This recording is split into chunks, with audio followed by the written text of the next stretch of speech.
My martial soul is a talisman. No, it is a set of talismans. As long as my horse runs fast enough, even a tidal Douluos cannot catch me. Endure. It does not hurt. Great strength brings miracles. Come forward, sword. Stepping out of the humble Saint Soul village is my father, a learned teacher, clad in a blue robe, transforming the essence of a Tao into talismans. I am a celestial master. Chapter 1. The scholarly father is a master in the southwestern region of the Douluos continent. At the edge of the Ficino province lies a small village south of Notting City, home to approximately 300 households. Such villages are unremarkable on the Douluos continent, with no fewer than 8,000 scattered across the land. Saint Soul Village. This is the name of the village, renowned for having produced a soul sage a century ago, a source of eternal pride for its inhabitants, thus earning its name. In the heart of Saint Soul Village stands a modest wooden house, accompanied by 2 thatched cottages nearby. While not extravagant, they are considerably better than the majority of the village's humble abodes. The 2 thatched cottages, one large and one small, shimmer with a golden hue beneath the setting sun. As the sun dips lower, an elderly man, somewhat stooped, leans on his cane, taking slow, deliberate steps towards the smaller thatched cottage, gently knocking on its wooden door. Who is it? A somewhat muffled voice emanates from within the cottage, answered by a young boy who appears to be merely 5 or 6 years of age. The child, though not particularly plump, possesses a fair complexion, dressed in a small blue robe that, despite its patches, bestows upon him an aura distinct from that of an ordinary peasant. In the depths of his dark eyes lies a profoundness rarely seen, enhancing the charm of his blue robe. It is Asio. Is your father at home? The old man inquires knowingly, as the voice from earlier clearly did not belong to this child. His murky gaze softens as it rests upon the boy, a warm smile soon gracing his face. Grandpa Jack, please come in. Father is home. The child's eyes sparkle with a hint of intelligence as he steps aside to allow the elderly man named Jack to enter. Inside the modest thatched cottage, there is only a simple bed and a desk, at which a middle-aged man in a blue robe sits, lighting an oil lamp while holding a weathered book. At this moment, the blue-robed man lifts his gaze toward the door, and under the flickering light, he bears a striking resemblance to the child, albeit more mature, with an additional air of worldly wisdom upon his face. Exuding a scholarly demeanor, the middle-aged man regards the arrival of old Jack with curiosity, asking, "Village head Jack, is there something you need?" Old Jack surveys the small cottage, sighing, "Teacher Boo, your room is too small. I have long suggested you move into the schoolhouse. With Asio still young, it will be inconvenient for you both to squeeze together as he grows." The blue-robed man chuckles gently. "I am the teacher at the schoolhouse. It is meant for imparting knowledge. How could I, as a teacher, reside there for personal reasons?" Old Jack shakes his head, a hint of helplessness crossing his face. "I truly do not understand why you scholars are so stubborn. By the way, I have come to inform you that tomorrow is the annual Martial Soul Awakening ceremony. Asio has reached the age for his awakening. Do not forget." The mention of the Martial Soul Awakening causes the boy, Asio, to clench his fist gently, his eyes reflecting both eagerness and an unidentifiable fear. Indeed, upon reflection, it is indeed time. "Thank you, Village Head Jack, you have been most considerate." The blue-robed man's eyes flicker momentarily, nodding in acknowledgement and performing a slight bow to old Jack. Old Jack waves his hands dismissively. "Teacher Boo, you are far too courteous. In truth, our village should be thanking you. Since your arrival 6 years ago, you have offered us humble farmers a chance to change our fates." Old Jack sighs, glancing at the child beside him, smiling as he adds, "We have watched Asio grow. This child has always been intelligent and sensible. He is destined for greatness, perhaps even to become a soul master." The blue-robed man smiles in return. "I appreciate your kind words, Village Head Jack. Well, I shall not disturb your reading any longer. I came merely to remind you, do not forget, there are several other children of age whom I must also notify." Old Jack appears to recall something, his brow furrowing slightly. "Alas, Teacher Boo, I trust your wisdom and am not worried about Asio. However, concerning the Tang Hao family at the village's edge, their child, Xiao San, is also sensible. It is a pity about Tang Hao, the drunkard. I must have a serious talk with him to ensure he does not hinder Xiao San's future." The blue-robed man smiles. "Brother Tang is naturally free-spirited. He is a carefree individual. Xiao San is exceptional. They will have their fortune. There is no need for you to worry too much, Village Head Jack." Old Jack shakes his head, bidding farewell to Asio before departing. Goodbye, Grandpa Jack. Acio is polite and well-mannered. Once Jack leaves, the obedient and sensible Acio quickly changes his expression, looking at the blue-robed man with suspicion, and softly asks, "Father, are you perhaps a hidden master of unparalleled prowess? Have you forsaken the world to dwell in this humble Saint Soul village, or are you evading some enemies? Rest assured, if we have foes, I shall boldly confront them. Tomorrow, once I awaken my martial soul, I shall ascend to the pinnacle of the continent and avenge you. 30 years on the east bank of the river, 30 years on the west bank do not belittle the youth in poverty, nor the middle-aged, nor the elderly. The child is somewhat carried away in his imagination. The blue-robed man, Bujang, playfully taps the boy's head, exclaiming, "Do not indulge in idle fantasies. I have no enemies, and I certainly do not require your vengeance." Axiu's heart skips a beat as he cautiously inquires, "So, Father, you truly are an unparalleled master?"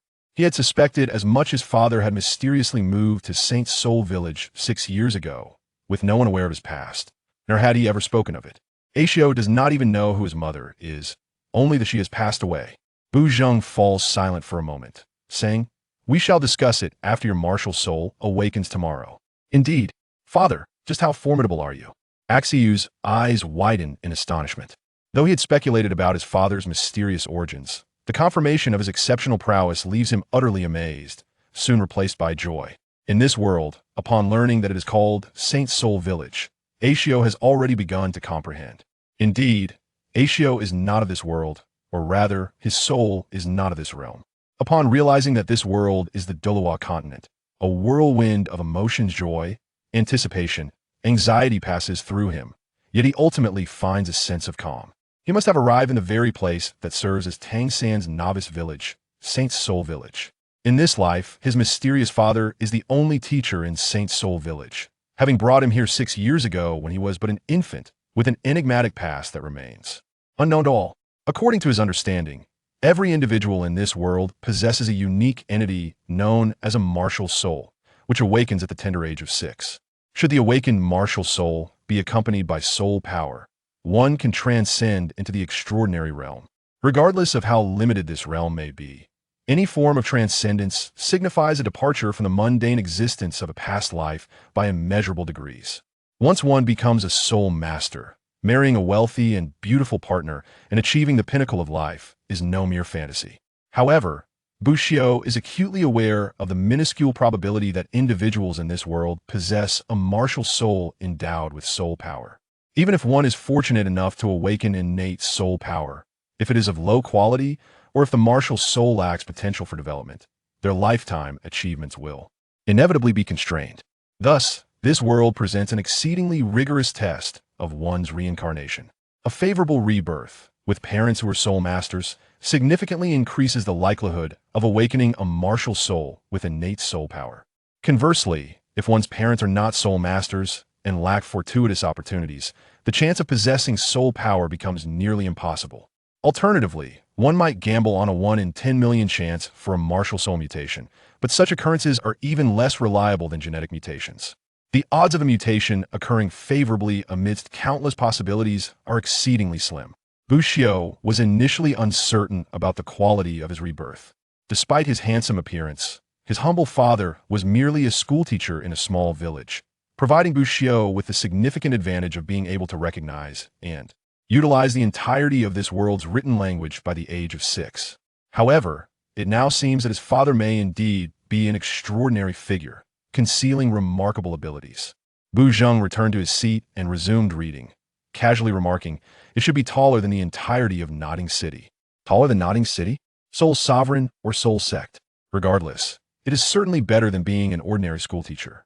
If that were the case, he might have truly lived out his life as old Jack anticipated, merely inheriting his father's role as the village schoolmaster of Shenghan Village. After all, being a schoolteacher is not without its merits. There is sustenance, respect, and a semblance of security. What? You say otherwise? As long as one cannot become a soul master, Bushio would never be able to leave Shenghan Village. The outside world is fraught with peril, rife with conflict and violence. Only those with an inclination towards madness would venture forth. Though Shenghan Village may be small, it is safe, being the ancestral home of Tang San, and thus, it is unlikely that the flames of war would ever reach this place. As Bu Xiu pondered these thoughts, Bu Zheng suddenly spoke up. By the way, the Tang Hao family at the village entrance is rather formidable. It would be wise to keep your distance. There is no need to flatter them or provoke them intentionally. Of course, if you do happen to offend them, do not be overly fearful if the sky were to fall. Your father will be there to support you. Can you truly bear that weight?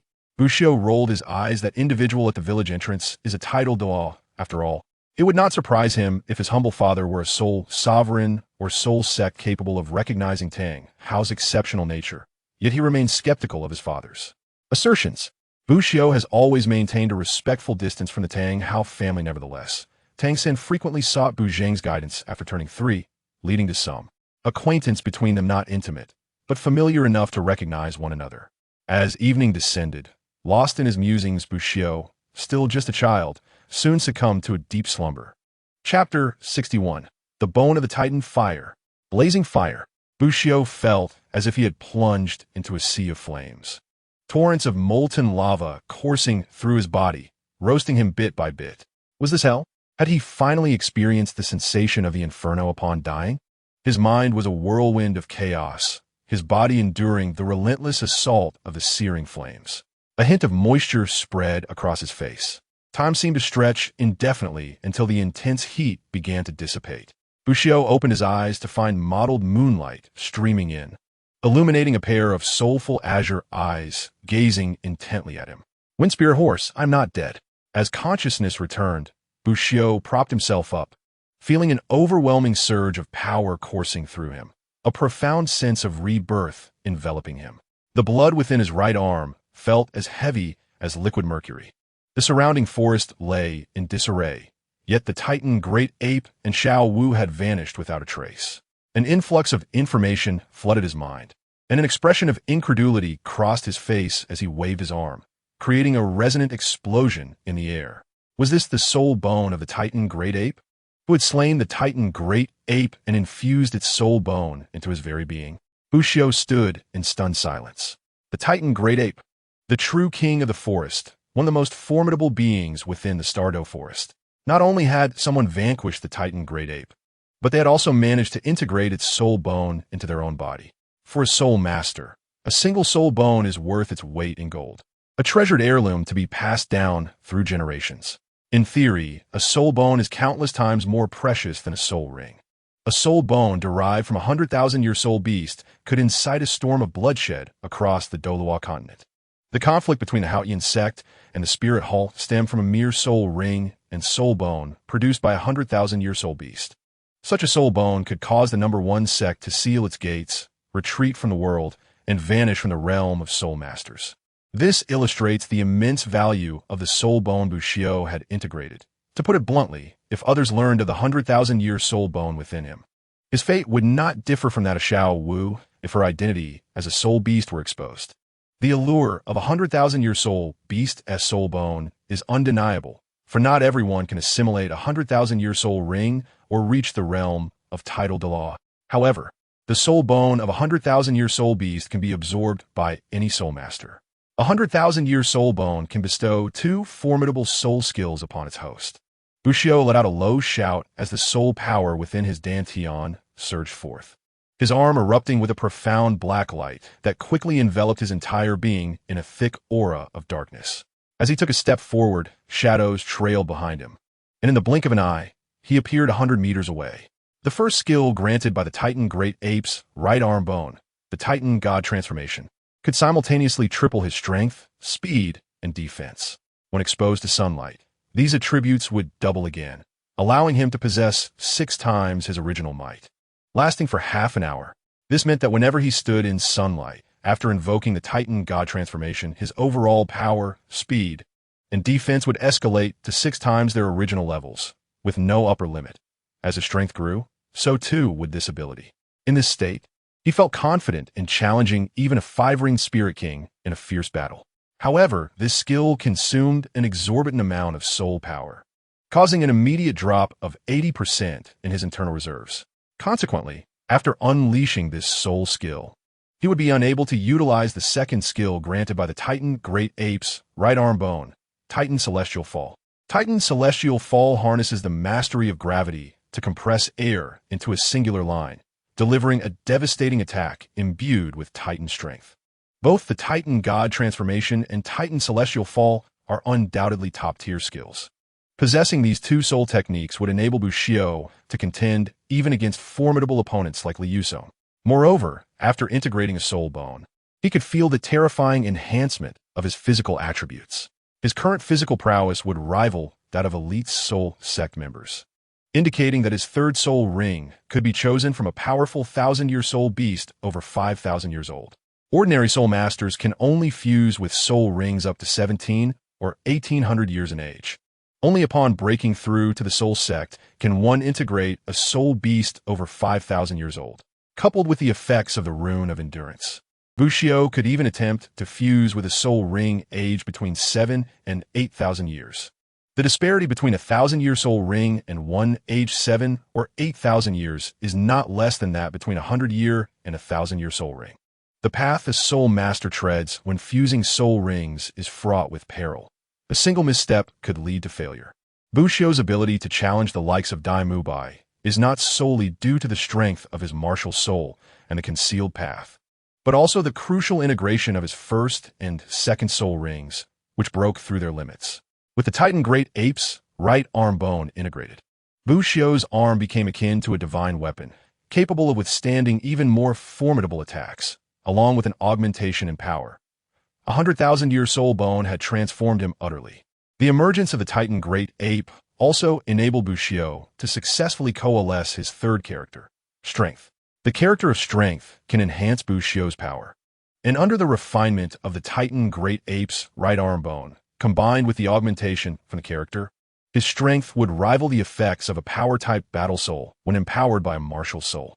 Bushio harbored a premonition that once the character of Strength was paired with a soul ring, it might initially manifest as a peak third or even fourth-tier existence. Surviving a great calamity surely brings forth great fortune. The more substantial the enhancement from the Titan Great Ape's right arm bone, the deeper his perplexities grew. The Titan Great Ape, the king of the forest, with a cultivation level reaching 100,000 years, could not possibly be vanquished by an ordinary tidal Douluos, let alone a mere soul beast hunter. Deep within the Stardow forest lurked another king of soul beasts. In such circumstances, what level of power would be required to slay the Titan Great Ape? Furthermore, why would such a formidable adversary go to such lengths to gift the soul bone of the Titan Great Ape to a lowly grand soul master like him? Bushio had speculated that this individual might be his father, but even if his father were a tidal Douluos, it would be implausible for him to single-handedly slay the Titan Great Ape. Moreover, the name he had faintly heard in the last moments of consciousness, two instruments of stasis, had made him doubt his own hearing. The two instruments of stasis is renowned as a martial soul fusion technique performed by a powerful duo of soul masters, capable of immobilizing space and soul power. It is considered one of the most potent control skills in the Douluos continent. Such a martial soul fusion technique could never belong to any other soul master. Yet, the two instruments of stasis had severed his soul connection to the identity of his savior. Could it be a member of the Spirit Hall? Why would someone from the Spirit Hall bestow the Titan Great Ape's soul bone upon him? Was there some other intricate plot at play? Bushio's heart swelled with mounting confusion. As the black light faded, the overwhelming sensation of power granted by the Titan God transformation also ebbed away like a receding tide, leaving him with an impression of weakness. Not true frailty, but rather a stark contrast to the immense strength he had just experienced. Forget it. No matter what, if I have the chance to meet those two individuals in the future, I shall inquire and know. Bushio contemplated. He was filled with gratitude towards the strangers who saved him. Regardless of their identities, he was determined to seek them out to express his heartfelt thanks for their life-saving grace. The two instruments' stillness domain was the only piece of information he had, and with this knowledge, he would inevitably uncover their identities in due time. As for the animosity with Xiao Wu, it would certainly not be resolved so easily. Had it not been for the sudden appearance of the mysterious figure, he might have succumbed to his own absurd thoughts by now. Although he was unsure if Xiao Wu had met a similar fate at the hands of that enigmatic savior as the Titan Great Ape, as long as Xiao Wu was alive, he would remember this vendetta. Even if it meant confronting Tang San, Bushio would not let this grudge go. He had never contemplated opposing Tang San. His dream was merely to live well, to savor the beauty of life, and if possible, to ascend to the pinnacle of the soul master path. However, should anyone wish to extinguish his existence, he would ensure they faced dire consequences. A glimmer of coldness flickered in his eyes as Bushido returned to the pond where he encountered the Titan great ape. Having gone days without food or water, he felt the pangs of hunger gnawing at him. All his talismans had been destroyed by the Titan great ape, and he needed to regain some strength before hunting suitable soul beasts in the Stardew forest. The flesh of the red-scaled fish was exquisite, considered a fine delicacy, and prolonged consumption would also bolster one's vitality. Moonlight cascaded upon the water's surface, creating a shimmering dance below, where schools of red-scaled fish swam freely. Through the water's surface, a pale-faced youth emerged, with sharp brows and starry eyes, exuding an air of elegance. His pallid complexion only accentuated his fragile appearance, yet beneath the azure robe, his physique resembled a mountain, projecting a sense of health and vigor. The enhancement brought by the Titan great ape's right arm bone had elevated his stature, making him appear even taller. At just over 12 years of age, Bushido stood at 175 meters, and after merging with the Titan great ape's right arm bone, he had grown to 180 meters. The influence of the Titan great ape's right arm bone had also filled out his previously slender frame, rendering him quite robust. In terms of appearance, aside from a hint of youthful innocence between his brows, Bushido was hardly distinguishable from an adult man. His eyes sparkled with vitality, radiating an indescribable charisma. He cupped his hands in the clear mountain spring, splashing water upon his cheeks. 2 soul rings flickered as he cast a binding spell, immobilizing the fish in the water. Chapter 62. The mighty diamond bear, soul master. Unbeknownst to how far from the edges of the Stardew forest, an enchanting girl awoke from her stupor, tears brimming in her eyes as she cried out in despair, her voice filled with anguish. The Titan great ape had sensed the terrifying threat posed by that human, and in a critical moment, could only muster all its strength to carry Xiao Wu as far away as possible, neglecting to consider her body's endurance. Xiao Wu had also been unconscious for a day and a night before regaining consciousness. Upon awakening, she recklessly ventured into the Stardew forest. In her eyes, the Titan great ape was akin to family. Unfortunately, her body was too frail.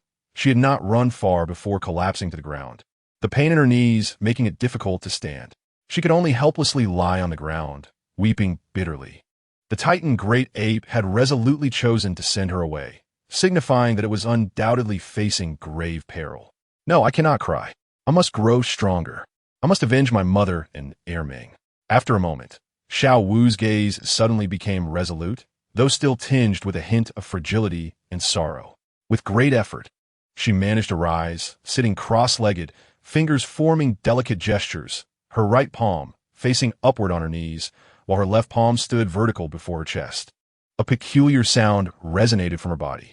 As the sound echoed, Xiao Wu's eyes turned red, and 2 yellow soul rings appeared, swirling above her. Behind her, a colossal jade rabbit phantom emerged. A faint red light spread from Xiao Wu's body, and as time passed, the red glow coalesced into a purple soul ring. Her aura rapidly escalating. Her physical development seemed to mature further, and the childishness faded from her face. Soul Master. Xiao Wu had transformed at merely a little over 12 years of age, achieving the status of a Soul Master, a remarkable talent in the Douluos continent. Yet, there was no trace of joy in her eyes. The fading red glow revealed only intense hatred. Meanwhile, on the other side of the Stardew forest, under the protection of the Shrek Academy members, Tang Sin sat cross-legged beside the corpse of a 1,000-year-old man-faced demon spider, gradually absorbing its soul ring. In contrast, Bushido had already reached level 30 and successfully condensed the power character Talisman, yet he chose not to immediately absorb a soul ring from a soul beast. The Titan great ape's right arm bone had significantly enhanced his physique, and Bushido was keen to make the most of this enhancement by selecting a powerful soul beast from the 7 to 8,000 year range for absorption. The might of such soul beasts was formidable, with some possessing bloodlines so exceptional that they rivaled those of 10,000-year soul beasts. A vast chasm existed between 1,000-year and 10,000-year soul beasts. Those capable of reaching a 10,000-year level were undoubtedly not weaker than the Soul Kings among humans. such as Yi Zhiqiu and Liu Song, whom Bu Xiu had encountered previously. All of Bu Xiu's talismans had been exhausted in the battle with the Titan Great Ape. Yet with his own martial soul application combined with the soul skills granted by the Titan Great Ape's right arm bone, he might be able to contend with such a soul beast, albeit with considerable risk. Bu Xiu had comprehended his third character, indeed breaking through in the face of life and death. Yet he had not anticipated such perilous circumstances. If this were to become the norm for breakthroughs, Bu Xiu's future path as a soul master would undoubtedly be fraught with challenges. However, this was to be expected. Bu Xiu's martial soul was an aberrant variant, endowing him with extraordinary talent and strength, but naturally, it also came with certain limitations. Fortune and misfortune are intertwined. Every brush with death has accelerated Bu Xiu's growth. Having graduated from Nodding Academy, Bu Xiu no longer fretted over the passage of time. What could be more important than enhancing his strength? Unfettered, his greatest pursuit was the augmentation of his power. Under the pressures of the Stardew Forest, Bu Xiu's strength was undoubtedly poised for rapid advancement. By the mountain gorge, Bu Xiu and the Wind Spirit Horse had taken up residence. With the appearance of the Titan Great Ape, this gorge would remain in a relatively safe environment for an extended period, and the red-scaled fish living in the stream within the gorge provided an excellent source of sustenance. After merging with the Titan Great Ape's right arm bone, Bu Xiu could feel a significant boost in his soul power, though the constraints of the soul ring prevented him from perceiving the exact level of his soul power. Nevertheless, during the process of crafting third-tier talismans, in a moment where his soul power was nearly depleted, Bu Xiu was able to produce 30 talismans. The burden felt during the advancement of the second-tier talismans had vanished. Half a month slipped by, and tranquility reigned within the gorge. Under 2 weeks of relentless refining, the number of talismans possessed by Bu Xiu has surged to over 2,000, comprising an equal share of wind and stealth talismans, along with a few strength talismans kept in reserve. With such an abundance of talismans, Bu Xiu feels an increased sense of confidence as he mounts his horse and ventures deeper into the Stardew Forest. It has been a considerable time since Tang San and his companions likely departed. However, the matter of revenge will not be easily settled. The encounter with the Titan Great Ape marked the greatest peril he has ever faced. Bu Xiu, an ordinary individual with limited cunning, has never been one to generously forgive those who wish him harm. Yet, rather than seeking vengeance, it is paramount for him to strengthen his own abilities. Were he a title Douluos, or given the unique nature of his martial soul, merely at the level of soul Douluos, he would dare to confront the Titan Great Ape without such trepidation. Ultimately, everything boils down to a lack of strength. Bu Xiu does not intend to wield his burgeoning power to oppress the weak. His aspirations are rooted in the pursuit of enjoyment. However, in order to avoid being victimized by the strong, he must cultivate considerable strength. As he delves deeper into the Stardew Forest, he encounters increasingly formidable soul beasts, including groups of 1,000-year-old soul beasts. Faced with such entities, both Bu Xiu and his Wind Spirit Horse can only make a hasty retreat. Nevertheless, the so-called depths of the Stardew Forest are still far from the true depths. The surrounding soul beasts are predominantly 1,000-year creatures, with the rare 10,000-year beasts being few and far between. Should fortune not favor him, it is not uncommon for lengthy periods to elapse without encountering a suitable soul beast. Suddenly, while Bu Xiu is diligently searching for an appropriate soul beast, a familiar roar reverberates from ahead, a sound reminiscent of Zhao Wujia's furious outburst after unleashing his martial soul, albeit tinged with an indescribable sense of despair. It is unclear how old this Titan Great Ape is, nor what soul beast it is battling. Xiaofeng, let us go and take a look, Bu Xiu exclaims, patting the neck of his Wind Spirit Horse, affectionately named Xiaofeng. The Wind Spirit Horse whinnies in response and swiftly gallops toward the source of the sound. During their time in the Stardew Forest, Xiaofeng has experienced remarkable growth, nearing the threshold of 400 years, with an increasingly majestic and powerful stature. The growth of a soul beast does not solely rely on the passage of time. Battles and fortuitous encounters can significantly accelerate their development. Thus, the age represented by a soul beast's years does not necessarily reflect its true age. In no time, Bu Xiu arrives at the scene of the confrontation.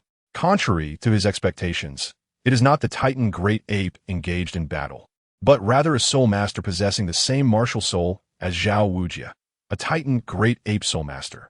Unlike Zhao Wujia, this Titan Great Ape Soul Master is exceptionally tall, exceeding 6 feet, with bulging muscles on his arms and thighs. A gruesome wound on his chest bleeds profusely. The Titan Great Ape Soul Master appears youthful, with an unassuming face that bears a rare hint of innocence, contrasting sharply with Zhao Wujia's fierce demeanor. At first glance, one would never suspect that the two share the same martial soul. Moreover, their soul skills differ. The honest young man's 2 soul rings are both yellow, and they radiate with brilliance as one of his hands transforms into a golden hue, reminiscent of Zhao Wujia's Titan Great Ape palm.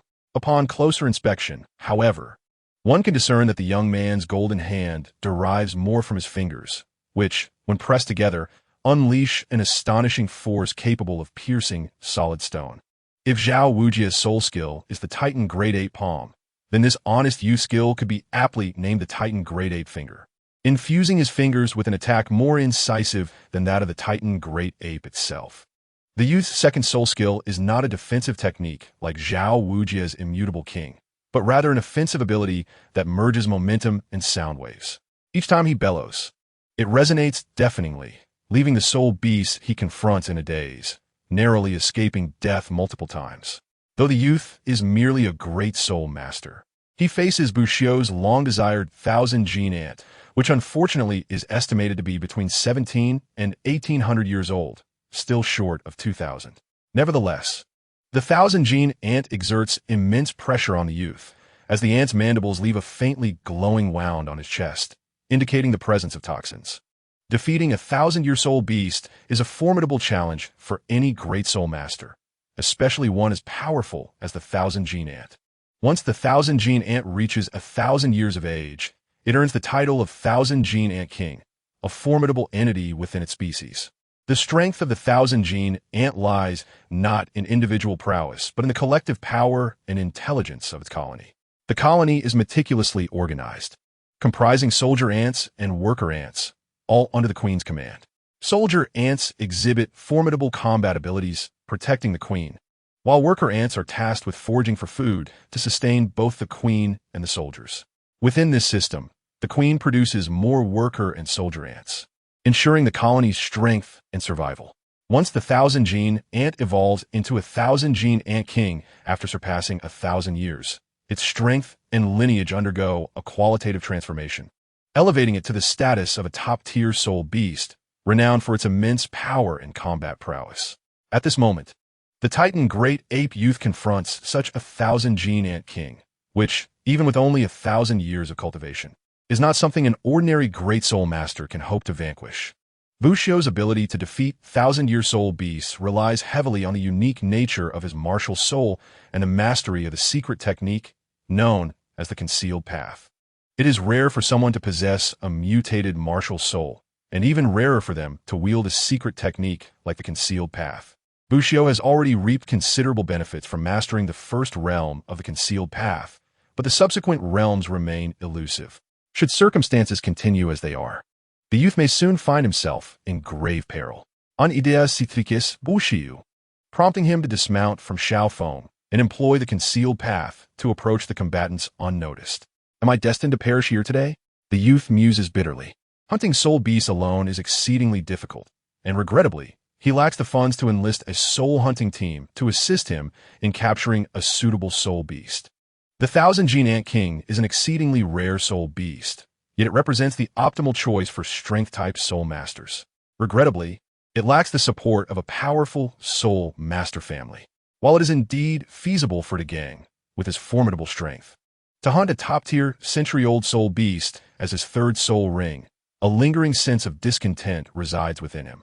Once a soul master opts to fuse a century-old soul ring for their third, their future prospects are irrevocably compromised, rendering them one of the weakest beings among those with millennium soul skills. A soul master painstakingly traverses the threshold from great soul master to soul master. Thus, unless absolutely necessary, they would never wish to integrate a century-old soul ring at this stage. Is it truly to end like this in the Stardew Forest? Even in death, I shall not allow you, vile creature, to triumph. With a thunderous shout, the gang channeled the last remnants of his soul power into his fingertips, unleashing a beam of golden light.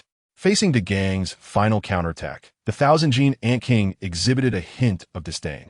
Although the attack was indeed formidable, its exoskeleton offered substantial protection, ensuring that unless a vital point was struck, it would not face mortal peril.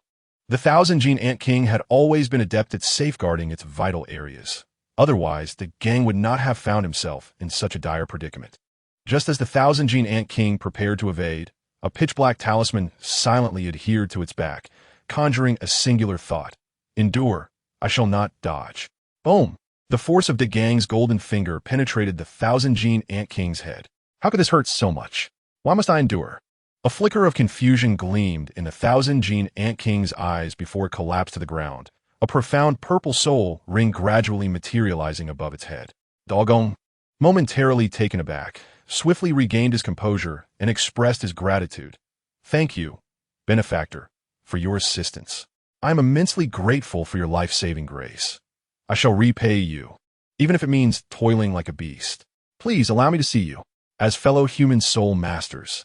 Encountering one another in the Stardow Forest is a matter of fate, and mutual assistance is only natural. There is no need for formalities, my brother gang. Bushio replied with a gentle smile. As a person, Bushio could never bear to witness a living soul perish at the hands of a soul beast. Saving a life under non-threatening circumstances was merely a matter of course. The gang raised his head, confronted by a refined and elegant youth, clad in a blue robe and appearing even younger than himself. Is it truly you who saved me? The gang stammered, astonished. Bushio's youthfulness and noble demeanor made him seem less like a soul master and more akin to the scholars the gang had encountered. Be cautious. Suddenly, the gang tensed, rushing towards Bushio's back, but his weakened body faltered, nearly causing him to fall. Bushio turned, smiling as he reassured him. Do not be alarmed. Xiao Feng is my companion and will not harm you. Your body is weak. Take a moment to recover and then absorb the Thousand Gene Ant King's soul ring. Its age of over 1,700 years should suit you well. This is the Wind Spirit Horse, the legendary steed of the wind. You have tamed such a creature? The gang exclaimed, astonished. Bushio smiled. I'm Bushio. You may simply call me Bushio or Shio. I'm likely younger than you, so referring to me as benefactor feels awkward. Benefactor, you saved my life. It is only right to call you as such. Were it not for you, I would surely have perished at the hands of the Thousand Gene Ant King. Please wait. I shall soon absorb its soul ring and will repay your life-saving kindness. The gang insisted stubbornly before sitting down to begin the absorption of the Thousand Gene Ant King's soul ring. The soul ring of a Millennium Soul beast lasts only about an hour. Bushio shook his head, developing an affinity for the earnest youth, and stood guard for the gang. After some time, Bushio became somewhat astonished. The gang was merely a quasi-soul master. The limit for absorbing a third soul ring is 1,700 years, yet this Thousand Gene Ant King exceeds that age. Although only slightly, the gang's prior battle left him in a less than optimal state, making the absorption even more challenging. However, the soul ring of the Thousand Gene Ant King appeared to resonate remarkably with the gang's body, which was sufficiently resilient. In about an hour, a purple soul ring materialized around the two yellow rings already present. The gang opened his eyes, his aura restored to its peak. The mighty golden bear's spirit enveloped him, enhancing his stature. The three soul rings, two yellow and one purple, rhythmically pulsed with his breath. Joy illuminated the gang's eyes, clearly indicating that the soul ring from the Thousand Gene Ant King bestows upon him an extraordinary third soul skill. Indeed, you did not deceive me. I am forever grateful for your life-saving grace. My life now belongs to you, the gang declared, slapping his chest with a booming voice. I am now a soul master and possess the Thousand Gene Ant King's soul ring, granting me the soul skill of the mighty golden transformation. I shall protect you and serve you. My intention in saving you was never to seek servitude. Bushio chuckled wryly, shaking his head with a smile. It was rare to encounter someone as unpretentious as the gang amidst so many self-serving soul masters. No, my mother taught me to be grateful. You saved me. My life is yours. Doggong insisted. Bushio, feeling somewhat troubled, shifted the topic. The gang, you seem quite young. Typically, One would hunt soul beasts under the guidance of teachers or elders. How is it that you ventured alone into the Star-Doe forest? Have you perhaps lost your elder? A shadow flickered into Gang's eyes as he replied, I do not have a powerful Soul Master elder. I just graduated from the Intermediate Soul Master Academy. My parents are ordinary folk, so I had no choice but to venture into the Star-Doe forest alone in search of a soul beast. Bushio inquired curiously, but even if you graduated from the Intermediate Academy, you could have attended the Advanced Soul Master Academy, where instructors could assist you in hunting soul beasts. A hint of embarrassment crossed the Gang's face. I lacked the funds for tuition, which is why I did not attend the Advanced Academy. Bushio was further puzzled. The Spirit Hall provides subsidies for low-level soul masters. You should receive at least 10 gold coins a month. How could you possibly lack funds for tuition? The Gang chuckled awkwardly. I gave all my money to my parents.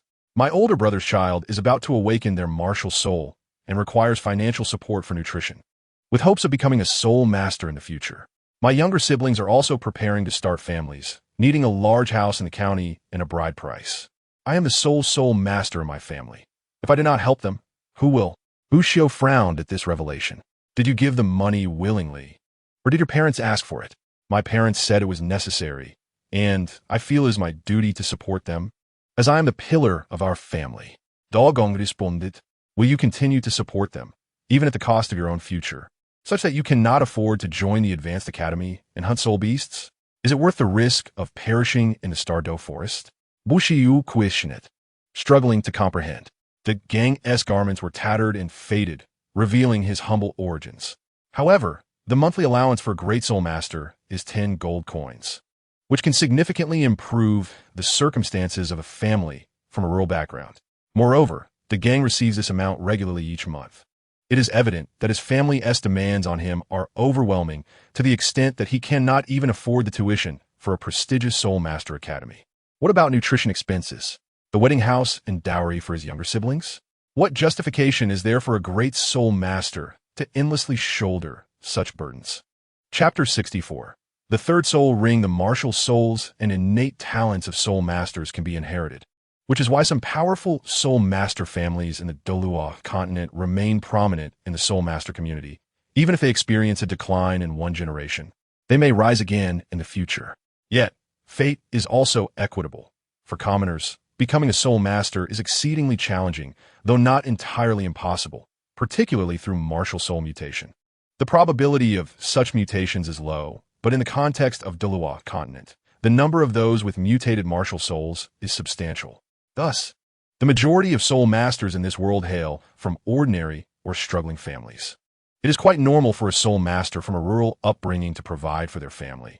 But if this becomes an unending sacrifice, it transforms into a black hole, a void capable of dragging even a gifted soul master into despair. Those who benefit from such sacrifices may take the individual's contributions for granted. Now, the Gang is 18 years old. Even if he had advanced in his soul master rank after turning 10 over 8 years, he has accumulated more than 400 gold coins in allowances from the Spirit Hall, and after expenses, he still retains no less than 400 gold coins.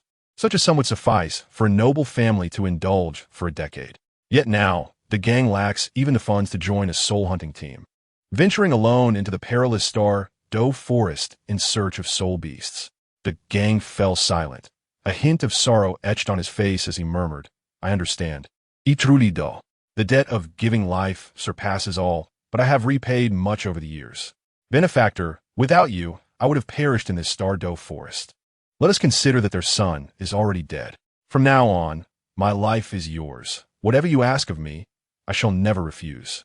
In the face of life and death, the Gang has come to realize that no act of kindness can be repaid in a lifetime. He narrowly escaped death in the Star-Doe forest, and now that he has been granted a second chance at life, he deserves a new beginning. Bushio also fell into silence. The Gang's misfortunes stemmed from his family's circumstances, yet it was within this very household that his resolute character was forged, which is the family's greatest fortune. Bushio said, Then you shall accompany me from now on. I intend to travel to the imperial capital to attend a prestigious Soul Master Academy. You can join me, and we will have each other for support. However, you must not call me Benefactor anymore. I am 12 years old this year, so simply call me Ishio. What is your full name? Is it merely De Gang? My name is indeed De Gang, but an old gentleman once said that this signifies heaven while Gang indicates strength. Thus he gave me a grand name, Tianlai. Upon hearing of the journey to the imperial capital, a flicker of hesitation crossed the Gang's eyes, and he hesitated to speak. Bushiyu, interpreting it as trepidation about venturing so far for the first time, chuckled. Then I shall continue to call you to Gang. It feels warm and familiar. All right, then I shall call you a Xiao. A Xiao, are you truly only 12 years old? I only became a great soul master at 12, the Gang remarked, curiosity evident in his gaze. Indeed, to be precise, I am now 12 years and 5 months old, Bushiu replied, but suddenly fell silent, her expression growing serious as she gazed toward the rear of the wind spirit horse, where a spark of surprise glimmered in her eyes. The wind spirit horse grew restless, sensing something amiss. Then, from the forest behind it, a colossal figure emerged. Not good, it's a soul beast over 5,000 years old. Benefactor, you go ahead. I will hold it off, the Gang shouted, his expression grave as he activated his newly acquired third soul skill, the Great Strength Diamond Transformation. As the purple soul ring shimmered, the Gang's height of nearly 2 meters grew even larger, his body aglow with golden light, his muscles exaggerated as if sculpted from gold. Resembling a golden warrior, Bushiu firmly grasped the Gang's shoulder, placing a restraint talisman on him. Do not interfere. Let me handle this, she said, her tone laced with excitement. With the restraint talisman in place, the Gang would not disrupt her battle. Although the Gang had advanced to Soul Sovereign, the third-tier restraint talisman was exceptionally potent, sufficient to keep him from intervening. Before him stood a golden, ape-like soul beast, towering over 3 meters, its golden eyes glimmering with extraordinary intelligence and insatiable greed. The golden giant ape, also known as the Great Strength Golden Ape, shared a name only a word apart from the Gang's martial soul, the Great Strength Diamond Bear, and both possessed considerable strength.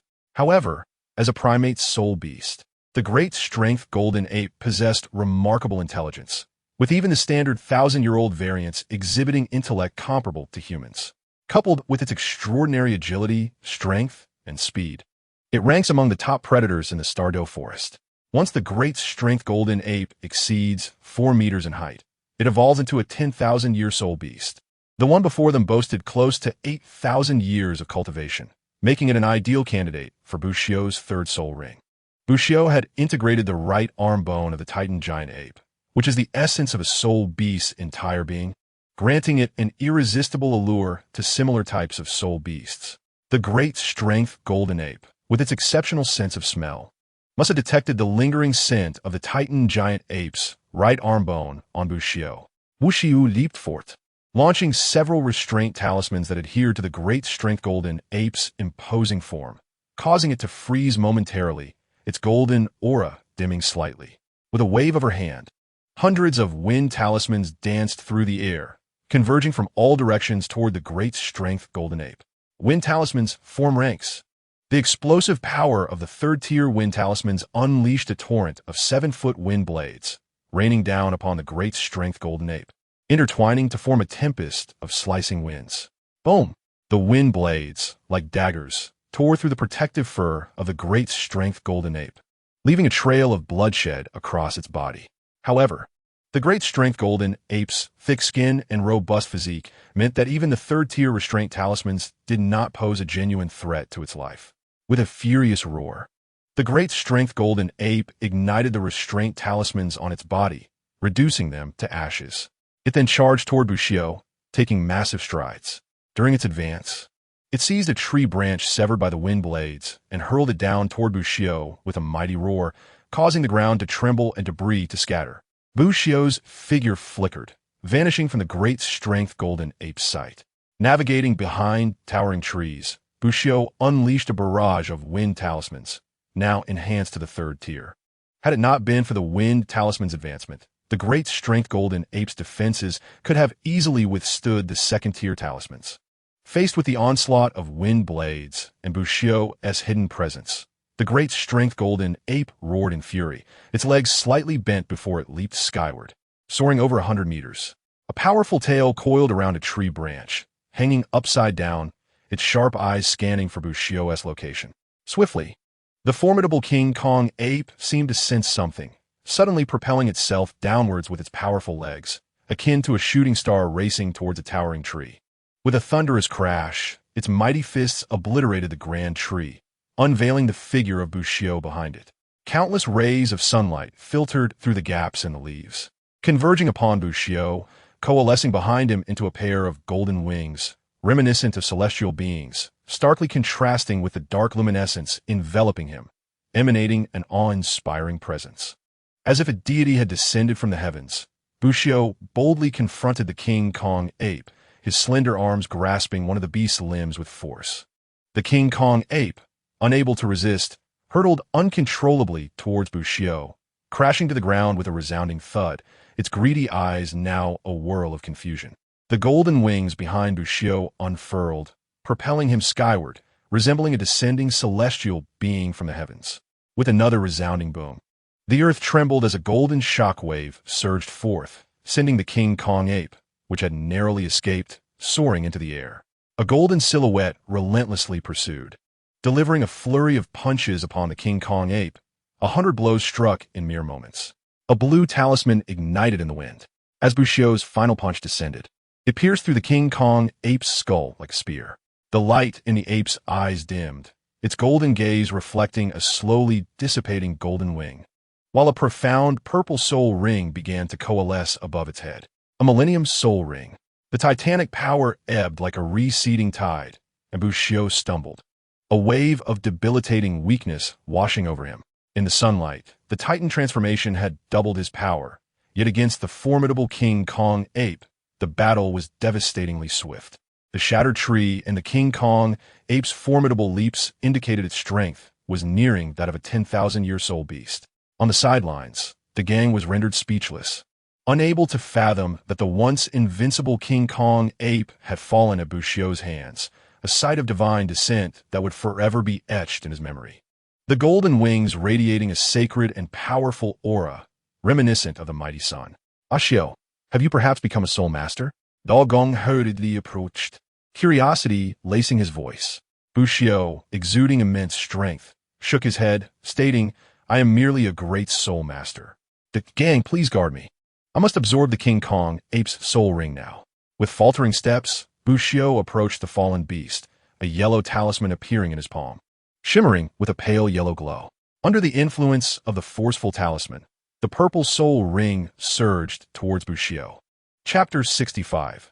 Heavendo City, a searing heat and pain, along with a tumultuous wave of resentment, relentlessly assaulted Bushido's consciousness, causing the hundreds of talismans affixed to him to ignite spontaneously.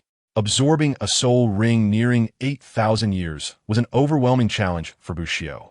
Moreover, the King Kong ape possessed intelligence rivaling that of humans, its soul strength comparable to a 10,000-year soul beast. The absorption of a 10,000-year soul ring presented a formidable threshold. Embedded within was a portion of the soul beast's resentment, which could severely impact a soul master's psyche during absorption. The process of absorbing a soul ring was inherently dangerous, demanding unwavering focus, as the interference from lingering souls could prove fatal. Typically, only soul masters above level 50 possess the mental fortitude and physical prowess necessary to absorb a 10,000-year soul ring. Bushido, at level 30, had primarily gained physical enhancement from the Titan giant ape's right arm bone, relying on talismans for mental protection. Perhaps due to his numerous challenges, Bushido gradually withstood the onslaught of the King Kong ape's residual soul. In his mind, the forceful talisman stabilized, its power surpassing that of the ninja and wind talismans, establishing dominance over his consciousness. Meanwhile, surrounding his two soul rings, the purple ring burst forth with brilliance, rapidly expanding and contracting, before ultimately solidifying into a stable purple soul ring on Bushido's form. The moment the purple soul ring stabilized, Bushido's aura surged, his height remaining largely unchanged. Yet the youthful innocence on his face faded significantly. As he opened his eyes, a refined demeanor tinged with ferocity emerged, reminiscent of a soul beast thriving in the Stardew forest. He had succeeded.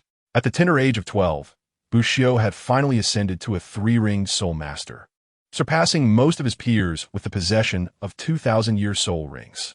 His second 1,000-year soul ring, in theory, was far superior to those of most soul masters. Conventionally, a soul master's fourth soul ring absorption limit was merely 5,000 years, starkly contrasting with Bushio's nearly 8,000-year King Kong Ape Soul Ring. A torrent of soul power erupted forth, a formidable aura enveloping Bushio, pushing the gang and the Wind Spirit horse back several steps. Ashio, congratulations on officially entering the ranks of soul masters at the age of 12. You have truly created a miracle. The gang marveled, his voice filled with genuine admiration. While the distinction between a soul master and a great soul master may seem slight, it represented a significant watershed. Once a soul master, one not only acquired a 1,000-year soul ring, but also distanced themselves from ordinary professions. On the battlefield, a soul master, as long as their soul power remained intact, could never be bested by regular soldiers. Furthermore, once one achieved the rank of soul master, the path to soul saint was relatively smooth, with minimal bottlenecks. Although the speed of reaching level 50 depended heavily on the individual's diligence and talent.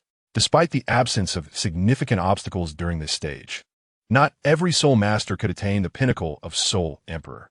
Talent limitations meant some could struggle indefinitely between levels 30 and 69. Additionally, the strength gained as a soul master often led to improved opportunities within families or sects, tempting many to become complacent, neglecting the arduous journey of martial soul cultivation. Even upon reaching the title Douluos level, it merely signified greater power. After all, how many could truly attain such heights? The divine realm remained elusive, and not everyone possessed the motivation or determination to pursue the ultimate path of a soul master. Nevertheless, for Bushio, having broken through to soul master, a radiant path lay ahead. Absorbing his third soul ring, an involuntary smile graced Bushio's face. Soul master, a realm more potent than the great soul master, represents the third tier in the hierarchy of soul masters. Progressing step by step, he is destined to ascend to even greater heights and behold a broader sky. Bushio's unwavering determination to traverse the perilous path of the 9 trials of heaven reveals a flicker of ambition within his heart, without a hint of a divine aspiration. How could Bushio embark on a treacherous journey, fraught with thorns and shrouded in uncertainty? Let's depart the gang. The Stardew Forest is still rife with danger. Now that we have achieved our goal, it is best to leave this place, Bushio suggested. Both had found their third soul ring within the Stardew Forest, and lingering there served no further purpose. By now, Bushio had spent nearly a month in the forest, far less than his previous stay, but he felt as if he had emerged from a near brush with death. The ominous aura of the Titan Great Ape still haunted his thoughts, leaving him in a surreal state. After 2 days of traversing deeper regions of the Stardew Forest, they finally emerged. The gang, where is your home? Do you wish to pay a visit? The journey to the imperial capital is long, and returning may not be so easy, Bushio inquired. Before parting, he had already bid farewell to his father. Although he held little fondness for the gang's parents, they were still his family, and it felt only right to say goodbye, as he did not know when he might return. The gang paused, his voice tinged with melancholy. There's no need. There's nothing worth saying. Just consider me dead. They had probably thought that long ago. Bushio sighed and patted the gang's shoulder. Cool, mate. Let me treat you to a drink. While Bushio was not fond of alcohol, he found it to be the most effective remedy for his troubled heart at that moment. After a night of revelry, they rested in a small town outside the Stardew Forest, purchasing a fine steed, and set off northward. The Stardew Forest lay between 2 empires, with the Heavendoe Empire to the north, where Heavendoe City also resided. The journey was extensive, without a good horse. Even a soul master would find it arduous to traverse thousands of miles on foot. Bushio financed the horse, and after the purchase, his funds were nearly depleted.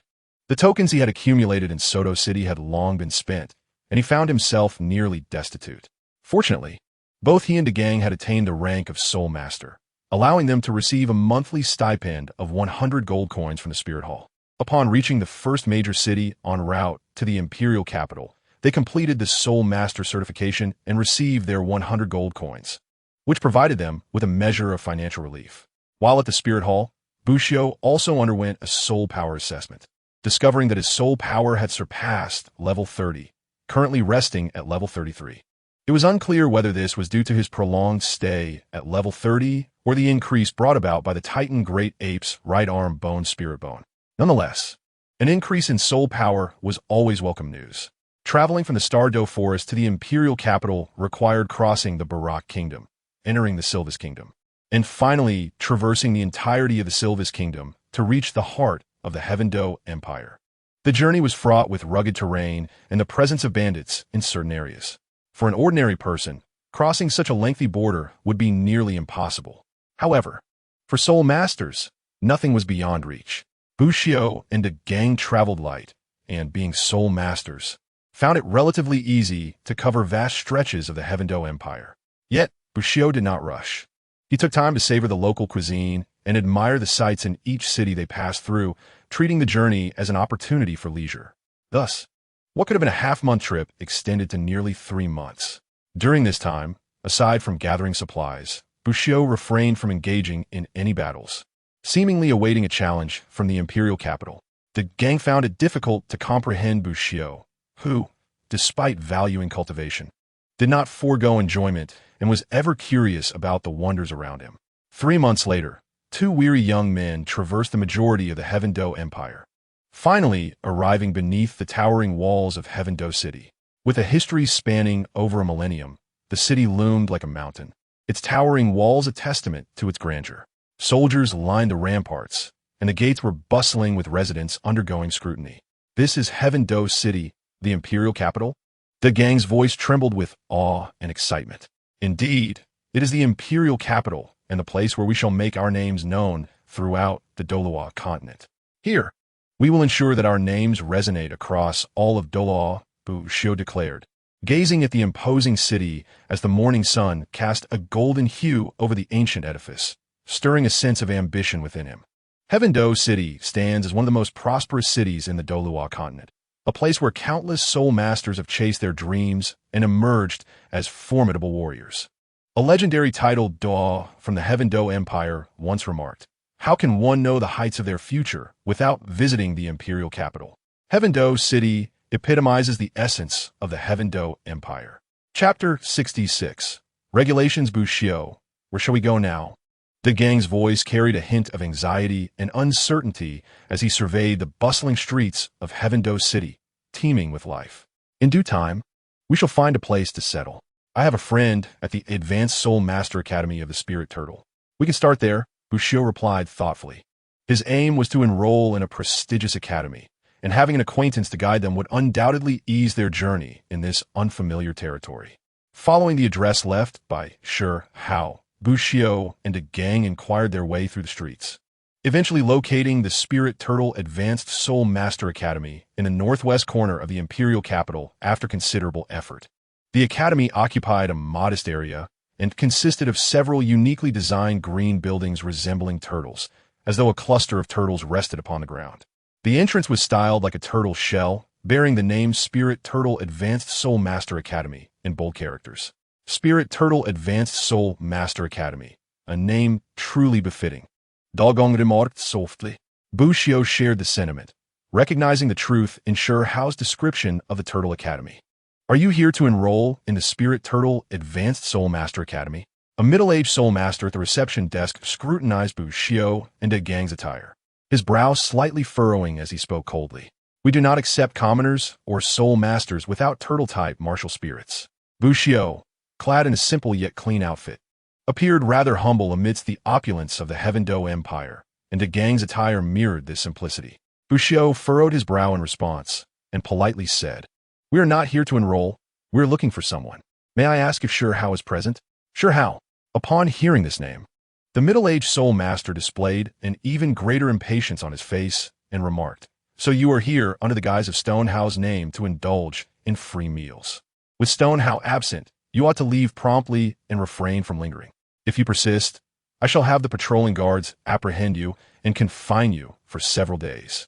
I have encountered many from your small locality, always attempting to deceive under the pretense of Stonehao's name. What remarkable figures can emerge from such places? Stonehao is indeed quite naive.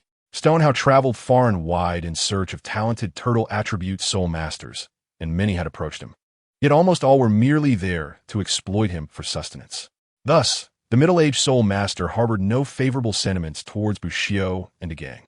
We are not here to deceive for food. I have hands and feet, so why would I resort to such trickery?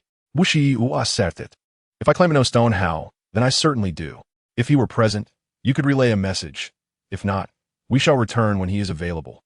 The gang, feeling enraged, interjected. You need not return. Stone How is not here, and even if he were, he would not see you. Depart at once. The middle-aged soul master waved his hand dismissively. The gang, agitated, was about to respond when Bushio placed a calming hand on his shoulder and addressed the middle-aged soul master. Since Stone How is absent, we shall take our leave.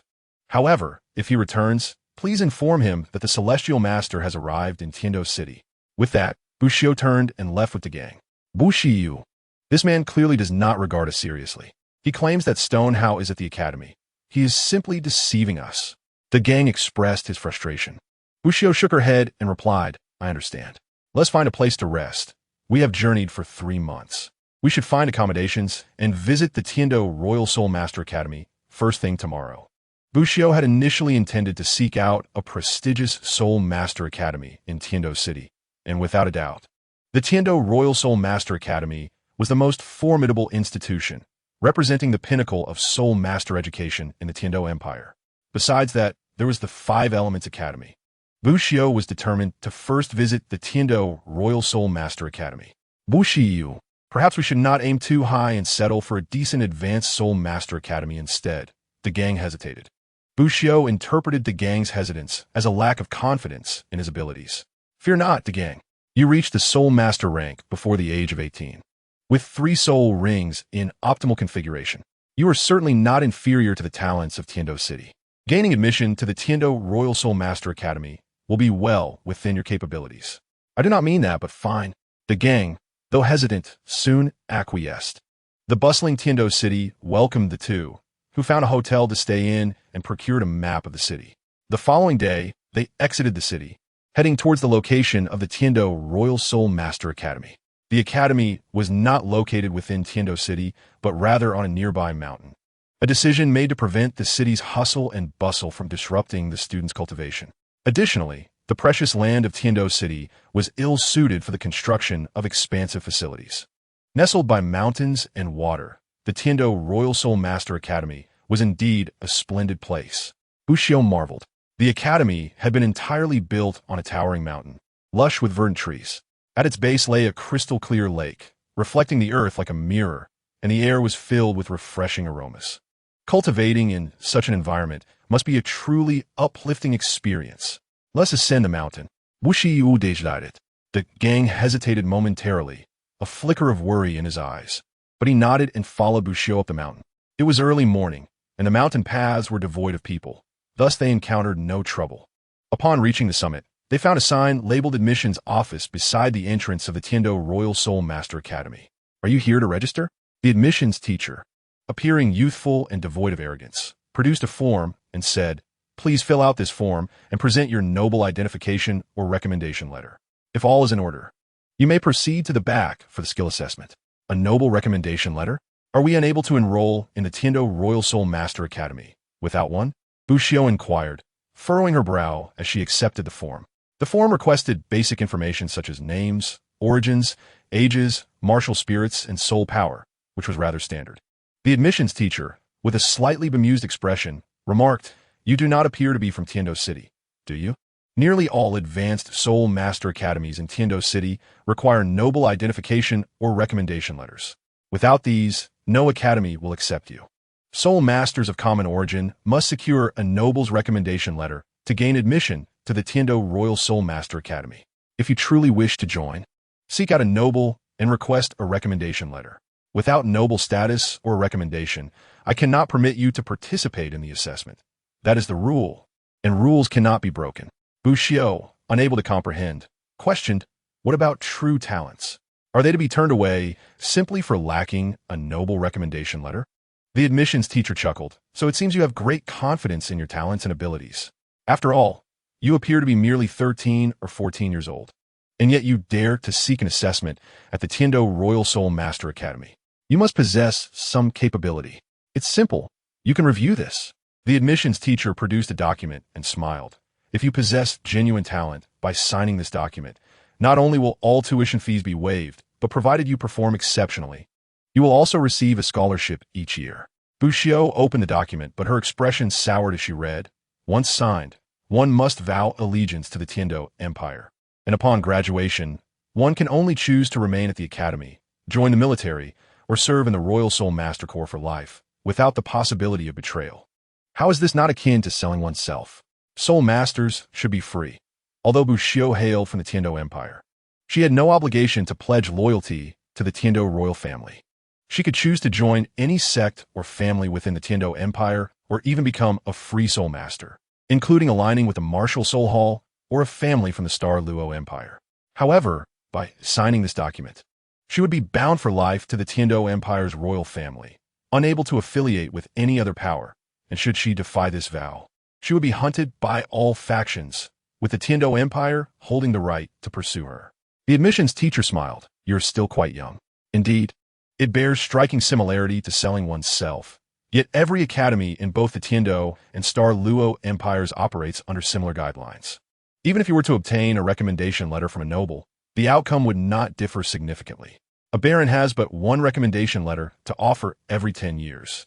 A viscount has 10, a count 30, a marquis 50, and a duke 100. Do you think they would readily grant a recommendation to just anyone? To procure a letter from them, one must not only demonstrate sufficient talent, but also swear allegiance, often under even more stringent conditions. The admissions teacher smiled, stating in comparison, this contract established by the imperial royal family offers the most lenient terms. Mere loyalty to the royal family is all that is required. To receive the training of an advanced Soul Master Academy necessitates an oath of fealty, a tacit rule upheld by the nobility and academies of both empires. In other esteemed Soul Master Academies, there exist similar regulations for commoners, designed to ensure that no talent born among the populace is overlooked. By comparison, the Tiendo Royal Soul Master Academy is indeed the most lenient, as it is backed by the royal family. Graduates have the option to remain at the academy or pursue careers in the military, whereas students from other institutions are left with no choice but to stay on campus.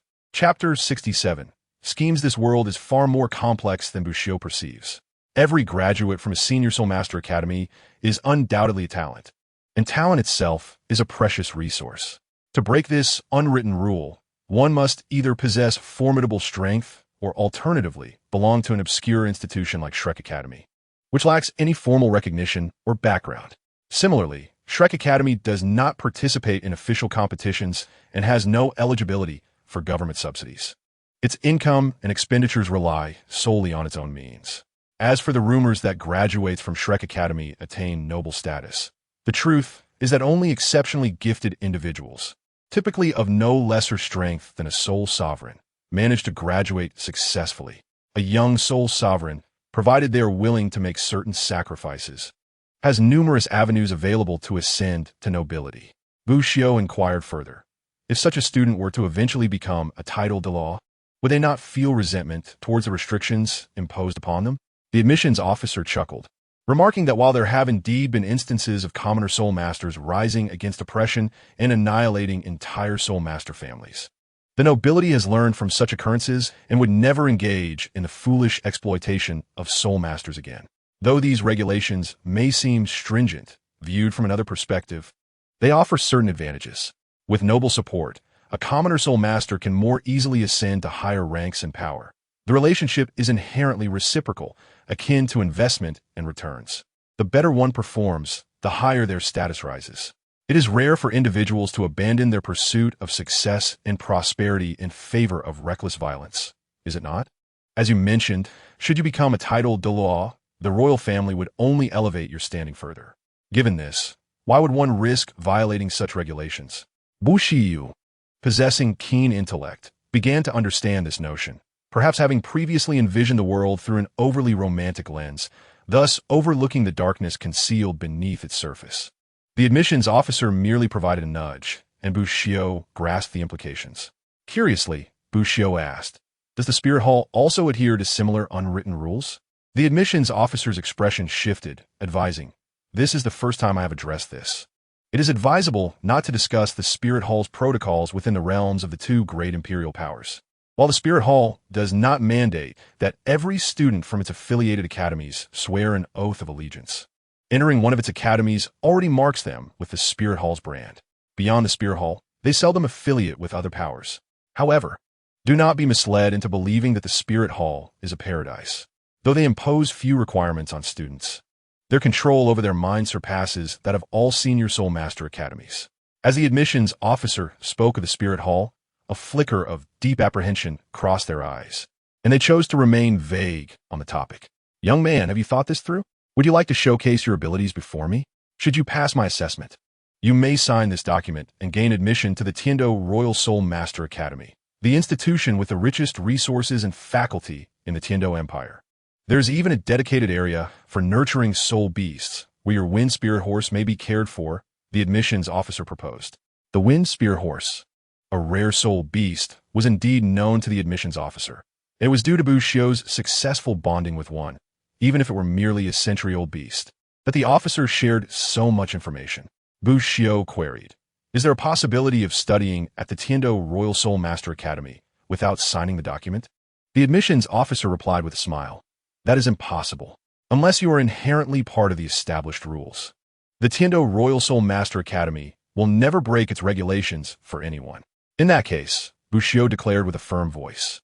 A surge of pale yellow light emanating from him as a yellow symbol appeared in his palm, accompanied by a rise of 3 soul rings, 1 yellow and 2 purple. 2,000-year soul rings? The admissions officer was momentarily stunned, confirming he had not misread, filled with astonishment, and exclaimed, "Young man, how old are you?" "Not yet 13. Bushiyu responded. A soul sovereign under 13 years of age, with 2,000-year soul rings, the admissions officer murmured, "Classmate, if you truly intend to join the Tiendo Royal Soul Master Academy, I have another document here. If you sign it, I assure you, you will receive exceptional training. An investment of no less than 100,000 gold coins annually, and every time you hunt soul beasts, an 8-ring soul Douluos will accompany you to help select the most suitable soul rings. Furthermore, at the Tiendo Royal Soul Master Academy, you will receive the finest training." "Is this a favor from the Crown Prince?" Bushio glanced at another document that required loyalty solely to the Crown Prince, Shuechingha. Bushio shook his head, stating, "I apologize, but I have no intention of pledging allegiance to anyone. The gang, let's go." Bushio retracted his martial spirit and turned to leave with the gang. The admissions officer cautioned, "Consider this carefully. There are no better offers in the Tiendo Empire. The Crown Prince is eager for talent." The two departed without a trace of hesitation, observing their retreating figures. The admissions officer muttered, "A soul sovereign under 13 with 2 purple soul rings. This talent must be aligned with the Crown Prince. He likely intends to seek opportunities at other senior Soul Master academies.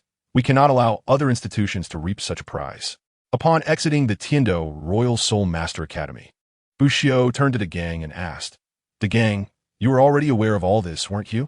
In retrospect, the gang's earlier hesitation was not due to concerns about their eligibility for the academy, but rather an understanding of the costs associated with joining the Tiendo Royal Academy.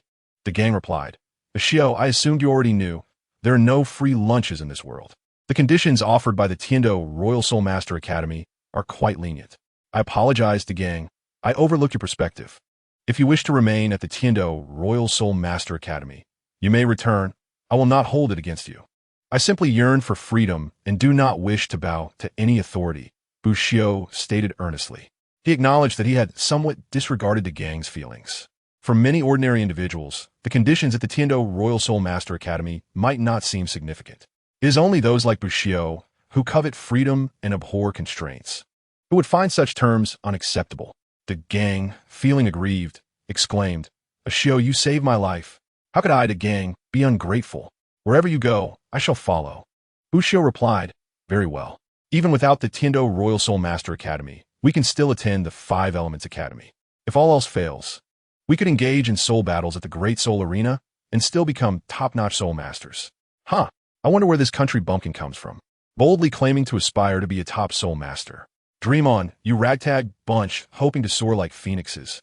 As the two individuals departed, a jarring voice pierced the air, emanating from a group of wealthy young scions clad in the distinctive pale yellow uniforms of the Tiendo Royal Soul Master Academy. Although this institution is ostensibly the foremost academy in the Tiendo Empire, it is rife with a mlang of individuals. many of whom are privileged offspring who have leveraged their connections to gain admission. Faced with their derision, Bushido merely cast a fleeting glance their way before dismissing them entirely, continuing his descent down the mountain with an air of indifference. Hey, what kind of look is that? You stop right there. The disdainful gaze of Bushido pierced through the heart of Shui Peng, inciting him to block Bushido's path and push towards him. Yet in the blink of an eye, Bushido had vanished from Shui Peng's sight. What? Suddenly, Shui Peng felt a sharp pain in his backside, crashing to the ground in an undignified manner. The fiery sting left his face flushed with humiliation and rage, prompting several of his arrogant companions to summon their martial spirits in charge of Bushido. A dark talisman erupted, enveloping the group in an invisible force that rendered them immobile. Nin symbol, Bushido instructed the gang. Nodding in agreement, the gang regarded the privileged youths with little concern. Despite being merely teenagers, none of them had attained a rank of Soul Master. While their soul rings were optimally configured, in the gang's eyes, they were akin to delicate flowers sheltered from the harsh realities of life, having never ventured into the Stardow forest in search of soul beasts. After leaving the peak of the Tiendo Royal Soul Master Academy, the Nin's symbol extinguished itself. With the effect dissipated, the pent-up fury within Shui Peng erupted. His face twisted in resentment as he declared, "Damn it, in all my life, no one has dared to kick my backside. Whoever you are, I will ensure you learn the consequences of crossing me. Your Highness, this may not be prudent. That boy's soul skills are rather peculiar," a wary youth remarked. Shui Peng, though initially apprehensive, quickly succumbed to his wrath, retorting, "What is there to fear? The entire Tiendo Empire belongs to my family. How can a mere soul master pose a threat? Let us go, I shall seek out allies." As the group departed, a figure emerged from the shadows, an admissions instructor. He murmured, "A control-type soul master? Though Shui Peng and his ilk are somewhat lacking in strength, they are still great soul masters. To control so many of them with a single skill, this young man is undoubtedly a prodigy. By instigating conflict between Shui Peng and him, I can be certain that Shui Peng's vengeful nature will create significant discord for this boy. When the time comes, I shall act on behalf of His Highness." Huh. A mere student under the age of 13 at the Tiendo level, the Tiendo Royal Soul Master Academy would not easily overlook him. After facing setbacks, he will inevitably learn to bow his head. Chapter 68. Divine Wind. Upon returning to Tiendo City, the sun was at its zenith. Although the expedition to the Tiendo Royal Soul Master Academy did not fulfill its intended purpose, Bushido emerged with a clearer understanding of the world's realities, rendering the journey worthwhile. The existence of a world is inescapably intertwined with unspoken rules. Soul Masters are inherently volatile beings. How can those who benefit from the status quo ensure their interests remain stable without relying on such unwritten conventions? The notion of unrestricted Soul Masters is but a fanciful dream. Bushido remained undeterred. The Tiendo Royal Soul Master Academy was not his destined place. There would undoubtedly be an academy suited to his abilities. Even in the unlikely event that no institution was a fit, he could still pursue cultivation independently. Unlike most Soul Masters, Bushido, who aspired to participate in the Heavenly Nine trials, did not require the assistance of powerful Soul Masters to acquire soul rings. Moreover, he was confident that, given his and the gang's innate talents, an academy would surely welcome him. Soul Masters above the 30th rank are already regarded as elite Tiendo-level students at the Tiendo Royal Soul Master Academy. Particularly one as young as he who has already attained the rank of Soul Master. Beyond the Tiendo Royal Soul Master Academy, the pinnacle of institutions in the Tiendo Empire is the Five Elements Academy. This academy is not a singular entity, but represents the combined might of the divine wind. Blazing fire, thunder, heavenly water, and earthly armor, each corresponding to the elemental extremes of wind, fire, lightning, water, and earth, collectively, the strongest Soul Master Academies in the Tiendo Empire. Among these, the Divine Wind and Thunder Academies stand out as the mightiest, representing the elements of wind and lightning, respectively. Both are situated in the outskirts of Tiendo City, albeit in differing directions from the Tiendo Royal Soul Master Academy. The Blazing Fire, Heavenly Water, and Earthly Armor Academies are located deeper within the Tiendo Empire. While they may not be within the city, the journey to Tiendo City can be completed in a day. Tiendo City rightly claims its status as the imperial capital of the Tiendo Empire, a hub of economic and cultural activity. hosting the majority of the Empire's top-tier academies in its vicinity. After finding a place to dine, the two friends made their way towards the eastern part of the city.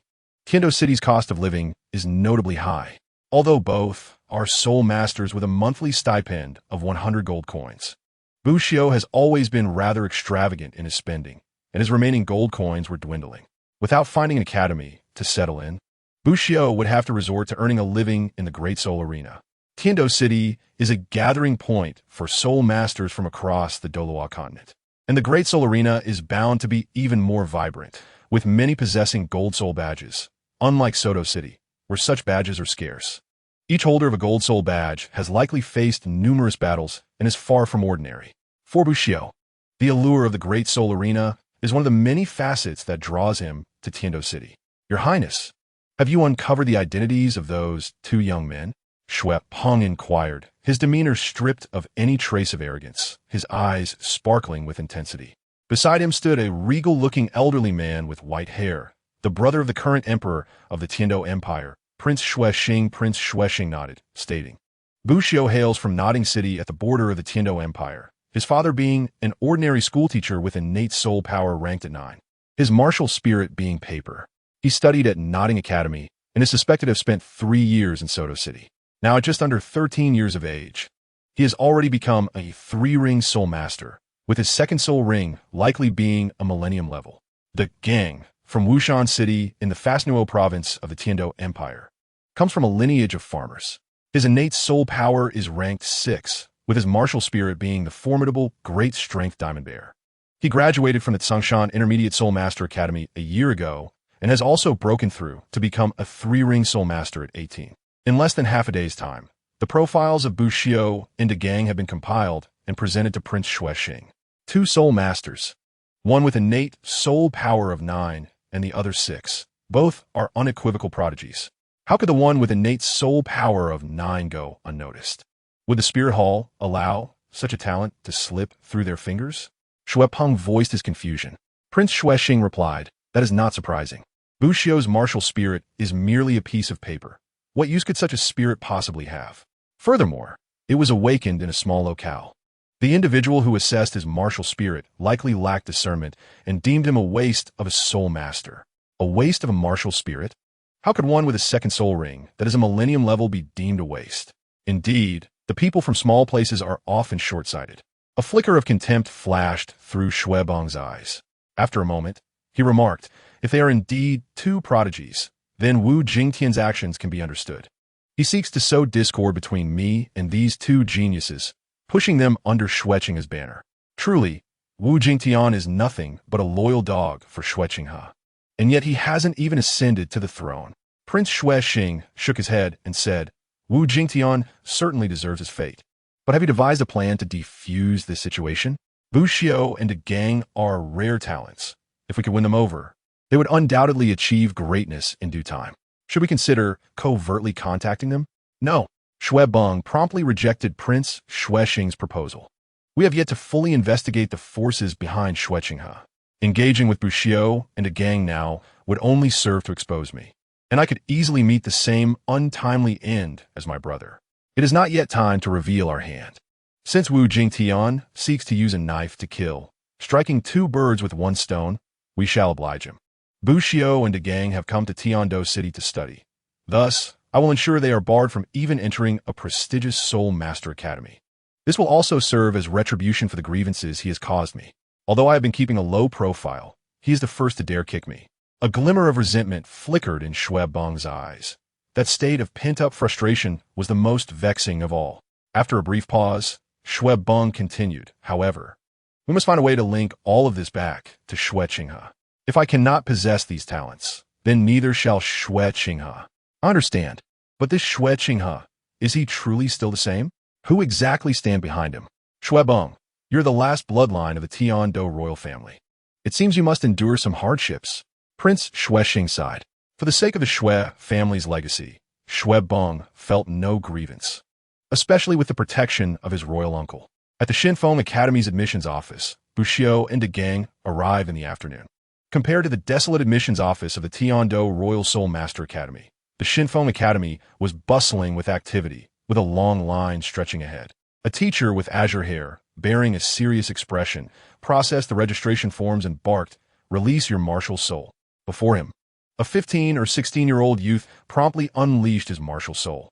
In the radiance of azure soul power, a large azure bird materialized behind him. As the bird appeared, it swiftly merged with the youth, elongating his physique, turning his hair azure, and sprouting a pair of azure wings that mirrored those of his martial soul. 2 yellow soul rings floated around him. Impressive, a great soul master with a flying-type azure bird martial soul. You may proceed to the back for additional tests. If all goes well, you will be welcomed into our Shinfeng Academy. Yuan Fenggang nodded in satisfaction. Flying-type martial souls are rather rare within the wind category. Flight is always a powerful ability within the realm of soul masters, where only those at the 7th ring can achieve levitation through soul power. Possessing a martial soul with innate flying capabilities is exceedingly rare and valuable for cultivation. Even at the 7th ring, a flying-type soul master's speed and skill far surpass those of non-flying-type soul saints. Encountering a youth with a flying-type martial soul naturally uplifted Yuan Fenggang's spirits. Next, Yuan Fenggang swiftly moved through the line. A fire horse, martial soul, was a fire-type soul master doing at Shinfeng Academy? Denied. I suggest you try the Blaze Academy instead. Next, when it was Bushio and De Gang's turn, Yuan Fenggang looked at Bushio with surprise and asked, "How old are you? Coming to apply for a prestigious Soul Master Academy at such a young age? Well, go ahead and release your martial soul." Bushio nodded, opened his palm, and gathered a faint yellow light, revealing a tattered piece of talisman paper. A gentle breeze coalesced, and a blue character for wind appeared on the yellow talisman. A weapon martial soul? Is this merely a piece of paper? It has wind elements gathered, so it barely passes. Wait, is that a Millennium Soul Ring? Or 2? Yuan Fenggang exclaimed as he noticed the 3 soul rings floating beneath Bushio's feet, excitement gripping him as he grasped Bushio's arm and inquired, "Young brother, how old are you?" A stir erupted among those waiting in line, their eyes brimming with astonishment. 13. Bushio replied. 13. Yuan Fenggang gasped, his expression turning exuberant. "Excellent, excellent. You need not take any further assessments. You are directly admitted." Bushio asked, "Does Shinfeng Academy not require any agreements to be signed?" Agreements?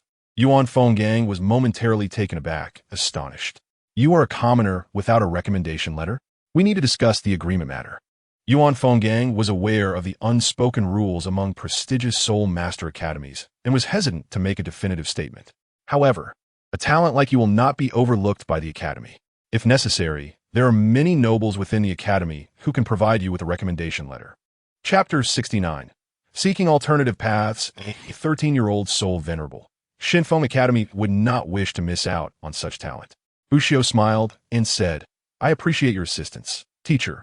My companion, De Gang, who came with me, also wishes to join Shinfeng Academy. Since you came together, let us first assess your martial soul." "Young man, release your martial soul," Yuan Fenggang said kindly. With a burst of golden light, De Gang had already completed the manifestation of his great strength diamond bear martial soul. 2 yellow and 1 purple soul rings slowly ascended from beneath him. Another soul venerable? Yuan Fenggang was taken aback, but then expressed his regret. What a pity. The great strength diamond bear martial soul.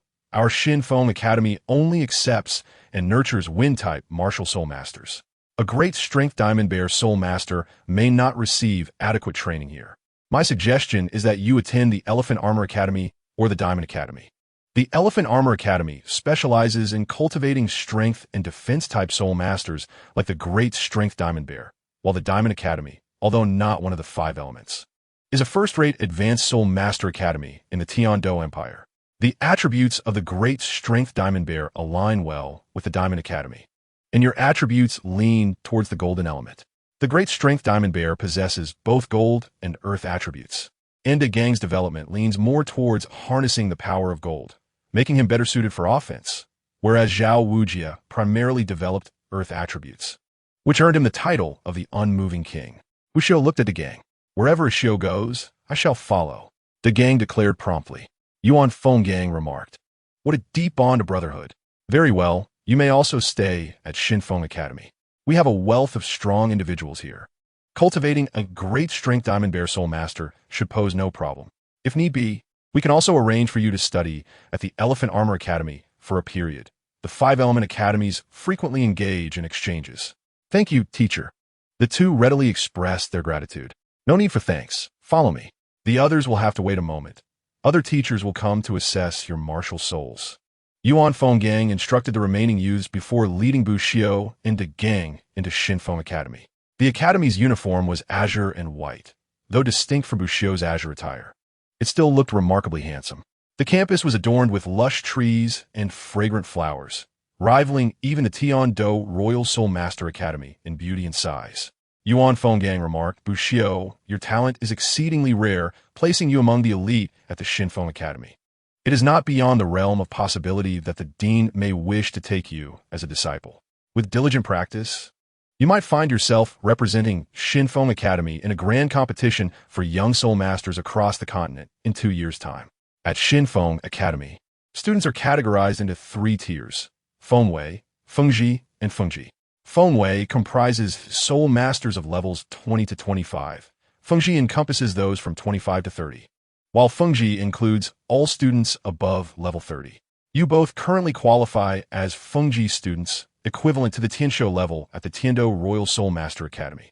The faculty mirrors this structure. Fengwei teachers are soul practitioners of the soul sect. Fengji teachers are soul kings, and Fengji instructors are formidable beings above the soul emperor rank.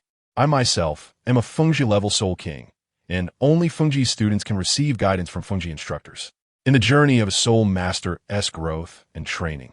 The mentorship of powerful soul masters and the companionship of peers at a similar level are invaluable resources, equally as significant as foundational infrastructure. A wise mentor and a loyal friend are of great benefit to a soul master. It is worth noting that as one of the 5 elemental academies, Shinfeng Academy's overall educational prowess is on par with that of the Tiando Royal Soul Master Academy. In terms of comprehensive skill levels, it surpasses the mixed quality of the Tiando Academy. Its facilities, such as the Battle Soul Arena, simulation training areas, beast fighting zones, and libraries, are exceptionally well equipped. After hearing Yuan Fenggang's introduction, Bushio could not help but marvel at how immensely superior Shinfeng Advanced Soul Master Academy was compared to the rudimentary institutions in Notting City. This truly is a paradise for soul master learning. All right, we have arrived. You may rest in the reception room for a while. I will report to the academic committee. Do not worry. Soon a Fengji instructor from the academy will come forth, and they may even take you on as disciples. Yuan Fenggang escorted the two to a lavish reception room, where refreshments were offered before he departed. However, the brief moment he described stretched into half an hour. Why has Teacher Yuan been gone for so long? Could there be some unforeseen circumstance? The gang couldn't suppress his anxiety. He was quite pleased with the academy's environment. Having encountered numerous Fengji students above level 30 along the way, and even if his attributes were not perfectly aligned, this institution was nonetheless extraordinary. The name of the 5 Elemental Academy had reached his ears during his time in the Fasno province. It was indeed renowned. Approximately an hour later, Yuan Fenggang returned with a somber expression, a hint of guilt in his eyes. "Bushio de gang, I must apologize. Shinfeng Academy cannot accept you unless you agree to remain here for life and serve as instructors after graduation." From their earlier conversation, he had discerned that neither Bushio nor de gang would accept such terms. Bushio's countenance reflected her displeasure as she replied, "Teacher Yuan, we cannot agree to your conditions. Since Shinfeng is unwilling to accept us, we shall take our leave. Yet, we would like to understand the reason for our rejection." Yuan Fenggang sighed and inquired, "Have either of you offended someone recently? Could it be the few scions from the Tiando Royal Soul Master Academy?" Upon hearing this, Yuan Fenggang sighed again. "That seems likely. Prince Xuesheng has personally intervened, forbidding Shinfeng Academy from enrolling you as students. He is the brother of the Snow Knight Emperor, a figure of immense power, exalted above all yet below none, and even the Academy dares not offend him. Of course, if you both are willing to join Shinfeng Academy and pledge to stay for life, the Academy could still accept you, even at the risk of offending Prince Xuesheng." Bushio clasped her hands and stated, "We have always been accustomed to freedom. In that case, we part ways here, for our paths do not align." A cold smile flickered across Bushio's face. "The gang, let us seek other academies." The nearest institution to Shinfeng Academy was the Thunder Academy. Regrettably, Your attributes do not meet the admission requirements for the Thunder Academy. Please seek other opportunities. The Thunder Academy also rejected Bushio and a gang. Axu, where shall we go now? Prince Xuesheng wields significant influence, and even Shinfeng Academy and Thunder Academy fear him. Other institutions may not be willing to accept us either. Furthermore, if Prince Xuesheng seeks retribution, our lives in Tiando City will become exceedingly difficult. Perhaps we should leave the imperial capital and venture to other cities. The royal city of Bala Kingdom also boasts top-tier Soul Master academies, rivaling the best in the imperial capital. The gang expressed his concerns. Bushio shook her head and replied, Shinfeng Academy and Thunder Academy do not fear Prince Xuesheng. A single prince does not wield such power. Their refusals stem from an imbalance of interests and risks. Our complete refusal to align with these academies means they would not offend Prince Xuesheng over two uncommitted commoners. Although Prince Xuesheng is indeed influential, this is a world of soul masters. Even the mightiest soul master academies are not intimidated by an imperial prince. Moreover, the 5 elemental academies possess deep roots, and countless elite soul masters have emerged from them. An imperial prince does not represent the entirety of the Tiando Empire. Yet, what leverage do Bushio and a gang possess to compare themselves to Prince Xuesheng? While innate soul masters with full soul power exist, many do not develop their potential. An undeveloped genius pales in comparison to the focus of an imperial prince, particularly when that genius does not share complete allegiance. Let us explore other academies. Not all may fear the might of Prince Xuesheng. If every advanced soul master academy in Tiando rejects us, we shall devise another plan. Even if Prince Xuesheng were to target us, he would not assassinate 2 talented soul masters under the watchful eyes of many without justification. Wushiu asserted. In her heart, she believed that joining a prestigious academy was the best choice for continued learning. If that proved impossible, she would not shy away from the path of a lone wanderer. In Tiando City, she could not simply leave in defeat. All right, I will heed your counsel, Ashio. The gang nodded in trust. Subsequently, Bushio and a gang traversed all the advanced Soul Master academies near Tiando City, only to encounter uniform rejection. Almost all advanced Soul Master academies in Tiando City turned them away, including the Blue Ba Academy, which purportedly only accepted commoners. In fact, many institutions did not even allow them to enter, sending them away outright. The Elephant Armor Academy offered to accept the gang, but required him to sign a contract, which he naturally rejected. Iundarastimata Prince Xuexing. Well then, the gang, since these academies are unwilling to accept us, we need not pursue their cold indifference. After facing continuous setbacks, Bushio was filled with frustration. Let's find a place to eat. And tonight, we shall head to the Tiando Great Soul Arena to gauge the level of soul masters in Tiando City. We will find a place to stay. As some wish to drive us away and suppress us, we shall instead shine with our own brilliance in Tiando City. All right, Ashio. These academies will surely regret their decision one day. The gang agreed, feeling his own frustration dissipate. Chapter 70. The Tiando Great Soul Arena. As the imperial capital of the Tiando Empire, Tiando City boasts the grandest soul arena on the Douluos continent, the Tiando Great Soul Arena, which encompasses an area 5 times that of the Soto Great Soul Arena. Each soul combat area within the Tiando Great Soul Arena features 36 platforms, 1 primary and 35 auxiliary. The number of participants engaging in soul battles here daily is countless, with even soul kings frequently making appearances. The Tiando Great Soul Arena is a hub of activity, attracting merchants and nobles from all corners of the world who gather to spectate the duels between soul masters and place their bets. It has been noted that the daily ticket revenue of the Tiando Great Soul Arena amounts to hundreds of thousands of gold coins, making it a veritable gold mine. The sum wagered in bets reaches astronomical figures, with many soul masters declaring that the Tiando Great Soul Arena is indeed a true den of wealth. As night descends, the Tiando Great Soul Arena remains brilliantly illuminated, with a castle-like structure soaring to an astounding height of over 100 meters nestled within Tiando City. At the entrance, stone tablets engraved with the names of the deceased exude a chilling and ruthless aura. Bushio paused momentarily before the tablets, donning a bronze ghost mask, his eyes shimmering with a faint glow. The death toll within the Tiando Great Soul Arena far exceeds that of Soto City, with the blood-red names revealing the brutality of the Soul Master world. Esteemed Soul Master, may you have a pleasant evening. Your information has been registered. Please proceed to the rest area for a brief respite, and be attentive to the soul guide broadcast within the arena, where match information will be announced. The staff respectfully returned Bushio's badge. Possession of a gold soul badge is not something just anyone can attain at the Tindo Great Soul Arena. Each holder of a gold soul badge is distinguished among soul masters. Only those with a gold soul badge are qualified to enter the primary combat arena. Bushio, you are actually a soul master who possesses a gold soul badge? The gang exclaimed, a hint of astonishment on his face. The gang had also trained within the Great Soul Arena, but only held a copper soul badge. He understood the difficulty of acquiring a gold soul badge. Please, Copper Soul Master Tian Lai and Copper Soul Master Tai Long, proceed to prepare at the individual combat area, Platform 28. The announcement soon echoed through the arena, revealing the gang's combat information. Tian Lai was indeed the gang's name. Upon reaching Platform 28, the gang faced an equally robust young man. While not as tall as the gang, stood nearly at 1.9 meters, with arms thicker than most individuals' thighs, his exposed muscles resembling granite. The second battle at Platform 28 features Soul Master Tian Lai, a rank 31 Soul Master wielding the martial soul Dreadnought Bear. With a record of 19 wins and 7 losses and a score of 104. His opponent is Soul Master Tai Long, a rank 35 powerhouse, wielding the martial soul Dreadnought Gorilla.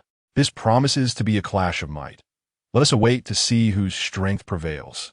The soul battle begins. After a brief introduction of both participants, the host promptly exited the platform and called out loudly, "A Dreadnought Bear? So you two are a strength-oriented soul master. However, when it comes to sheer power, I, Tai Long, have never tasted defeat." Tai Long shouted, rapidly summoning his martial soul. His physique expanded significantly as he charged toward the gang. The gang quickly activated his martial soul, the Dreadnought Bear, his form swelling as he enveloped himself in an aura of invincibility, meeting Tai Long head-on. The two titans collided on the platform like two mountains. With a resounding crash, the gang staggered back several steps, while Tai Long remained steadfast, unyielding as a mountain. The Dreadnought Bear martial soul was by no means inferior to the Dreadnought Gorilla, but the gang's soul power fell short of Tai Long's, placing him at a disadvantage in this initial test of strength. Ha ha ha, quite impressive to hold your ground against me in terms of strength. But this is merely the beginning. Second soul skill, explosive might. Tai Long laughed heartily as his second soul ring shone brightly. A burst of black lightning erupted from his body, each muscle surging with power. He unleashed a punch that caused the air to tremble, revealing the tremendous force behind it. In silence, the gang's purple soul ring illuminated as he retreated, golden light emanating from his form. In an instant, he transformed into a towering golden giant, his size ballooning as his garments tore away, revealing his finely sculpted muscles. Now standing at an imposing height of 2.3 meters. Third soul skill, Dreadnought Transformation. This transformation skill enhances my size, strength, and defense by more than double. This was merely the commencement. The gang lunged to meet Tai Long's advance, roaring fiercely as both his first and second soul rings flared to life. Fingers poised together. A brilliant gold light surged from his fingertips as he pointed decisively. First soul skill, Roar. Second soul skill, Dreadnought Finger, without granting Tai Long a moment to react. A deafening roar resonated throughout the arena, as if to release all the pent-up frustration of recent days. The force of the Dreadnought Finger struck without restraint. With the auditory distraction of the roar, Tai Long found no opportunity to unleash his first or third soul skills. His mind momentarily blanked. Subsequently, the Dreadnought Finger pierced through Tai Long's fist, sending a spray of crimson as it burst open a wound on his arm. Tai Long let out a muffled grunt, pain coursing through him, leaving his complexion as pale as a sheet. The Dreadnought Finger's intrusion had rendered his arm nearly incapacitated, drastically diminishing his combat capabilities. Excellent. A single exchange, and blood has been drawn. The spectators, jolted from their stupor by the gang's roar, erupted into cheers, including several dignified ladies who, disregarding their decorum, applauded fervently. The Soul Arena possesses an unparalleled ability to awaken the primal violence and impulses within a person. Devilish Ape Golden Form. Tai Long bellowed as his third soul ring ignited, surprisingly manifesting a transformation skill akin to the gang's. His physique swelled, thick black fur sprouting forth, transforming him into a formidable devilish ape. Though one arm hung limply, the bleeding from the dreadnought finger had ceased. The loss of one arm ignited Tai Long's inner fury, and with a fierce leap, he charged toward the gang, swinging his remaining arm in a powerful strike, creating a turbulent shockwave. In response to Tai Long's onslaught, the gang opted for a tit-for-tat approach, once more extending the dreadnought finger, while the gang, embodying the dreadnought bear, and Zhao Wuji stood in stark contrast, one excelling in defense and counterattacks, the other purely offensive. Tai Long's considerable might was evident. The dreadnought finger once again pierced through Tai Long's fist, yet the overwhelming force behind Tai Long's punch sent the gang reeling. Both warriors roared as they collided once more. Ultimately, Tai Long's loss of an arm greatly diminished his combat effectiveness, and soon he found himself punctured by the dreadnought finger, blood seeping from multiple wounds. Though they narrowly missed critical areas, the loss of blood left Tai Long's complexion as pale as a ghost. With a final thrust of the dreadnought finger, Tai Long could endure no longer and collapsed onto the platform. Staff from the Great Soul Arena swiftly pulled Tai Long away for treatment, while the host ascended the platform, raising the gang's right hand in triumph. The victor of the second match at Platform 28 is Tian Lai. Tian Lai. Tian Lai. Tian Lai. The audience erupted in jubilant cheers. In the realm of soul masters characterized by strength, Talon possesses a soul power that surpasses that of Dagong by 4 levels, suggesting an all-encompassing dominance. However, Dagong manages to rise above, and the name Tian Lai is bound to be etched in the memories of many. In the treatment room, several youths gathered around Talon. A coldly charismatic young man hastily urged, "Jiangzhu, you must heal the chief." Tianli's assault was excessively brutal. He appears quite young and should be a student from a senior Soul Master Academy. When did Tiando City acquire such a formidable strength-type Soul Master? Among the youths, a striking female Soul Master stepped forward, her hands clasped together, as a metallic staff materialized in her grasp, adorned with 3 soul rings, 2 yellow and 1 purple.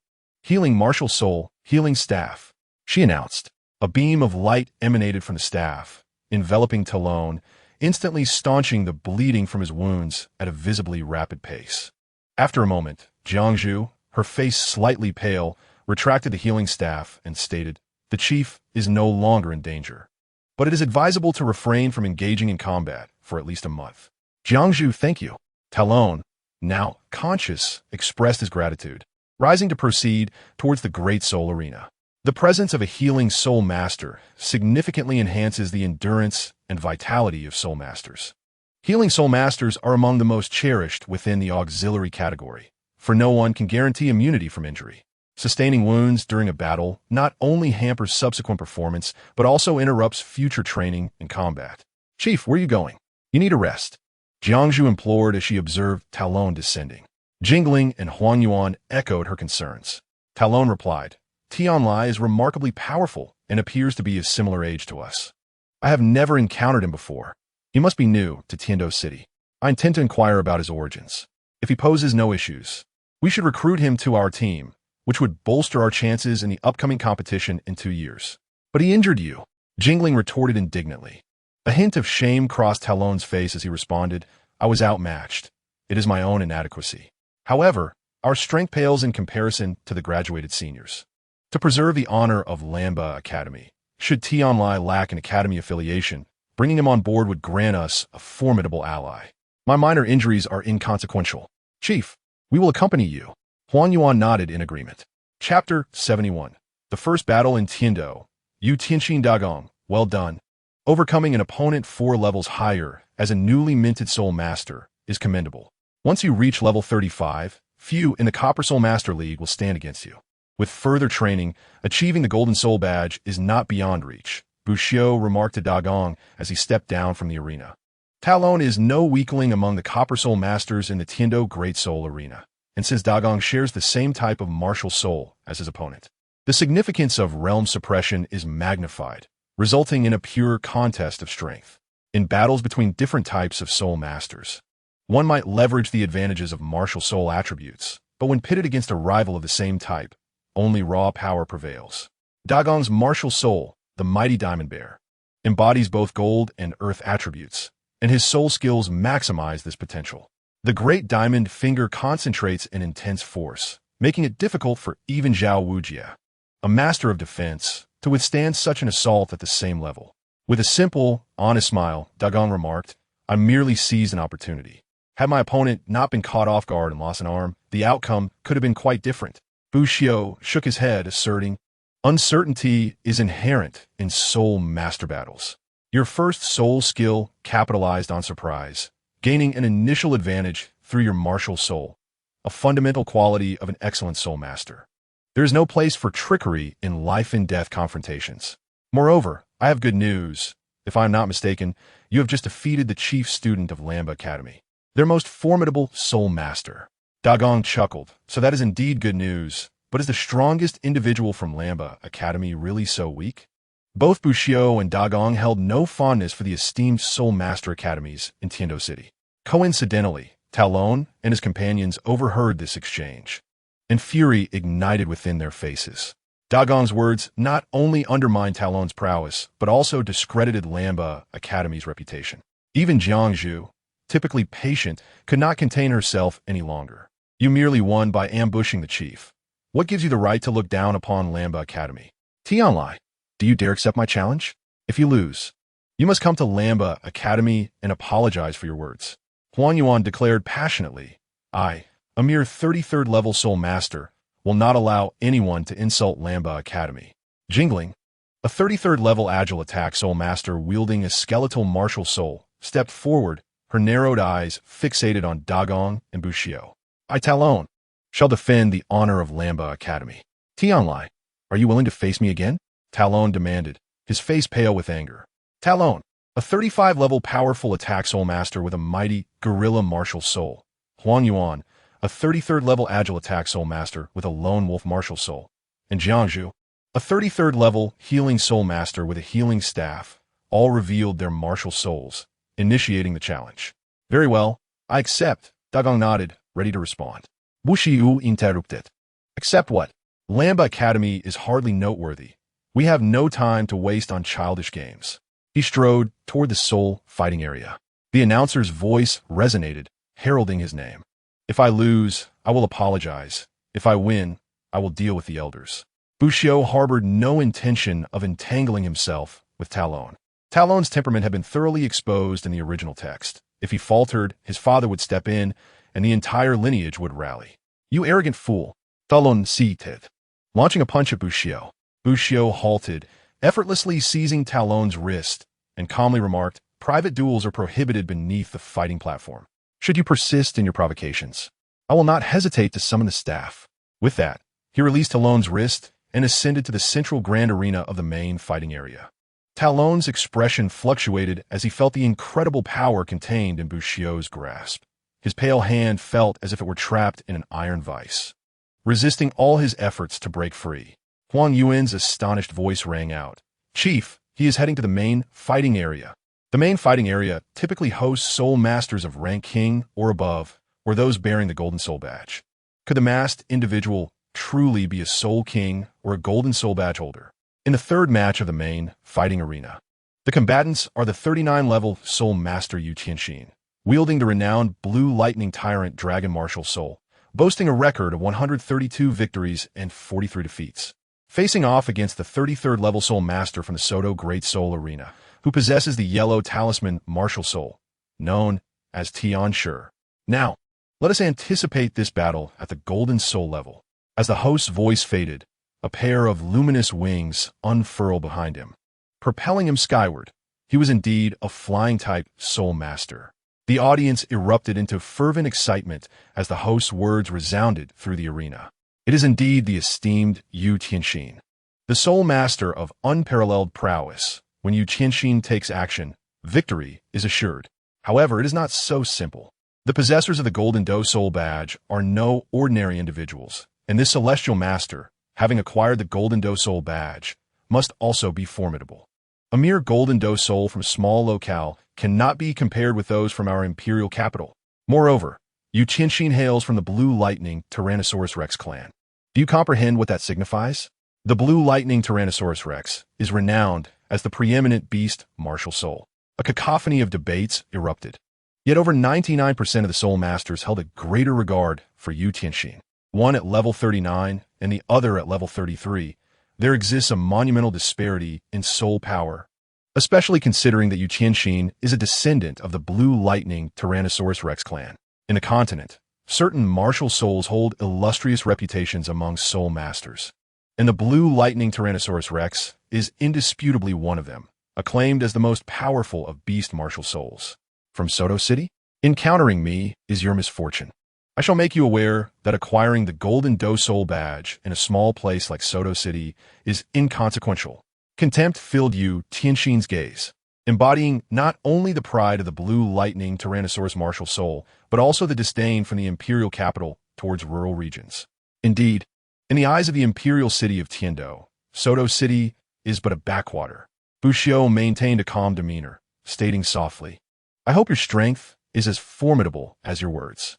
Yu Tianxin of the Blue Lightning Tyrannosaurus clan is perhaps the most powerful opponent he has encountered among his peers. After obtaining the third soul skill and the right arm bone of the Titan giant ape, Bushio had never fought with his full might. He eagerly anticipated this battle as well. Haha, viewing the world from a limited perspective will reveal to you who truly speaks with bravado. Blue Lightning Tyrannosaurus, manifest! Yu Tianxin exclaimed, swiftly completing the manifestation of his martial soul. A dazzling blue light emanated from his forehead, soon enveloping his entire being, transforming into surging currents that coursed through him, a lightning mark forming at his brow.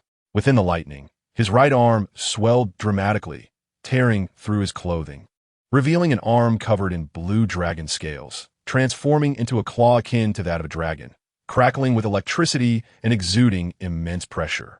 3 soul rings, 2 yellow and 1 purple, encircled Yu Tianxin's dragon claw. Dragon transformation. The Blue Lightning Tyrannosaurus martial soul, as the foremost beast martial soul, undergoes a transformation with each 10 levels attained post-level 30, with parts of the body becoming dragon-like. This transformation significantly augments the power and resilience of the arm. In the face of Yu Tianxin, who had manifested his martial soul, Bushio displayed no intention of releasing his own. The domineering aura of the Blue Lightning Tyrannosaurus seemed to affect him not in the least. His presence in his azure robe faded into the background, appearing almost invisible amidst the throng, utterly ordinary. Fooling around, Yu Tianxin shouted, unleashing electric serpents as he lunged toward Bushio. The Blue Lightning Tyrannosaurus martial soul is an offensive type, characterized by relentless assaults. The bloodline of every disciple of the Blue Lightning Tyrannosaurus is imbued with the impulse to attack. In response to Yu Tianxin's onslaught, Bushio bent slightly, soon propelling himself skyward with astounding speed, preparing to meet Yu Tianxin head-on. In that instant, Bushio seemed to embody the Titan giant ape, his entire being radiating a golden light as he collided with Yu Tianxin's dragon claw. The Blue Lightning Tyrannosaurus martial soul is indeed a top-tier beast martial soul, a dominant entity in the food chain, comparable to the Titan giant ape. Coupled with the dragon claws of Yu Tianxin's transformation, this strike could be described as earth-shattering, with thunderous energy coursing through the claw, accompanied by formidable paralyzing power. Boom! With a resounding explosion, a figure was sent reeling backward. How is this possible? Gasps erupted from the audience. In their first clash, Bushio remained unmoved, while Yu Tianxin was sent hurtling back. The Blue Lightning Tyrannosaurus martial soul, reputed as the world's strongest beast martial soul, was defeated, and that too while the opponent had not even unleashed their martial soul. How could this be? You are undoubtedly not a soul master, Yu Tianxin asserted confidently. A soul master could not possibly repel the Blue Lightning Tyrannosaurus martial soul while being 6 levels lower in soul power. At that moment, the announcer, soaring in the sky, proclaimed, Yu Tianxin, please trust the judgment of the Great Soul Arena. The arena would never arrange for opponents of unequal levels to battle. The Celestial Master is indeed a level 33 Battle Soul Master. That is beyond dispute. Wushiyu Rimain Incident. The electric might of the Blue Lightning Tyrannosaurus had no effect on him. Upon landing, he dashed toward Yu Tianxin with lightning speed once more. Chapter 72. Third Soul Skill. Yellow Turban Strongman. Impossible. Yu Tianxin was once again astounded. The paralyzing power of the Blue Lightning Tyrannosaurus was extraordinarily potent, even against an opponent of superior strength. The paralysis would usually hinder their immediate reaction. Yet, Bushido appeared entirely unaffected. After landing, Bushido exhibited astonishing agility, almost instantaneously appearing before Yu Tianxin, his golden fist roaring as it struck Yu Tianxin squarely in the chest. Wrath of Thunder. Yu Tianxin's third soul ring shone brightly, a powerful blue-purple lightning enveloping him, akin to a lightning armor that fortified his capabilities, doubling both his lightning power and soul strength. When the golden fist collided with the lightning armor, electricity erupted like splashing water, and Yu Tianxin emitted a muffled grunt as he staggered backward.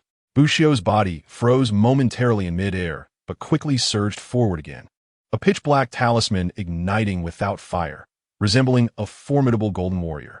With each leap, he increased his speed exponentially. Thunder Dragon Claw. Yu Tianxin unleashed his first soul skill, channeling all the lightning into his dragon claw as he lunged at the charging Bushido. As the dragon claw met the golden fist, Yu Tianxin felt an indescribable force pressing upon him, as if he were facing not a soul master, but a soul beast. How is this possible? How can a mere 33-level soul master be so powerful? Yu Tianxin's heart brimmed with disbelief. The pride of the Blue Lightning Tyrannosaurus clan only fueled his determination. As the Thunder Dragon Claw clashed repeatedly with Bushido's golden glowing fists, below, Talon and others were utterly captivated, unable to tear their eyes away. Who are you? Talon could not help but inquire. Who is Yu Tianxin? The direct descendant of the Blue Lightning Tyrannosaurus clan, the leading figure among the younger generation of the formidable Thunder Academy. Although Talon was also the chief of the Blue Overlord Academy, he was acutely aware of the vast chasm that separated him from Yu Tianxin. The Thunder Academy and the Blue Overlord Academy held a tenuous connection. Thus, at the invitation of the Blue Overlord Academy's dean, they had previously engaged in an exchange with the Thunder Academy. During that exchange, the weakest member of the Thunder Academy had achieved the remarkable feat of defeating 7 opponents single-handedly, and Talon himself had been bested by Yu Tianxin in a single move. The might of Yu Tianxin led Talon to believe that he was indeed the strongest among the younger generation of the Tindo Empire. Yet now, the seemingly invincible Yu Tianxin was being completely suppressed by an obscure soul master from Soto City. De Gang's eyes also reflected a hint of astonishment, though he remained silent. He had long been aware of Bushido's incredible strength. After all, he had witnessed Bushido single-handedly defeat a nearly 8,000-year-old Titan giant ape soul beast and subsequently transform it into his third soul ring. Such a confrontation, marked by the current prowess of the participants, is to be expected. Following a fierce clash, a trace of blood appeared at the corner of Yu Tianxin's mouth, his chest heaving violently, yet his gaze was sharper than ever before. It had been a long time since he felt such immense pressure from a soul master. Even his cousin, Yu Qianheng, who was renowned alongside him as a twin star of the Blue Lightning Tyrant Dragon family, could not exert such formidable pressure on him at level 33 when he himself was at level 39. This only served to fuel the fervor within him. Throughout his journey, Yu Tianxin's strength had always been on par with his cousin S, yet due to Yu Tianheng's younger age, the family S focus leaned more towards him. Thus, Yu Tianxin had to toil relentlessly in his training to alleviate the considerable pressure his cousin imposed upon him and to garner more attention from the family. One could say he had always lived under tremendous pressure. The greater the pressure, the more fiercely he fought. The opponent before him seemed almost inhuman. Regardless of the ferocity of the lightning-infused attacks from his Blue Lightning Tyrant Dragon Martial Soul, they appeared ineffective, with the opponent's condition and power remaining unchanged. Even now, Yu Tianxin could not perceive any fluctuation in his adversary's breathing, as if he were an unyielding puppet without limits. With a resounding crash, after another collision, Yu Tianxin was sent flying. Just as Bushido closed in, his second soul ring illuminated, and with the enhancement of his third soul skill, a barrage of blue-purple lightning arrows surged forth. The second soul skill, Thunderous Might. In response to Yu Tianxin's relentless assault of arrows, Bushido deftly maneuvered, his legs adorned with wind talismans igniting, allowing his ethereal form to weave swiftly between the lightning projectiles, evading most of them. The few arrows that did remain failed to inflict any harm upon him. With a thunderous strike, Bushido charged again, his golden fist landing squarely and causing Yu Tianxin to spit blood. Yet a manic smile crept onto Yu Tianxin's face. He had seized him. His dragon claw clutched Bushio's arm, powerful soul energy coalescing within him as streams of lightning surged along his arms and flowed towards Bushio. The unleashed fury of the lightning promised devastating consequences. The gruesome state of Yu Tianxin's left arm attested to its potency. With an explosive sound, it seemed as though an invisible shackle shattered, causing Yu Tianxin's soul power to surge dramatically, and the onslaught of blue-purple lightning grew ever more violent. He had broken through. The Soul Master had achieved a breakthrough mid-battle, ascending from level 39. It was a remarkable feat, and it seemed that soon, the Grand Soul Arena would welcome a distinguished Soul Master bearing the Gold Soul Badge. The announcer in the sky gasped in astonishment, and the audience erupted in excitement. Yu Tianxin had indeed achieved a breakthrough. They had to concede that this was an extraordinary match, a true clash of titans. The 33rd level Gold Soul Badge holder, Tian Shi, had provided them with an astonishing spectacle, exhibiting unyielding strength and indomitable speed, though he had not unleashed any soul skills. His sheer physical prowess had compelled Yu Tianxin to engage in a battle of attrition. Now that Yu Tianxin had broken through, the gap between level 39 and 40 may seem slight, yet it represented two vastly different realms. At only 19 years of age, Yu Tianxin was already on the cusp of becoming a soul master. Once he integrated his fourth soul ring, his power would experience a qualitative leap, leaving the audience in eager anticipation of who might prevail, the now empowered Yu Tianxin or Tian Shi. With a resounding crash, all of Yu Tianxin's soul power and thunderous might surged into Bushio, enveloping him in a maelstrom of violent lightning as if he were to transform into a tempest of electricity. Yu Tianxin's breath grew increasingly feeble, yet he wore a victorious smile. With a mighty shout, Yu Tianxin unleashed the gathered lightning within Bushio, resulting in a tremendous explosion that scattered Bushio's form into countless scintillating sparks. What? Did Tian Shi really perish just like that? Someone exclaimed in disbelief.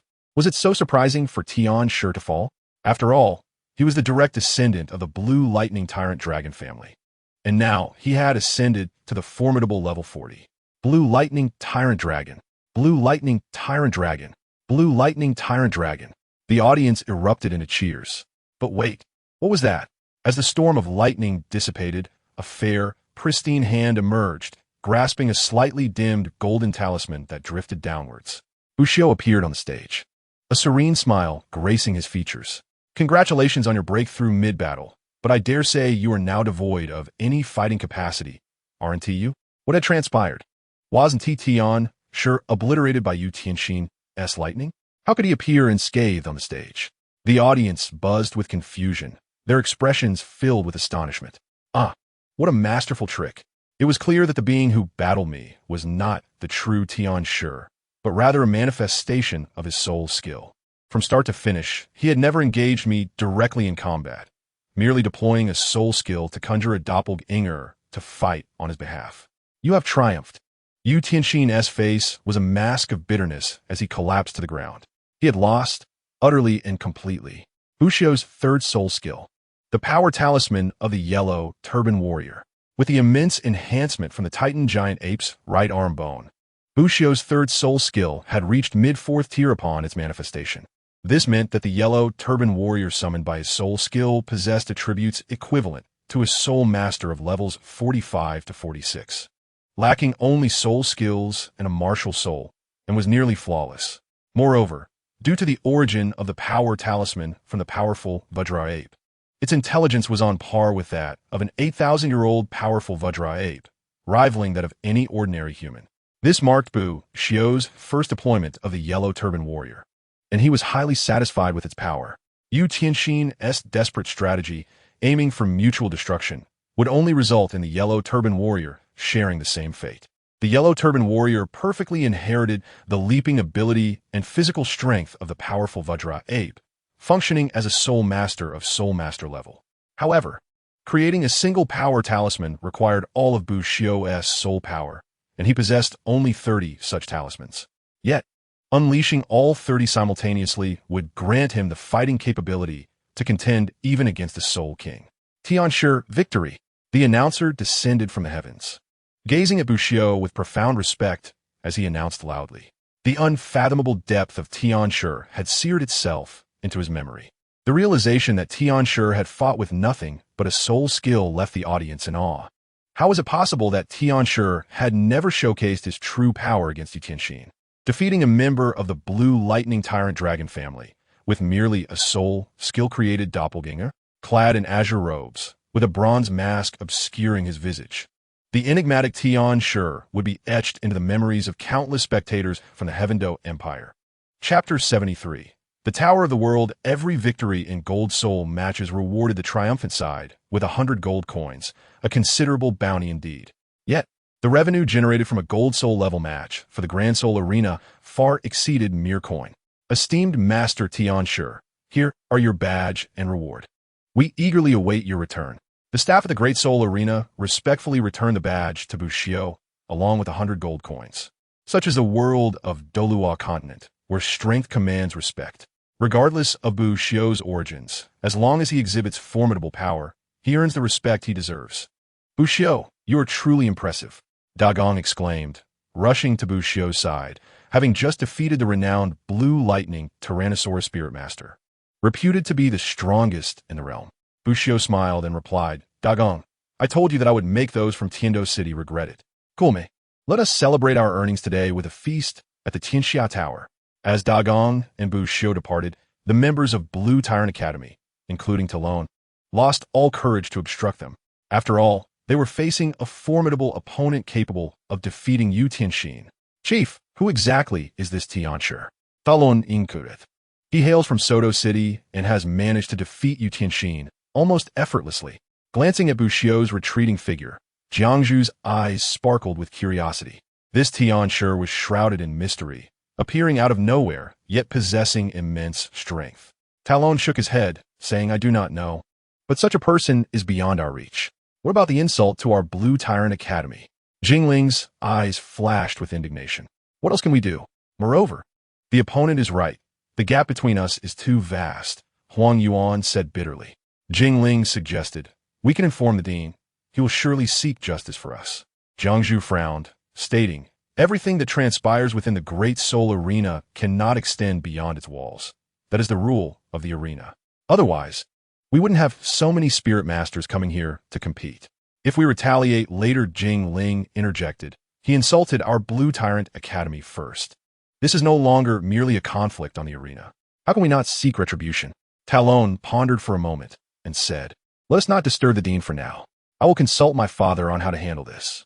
Meanwhile, Buxiu paid no mind to the members of Blue Tyrant Academy and led Dagong directly to the most opulent establishment in Tiando City, the Tianxia Tower.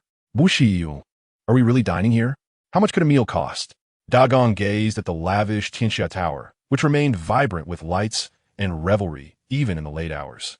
Come on, a few coins are nothing. We should enjoy ourselves as spirit masters. Rest assured, it's on me.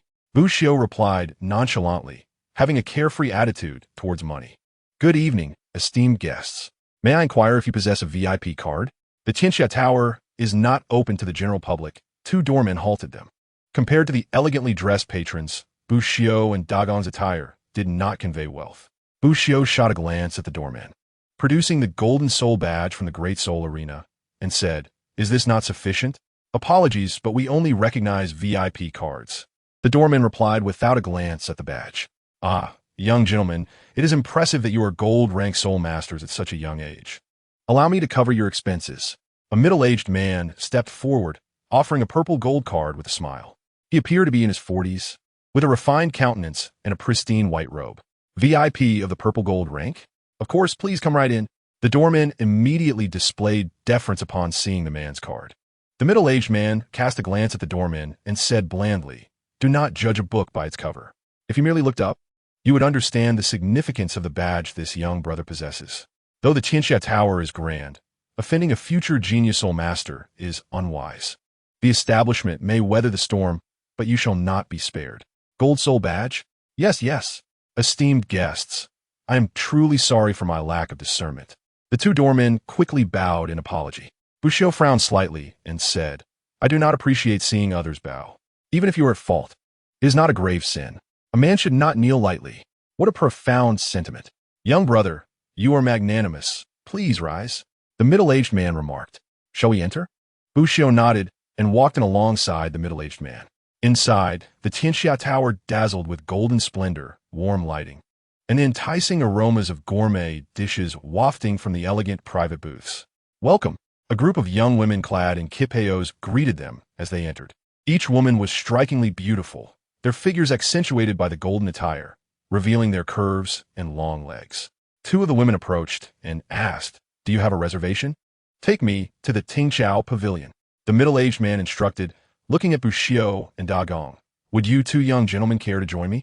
Bushio shook his head, saying, "Thank you for the invitation, but my brother and I prefer to be on our own." The middle-aged man chuckled. "Very well. Perhaps we shall meet again in the future. I will cover your expenses at the Tianjiao Pavilion. Please follow me." One of the young women stepped forward, bowing respectfully to both. Bushio and Dagong exchanged glances and followed the woman upstairs to a private room. From his second floor, they could gaze out at the night view of Tiando City. "This is the menu for Tianjiao Pavilion. Please hold on a moment. If you have any dietary restrictions or requests, feel free to let me know. My name is Hong Wan." The woman presented a menu. "Is it really this expensive?" Dagong gasped upon seeing the menu. The prices exceeded 1,000 gold coins. Hong Wan smiled and explained, "Esteemed guests, the dishes at Tianxia Tower are renowned for their quality. Many ingredients are sourced from across the land, ensuring top-tier freshness, and we have specialized soul masters to escort the ingredients. For instance, this steamed bear paw is sourced from a century-old bear from the Soul Beast Forest." As Hong Wan introduced the dishes, one after another, enticing aromas filled the air. Bushio savored a piece of bear paw meat and could not help but exclaim, "Truly exceptional. The culinary skills here are remarkable." Thus, the two indulged heartily, devouring over 30 exquisite dishes. Bushio also experienced the famed clear blue sea that Shurhao had described, tasting similar to Sprite, yet with a refreshing coolness that invigorated him. The other dishes were equally extraordinary, and after consuming so much, Bushio felt his soul power surge, successfully breaking through to level 34. Having been at the mid-30s for quite some time, the months of exploration had not deterred him from training. And with the aid of these precious ingredients, his breakthrough came naturally. "Excellent, excellent." Bushio could not help but express his admiration, acknowledging that while the prices at Tianxiaolu are indeed steep, there exists a rationale behind such costs. Moreover, it is important to note that the Tianjiao Pavilion stands as the pinnacle among the various pavilions in Tianxiaolu, offering only the finest delicacies. Should one opt for a private room on the first floor, the expenditure would be significantly reduced. On the second floor, each private room presents a fixed menu, impervious to alteration by any individual, and to gain access to the second floor's private chambers, one must not only possess ample wealth, but also meet the stringent standards imposed by each room. The criterion for entry to Tianjiao Pavilion is that only those of exceptional talent are deemed worthy. "Are you two satisfied with the service at Tianxiaolu?" inquired Gao Cheng, the second manager of Tianxiaolu, who approached with a courteous demeanor. "I must apologize for any shortcomings in our previous service. Please forgive any offense caused. As a gesture of goodwill, we intended to waive your expenses today, but it appears a benefactor has already settled your bill. This card is our Platinum card, which entitles you to a 20% discount on all future visits." As the two were nearing the conclusion of their meal, a jovial, rotund manager made his entrance with a broad smile. "You flatter me," Bushio replied, tucking away the Platinum card, his curiosity piqued. "Might I inquire the name of the benefactor who graciously covered our expenses?" Gao Cheng chuckled, as the esteemed guest prefers to remain anonymous. "I must respectfully decline to disclose any information regarding their identity." Bushio nodded, continuing, "May I ask if the Bihai Chongqing is available for purchase? If so, we would like to acquire some." Gao Cheng smiled. "In principle, Bihai Chongqing is not for sale. However, as a token of our apology, we would like to offer each of you a can of Bihai Chongqing as a gift. Each can is valued at 50 gold coins, a considerable gesture on our part." "Thank you, Manager Gao." Both Bushio and Gang accepted the offer graciously. The Bihai Chongqing is indeed a rare and exquisite beverage, beneficial for one's health. Chapter 74. The mountain encounter having departed from Tianxiaolu, the night had already deepened. The moon shone brightly amid sparse stars, and the charming night enveloped Tiando City, still aglow with vibrant lights and bustling life.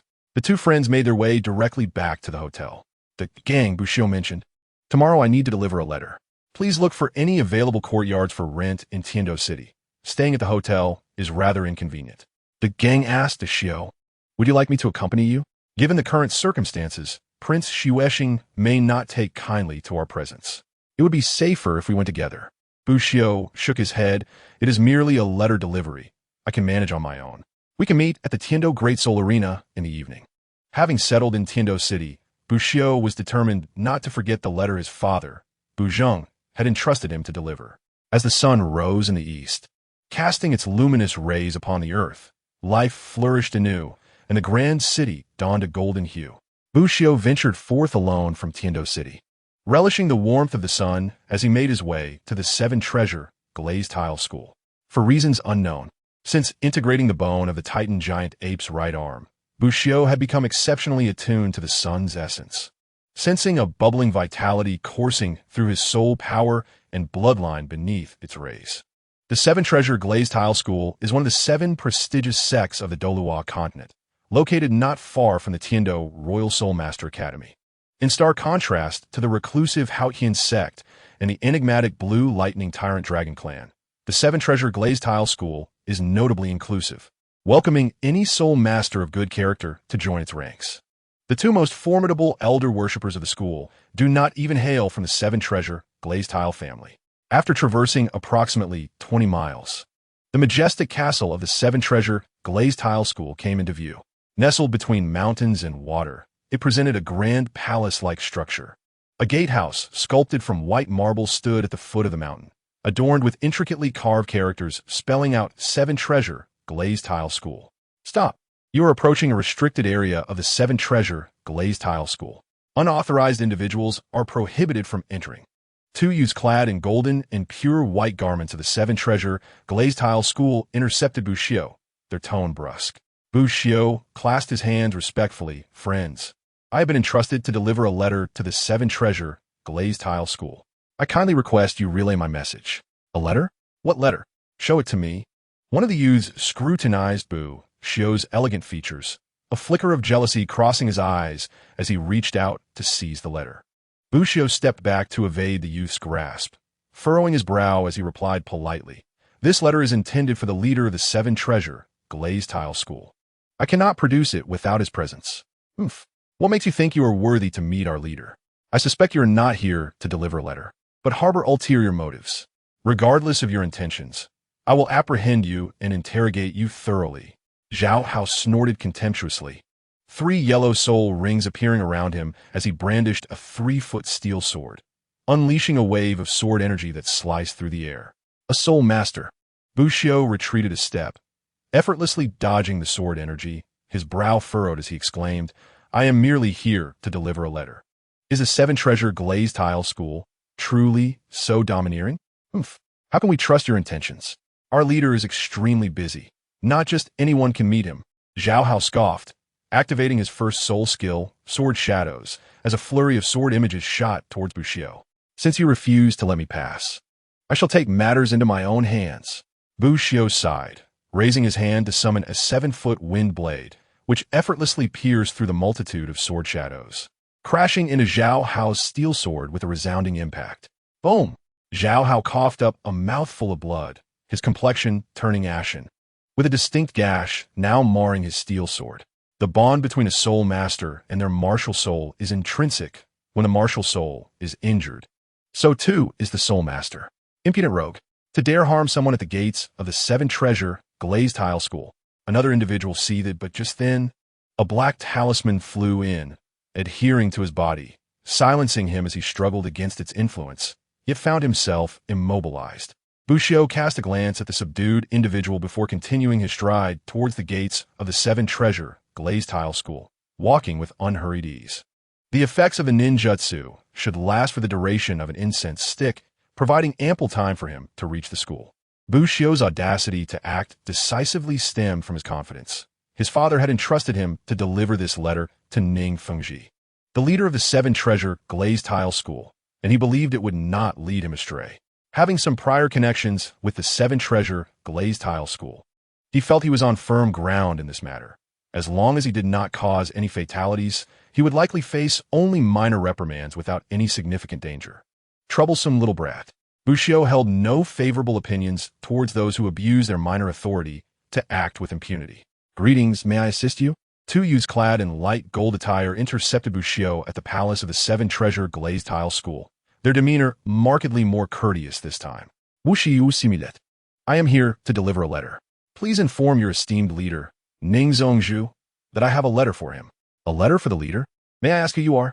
One of the youths inquired, his expression now significantly more amiable. At that moment, a tricolored firework soared into the sky from the mountain gate. Someone is attempting to breach the mountain. The youth's expression shifted dramatically as a dragon-patterned halberd materialized in his grasp, and 4 soul rings, 2 yellow and 2 purple, manifested around him. Another young man summoned his martial soul. A beast martial soul, the flame lion, adorned with large patches of golden fur that danced in the wind, faint sparks of fire flickering amidst them. He too possessed the optimal configuration of 4 soul rings. Both individuals were inner disciples of the Seven Treasures Glazed Tile School, their strength and talent unparalleled. Esteemed guest, please hold on for a moment. We must first deal with the intruder before escorting you to meet the sect master, said the youth wielding the dragon-patterned battle halberd to Bushio, before soaring down the mountain alongside the flame lion soul master. At the base of the mountain, a green figure rushed forward, pointing at Bushio and shouting, Brother Long, Brother Xia, capture this intruder. He has injured Brother Zhao. He's actually a flying-type soul master. Long Fei and Xie immediately turned their attention to Bushio. Long Fei exclaimed in astonishment, You are the one who trespassed upon the mountain? Bushio nodded. I merely came to deliver a message, but they made it exceedingly difficult for me. Thus, I had to ascend myself. Is what he says true? Long Fei coldly glared at the approaching disciple, a powerful aura erupting from the dragon-patterned battle halberd as he questioned. Brother Long, Brother Zhao acted impulsively. And this person's identity is suspicious, Huang Ping stammered, his complexion shifting. After this, you will go to the sect's law enforcement hall to confess. There will be no need for you to guard the mountain anymore. Long Fei declared frostily. Turning to Bushio, he continued, Brother, on behalf of the Seven Treasures Glazed Tile School, I apologize. However, your trespass, while somewhat understandable, cannot be overlooked as a member of the sect. Therefore, I must request a duel. If you defeat me, all disputes will be resolved, and we will relay your presence to the sect master. Though whether he sees you is beyond our concern. With a flourish of his halberd, Long Fei's battle intent surged to the heavens as he proclaimed, I am Long Fei, an inner disciple of the Seven Treasures Glazed Tile School, a 34th level assault spirit master, wielding the dragon-patterned battle halberd. Please enlighten me. Bushi Unodit. A soft yellow glow converging in his palm as a yellow talisman appeared, alongside 3 soul rings, 1 yellow and 2 purple, rising to prominence. I am Bushio, a 34th level assault spirit master, wielding the yellow talisman. Please enlighten me. 2,000-year soul rings? Long Fei's eyes widened, more convinced of Bushio's extraordinary origins, as he had never encountered anyone capable of merging a 1,000-year soul ring at the second ring. Though Bushio's soul power was merely at the 34th level, it exerted tremendous pressure upon him. Meanwhile, Huang Ping's expression shifted as he saw the 2 purple soul rings on Bushio. Unable to suppress his reproach towards Zhao Hao for acting without proper inquiry. Very well, Long Fei declared, swinging his halberd as the first soul ring shone brightly. The crescent blade at the front of the halberd crashing down. First soul skill, Radiant Moon Halberd. Boom! A figure soared, enveloped in golden light, showcasing astonishing agility as a pair of golden fists blocked Long Fei's descending halberd. Third soul skill, Power Talisman Yellow Banner Warrior. With the Yellow Banner Warrior in front, Bushio shadowed him, bursting forth from behind to unleash a shimmering azure blade, descending with great force. Long Fei, being a true spirit master, could not afford to be careless. He did not merely let the Yellow Banner Warrior fight alone, but coordinated their battle efforts. The imposing Yellow Banner Warrior, despite lacking soul skills, was exceptional in strength and speed, allowing Bushio's hidden movements to reach their pinnacle under the warrior's protection. The wind blade sliced through the air, startling Long Fei, who spun his halberd in a whirlwind, the moon-white blade conjuring a storm that successfully blocked the wind blade. Second soul skill, Dragon Halberd Dance. Long Fei's body staggered back a few steps, exclaiming, "What a powerful wind blade!" Third soul skill, Dragon Blood War Song.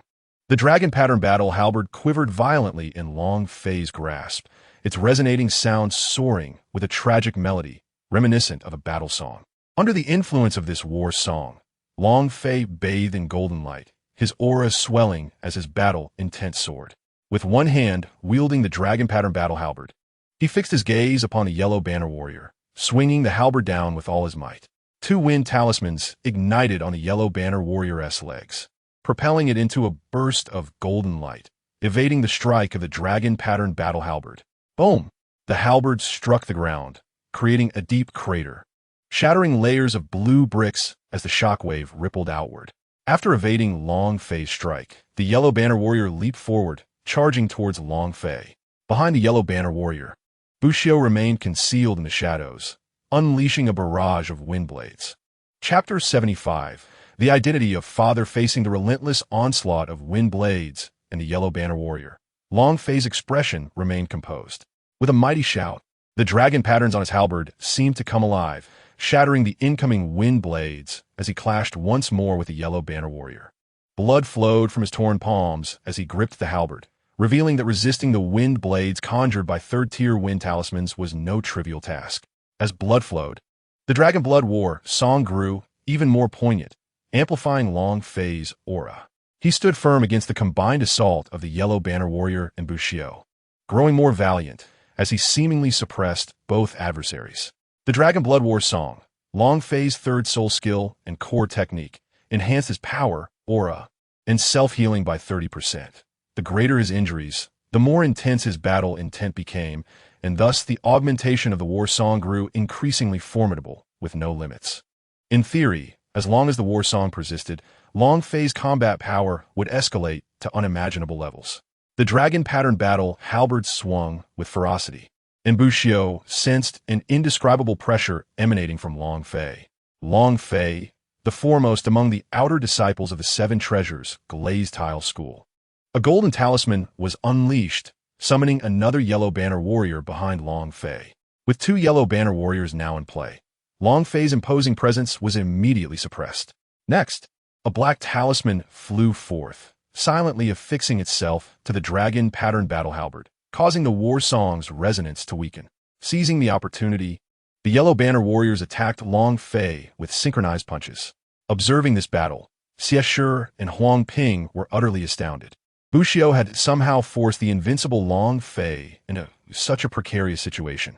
It was known that with the aid of a direct disciple of the Seven Treasures Glazed Tile School, Long Fei had previously defeated a Soul King in direct confrontation, earning him the title of the most promising talent among the younger generation of the sect, with potential to succeed the sword-bone Douluos and become the next guardian of the Seven Treasures Glazed Tile School.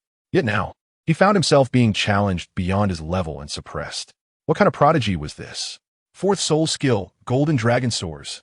Long Fei bellowed, as the deep purple fourth soul ring radiated a brilliant light, merging into the dragon pattern battle halberd. Roar! A resounding dragon's roar erupted as the talisman on the halberd transformed into ashes, giving rise to a vividly lifelike golden dragon ascending into the sky. A golden shockwave surged forth, halting the yellow banner warrior's advance. As the golden dragon descended, a golden halberd shone brilliantly, akin to a falling meteor. Boom! Amidst the golden light, two tattered talismans flew back into Bushio's hands. Long Fei gripped the dragon pattern battle halberd, a golden dragon coiling around it, embodying a war god's descent. Though his complexion paled slightly, his aura and battle intent remained undiminished. What a formidable opponent! In the sleeves of Bushio, a stack of talismans appeared. Long Fei's prowess could be said to surpass that of Yu Tianxin from the blue electric Tyrannosaurus family. Even in the same realm, Yu Tianxin might not necessarily defeat Long Fei. Be cautious, wind talismans form a formation, Bushio warned, as 365 wind talismans soared into the air, attacking Long Fei from all directions. The wind talismans unleashed stunning blades of wind. Dragon dive, Long Fei bellowed, his face slightly pale, a chill spreading throughout his body. Nevertheless, He wielded the dragon-patterned battle halberd with all his might, as a massive dragon spiraled around him. 7 treasures, the 4th command. Command, a serene voice echoed, enveloping Long Fei in a burst of multicolored light, solidifying the dragon and shielding him from the onslaught of wind blades. However, even so, the golden dragon shattered under the relentless assault of the blades. All right, let us end it here. A refined middle-aged man said lightly, holding a 7-layered, multicolored glass pagoda adorned with 7 vibrant soul rings. Master, Long Fei, Shatter, and Huang Ping knelt respectfully. The newcomer was none other than the master of the 7 treasures glazed sect. Beside him stood a tall, gaunt elder, whose stature was remarkable not due to muscle, but rather an unusual skeletal structure. Younger generation Bushio, I have the honor of meeting Sect Master Ning and Elder Douluos, Bushiyu Boit, his face displaying a hint of astonishment. The refined middle-aged man was indeed Ning Fengji, the very person they encountered at the Heavenly Tower yesterday, a serendipitous reunion. Rise. Ning Fengji nodded, turning to Bushio with a smile. Young friend, we meet again. Is Bu your name? It is quite rare. I have a friend with the surname Bu, and his demeanor and appearance bear a striking resemblance to yours. Bushio silently lamented, realizing that his father and Ning Fengji were acquainted. Young friend, what brings you to the 7 treasures glazed sect? And why did you engage in a conflict with Long Fei? Ning Fengji inquired with a smile that was both knowing and appreciative, recognizing Bushio's capabilities. As only someone who had earned a golden soul badge in the Great Soul Arena could defeat Long Fei. Master, it is as follows. Long Fei recounted the events in detail. Ning Fengji nodded in approval. Long Fei, you have done well. Let this matter be resolved as such. You may withdraw for now and later collect some restorative elixirs from the sect's pharmacy. Yes, master. Long Fei and the others promptly took their leave. Ning Fengji turned to Bushio, saying, Young friend, I am Ning Fengji. You may hand me the letter you wish to deliver. Bushio produced the letter entrusted to him by Bu Zheng and respectfully offered it. The envelope bore no signature. Fengji, Elder Douluos could not restrain himself from speaking. Ning Fengji smiled and replied, Uncle Bone, it's fine. I trust this young brother. Ning Fengji opened the envelope, while Elder Douluos remained vigilant. Although this youth might lack the audacity to tamper with a letter, one could never be too cautious. As the master of the 7 treasures glazed sect, Ning Fengji, being a support-type soul master with little combat strength, could easily become a target. Bushio felt a powerful aura lock onto him, inducing considerable pressure. Yet it was merely pressure. Even a titan great ape could not overwhelm him solely with its presence. Uncle Bone, Ning Fengji shook his head at Elder Douluos, and the aura surrounding Bushio dissipated instantaneously. A faint smile graced Ning Fengji's face. It appears I was correct. I did not expect my old friend to have married and had children. In the blink of an eye, his son has grown so much. Ning Fengji surveyed Bushiyu, noting, indeed, you are quite impressive, inheriting your father's looks and bearing a resemblance to his former demeanor. It's a pity that Rong is not at the sect. Otherwise, you young people could have become better acquainted. How is your father? Bushio replied, Father's doing well. Upon hearing that Ning Rong might be introduced to Bushio, Elder Douluos displayed a flicker of discontent and asked, Fengji, who is this young man's father? Bushio discreetly perked up his ears, curious about his father's past. Ning Fengji softly remarked, a gentleman on the road like Jade, unmatched in the world. Isn't that a description of you? I recall you earned the title of Jade Prince during your youth, captivating many maidens with your charm. A hint of confusion crossed Elder Douluos' face. Ning Fengji tuklet. This phrase is not solely applicable to me. Are you suggesting that this young man is the son of the Blood Prince? His demeanor is indeed similar. Though lacking a fraction of the Blood Prince's ferocity, Elder Douluos regarded Bushio with a peculiar expression, stealing several glances. A gentleman on the road like Jade, unmatched in the world, the legendary second prince once stirred a tempest in the Soul Master realm. Who would have thought that the Blood Prince had settled down and fathered a son? Bushio feigned innocence. Elder Douluos, have you mistaken someone? My father has always shunned conflict. He has told me he has no enemies. Elder Douluos sneered.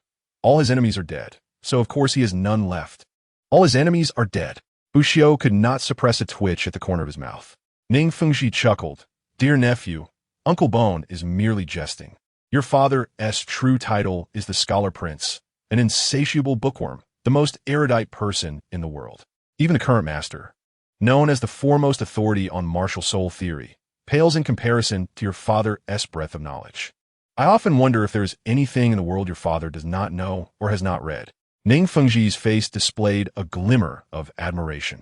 The master only studies martial souls, while your father possesses knowledge of astronomy, geography, and human customs. Truly a learned individual, hence the title Scholar Prince. Elder Bowen Douluos nodded, acknowledging the Scholar Prince's renown for his erudition. A flicker of nostalgia crossed Ning Fengji's eyes. I once traversed the soul master realm with your father in our youth. Looking back, those days were truly memorable. Dear nephew, rest assured, I am aware of the matters your father entrusted to me. Uncle Jian is in seclusion. I have already informed him, and he should emerge shortly. Matters entrusted by father? Bushio was taken aback. Ning Fengji continued, you will know in due time. Dear nephew, you must have come to Tiando City for training. Do you have a place to stay? If not, you are welcome to reside in the Seven Treasures Glazed Sect for the time being. I can also extend my hospitality. Thank you, Sect Master Ning, for your kindness. However, I have a friend in Tiando City, and I intend to hone my skills, so staying at the Seven Treasures Glazed Sect may not be convenient, Bushio declined. Very well, young people should indeed experience more. Should you encounter any troubles, feel free to invoke the name of the Seven Treasures Glazed Sect. Your father and I are friends. In his absence, I am your elder. You need not be overly courteous. Simply call me Uncle Ning. Ning Fengji said warmly. Uncle Ning, Bushio responded, developing a favorable impression of this friend of his father. Chapter 76, A Sword in the Sky. Sword character script. All right, dear nephew, please follow me. Ning Fengji smiled and nodded, leading Bushio into the Seven Treasures Glazed Sect, where pavilions and flowing waters adorned the picturesque scenery. The disciples of the Seven Treasures Glazed Sect exhibited exceptional demeanor, while Ning Fengji recounted amusing anecdotes from the past as they walked. Ning Fengji came to a halt before an elegant courtyard. Fengji, what is it that you summoned me for? Not long after, a white-haired elder strode forth. Though his stature was not imposing, his youthful visage, sharp brows, and starry eyes, combined with the splendid azure robe he wore, imparted an extraordinary presence. Jinshu, it is like this. I wish to request that you allow my late friend's descendant to experience the essence of the Seven Kills sword. Ning Fengji articulated his intent. The white-haired elder was none other than Chun Exen, one of the two guardians of the Seven Treasure Glazed Tile School, and alongside his towering counterpart. He was one of the most formidable titled Douluos of his time. Chun Exen, of a level 96 assault-type titled Douluos, known as the Sword of Titles, was widely regarded as the foremost sword master of the present age, his sword intent having reached a transcendent state. To let this lad perceive the Seven Kills sword intent, Chun X's gaze held a hint of scrutiny as he quietly regarded Bushio, a faint glimmer of sword intent emanating from him. His piercing gaze felt like a blade, making every cell in Bushio's body feel as though it were being severed. The opportunity to witness my Seven Kills sword intent is granted. But first, you must demonstrate a level of strength worthy of my attention. Not everyone is entitled to experience the Seven Kills sword, declared the Sword Douluos, Chun Exen. Please guide me, esteemed elder. Bushiu sitiput, formart respectfully. Yet a fierce battle spirit flickered in his eyes. He was now aware of the task his father had entrusted to Ning Fengji. His father's intentions were indeed earnest. Having experienced the Titan giant ape incident in the Stardew Forest, Bushio had begun to sense that if a top-tier powerhouse were to exhibit their full prowess before him, he would have a significant chance of gaining insight. The Sword Law of the Seven Treasure Glazed Tile School was undoubtedly among the pinnacle of strong beings, with few capable of suppressing Chun Exen. If he could glean understanding from Chun Exen, perhaps the fourth character of his martial soul would come to fruition. If he had not gained insight in the Stardew Forest, upon arriving in Heavendo City, and subsequently at the Seven Treasure Glazed Tile School, he would likely be able to comprehend the third character. Given his father's earnest intentions, Bushio would not dismiss this opportunity lightly. Even in the face of the Sword Douluos' assessment, he was determined to give it his all. Chun Exen entered the courtyard, breaking off a branch, and said nonchalantly, "Do not accuse me of bullying you. I shall suppress my soul power to your level and will not utilize my martial soul. If you can endure for the duration of an incense stick, or manage to provoke my martial soul, I shall consider it your victory." With that, Chun Xian casually inserted an incense stick into the ground, which began to burn upon contact. Forgive my impudence. Bushio was unreserved, unleashing a force talisman that summoned a resplendent golden-yellow turban warrior, charging directly at Chun Xian. Meanwhile, Bushio's figure vanished behind the yellow turban warrior. In the next moment, he emerged, shimmering with golden light, attacking from behind the yellow turban warrior, flanking Chun Xian. Chun Xian grasped the branch, stripping it of its leaves, and his demeanor transformed as he thrust it forth with unassuming elegance. The wind howled, as though he wielded not a mere branch, but a peerless sword. The branch arrived first, effectively sealing off all escape routes for the yellow turban warrior. With a low growl, the yellow turban warrior crouched slightly, channeling all its might. Its golden fist meeting the branch. Clang! The sound of metal clashing echoed, yet the supple branch struck with the force of iron, causing the yellow turban warrior to lean back slightly. This lad's soul skill is intriguing. It resembles a doppelganger-type ability. Yet the doppelganger's strength surpasses that of the original. Though Chun Xian had suppressed his soul power to the 34th level, even at this level, a title Douluos soul power quality was still far superior to any soul master of lesser rank. To withstand a collision with Chun Xian without retreating indicated that the doppelganger's soul power was already comparable to a formidable soul king. Longface certainly did not lose unjustly. He is worthy of being the descendant of the bookmaster, commented Bon Doa Gurong, observing the scene. This skill is indeed remarkable. Ning Fengji nodded in agreement. With merely this one soul skill, Bushio had already acquired the potential to challenge those above his level. Though Ning Fengji was primarily an auxiliary-type soul master, he was also a learned individual. A top-tier auxiliary soul master must understand both themselves and their allies. Only by comprehending the abilities of those they assist can they provide the most effective support. A glimmer of surprise appeared in Chun Xian's eyes as well.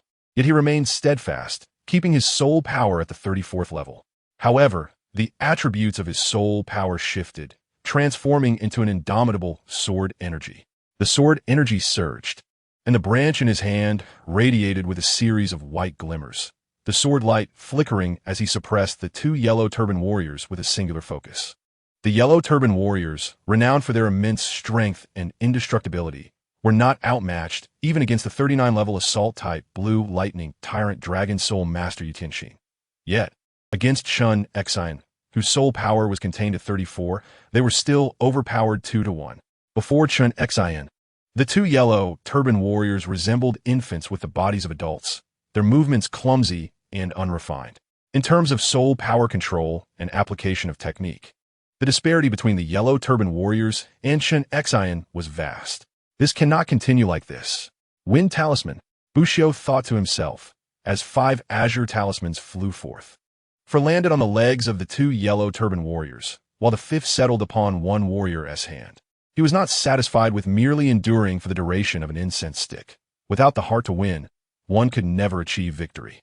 With the assistance of the Wind Talisman, the two yellow turban warriors experienced a significant surge in speed.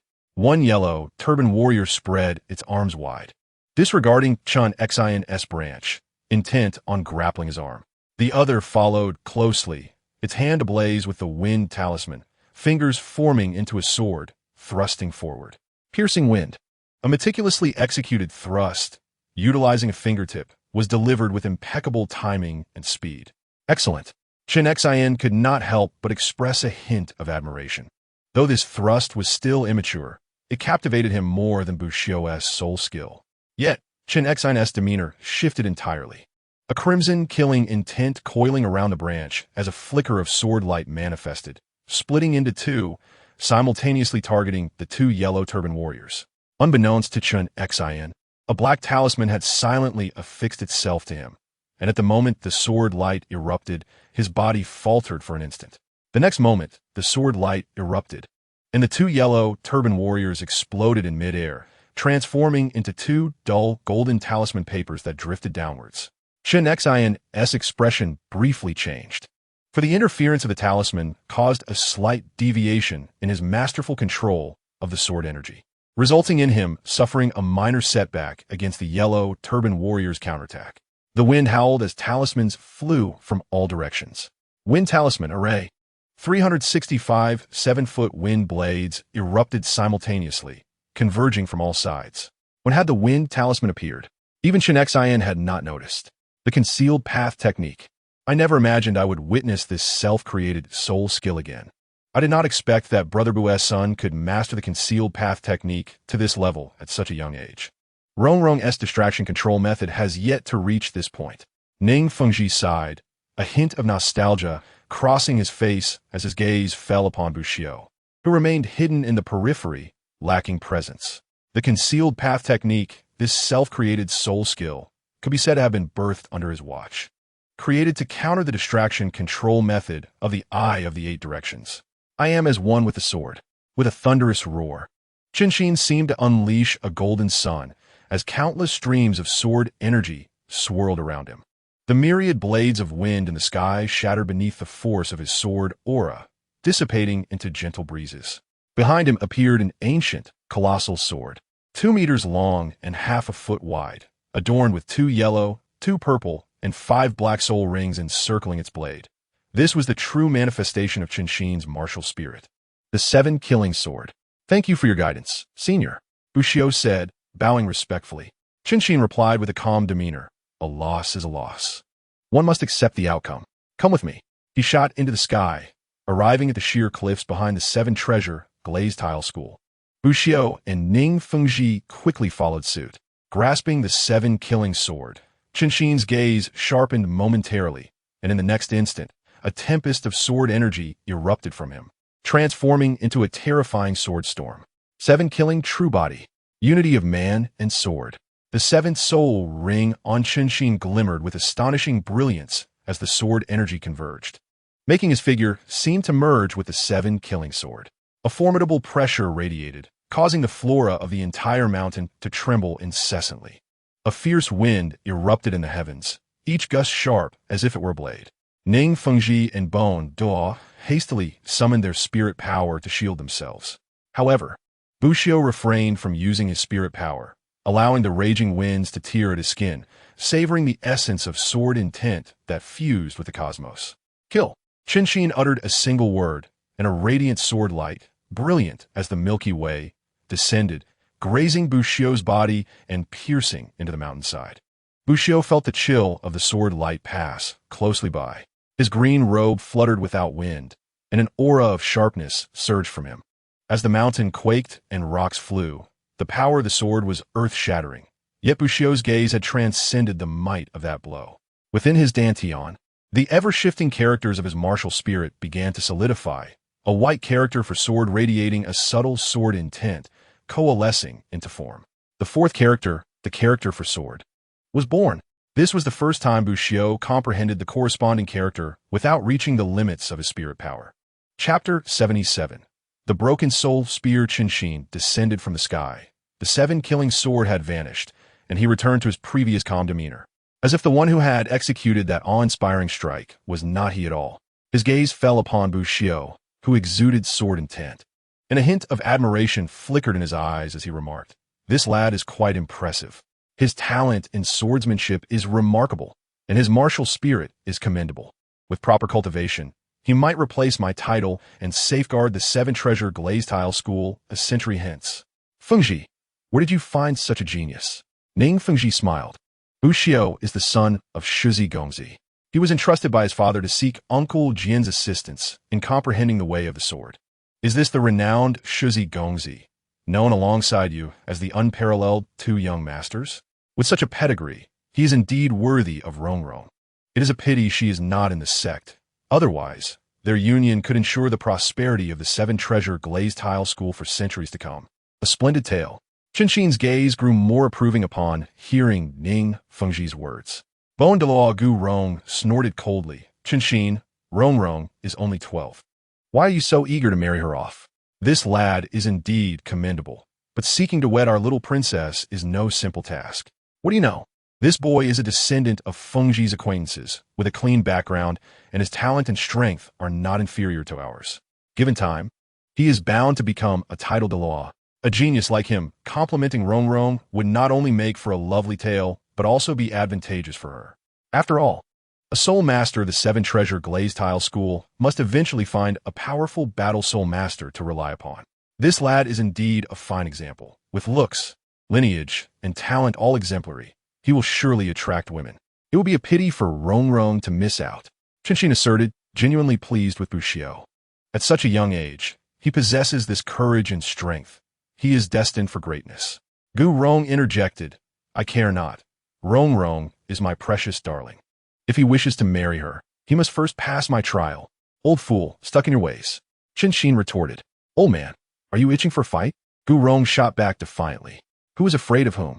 My 7-killing sword has not been sharpened in a long while. Ning Fengji sighed, shaking his head. All right. Uncle Jian and Uncle Gu, the fortunes of the younger generation are theirs to shape. How Rong and Buxiao fare in the future will depend on their own destinies. We need not interfere. Moreover, Rong is currently at Shrek Academy and cannot return anytime soon. Qinshin scoffed. Fengji, it's all you're doing. What good academy is there in Heavendo City that you allowed Rong to sneak off to Shrek Academy? Gu Rong echoed. Indeed, Fengji. I have not seen my Rong for 4 months. Ning Fengji sighed. You two have turned your focus on me. Rong is grown. It's beneficial for her to venture out and gain experience. I have already written to Flinder at Shrek Academy. She will be fine. She cannot always live under your protection. Even if she lived under our protection, it would not be a bad thing. Who knows if Rong can adapt to life outside? Gu Rong grumbled discontentedly.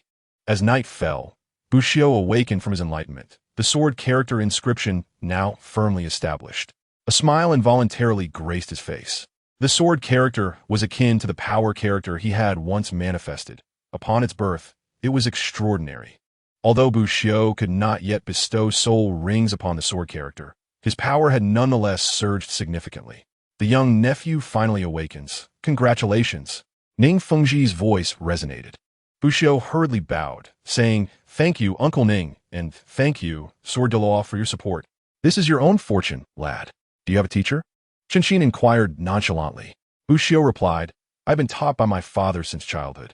Qinshin continued, Would you be willing to take me as your master? Gu Rong was taken aback. Old man, you actually wish to take a disciple? How many talented individuals have come to seek your guidance, yet you have always refused. And today, you change your mind? Ning Fengji smiled at Buxiao. Young nephew, Uncle Jian is the foremost expert in the way of the sword. A title Douluos of level 96. To become his disciple is a rare opportunity that many desire, and even I cannot make such a request of him. Buxiao hesitated, asking if I were to take you as my master, would I need to join the 7 Treasure Glazed Tile School? Qinshin replied matter-of-factly, of course. I am an elder of the 7 Treasure Glazed Tile School. If you take me as your master, you will naturally be part of our school. Buxiao fell silent for a moment before stating, I appreciate your kind intentions, senior, but I currently have no plans to join any sect. You actually refused. Gu Rong exclaimed incredulously, then added with frustration, Do you know what it means to be a title Douluos of level 96? What is so wrong with joining the 7 Treasure Glazed Tile School? Aside from the Spirit Hall, even the Hao-Ian sect would not dare claim to surpass us. How many people yearn to join the 7 Treasure Glazed Tile School, and you feel wronged? Others seek them out for discipleship, yet they scoff at it. Now, when Sword Douluos rarely offers to accept a disciple, this lad actually declines. Sword Douluos' gaze revealed a hint of regret, yet he did not press further.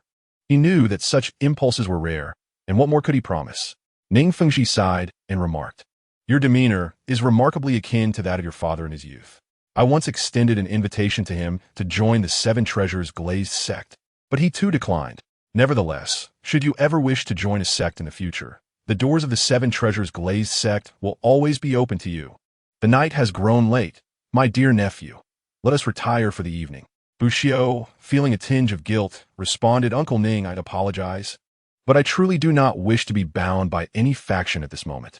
The world is vast, and I wish to explore it, even if it may not be as splendid as I envision. He had resolutely declined the invitation from Shrek Academy, choosing instead to venture to Heavendo City, where he faced numerous obstacles. Yet, he felt no regret. Some experiences must be lived to foster growth.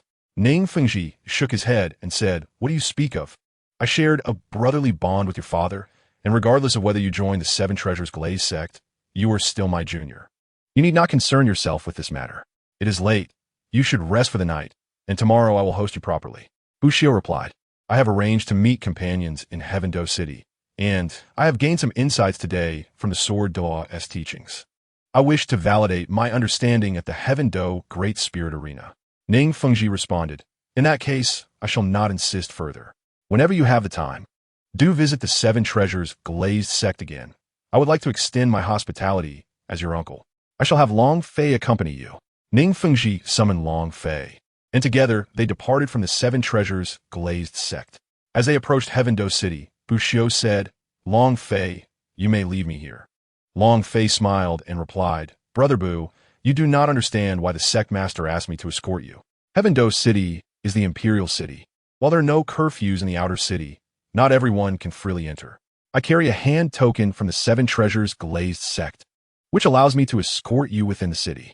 Moreover, after our battle today, I have gained valuable insights and would like to test my skills at the Great Spirit Arena alongside you. Uncle Ning is truly considerate. Wushi Sikit. Outside Heaven Do City, a well-equipped contingent of soldiers stood guard. Upon Long Fei presenting the hand token, the soldiers respectfully allowed them passage. The two soon arrived at the brightly lit Heaven Do Great Spirit Arena, which buzzed with activity at night, representing the most exhilarating nightlife in Heaven Do City. They registered according to the customary procedure. Long Fei, surprisingly, was also a holder of the Golden Spirit Badge, a testament to his prowess as the foremost youth of the Seven Treasures Glazed Sect. At merely 21, he had already attained the rank of a level 40 Soul Master, boasting a soul power 9 levels above Bushio. Within the arena, Bushio quickly spotted a gang on one of the fighting platforms. His opponent was a Soul Emperor with a soul power of 38, wielding a spear with formidable offensive capabilities. Is this your companion? Long Fei queried. Though his soul power is somewhat lacking, his combat experience is considerable. He is following the path of the mighty Golden Bear, a rare choice for a Golden Bear Soul Master, as most opt for the Earth attribute, with the legendary Zhao Wujia being the most renowned. Long Fei, knowledgeable and observant, continued, the Soul Emperor he faces is no simple foe, likely hailing from an affiliated family of the Haotian sect. His weapon, the soul-breaking spear, specializes in offense. Their family, known as the Break family, was once a powerful lineage. Upon hearing Long Fei's description, Bushio recalled the nature of the soul-breaking spear. The Haotian sect once possessed 4 prominent affiliated families, each with its distinct attributes. The Break family's spear was characterized by relentless aggression, embracing the philosophy that the best defense is an absolute offense. The gang's offensive capabilities were sharp, especially with the mighty Golden Bear Finger, which concentrated the bear's strength into a penetrating force. However, facing the Soul Master wielding the soul-breaking spear, he found himself increasingly overwhelmed. With a thunderous crash, the dark spear shattered the gang's defenses, forcing him off the platform. Victory to Yang Fan of Arena 21, Match 4. Do not lose heart. You performed admirably. If your soul power were above 35, you might not have been bested, Bushio encouraged as he approached the gang. This was not mere consolation. The gang's mighty Golden Bear displayed significant potential, and with higher soul power, he could withstand the spear's onslaught. In a life-or-death battle, it is highly likely that the gang would emerge victorious, Bushio mused. The soul-breaking spear's singular focus on offense could become its greatest flaw if it failed to overpower its adversary. Ashio, you have returned? I assure you. I will not be discouraged, the gang replied, nodding. His soul power was nearing 32. The Great Spirit Arena indeed served as an exceptional training ground for soul masters, with the Heaven Do Great Spirit Arena being one of the most vibrant in the Douluos continent, offering countless opponents with varying soul abilities to challenge oneself against. Good. One should neither be arrogant in victory nor despondent in defeat. You are truly a commendable man. Long Fei observed the gang's words closely, sensing a mixture of sincerity and bravado, which endeared him to the tall young man. The dragon pattern battle halberd favored an aggressive style, thriving on the strength of forthright warriors like the gang. Long Fei acknowledged the gang's performance in the arena. Who are you? Dalgong Inquid, Posud. Bushi Uripiet. The gang. Allow me to formally introduce you. This brother is Long Fei, a descendant of an esteemed elder, possessing remarkable strength. Bushio refrained from elaborating on Long Fei's background. Upon hearing the introduction, the gang eagerly extended his hand, saying, Hello, I am the gang. You may simply call me the gang. Long Fei reciprocated the gesture politely. I am Long Fei. You may also call me the Fei. The Fei. They did not wait long before Long Fei's battle commenced. His opponent was also a Soul Master at the Soul Master level. The Great Spirit Arena ensured that competitors were matched according to their ranks, so Long Fei, a Golden Spirit Master, faced an opponent of equal standing. Unless engaging in a higher-level challenge, it was improbable for Long Fei to encounter an opponent below the Golden Spirit Master rank. Long Fei's strength was formidable, while Bushio summoned the Yellow Turban Warrior and arranged his spells to ensure victory over his adversary. This time, his opponent was a level 48 Beast Martial Spirit Soul Master with the Ghost Tiger Spirit, known for its incredible speed. Long Fei wielded his halberd with a commanding presence. His defenses impenetrable. Speedy attack types, while explosive, often lack sustained power, leaning toward the capabilities of swift assassin. Yet Long Fei, empowered by the Dragon Halberd Battle Song, grew stronger with each engagement. As his momentum reached its zenith, he unleashed his fourth soul skill, Golden Dragon's Roar, transforming his halberd into a golden dragon that soared across the arena, leading to the inevitable defeat of the Ghost Tiger Soul Master. The Soul Masters who can obtain the Golden Soul Badge in the Grand Soul Arena are anything but ordinary. The Ghost Tiger is at the apex of the food chain among soul beasts, even more formidable than the Wind Tiger. The strength of a Ghost Tiger Soul Master is exceedingly powerful. In terms of pure speed, they are on par with a Soul King. Unfortunately, Long Fei, the most distinguished external disciple of the Seven Treasure Glazed Tile School, is not to be underestimated. The Seven Treasure Glazed Tile School has nurtured Long Fei as the next Sword Douluos or Bone Douluos. Soon, Long Fei reluctantly descended from the arena.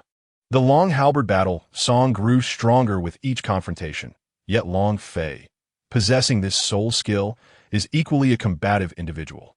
Ashio, do you have a team? If not, shall we form a duo and engage in some battles in the 2v2 arena? In Long Fei's eyes, although Bushio was only at the 34th level, her strength was already comparable to that of a Soul Master at the Golden Soul level. Should Bushio join forces with Long Fei, they would undoubtedly be matched against a team of Golden Soul level Soul Masters.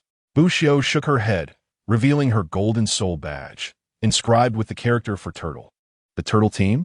Long Fei's expression turned quizzical as he glanced at the gang, who simply shrugged, displaying an expression of uncertainty. Not long after, Bushio's battle commenced. She donned a bronze mask and stepped towards the main arena. Today's competition was still held on the main stage. In the 9th match of the individual main arena, the combatants were the Heavenly Master and the Sword Ghost. It was evident that neither was using their true identity in this battle. The Sword Ghost was a tall, slender youth, with a sword wrapped in white cloth on his back, stained with dark red blood, evidence of his rigorous training. From the Sword Ghost, Bushio sensed a faint, elusive aura of sword intent. His eyes, not particularly handsome, revealed no emotion. They were cold and indifferent, as though he were not a being of flesh and blood. Perhaps only when he grasped the sword did a hint of humanity flicker in his gaze. The Sword Ghost drew the sword from its wrapping. It was a long, black iron sword, seemingly unremarkable, a mere product of fine iron. For Soul Masters who have reached the Soul Sovereign level, any ordinary weapon pales in comparison. Bushio's Iron Mother Spear was also a fine weapon, yet had been rendered useless in combat against a 1,000-year soul beast and faced the same fate against powerful Soul Masters. Unless it were a legendary artifact, most weapons are feeble before the might of martial souls. As the iron sword gradually emerged, a glimmer of white light enveloped it, imbuing it with a unique spirit. Emboudying a fronzier aura, the Sword Ghost, a manifestation of the Sword Soul, can only be born from those who are consumed by their love for the sword after death. Undoubtedly, he is a formidable adversary. Though his soul powers stand at 37, it is far inferior to Yu Tianxin from the previous match. The audience erupted in cheers, as Bushio had previously defeated Yu Tianxin, who possessed the world's strongest beast martial soul, elevating her name in the arena. As the match commenced, the hostess call signaled the Sword Ghost's eyes, now ablaze with fervor and madness. This was a lunatic, yet one who could be dangerously formidable. 2 yellow and 1 purple soul rings ascended from the sword's tip, encircling the Sword Ghost's hand. The iron sword rang out, and an intense sword intent locked onto Bushio. In a fleeting moment, Bushio evaded the lock, appearing to vanish from the Sword Ghost's focus. The concealed path. As her strength grew, Bu Xiu's concealed path also advanced, nearly reaching the second tier of concealed arms. A white talisman materialized in Bu Xiu's hand. As it ignited, a sword, merely 2 feet and 8 inches long, emerged, embodying the power of the sword talisman. This did not grant Bu Xiu any enhancements. Instead, it transformed into a genuine sword. With the sword in hand, Bu Xiu assumed the demeanor of a swordsman, radiating an aura of sharpness. The moment she unveiled her sword intent, a rare glimmer of surprise flickered in the sword ghost's eyes, quickly morphing into madness. With a thunderous shout, he thrust his iron sword, swift as lightning, towards Bu Xiu's throat. In response, Bu Xiu's short sword lunged, aimed directly at the sword ghost's wrist. The sword ghost made no attempt to evade, his gaze fixed on Bu Xiu's throat, his expression one of extreme delight and fervor. He excitedly licked his lips, for nothing was more delectable to him than the blood of his enemies. At that moment, 2 wind talismans ignited at Bu Xiu's legs, allowing her to disappear from the sword ghost's sight. The sound of blade piercing flesh echoed. This was the piercing of the talisman sword into the flesh. The sword transformed from the talisman possessed one defining trait: unparalleled sharpness. Though Bu Xiu was untrained in swordsmanship, her 6 years of spear training had endowed her with refined skill. The spear and sword share commonalities, with a thrust akin to a spear's honed precision. She astonished even the most seasoned swordsman. The iron sword swept through the air, and Bu Xiu swiftly retreated. The white attire of the sword ghost was stained crimson. Yet Bu Xiu understood that his injuries were not severe. At the moment the talisman sword penetrated his body, the sword ghost utilized his retreat and rotation to minimize the depth of the wound. His combat style exuded a desperate tenacity. An inch in length translates to an inch in strength. The sword ghost's iron sword measured a full 4 feet, while Bu Xiu's talisman sword was only 2 feet and 8 inches long, granting the sword ghost a distinct advantage in length. Had Bu Xiu not retreated swiftly, the talisman sword could have inflicted greater harm, but the subsequent swing of the iron sword could just as easily sever her head. Their initial clash, though brief, was fraught with peril. This reckless, life-or-death approach imparted to Bu Xiu a sense of formidable pressure. Despite her extensive battle experience, facing a foe like the sword ghost, who appeared unyielding to danger, was exceedingly challenging. No, perhaps it was not that the sword ghost disregarded his life. Rather, his grasp of damage control was astoundingly precise. It seemed as though he was trading blows without regard for his life. Yet in reality, he accurately assessed the potential damage to Bu Xiu each time. Engaging in a life-or-death exchange with the sword ghost would likely result in Bu Xiu's demise, while he would survive. This was, in essence, a characteristic of the sword ghost's martial soul, a profound clarity of heart, granting him unparalleled control over the damage and range of any weapon. The sword ghost was not merely a weapon martial soul, but a humanoid martial soul, with 3 soul rings affixed to his arm, misleading his opponents into believing the soul within the iron sword was his true martial soul. In fact, his martial soul had always been himself, the sword ghost. Chapter 79, The Mighty King Tyner. Faced with Bu Xiu's elusive movements, the sword ghost was filled with astonishment. Bu Xiu's speed is remarkably swift, surpassing that of other agile attack-type soul masters of the same rank. However, this is not the most formidable aspect. It is the combination of Zhang Daobu with his comparable speed that renders Bu Xiu truly terrifying. He resembles an assassin lurking in the shadows, capable of launching attacks from the most unexpected angles, and his swordsmanship leaves even the sword ghost in awe. This is indeed a powerful adversary. The sword ghost closed his eyes, fully unleashing his innate talent of clear sword heart. When Bu Xiu missed an attack, he vanished from the sword ghost's sight, seemingly merging with the wind, silently launching a series of assaults. Although the sword symbol had yet to be augmented with soul rings, its ability to transform into a sword compensated for Bu Xiu's lack of a suitable weapon, allowing him to fully manifest his strength. With his eyes shut, the sword ghost wielded his iron sword as if it had a mind of its own, effortlessly defending against Bu Xiu's intricate strikes, and his occasional counterattacks were devastatingly fierce. The sword ghost could also counter Zhang Daobu. In the Douluos continent, the variety of martial souls and soul skills is astonishing, and there are no absolutely invincible abilities. Although Zhang Daobu is an exceptional self-created soul skill, it is merely at the first level and possesses numerous flaws. If Buxiu could cultivate Zong Dao Bu to the second level, Zong Bing, concealing his killing intent and thoughts, even the Sword Ghost's Clear Sword Heart would be unable to penetrate it. Clear Sword Heart is, in theory, merely a rapid response made possible by a keen perception of killing intent through mental acuity. Should he manage to disguise his killing intent when striking, the Clear Sword Heart would be unable to predict Buxiu's attacks. The stage was alive with flickering sword shadows, and both combatants tacitly refrained from using soul skills. The fourth rune represented the sword symbol, indicating that Buxiu's primary weapon in future battles would undoubtedly be a sword.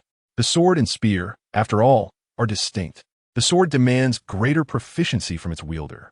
Buxiu's extraordinary comprehension necessitates an adaptation period for transitioning his combat style from spear to sword.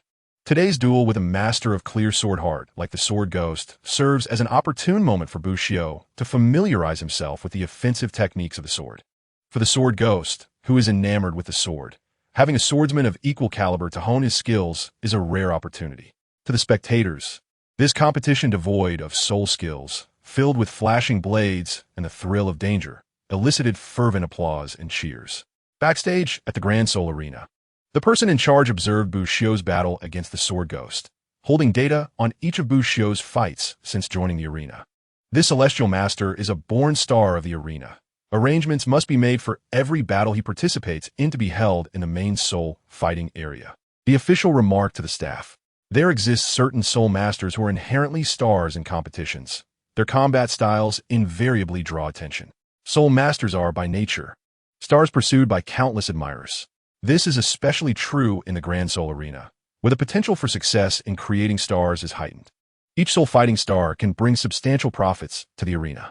The backstage data indicates that with each of the Celestial Masters' participations, the audience numbers and betting significantly increased by around 30%, signifying his remarkable potential. Mysterious and powerful, he consistently captivates many eyes. The battle on the stage continued. In this pure contest of skill, even the slightest miscalculation could lead to a reversal between life and death. Thus, maintaining heightened mental focus was essential, with the toll on the mind being almost unimaginable. Under such pressure, the potential of the Soul Masters could be fully unleashed. Buxiu grew increasingly adept with the sword symbol, wielding it with growing confidence. Similarly, the Sword Ghost's onslaught became increasingly ferocious. A subtle yet palpable sword intent coalescing around him, each strike infused with madness and fervor. The speed and angles of his attacks remained unchanged, yet the ferocity of his sword intent escalated. With each clash, Buxiu's sword symbol neared transparency, becoming ethereal and unpredictable. In the course of their exchanges, the cloth wrapped around the Sword Ghost's sword became stained with crimson, blood trickling down the sword's grip. Having integrated the right arm bone of the Titan giant ape, Buxiu's strength had imperceptibly exceeded that of most powerful attack-type soul venerates, nearing the level of a power-type soul master. Each collision between the sword symbols resulted in intense backlash for the Sword Ghost. Boom! Following yet another clash, Buxiu's gaze sharpened. He had completely adapted to the rhythm of battle with the sword symbol. The sword symbol dissipated, transforming into another talisman that morphed into a sword. A piece of glowing cyan paper fluttering in the wind. Piercing wind. With this strike, Buxiu's momentum peaked, his spirit and vitality hinting at a trend emerging. This particular strike had been executed thousands of times before. Likewise, under the influence of this energy, the Sword Ghost moved.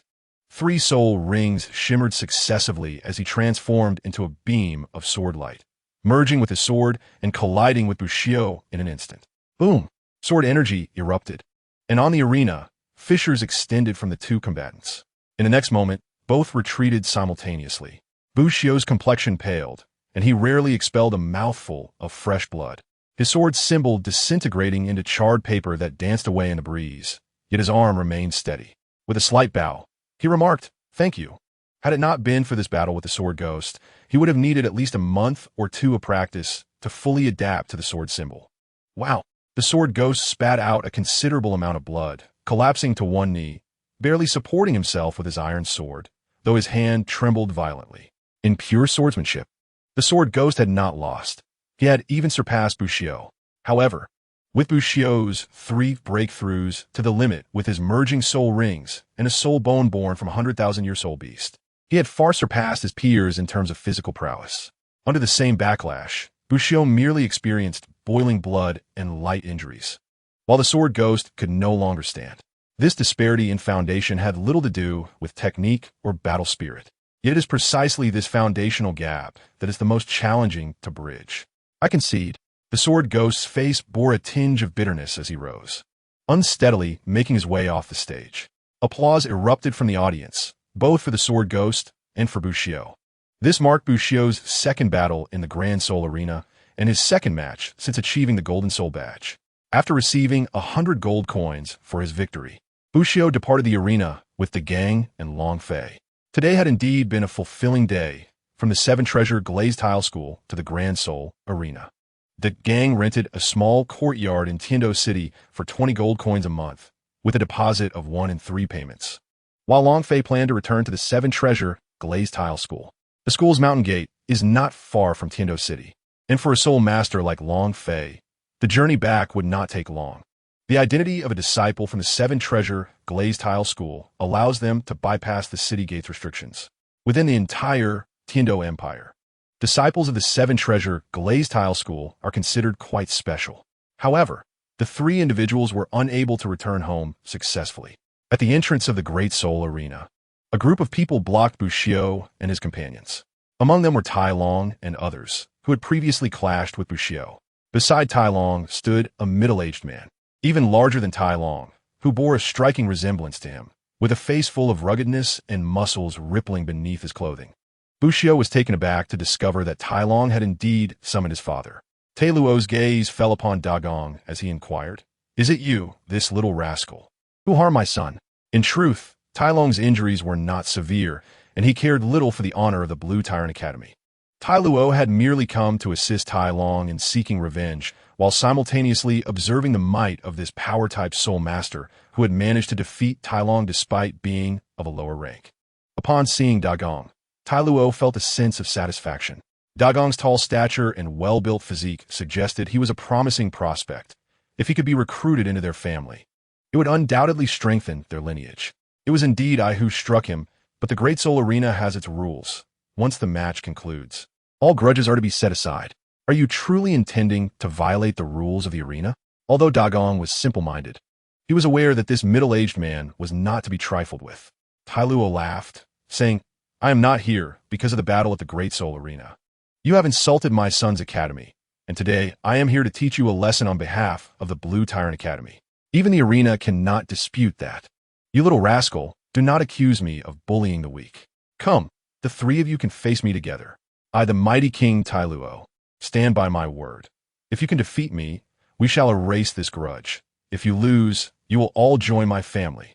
The old fool who had come to avenge the younger one had no credibility. "However, if you seek a fight, we are more than willing to oblige." Bushiro retorted with a cold smile. Facing a Soul King, Bushiro was unafraid. He was prepared to give his all and believed he could contend with a Soul King. Dagong remained silent, but the powerful Golden Bear martial spirit had already manifested. Ready for battle, Long Fei smiled and said, "So is the esteemed mighty King Douluos. If this is merely a sparring session, I shall gladly oblige. However, should you wish for me to join your family, not even the Titan clan leader would dare utter such a request." "What audacity!" Douluos sneered, amused by the arrogance displayed by Bushiro and Long Fei. With a swift motion, he lunged toward Long Fei. Chapter 80. Defeating the Soul King in the face of the mighty King Douluos' assault. Long Fei did not underestimate him. He summoned his martial spirit. The dragon-patterned battle halberd and 4 soul rings emerged, heralding the onset of battle as the halberd descended with a fierce strike. The glint of cold light startled Douluos. Was this a soul master? He retreated a step to evade the attack of the dragon-patterned battle halberd. With that retreat, Long Fei's momentum surged. He had previously defeated a Soul King, albeit one of the 51st rank, and the gap between him and Douluos, who was at 57, was still considerable. "Martial spirit, activate!" Douluos shouted, and his mighty gorilla martial spirit enveloped him, increasing his height and causing his muscles to swell, tearing through his shirt to reveal a physique of iron and bronze. 2 yellow and 3 purple soul rings spiraled around him. The others breathed a sigh of relief. Even among soul kings, the presence of a 10,000-year soul ring signified an enormous difference in power. You little brats, are you frightened? Do not think that just because you're soul masters, you can challenge me. I am a 58th level battle soul king, Douluos boasted. Although Long Fei was also a soul master, his soul power was only at the 34th level, leaving him significantly outmatched by Douluos. Douluos did not perceive any threat from the 3 young challengers. If you surrender and apologize, joining my family may spare you. Otherwise, do not blame me for my ruthless strength if I break your legs. Douluos continued. Mighty King Douluos, a pure power-type soul king, was unmatched in strength. Long Fei ignored Douluos and instead educated Bushio and the others about Douluos' strengths. Bushio nodded, producing 28 shimmering golden talismans. As the talismans soared into the air, 28 yellow scarf warriors appeared before him. With the integration of the Titan giant ape's right arm bone, Bushio felt liberated to unleash the full power of his martial spirit. The 28 yellow scarf warriors, equivalent to 28 soul masters, charged toward Douluos. Long Fei, aware of the yellow scarf warriors' capabilities, gasped in astonishment. How could a mere soul sovereign summon so many avatars? Numbers mean nothing. They are merely a disorganized mob. Douluos dismissed the sudden appearance of the 28 yellow scarf warriors, believing that Bushio, at just over 30 levels, could not possibly have the strength to match a soul king, even with so many avatars, each of which would only reach the level of a great soul master. Douluos did not regard the avatars as a threat, activating his first and second soul rings as he lunged toward Long Fei. Let us deal with this soul master first. Long Fei felt an instinctive sense of danger as Douluos' power surged, enhancing his own strength. Boom, boom, boom. The fists of the yellow scarf warriors rained down upon Douluos, causing his expression to shift dramatically. The golden fist struck him, evoking a feeling of impending bloodshed, and after several blows, Douluos was forced to spit out blood. How is this possible? Tai Long's face was filled with disbelief. His father had been injured in a single exchange. Douluos, equally astonished, realized that the strength of these avatars had indeed reached the level of soul masters, their pure power nearly rivaling that of a soul king. How could a soul sovereign summon such formidable avatars? Douluos cursed himself for underestimating the situation and bellowed. You have forced my hand. Force soul skill, shock of power. Be careful, retreat quickly, Long Fei warned, merging with his halberd as he transformed into a golden dragon, retreating swiftly. Dagong, who had just charged in, also hurried back. With a mighty roar, Douluos raised his fists, bending his body backward and using the force of his waist to propel his fist downward. With a thunderous crash, a dark shockwave radiated from the point of impact, engulfing a vast area around him. Boom! The earth shattered, and the shockwave stirred up clouds of dust and debris. Fierce winds howling through the chaos. The yellow scarf warriors wobbled amid the shockwave, yet they demonstrated remarkable resilience, withstanding the tumultuous force without sustaining injury, all striving to maintain their balance. At this moment, a bone-chilling scream echoed through the sandstorm, as a figure emerged from the swirling dust, spitting a mouthful of blood into the air. Aisho! The gang roared in anger, his third spirit ring shimmering brightly, enveloping him in a golden light as he prepared to charge forward. Do not act recklessly. I am fine. Bushio urgently stopped the gang. After expelling a clot of blood, Bushio's complexion improved slightly, a glimmer of excitement shining in her eyes as she gripped a dagger stained with droplets of crimson. As the dust gradually settled, a tall figure limped forward, his face a mask of rage, one hand pressed against his side, blood seeping through his fingers. Father, Tai Long shouted anxiously. I'm not dead yet, you little brat. That was a vicious attack, nearly costing me my life. They no replied still a second. Amidst the chaos, Bushio silently maneuvered behind Tai No, thrusting her blade into his side as he unleashed his spirit ability. Despite Tai Nuo's formidable defenses, his flesh and blood were still vulnerable. The sword formed from the character's essence possessed no unique traits save for one, its unparalleled sharpness. Had Tai Nuo not instinctively used his spirit power to shield himself, he would have been left crippled. Ignoring Tai Nuo's resentment, Bushio summoned 28 yellow turban warriors who surged forward, their golden fists raining down upon Tai Nuo. Magic Ape Golden Body. Tai Long Schotet, positioning himself to Hiel Teino. Get lost. Tai Nua slapped Tai Long on the head, sending him flying. With his spirit power, he tightened his abdominal muscles to staunch the bleeding, bellowing as he unleashed both his third and fifth spirit abilities, source of power and mountain and river's might. As these abilities manifested, Tai Nua's fist struck out, unleashing a terrifying gust of wind that obliterated one of the yellow turban warriors. With blood drawn, Tai Nua's ferocity surged, disregarding whether his opponent could withstand his full force. The full might of a 57th level Spirit King was indeed a fearsome force. However, the cost of using such a spirit ability was equally daunting. Bushio and her companions were not inclined to hold back. Mighty Golden Finger. The golden energy pierced Tai Long's arm, causing blood to flow profusely. The Mighty Golden Finger technique excelled at penetrating defenses, capable of breaching even Tai Nua's formidable armor. Moonlit Halberd. A blade like a crescent moon descended, accompanied by Long Fei's assault. Both had chosen their moment wisely, exploiting Tai Nua's moment of weakness after his full force attack. With their combined strength, Long Fei, the foremost disciple of the Seven Treasures Glazed sect, found Tai Nua increasingly unable to withstand their onslaught. He could only muster a final breath, striking with all his might against Long Fei's dragon pattern war halberd. At that moment, a flurry of black talismans fluttered down, landing upon Tai Nua, momentarily dulling his reaction. The moonlit halberd struck down, carving a bloody gash across Tai Nua's chest. This was already a restrained strike from Long Fei. Otherwise, had the dragon pattern war halberd descended fully, Tai Nua might have become the first Spirit King to perish under its might. Even so, Tai Nua was gravely wounded, devoid of further fighting spirit. Stop!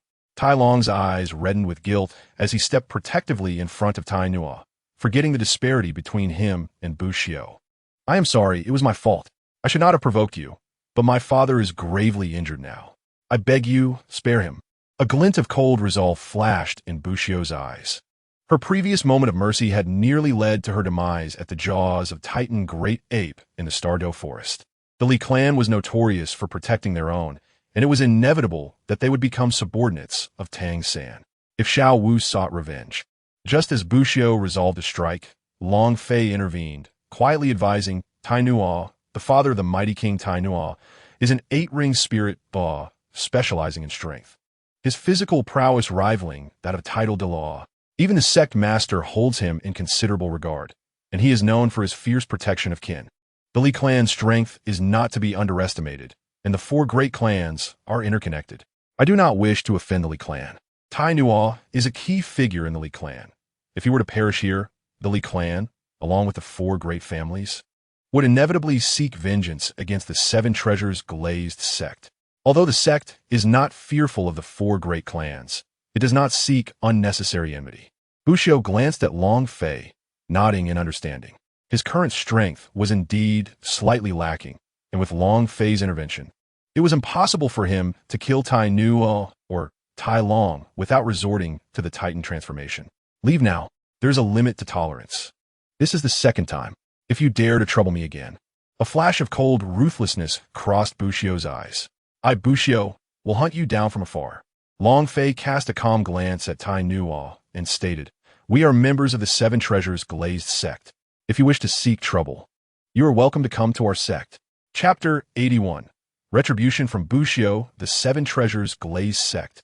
As he watched Bushio and her companions depart, Tai Nua inhaled deeply.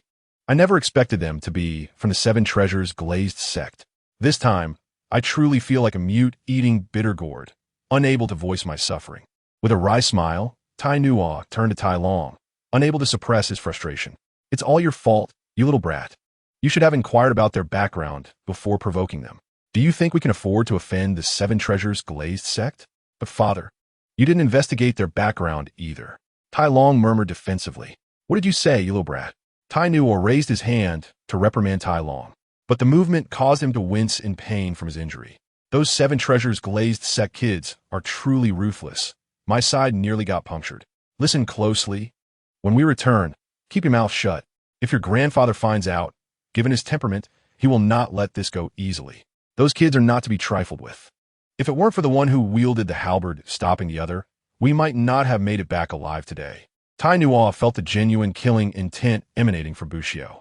It was hard to imagine that such decisiveness could reside in a young person. Once such a person grows, they must not be trifled with lightly.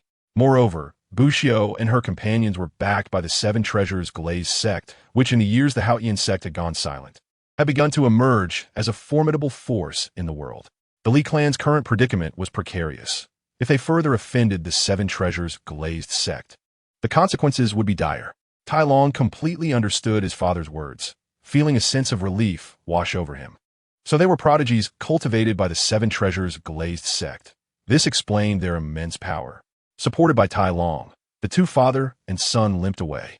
As night deepened, Long Fei did not immediately leave Heavendo City, but instead lingered to chat with Bushio and the others, reflecting on the lessons learned from the recent battle. Tai Nuo was a powerful spirit king. Under specific circumstances, he could even challenge and defeat some formidable spirit emperors. However, Bushio's combination of spirit abilities was exceptionally refined, and with the subtle influence of the Titan Great Ape's right arm, even an ordinary spirit king could contend. Furthermore, with the cooperation of Long, Fei, and De Gang, their synergy was formidable. This marked the first collaborative battle for the three of them, and their coordination was lacking. Had it been more seamless, victory would have come much easier. Long Fei lingered in Tiando City for over an hour before taking his leave. Bushio was well aware of Long Fei's concerns. During that hour, Long Fei feared that Bushio might secretly attempt to eliminate Tai Nuo and Tai Long, the latter being merely an ordinary soul master, and the former grievously injured. The two were certainly no match for Bushio in his current state, and should he indeed pursue them, their demise would be inevitable. The Li clan was not a small sect, as a prominent family with deep-rooted connections. Provoking them would be tantamount to inciting the ire of the four major families. Collectively, these families boasted 4 soul-level powerhouses. Long Fei represented the Seven Treasure Glazed Tile School. Having grown up within its ranks, he regarded it as his home. Thus, forming enmity with the 4 major families would not align with the interests of the Seven Treasure Glazed Tile School. Bushio discerned this, yet chose to remain silent, pretending not to recognize Long Fei's intentions. After all, the Seven Treasure Glazed Tile School had shown him kindness. Without the sword demonstrating the intricacies of the 7 killing sword before him, he would never have comprehended the 4th rune. Ultimately, this conflict was between him and the Li clan. Long Fei had already revealed his affiliation with the Seven Treasure Glazed Tile School and intended to resolve this discord on its behalf. Bushio would never repay kindness with malice. Thus, he understood Long Fei's thoughts, but chose to remain taciturn, acting as if he was oblivious to Long Fei's motives. Bushio and De Gang returned to the small courtyard rented by De Gang, located in a remote area of Tiando City, near the city wall. The seclusion of the location allowed them to secure a house with a small courtyard in the land of exorbitant prices. More importantly, the courtyard was a standalone structure, offering excellent privacy, comprising 3 rooms along with a kitchen and a restroom. Upon surveying the courtyard, Bushio felt quite satisfied. The rooms were clean, showing signs of recent tidying, likely done by De Gang during the day. However, the rooms felt somewhat empty. Doggone, let's visit the market tomorrow to acquire some furniture, Bushio suggested. This would be their residence for the foreseeable future, and thus it warranted thoughtful decoration. All right, De Gang replied, surveying the large courtyard with a sense of fulfillment. He hesitated before asking curiously, Bushio, is Long Fei truly a disciple of the Seven Treasure Glazed Tile School? The Seven Treasure Glazed Tile School, ranked among the top 3 sects in the world, was a formidable institution that De Gang could only dream of being associated with. Bushio smiled and replied, I have an elder in the Seven Treasure Glazed Tile School. I met Long Fei while visiting it today. There is no need for concern, nor should you underestimate yourself. We are all gifted, as long as we persevere. There is no telling where we might stand on the Douluos continent in the future.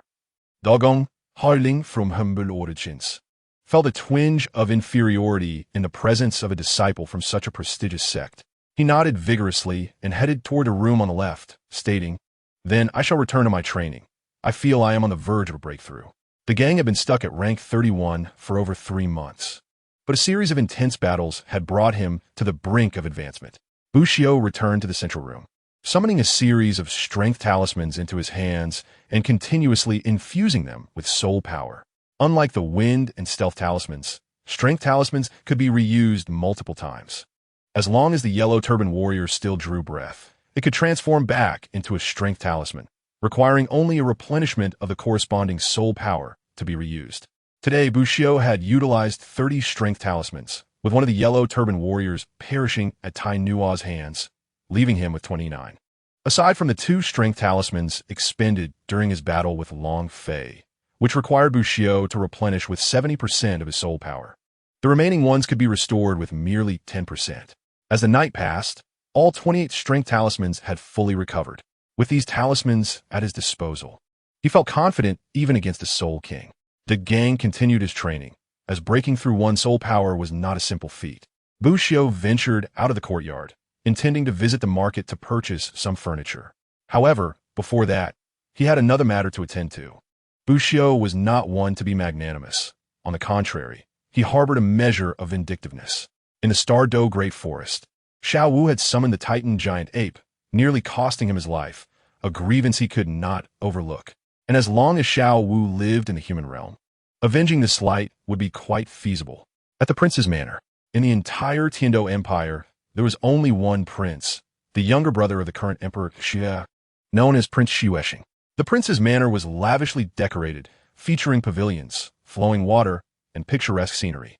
Its style deviated from the grand and rugged aesthetic of the Tiando Empire, leaning instead towards the elegance and refinement characteristic of the Southern Star Luo Empire. Prince Xuexing reclined in a lounge chair, leisurely enjoying the service of beautiful maidens who delicately peeled purple crystal grapes and fed them to him with their soft, fair hands, occasionally tossing food to the goldfish in the pond. "Your Highness, a letter has arrived for you." A portly middle-aged man clad in brocade approached in a hurry. "A letter? From whom?" Prince Xuexing inquired nonchalantly. The steward shook his head and whispered a few words in Prince Xuexing's ear. "What?" Prince Xuexing's expression shifted dramatically as he sprang to his feet. "Everyone leave," he commanded, dismissing the attendants. As the maidens exited, a tumult of emotions flickered across Prince Xuexing's face as he murmured to himself. Who could have seen through Shui Bong's disguise? What could their intentions be? "Do you have any information about this individual? I have sent someone to investigate, though I fear the results may be meager." The steward shook his head. This person approached the door directly, delivered this letter, and mentioned the phrase Shui Bong concealing his talents. The doorman did not take it seriously. "I only learned of it through hearsay, which prompted me to investigate. However, time is running short, so I could only bring this letter to report to you. I would like to see what this person is truly up to." Prince Xuexing sneered as he opened the envelope. Yet soon, his expression changed drastically, his murky eyes shimmering with shock, excitement, and suspicion as a myriad of complex emotions coursed through him. After a moment, he commanded, "Summon Shui Bong to the Yangxin Hall." "Yes, Your Highness," the steward replied respectfully. "In the Yangxin Hall." "Uncle, did you call for me?" Shui Bong, dressed like a dandy, bore lipstick marks on his collar and face. "Take a look at this letter," Prince Xuexing said coolly. "A letter?" A flicker of confusion crossed Shui Bong's eyes as he opened it.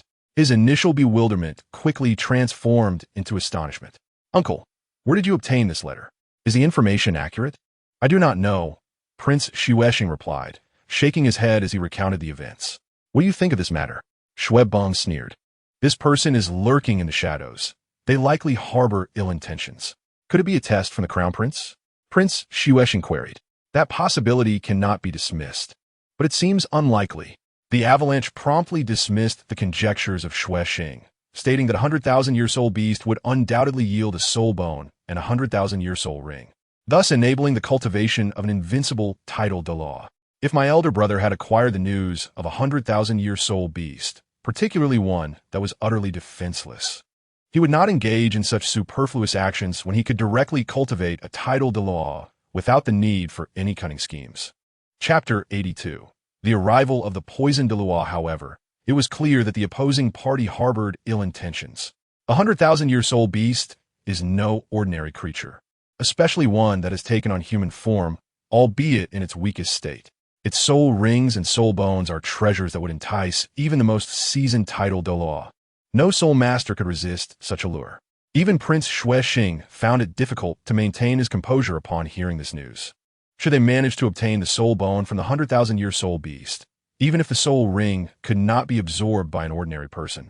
A single soul bone from such a creature could transform a soul master entirely. If Xue Bei could fuse this soul bone, he might very well contend with Prince Xue Qinghe on equal footing. Yet, Xue Bei swiftly regained his composure.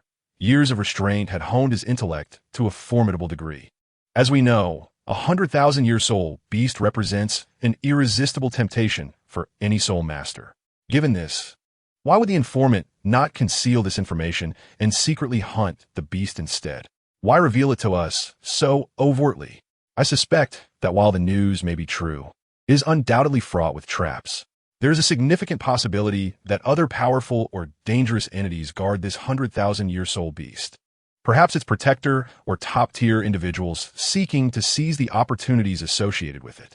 Regardless of the scenario, the one who divulged this information would not be capable of handling such threats, hence their intention to provoke a conflict from which they could benefit. Xue Bei swiftly constructed a logically coherent deduction. Prince Xue Xing could not help but admire the capabilities of his elder brother's 4 children. Xue Bei's astuteness compelled his respect. Prince Xue Xing inquired, "What shall we do? That is 100,000-year soul beast in human form. Should we obtain it, you could alter your fate. After years of hiding your talents, you have barely progressed beyond the 20th level. If you acquire the soul bone, your situation would be vastly different, and as long as it remains unused, no one would be the wiser." No, Xue Bei immediately rejected Prince Xue Xing's proposal, asserting, "Your Highness, as you rightly pointed out, I have indeed neglected my training over the years, and my innate talent is quite mediocre. Even if I were to fuse with a 100,000-year soul bone, my chances of breaking through to title Douluos would be minimal. Furthermore, with the Emperor aging, I have little time left. Once Xue Qinghe ascends to the throne, a single 100,000-year soul bone will not alter my fate. Conversely, a living 100,000-year soul beast, if managed astutely, could yield benefits beyond our imagination." Prince Xue Xing nodded in agreement and asked, "What do you propose?" Xue Bei smiled and replied, "Hasn't Senior Douluos always favored us? Your Highness, you have done him a favor. Why not enhance that goodwill further? Are you truly willing to part with a 100,000-year soul bone?" Zeit Prince Xue Xing. Xue Bei responded, "In the grand scheme of our family's legacy, a mere 100,000-year soul bone holds little significance. Senior Douluos is a title Douluos. Regardless of the machinations of those behind the scenes, he can withdraw unscathed. Whether he succeeds or fails, we have already extended our goodwill. Splendid. A plan that kills 2 birds with 1 stone." Prince Xue Xing exclaimed, clapping his hands in admiration. "I shall seek out Douluos at once. Your Highness, let us magnify our gesture of goodwill and ensure our collective strength aligns seamlessly with Senior Douluos." Xue Bei continued, "Though you may gain a small profit, I shall never incur a loss." Bu Xiu, having vented his frustrations, felt a surge of elation.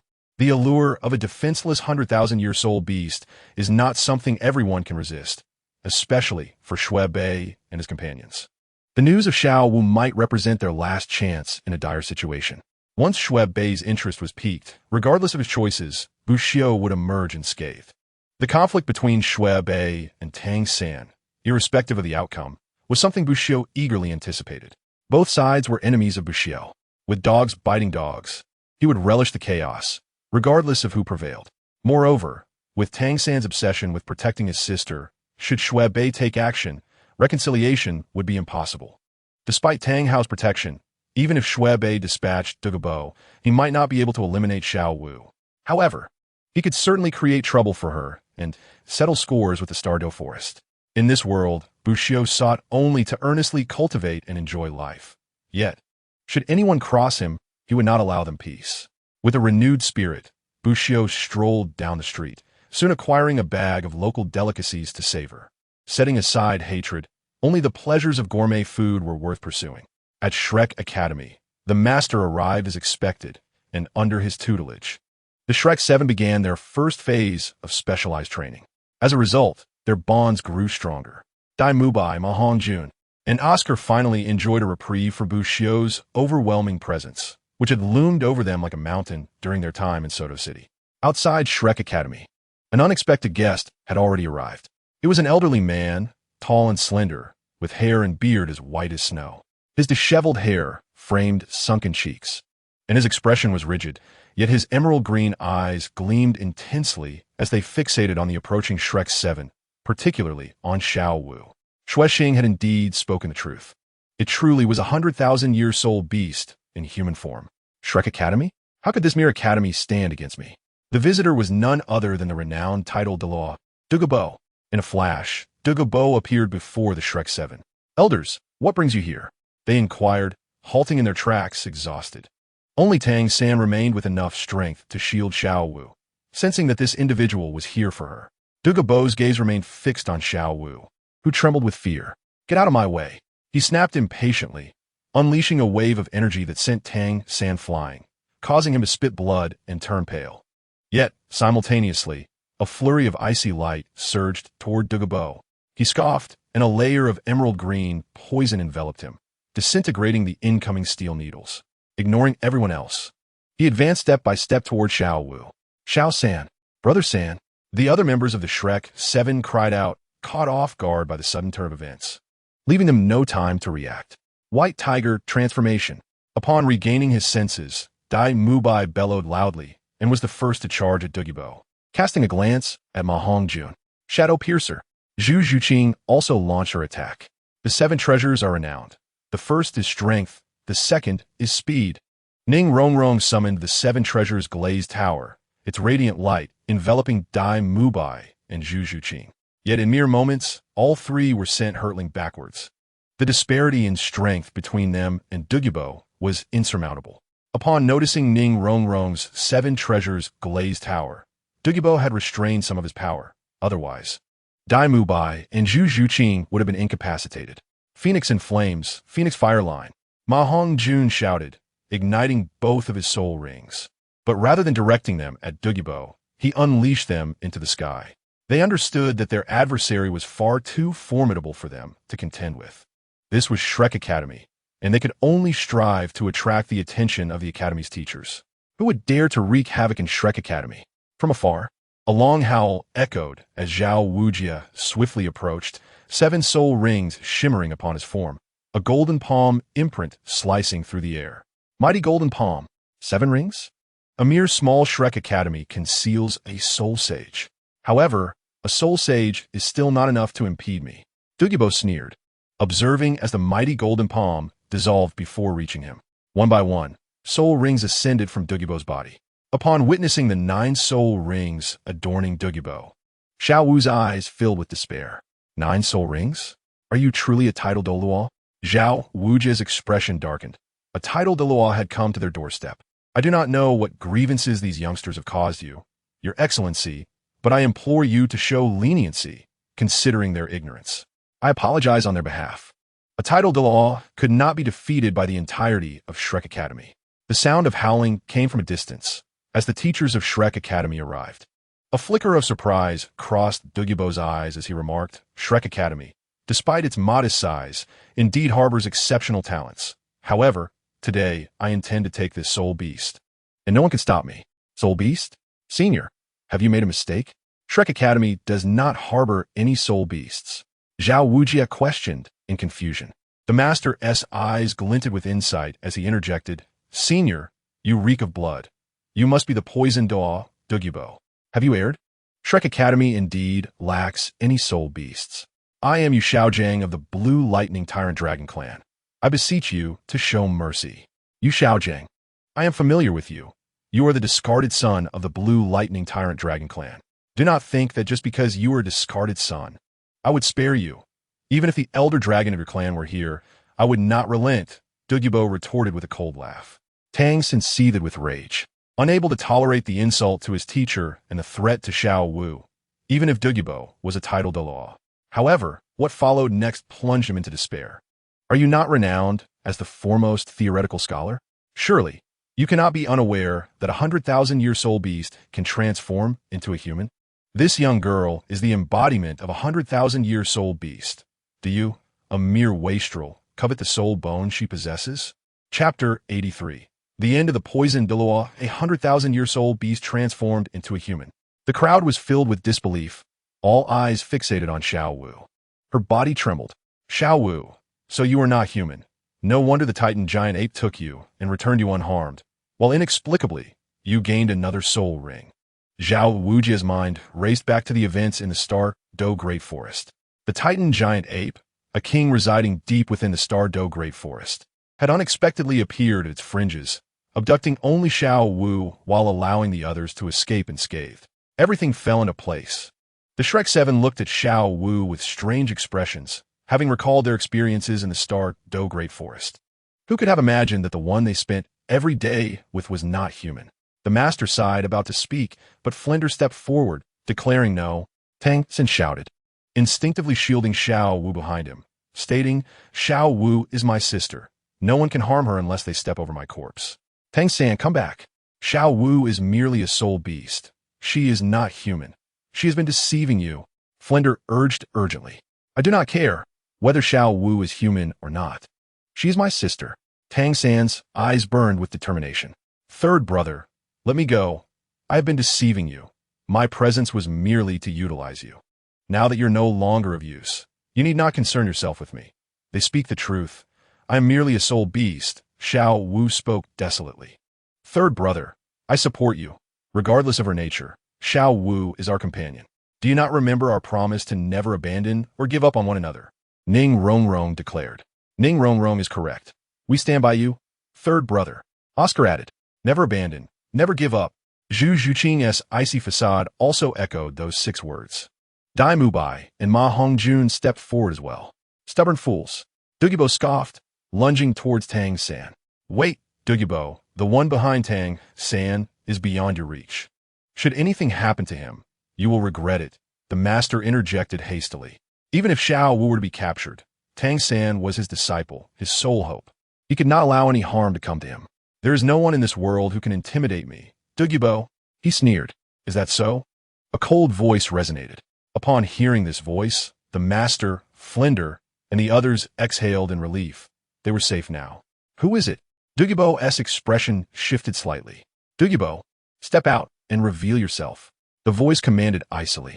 I would like to see who you are, hiding in the shadows, Dugibo retorted with a sneer, boldly following the direction of the voice. After Dugibo departed, Ning Rongrong quickly urged, Xiao Wu, you must leave at once and return to the Star Do Great Forest. Your soul bones are treasures to any human. Even a titled Douluos would be tempted. Regardless of which of the 2 titled Douluos prevails, your fate will not be favorable. Tang San regained his composure, stating, Xiao Wu, I will escort you away. No need. That presence will not harm Xiao Wu. You may choose to remain at Shrek Academy or return to the Star Do Great Forest. The master interjected. Teacher, who was that individual who appeared just now? Why do you say my background is beyond their reach? Tang San inquired, confusion clouding his gaze. The master replied, Tang San, I cannot disclose that information yet, but you will understand in due time. In a small grove outside Sotoa City, Dugibo halted, stating, Whoever you are, why not reveal yourself? Dugibo, who informed you that Xiao Wu is a 100,000-year soul beast? Do not tell me you happen upon this. I can sense that your purpose here is solely for Xiao Wu. A hooded figure emerged. The figure was tall, emanating a formidable aura that directly locked onto Dugibo. Dugibo furrowed his brow, stating, Titled Douluos? I see. This humanoid soul beast is your ward. And you intend to wait for that boy in the crowd to reach level 89 before you kill for her bones? I maintain that it is impossible for a soul beast that has existed for 100,000 years to go unnoticed. Dugibo, my patience is limited. Reveal to me who divulged the information regarding Xiao Wu, and I may spare your life. The figure in black stepped forward, a pitch-black hammer appearing in his grasp. 9 soul rings ascending one by one. Yellow, yellow, purple, purple, black, black, black, black, and red. An increasingly potent aura bore down upon Dugibo. The Haotian hammer. 100,000-year soul ring. Are you Tang Hao? Dugibo's expression shifted dramatically. From Tang Hao, he sensed an imminent threat of death. To encounter this harbinger of doom in such a place was a bitter surprise for Dugibo, yet he defiantly declared, Tang Hao. Even if you're the Haotian Douluos with a 100,000-year soul ring, I can still eliminate those from Shrek Academy. That boy is your son, is it not? Surely, you do not wish for any harm to befall him? Seeking death, Tang Hao bellowed as he vanished, the Haotian hammer descending with a sweeping force. Time-space barrier. Dugibo shouted, unleashing his 8th soul skill, a verdant barrier materializing before him, but it shattered almost immediately. Blood streamed from Douluos' mouth as he was propelled backward, his eyes wide with disbelief. How could there be such a disparity among titled Douluos? Tang Hao, do not force my hand. The ninth soul ring on Douluos quivered. Tang Hao replied coolly, tell me who informed you of this matter and swear never to speak of it again, and I may spare your life. Douluos' visage darkened, and after a moment's contemplation, he said, it was Prince Xuesheng of the Tiando Empire. Tang Hao, the Haotian clan has withdrawn from the world. Do you truly wish for the events of over a decade ago to repeat? That is not your concern, Tang Hao scoffed. Consider this hammer a lesson. Should there be a next time? Or, if you dare to harm a single hair on my son, I will see you dead. Douluos' expression darkened, his emerald eyes flickering with rage. Brother Tang, why must you feign strength and intimidate the esteemed Douluos? A soft voice interjected. Another presence? Douluos' expression fluctuated. A scholar clad in azure stepped forth. Who are you? Douluos demanded, his expression shifting uncertainly. Tang Hao mocked. You have become a pawn for someone else, and still do not realize who it is? What? Douluos quickly grasped the implication, his countenance darkening. You are the one who leaked the news of the 100,000-year soul beast? He had become a pawn in someone else's game. Enraged, Douluos shouted as petrifying light shot forth towards the azure-clad scholar. The scholar raised a hand, and a verdant barrier blocked the petrifying light. Time-space barrier. How can you also wield this skill? Douluos exclaimed in disbelief, recognizing the technique employed by the scholar. Soul rings emerged from beneath the scholar's feet. The ninth soul ring, a blood-red 100,000-year ring. Another title Douluos with a 100,000-year soul ring. Douluos felt like a mere jester. We have been neighbors for over a decade, yet I still cannot comprehend your true identity, Tang Hao remarked, puzzled. The scholar produced a tome, stating, I am the celestial book Douluos, Buzheng. The celestial book Douluos. No wonder, Tang Hao mused, surprised that the celestial book clan had endured. We have coexisted peacefully for over 10 years. Why do you suddenly wish to confront me? Douluos seemed to recall something, his face a mask of astonishment as he regarded the man before him. The legendary celestial book clan, said to know all secrets of the world, had emerged once more. Buzheng continued, I have long seen through the cycle of violence. I intended to find a place to enjoy my twilight years. However, my troublesome son cannot cease to be a source of concern, and now someone has summoned a 100,000-year beast to bully him. As a father, I must support my son. Buzheng's expression shifted. Brother Tang, Brother Douluos, you both know I am not one to seek conflict, so I must ask you both to face your demise. Even if you're the celestial book Douluos, do you truly believe you can contend with us both alone? Douluos scoffed. Buzheng replied nonchalantly, if it were the seven treasures glazed tile school S Sorbonne duo, I might think twice, but you two, one is poisoned to the core, and the other is utterly drained of vitality, against two half-damaged bodies. If I weren't confident, I wouldn't be known as the celestial book Douluos. Then let us engage in battle. Tang Hao declared, raising the Haotian hammer and charging at Buzheng. A hammer materialized from the tome in Buzheng's hand, unmistakably the Haotian hammer. The two hammers collided with a resounding clash, both combatants staggering back from the impact. Haotian 9 Absolute. How do you possess the Haotian 9 Absolute? Tang Hao exclaimed in disbelief. There is no skill I cannot master. Buzheng retorted coolly, swinging the Haotian hammer again, advancing toward Tang Hao. Unless you wish to perish. Let's engage. Tang Hao shouted as his seventh soul ring flickered, his martial spirit manifesting. Douluos hesitated, but also unleashed his martial spirit. 3 hours later, the 9 soul rings on Tang Hao erupted simultaneously, sending Buzheng flying as he howled and fled. Meanwhile, Douluos had transformed into a dark green statue, his body permeated with various lethal toxins. The poison Douluos succumbed to the very poison he had mastered. Chapter 84. Aftermath. Wow. Buzheng expelled a mouthful of dark green toxic blood, his face as pale as parchment. Truly, you are the Haotian Nuo, even severely injured. You can force me to this extent. However, after this battle, your time is likely limited. If you avoid confrontation with formidable foes, perhaps you could last a decade. But should you engage, your demise is assured. That troublesome little rascal, if he wishes to inherit my celestial book martial spirit sooner, he should simply say so. A mere soul respect dares to plot against a title Douluos. Had it not been for the warning from the celestial book clan might have faced extinction. Bu Zheng grumbled as he made his way toward the forest's edge, resembling an ordinary scholar, never casting a glance at Douluos. Though Douluos was also a title Douluos, he was the weakest among them, unable to control his own poison, harming both others and himself. His journey halted at rank 91, and his descendants would not live long either. Such a title Douluos had entered the fray and bore a grudge against that little brat. Thus, Bu Zheng resolved to eliminate him swiftly. For one who knows and mimics everything. The celestial book Bu Zheng found Douluos to be the easiest title Douluos to slay, using poison against poison, once he surpassed Douluos' physical limits. The latter was doomed. Douluos had harbored a significant fortune. Now that he was dead, it remained uncertain if the little rascal would seize that opportunity. Let fate take its course. Bu Zheng shook his head. Shrek Academy. After waiting for an extended period without the return of Douluos and the mysterious figure, everyone breathed a sigh of relief. Dai Mubai remarked, "It has been quite some time since Douluos left. I presume he is safe." Tang Sin breathed a sigh of relief and addressed the group. "Thank you all. I will remember this kindness." Oscar chuckled, "We are brothers. There is no need for such formality. We would never stand idly by while Xiao Wu was taken away." However, who was that mysterious figure who appeared later? Xiao San. The master mentioned that there are individuals behind you who even Douluos would hesitate to confront. Are you perhaps a descendant of a hidden sect? Ningrongrong interjected. I thought of a family that also bears the surname Tang, but your martial spirit does not align with theirs. Otherwise, I would have believed you were part of that family. My father is merely an ordinary blacksmith, Tang San replied, shaking his head and casting a doubtful glance at the master.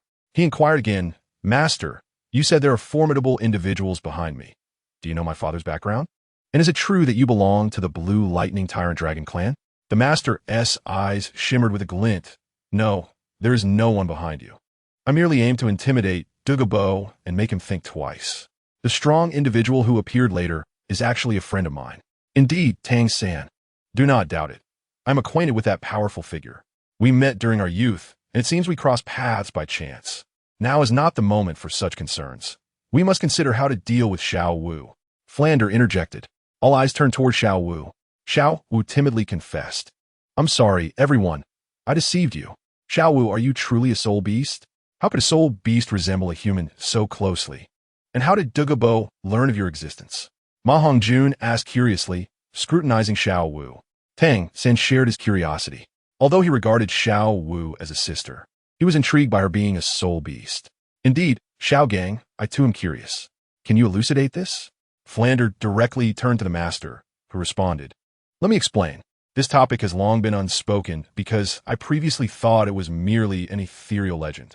It was only when Douluos exposed Xiao Wu's identity that I realized it was not merely a tale. You should know that as the level of soul beasts increases, their intelligence approaches that of humans. 100,000-year soul beast not only possesses intelligence comparable to humans, but can also articulate speech. According to legend, once a soul beast reaches 100,000 years, it can choose to transform into a true human. It seems Xiao Wu has chosen to become human. However, Xiao Wu appears to possess strength comparable to ours, far from that of a soul beast. Moreover, soul beasts have long lifespans. Why would they wish to become human? And if they have already transformed, why would Douluos still want to harm Xiao Wu?" Oscar murmured, quickly uncovering flaws in the master's explanation. The master replied, "As for the former, I do not know. Perhaps only Xiao Wu can answer that. But the latter is easily explained. Although soul beasts may transform into humans, they remain, at their core, soul beasts. Upon death, they can still provide soul rings and bones to soul masters. 100,000-year soul beast will undoubtedly drop a soul bone upon death. The allure of 100,000-year soul bone and soul ring would tempt even someone like Douluos. Xiao Wu added. This is because once a soul beast breaks through to 100,000 years, they're close to death. Among soul beasts, there's a saying that once they reach 100,000 years, they have only 1,000 years left to live before facing a great calamity with a 9 out of 10 chance of dying. Furthermore, human life is far more vibrant than the monotonous Stardew forest. Although humans have a lifespan of merely 100 years, some soul beasts, believing they cannot overcome the great calamity, yearn for human existence and choose to transform into humans to live in the human world. Our transformation can only be perceived by titled Douluos. Once they reach the 7th ring, even titled Douluos cannot detect it. However, titled Douluos are few in number. With carefulness, one can almost live a peaceful life. How did Douluos learn of your identity? Tang Xin asked impulsively. Xiao Wu paused before responding. It was Bushio. He saw me with Ming in the Stardo forest. Axu. So was him. Tang Xin's eyes flared with anger, gritting his teeth. Why did he betray us? We never viewed him as an enemy. I considered him a friend. Tang San could not accept this betrayal. Although he had little interaction with Bushio, having grown up in the same village, he had always regarded Bushio as a friend. Flander frowned. Is there perhaps a misunderstanding? From what I know of the Tian Shi, he would not betray a friend without reason. That cannot be certain. This Tian Shi had conflicts with us in the Stardo forest and aided those from Tsanghui Academy against us. Dai Mubai scolded, showing his disdain for the Tian Shi. Xiao Wu, could there be a misunderstanding? The Stardo forest is vast and crowded. Might others have seen you with the Titan giant ape? The master inquired, believing in the inherent goodness of Bushio. Xiao Wu clenched her teeth. It was indeed him.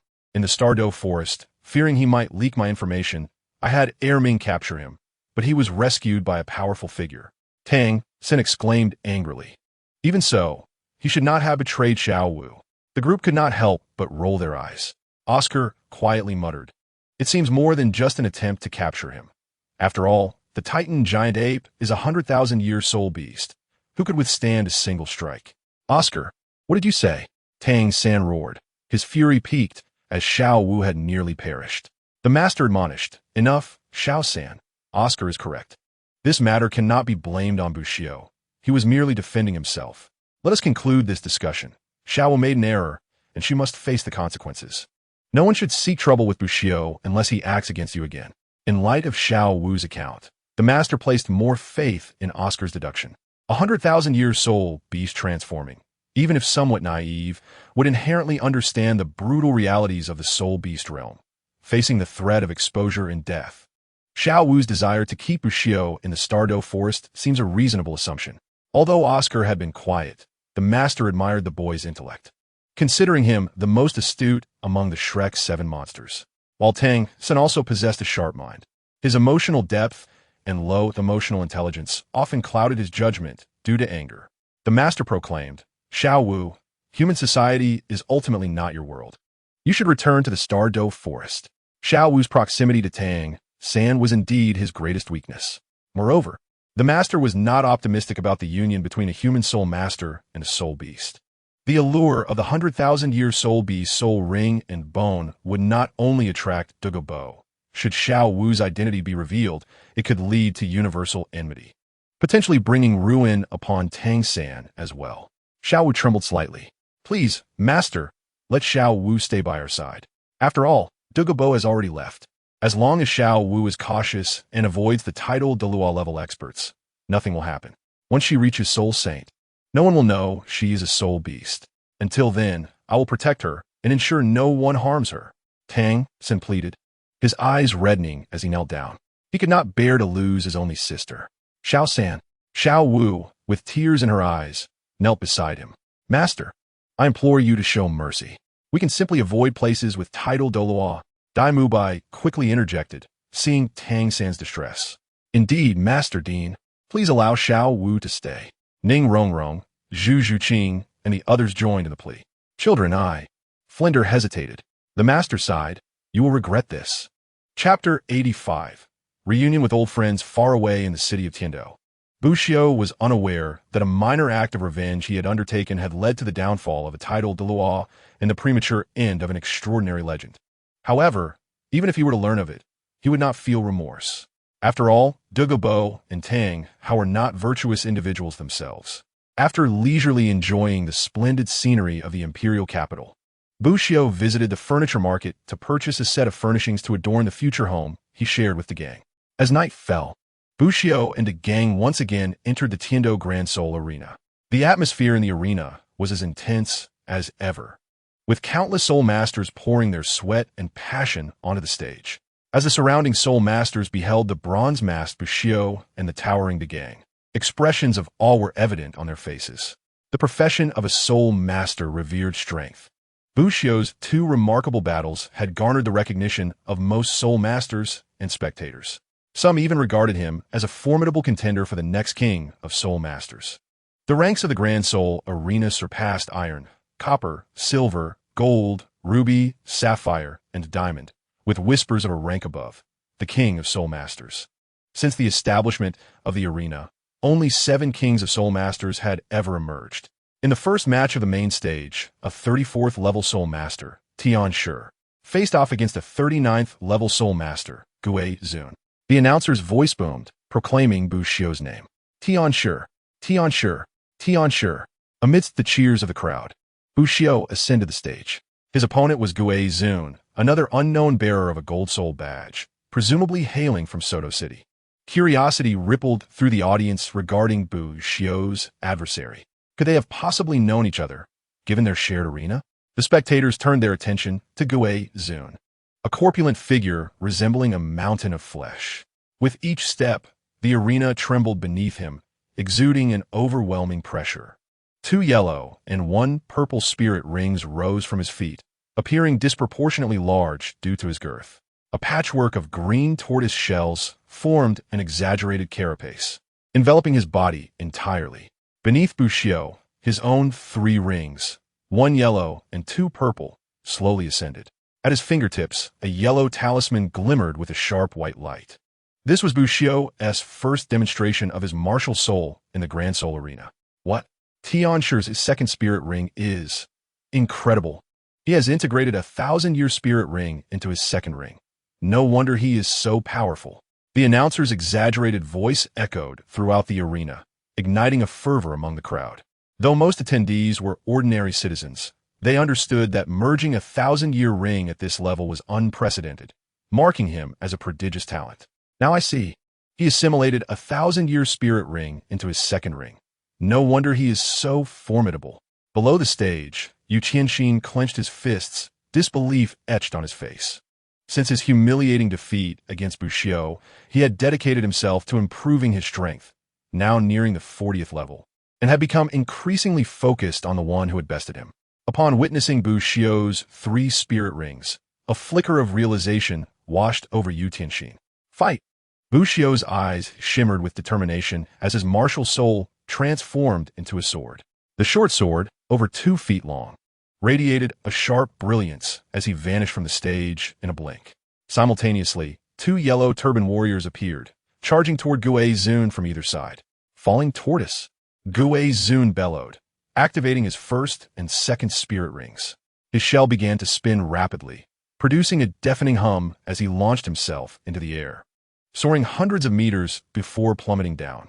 The yellow turban warriors also leaped back, their golden fists colliding with the descending shell. Boom!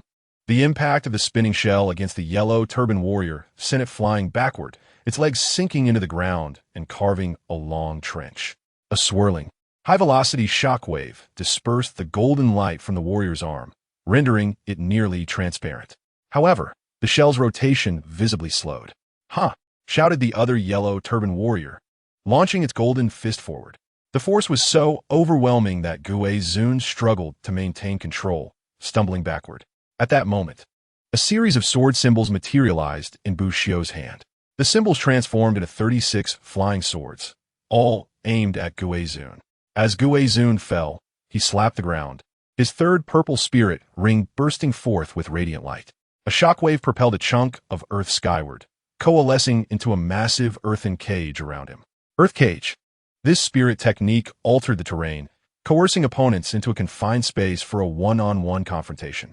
Unless the opponent defeated him or he voluntarily disengaged, the cage would not dissipate. Yet, in Gue Zun's hands, the earth cage became a defensive mechanism, shielding him from Bushio's assault. Unperturbed by the sudden emergence of the cage, Bushio unleashed his sword symbols, igniting the blue talismans without fire. The short sword's speed and piercing power surged to new heights, effortlessly slicing through the earthen barriers. Break! The yellow turban warrior leaped, its golden fist crashing down, shattering the earth cage. At that moment, as the cage crumbled, a verdant flying sword surged forward, striking Gue Zun's chest with the force of a mountain. Under the tremendous impact, the yellow turban warrior shattered, transforming into a torn talisman that, along with a fragment of the earth cage, soared back to Bu Xiu's hand. In the brief span of time, Guizun had been overwhelmed by two yellow turban warriors. With a flick of his hand, Bu Xiu summoned another yellow turban warrior, charging boldly towards Guizun. At this moment, the tortoise sovereign was already at his wit's end. Faced with another formidable opponent, the yellow turban warrior, akin to the spirit hall, he found himself powerless. What a spectacular match it was. Let us extend our applause to both parties who presented us with such an exhilarating battle. The victor is none other than a Master Tamer. The host descended and announced loudly, "Master Tamer! Master Tamer! Master Tamer!" The audience erupted in fervent cheers. The yellow turban warrior transformed into a power symbol and flew back into the hands of Bu Xiu, who strode confidently towards the tortoise sovereign. "What do you intend to do?" Two towering figures, both with exaggerated musculature and bearing the title of Soul Masters, leapt onto the arena. Their striking resemblance clearly indicated they were brothers. Together, they unleashed their martial spirits. 3 soul rings ascended from beneath their feet, all above level 37.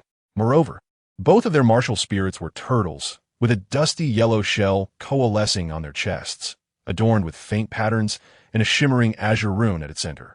Bu Xiu's figure flickered and vanished before the two brothers, reappearing in front of the tortoise sovereign, opening his arms wide to embrace him fiercely.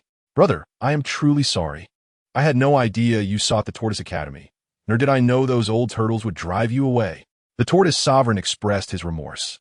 He was none other than Shi Hao, who had once joined forces with Bu Xiu to form the tortoise duo and battle in the Soto Great Spirit Arena. "It's been ages. When did you become so sentimental? It's not as if you've wronged me, but to make amends, you must treat me to a grand feast at the Heavenly Tower." Bu Xiu laughed heartily, playfully punching Shi Hao. "If I don't serve you a proper meal, I want to call myself Master Tamer. Of course, I already promised to treat you to a feast at the Heavenly Tower while we were in Soto City." Shi Hao chuckled, his jolly visage shaking with mirth. "Cousin, do you two know each other?" The brothers Shi Mo and Shi Mo were taken aback as they witnessed Bu Xiu's sudden disappearance. But their astonishment grew as they saw the Master Tamer embrace Shi Hao. Shi Hao laughed heartily. "Let us discuss this below." The group descended from the arena, and the audience realized that the Master Tamer and the Tortoise Sovereign were acquainted.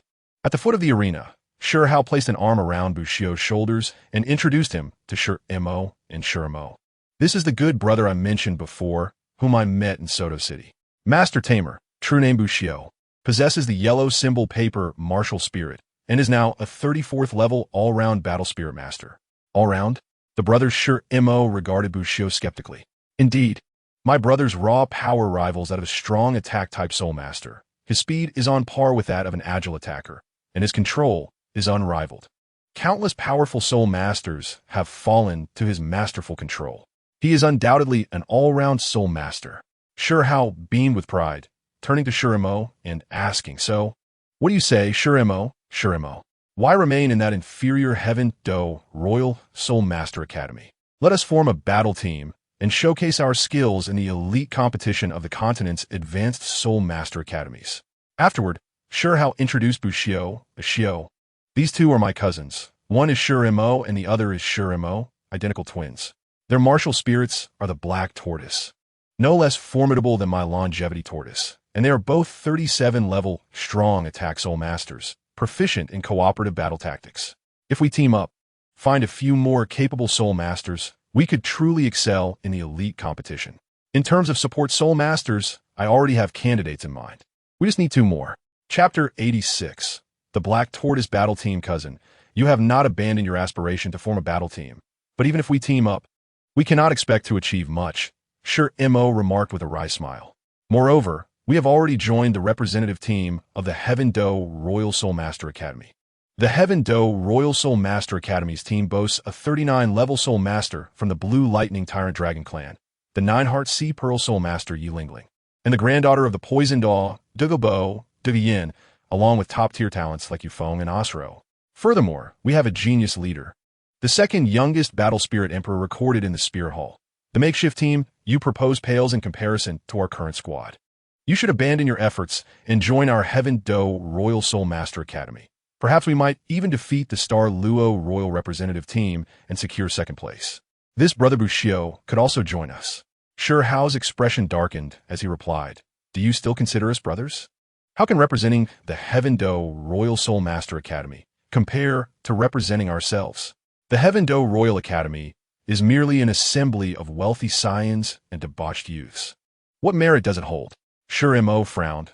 "Cousin, while it is true that the Heaven Do Royal Soul Master Academy is a mixed bag, there are indeed many talented individuals. This year's competition is undoubtedly the strongest team in the Academy's history." Sure Hao retorted, "Strength is not determined by your words. Let that Yu Qianheng come and face me. If he can defeat me, then we shall see." Sure Mo countered, "Cousin, that is not the way to measure things.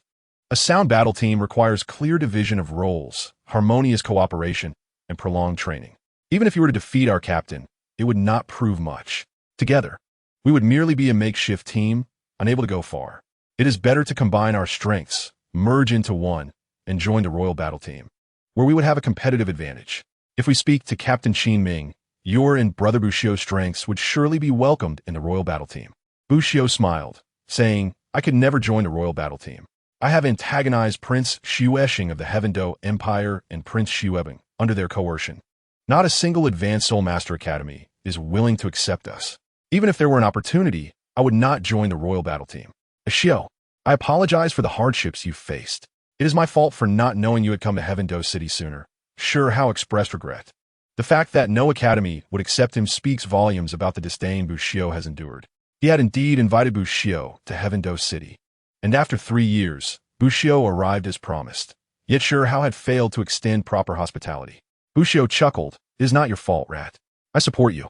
I am willing to form a battle team with you, so that all the advanced Soul Master Academies in Heaven Do City will realize the caliber of the genius they have spurned." Bushio was still a youth. And what youth lacks ambition? Even a scholar possesses youthful fervor.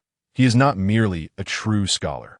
While he understands the choices made by the academies of Heaven Do City, where an unproven genius pales in comparison to a prince of the empire, he cannot accept this reality with equanimity. Sure Hao's proposal today was precisely what he yearned to do. "My good brother, I will stand with you," making all the advanced Soul Master Academies in Heaven Do City regret their decision. They will come to know how extraordinary my brother is. Sure Hao patted Bushio on the shoulder and turned to Sure Mo and Sure Mo, asking once more, "Are you truly set on not joining us?" "Brother Bushio, I apologize for the grievances you have suffered. On behalf of the Academy, I extend my apologies, but we cannot fight alongside you. While I admire my cousin's loyalty, we wish to showcase our strength before the entire continent of Soul Masters." Sure Mo stated. Bushio remarked, "I will reclaim my place in the Royal Soul Master Academy of Tiando on my own. There is no need for your apologies. However, you need not be so direct in rejecting the offer to join our team. Do you not desire better results? If we can demonstrate that joining us is more advantageous than remaining in the royal team, would you consider leaving the royal team? How can we prove that?" Sure Mo pondered momentarily before asking. "It is quite simple. A 7 versus 7 match. I will form a team with Haozi, and after 7 days, we will challenge your royal team at the Tiando Grand Soul Arena.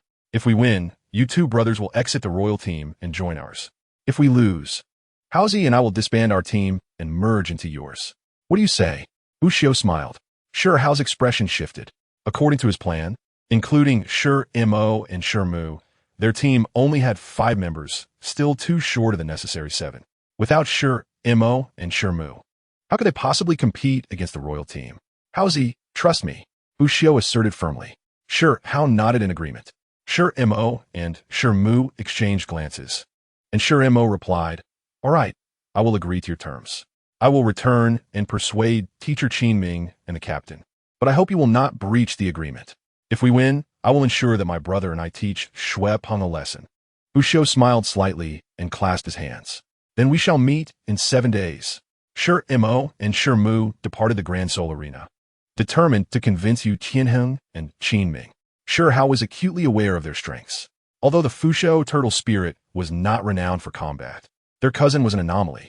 Their reluctance to allow Yu Tianheng and Sure Hao to duel was a testament to how much they valued him. Bushio, who had already triumphed over Sure Hao at the Grand Soul Arena and possessed an elusive movement style, was also a top-tier talent, with a soul ring configuration of 2 purple and 1 yellow, surpassing the majority of prodigies. if the royal team gained 2 such prodigies. While it might still not be enough to defeat the Wuhuan Temple team, it would certainly enhance their chances of contending for the championship. The 2 brothers hurriedly departed. Buxiao, you are too impulsive. Without Shi Mo and Shi Mu, our team consists of only 3, you, me, and Rinling. How can we compete against the royal team? Even if our cooperation is flawless, Rinling is merely a support-type soul master and cannot handle a 2 versus 7 challenge. Moreover, I know Shi Mo and Shi Mu's abilities. Each is a top-tier defense-type soul master. When they fight together, they're not inferior to even powerful soul ancestors. Shi Hao exclaimed anxiously. In his view, Buxiao's wager with Shi Mo and Shi Mu was nearly impossible to win. Buxiao smiled. Haozi, do not rush. Allow me to introduce you to someone. He brought Shi Hao to the 12th soul arena. On the arena, 2 soul masters were engaged in a fierce battle. Haozi, what do you think of the 2 fighters on the stage? Buxiao inwided. The porcupine soul master is quite standard. His level 37 strength is respectable, and his spirit is not lacking. The other, a great strength diamond bear soul master, although slightly weaker at level 32, is intriguing and not inferior to the chief disciples of some advanced soul master academies. If his soul power were higher, he would surely match us. Shi Hao evaluated thoughtfully. Buxiao replied, allow me to introduce you. The great strength diamond bear is my brother, the Gang, known as Tian Lai, a level 32 assault-type spirit master. His combat prowess is impressive, particularly in offense. With more than a year until the elite competition for advanced soul master academies, he has every chance to elevate his soul power beyond 35. With him, our team gains a formidable warrior. Shi Hao nodded, growing increasingly fond of the Gang's fighting style. Yet, even with 4 members, we are still insufficient. He continued. Buxiao remarked, I have a connection with Long Fei, the foremost disciple from the 7 Treasures Glazed Tile School. While I cannot guarantee he will join us, I can at least request his assistance once. If fortune favors us, we might even borrow 2 more soul masters from the 7 Treasures Glazed Tile School. With 7 members, defeating the royal team becomes a possibility. Once we have bested the royal team, and with Shi Mo and Shi Mu on board, we would only need 1 additional member. So, Buxiao, you had this all planned out, didn't you? If Shi Mo and Shi Mu were here, they would surely be exasperated, but I find it delightful. Shi Hao observed with a peculiar expression before breaking into laughter. Buxiao chuckled in response. My agreement with Shi Mo and Shi Mu only states that our team must be capable of defeating them. It does not specify how many members will leave afterward. What is it that has you both so cheerful? The Gang, having descended from the arena, inquired curiously. The Gang, come here. Let me introduce you to Buxiao.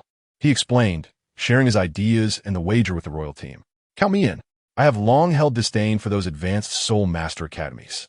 If the 5 of us form a team, they will certainly regret it. The Gang, harboring pent-up frustration, readily agreed to Buxiao's proposal. However, what shall we name our team? The Gang asked. Giant Tortoise, Buxiao almost blurted out.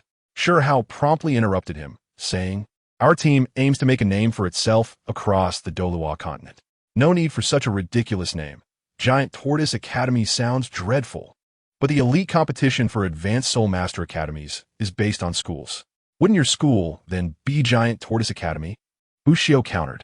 With a more appealing name and our strength, I can convince those old tortoises, Shi Hao replied. Let's call ourselves the Xuanwu team. The tortoise and Xuanwu are closely related, and the name sounds good, the Gang suggested. Xuanwu team, a fine name. Buxiao remarked it. Shi Hao concurred. Very well. Our team shall be named the Xuanwu team. Haozi, let us postpone today as feast until tomorrow evening. Our team will gather at Tianxia Tower to celebrate its establishment. Buxiao announced it. Chapter 87. The remaining 3 members of the team, the 7 Treasures Glazed Tile School. After arranging a means of contact with Shi Hao, Buxiao simply recuperated from his soul power exhaustion and set out early the next morning for the castle, where the 7 Treasures Glazed Tile School was located. They had only 7 days, during which they needed to persuade Long Fei and borrow 2 young soul masters from the 7 Treasures Glazed Tile School. To prevent the possibility of being unable to recruit anyone, Shi Hao would also seek 2 soul masters from the Spirit Turtle Academy as backups. Although the Spirit Turtle Academy was not the most prestigious in Tiando City, they could still find students above level 30. Shi Hao, however, found their strength lacking. which prompted him to travel the continent in search of more promising candidates. Upon his second visit to the Seven Treasures Glazed Tile School, after announcing his arrival, Buxiu soon met Long Fei. Buxiu, the sect leader, is currently not at the school, Long Fei assumed, thinking Buxiu was there to see Ning Fengji. Buxiu smiled, saying, "De Fei, I am not here to see Uncle Ning. I am here for you. I would like to ask for your assistance." Buxiu laid out the wager with the royal team. So that is the case. Helping you with a fight is no trouble. I can also call upon 2 friends from the Seven Treasures Glazed Tile School. While I cannot guarantee we will surpass the royal team, we certainly will not hold you back. However, if we are to participate in the elite competition for advanced Soul Master Academies, we must obtain the sect leader's permission. The sects, after all, differ significantly from academies. Joining an academy does not preclude one from future affiliation with a family or sect. However, once one commits to a family or sect, betrayal is utterly unacceptable. A spirit master who turns against their own family or sect will undoubtedly be vilified, and no faction will welcome such an individual. The Continental Elite Spirit Master Academy competition ostensibly serves as a platform for the younger generation of spirit masters to engage in exchange and learning. In reality, it is a venue where powerful factions scout for exceptional talents. Those who excel in the competition will attract the attention of various sects and families. Conversely, disciples of a sect are barred from joining other families or sects, effectively excluding them from the competition. Naturally, some prominent sects and families maintain their own academies to nurture and attract talent. Aspiring prodigies may join these institutions to hone their skills and compete in the soul fighting tournament. Institutions such as the Xiangjia Academy and the Thunder Academy within the Five Elements Academy are, in fact, under the aegis of the 7 great sects. Similarly, the Blazing Fire, Divine Wind, and Celestial Waters have corresponding spirit master families to support them, while the Tiando Royal Spirit Master Academy is backed by the Tiando Empire's royal family and nobility. Long Fei, a disciple of the Seven Treasures Glazed Tile sect, must join a Spirit Master Academy to participate in the Continental Elite Spirit Master Academy competition, which necessitates the approval of the sect leader, Ning Fengji. Buxiu nodded in understanding. "Very well. I shall take you to meet the other 2 teammates. What about your side?" Long Fei inquired briskly. Although Long Fei was slightly older, his talent was undoubtedly on par with that of Yu Qianxin and Yu Qianheng. Moreover, the age limit for the competition is 25, and Long Fei is just within the requisite age to compete. I have arranged to meet them tonight at Tianxia Tower for a night of revelry to celebrate the establishment of our team, Buxiu replied. "Tianxia Tower, you truly spare no expense. As for the drinking expenses today, I would never renege on the duel scheduled 7 days from now." Long Fei laughed heartily. "De Fei, what has made you so jovial this early in the morning?" A teasing voice chimed in. 2 young men clad in light golden attire of the Seven Treasures Glazed Tile sect approached, exuding elegance and charm. One bore a striking resemblance to Ning Fengji, exhibiting a refined demeanor, albeit marred by an exaggerated expression. His companion was a tall, slender youth. Both appear to be in their early 20s. "You 2 have arrived just in time. I was seeking you both," Long Fei exclaimed, throwing an arm around the slender youth's shoulder. "Buxiu, allow me to introduce you. This tall and lean fellow is Nangong Ran, a level 41 agility-type battle spirit master with a martial spirit of a cold cicada. You can simply call him Nangong, as we all do. The one beside Nangong is Ning Zhe, a 37-level auxiliary spirit master with the Seven Treasures Glazed Tile Pagoda as his martial spirit." The Seven Treasures Glazed Tile Pagoda? Buxiu was taken aback. "You guessed correctly. This lad is indeed the son of our sect leader. However, his talent is rather mediocre, far inferior to that of the little princess, and he has little hope of inheriting the Seven Treasures Glazed Tile sect. In truth, Ning Rongrong is not Ning Fengji's only child. She has 2 elder brothers who also possess the Seven Treasures Glazed Tile martial spirit, yet their talents pale in comparison to hers. At 22, Ningze has only reached the 37 level, while Ning Rongrong, at 12, has already attained the 27 level. The 10-year age gap does not reflect a proportionate disparity in soul power. Under normal circumstances, it would not be implausible for Ning Rongrong to reach the pinnacle of Soul Master or even Soul King by the age of 22. "Na Hong, Ningxia. This is Buxiu." Long Fei introduced Buxiu to Nangong Ran and Ning Zhe. "So you are the one who ventured alone into the mountains and defeated De Fei." The Soul Master? Ningze remarked curiously as he scrutinized Bushio. I am genuinely intrigued by how you accomplished such a feat, defeating Defei, who is regarded as the foremost among the younger generation of our Seven Treasures Glazed Tile sect. Nangongren also directed his curious gaze at Bushio. Should you wish to discover how a Shio achieved this, it is not difficult. You will have an opportunity in 7 days, Long Fei chuckled, revealing the wager involving Bushio and the Royal Fighting Team. Forming a team to participate in the Continental Elite Spirit Master Academy competition. Upon hearing Long Fei, both Nangong and Ning Zhe became eager, disregarding the wager set for 7 days hence. Is there any need for deliberation? To engage in a friendly contest with the geniuses of the Tiendo Royal Spirit Master Academy would yield immense benefits, regardless of the outcome. Furthermore, Ning Zhe was aware of Bu Xio's true identity and the familial ties between their two families, having heard the tale of the unparalleled second young master more than once. Who could fail to envy the spirited youths depicted in that story? Will the sect leader agree to let us participate in the competition? Nangong Ran inquired anxiously. Do not fret, I shall handle this matter. I will speak to my father, Ning Zhe reassured, patting his chest. No one desires to be overshadowed by another, even if that individual is their sister, from the moment of her birth. Ning Rongrong was showered with affection and regarded as the heir of the Seven Treasures Glazed Tile sect. While Ning Zhe may not be particularly concerned about the position of sect leader, he has always felt overshadowed by his sister. Ning Rongrong epitomizes the archetype of the exemplary child. Young and impetuous, Ning Zhe harbors a desire to prove himself on the most prestigious stage among the younger generation, hoping for a moment of praise from his father. You too. I have yet to confirm my participation in the Continental Elite Spirit Master Academy competition. Yet you have already made your decision. Very well, let us finalize it. Tonight at Tianxia Tower, we shall not disperse until we have gathered. Long Fei declared. Agreed. We shall not disperse. Bushio responded, a smile gracing his face. With the addition of Long Fei, Nangong, and Ning Zhe, the strength of the Xuanwu battle team is sure to surge, enhancing their chances of contending for the championship.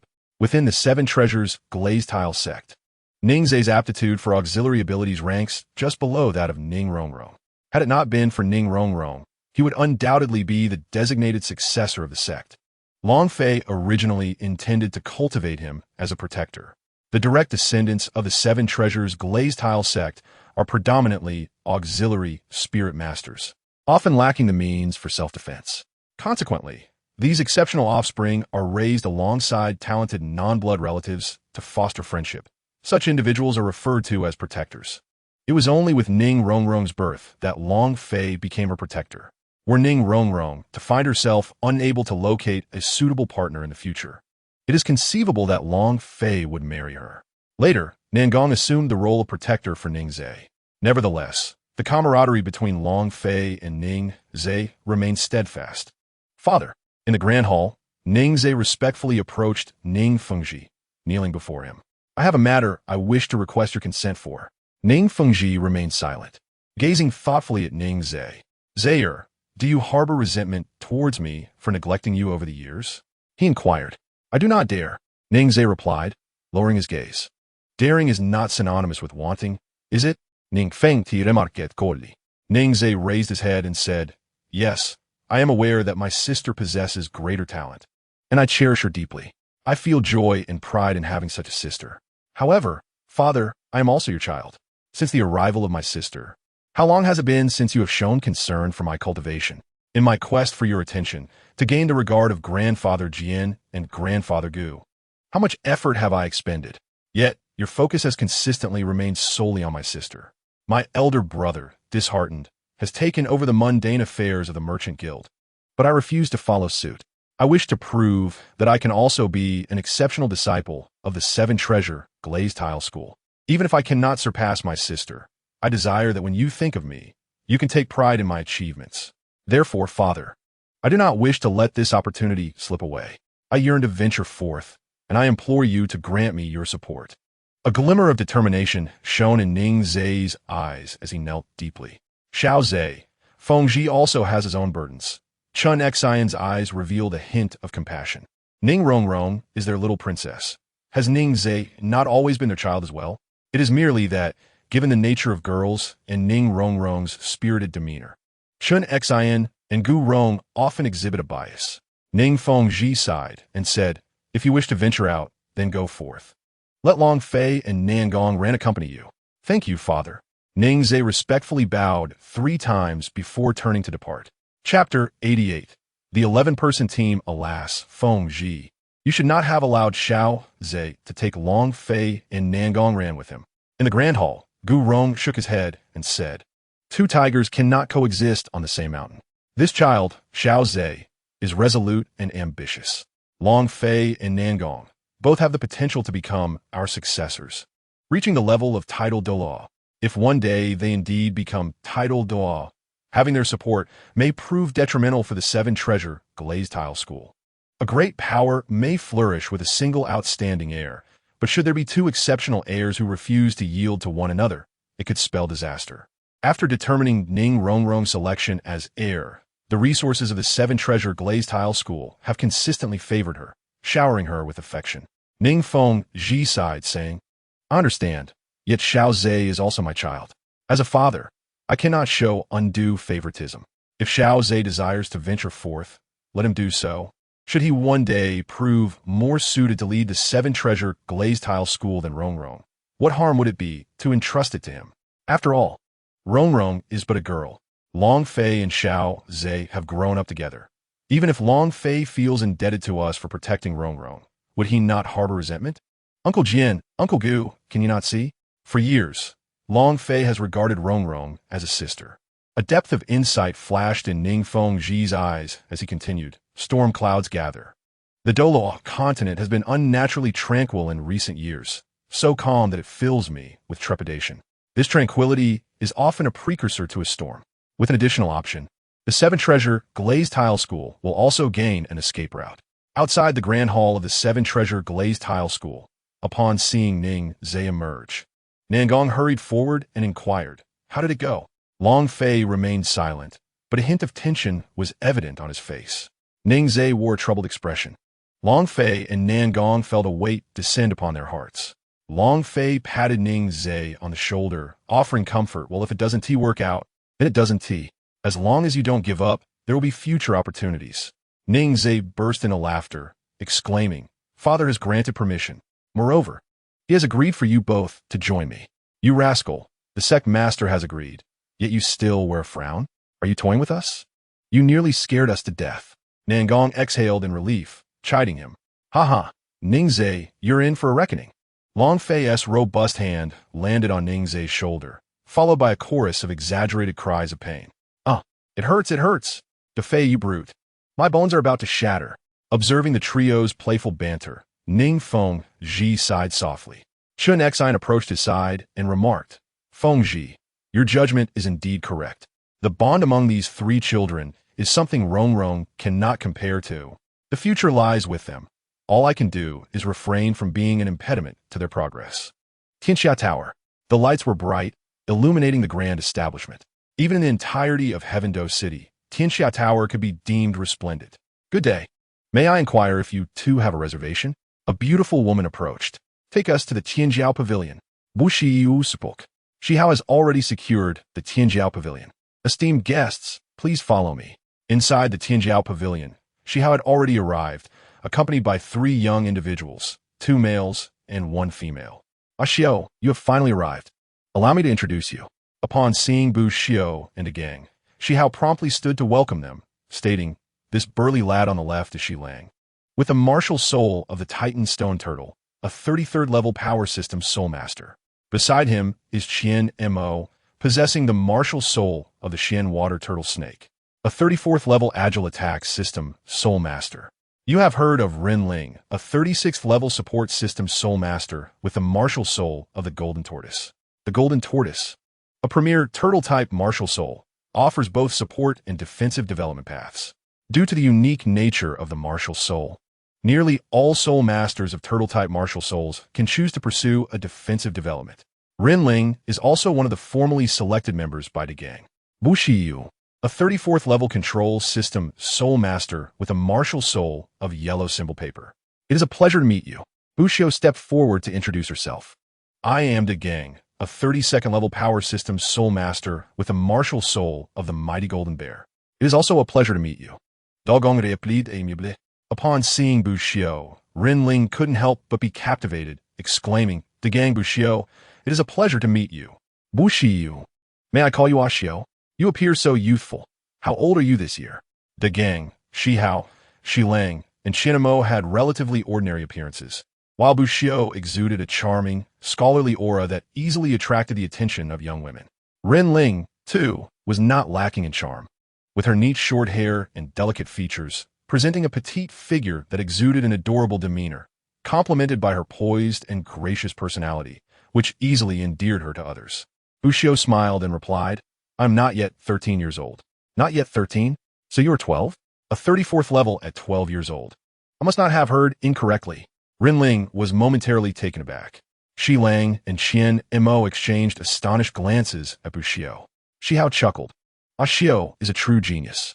Do not be deceived by his youth. His strength is formidable. He is already a soul master of Gold Soul rank in the Great Soul Arena, having never lost in 3 bouts at the Gold Soul rank of the Heaven Do Great Soul Arena. A hint of admiration flickered in the eyes of Shi Lang and Qian Mo. Rinling understood well how powerful a soul master must be to earn the Gold Soul badge in the Great Soul Arena, and Bushio's age was indeed remarkably young. Ashio, which family nurtured such a genius? I do not recall hearing of any family by the surname Bu on the continent. Shi Lang inquired with curiosity. He, along with Shi Hao and others, belonged to the same family. Bushio smiled and replied, I have not yet joined any family, but I believe that one day I will be a family unto myself. A person is a family. How bold. A hearty laugh echoed through the pavilion. Defei, Nangong, Ningzhe, you have arrived.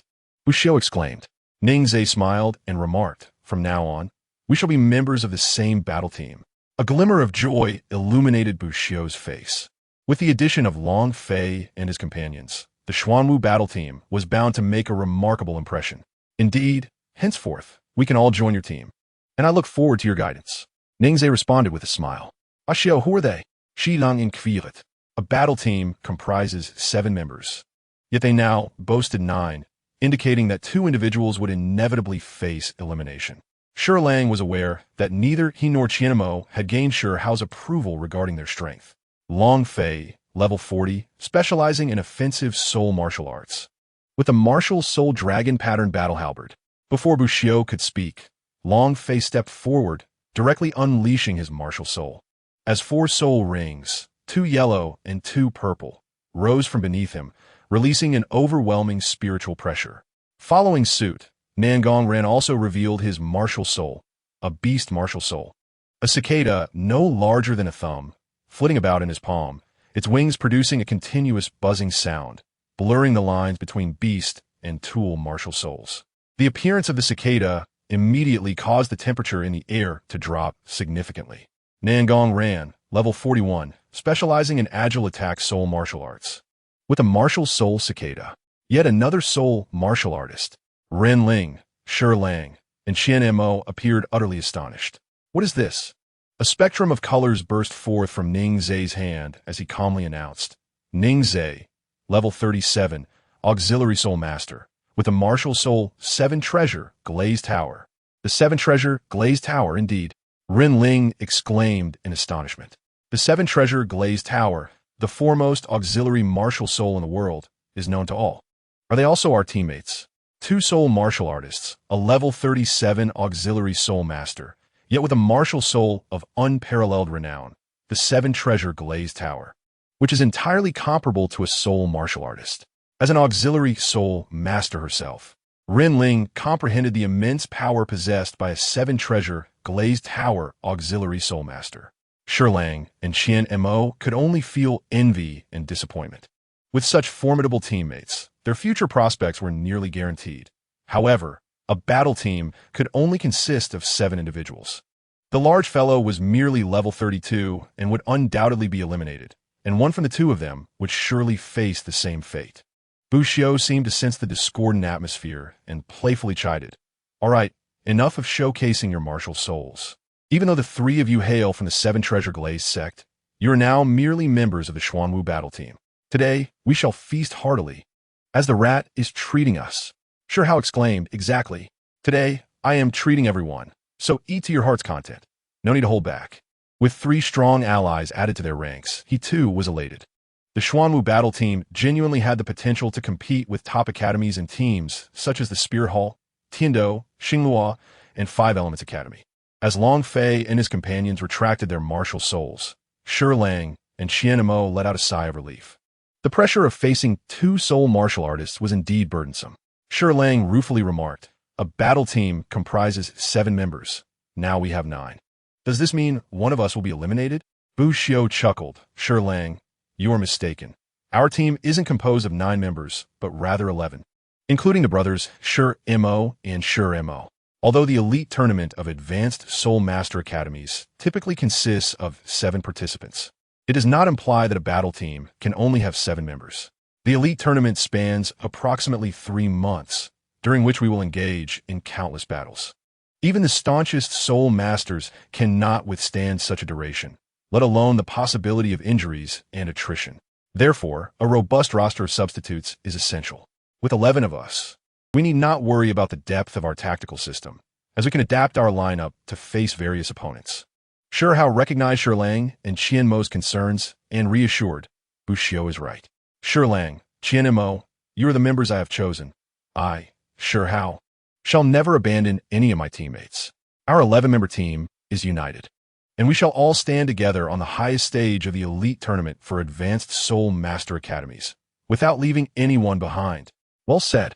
Not a single one shall be left behind. Although our strengths may vary, we all share equal status, and there is no hierarchy among us. We operate as a cohesive unit, where anyone can be a key player and anyone can serve as a substitute. All for the purpose of standing on the elite tournament stage, Ningzhe added, devoid of any arrogance associated with the 7-treasure glazed sect's esteemed status. The 7-treasure glazed sect has always been open to the common folk, enrolling numerous civilian disciples. And it is precisely this attitude that has allowed them to subtly ascend as the continent's foremost sect. It is important to recognize that, in terms of combat capability, the 7-treasure glazed sect's inherited martial soul, the 7-treasure glazed tower, has a limit of only level 79, inferior to both the blue lightning tyrant dragon and the Haotian sect. The 7-treasure glazed sect's steady standing among the top 3 sects is due to its openness and Ning Fengji's diligent efforts. The illustrious second young master is renowned not only for his strength, but also for his wisdom and charisma. As the heir of the 7-treasure glazed sect, Ningzhe has adopted Ning Fengji's humility and charm. Upon hearing Ningzhe's words, Shi Lang and Qian Mo displayed a flicker of excitement. Shi Lang shouted, excellent. My strength may not be formidable, but I shall give it my all. I will not abandon my comrades. We are 11, and not one shall be left behind. I may be at a loss for words, but all is expressed in the wine. Qian Mo raised a cup and downed it in one gulp. Not a single one shall be left behind. Let us raise our glasses and drink together, Ningzhe declared, lifting his cup. To our unity. The group bellowed in unison, draining their cups. Youth is inherently a spirited age, filled with vigor, good food, and shared aspirations. With the emotional intelligence of Ningzhe and Bu Xiu, it wasn't long before the group bonded. The atmosphere soared to unprecedented heights. As the banquet progressed and the intoxication set in, Ningzhe, appearing calm, posed a question. Are we to call our battle team the Xuanwu battle team? A team must have a captain and a vice-captain. While we are all brothers, a headless dragon cannot stand. Without a captain, our strength cannot be unified. Qian Mo and Rin Ling fell into a contemplative silence. The selection of a captain would determine who held the authority. In a team of 11, deciding who plays and who substitutes is not always straightforward, necessitating a captain to make such decisions. A headless dragon cannot stand. Indeed, Ningzhe's statement held truth. However, the question remained, who would assume the captaincy? Ningzhe was correct. A captain was indeed necessary. Shi Lang, slightly inebriated, suggested, in my view, since we are all gathered by Shi Lauda, it would be fitting for him to take on the captaincy. Bu Xiu chuckled. Shi Lang is spot on. This battle team is the fruit of Haozi's efforts. Most of us were recruited from various corners of the world by him. It is only right that he assumes the role of captain. Ningzhe hesitated, for in his heart, He believed Buxiu to be the most suitable candidate for captaincy. Regardless of strength or status, Buxiu had gained his esteem. However, since Buxiu had spoken, Ningzhe had no choice but to voice. I also find Xiu's suggestion quite reasonable. Let Shihao take on the captaincy of the Xuanwu battle team, while Xiu serves as the vice-captain. For any matters, the captain and vice-captain shall discuss and decide together. How does that sound? While the captaincy was entrusted to Shihao, they also wished to maintain a degree of influence. Well, it is settled then.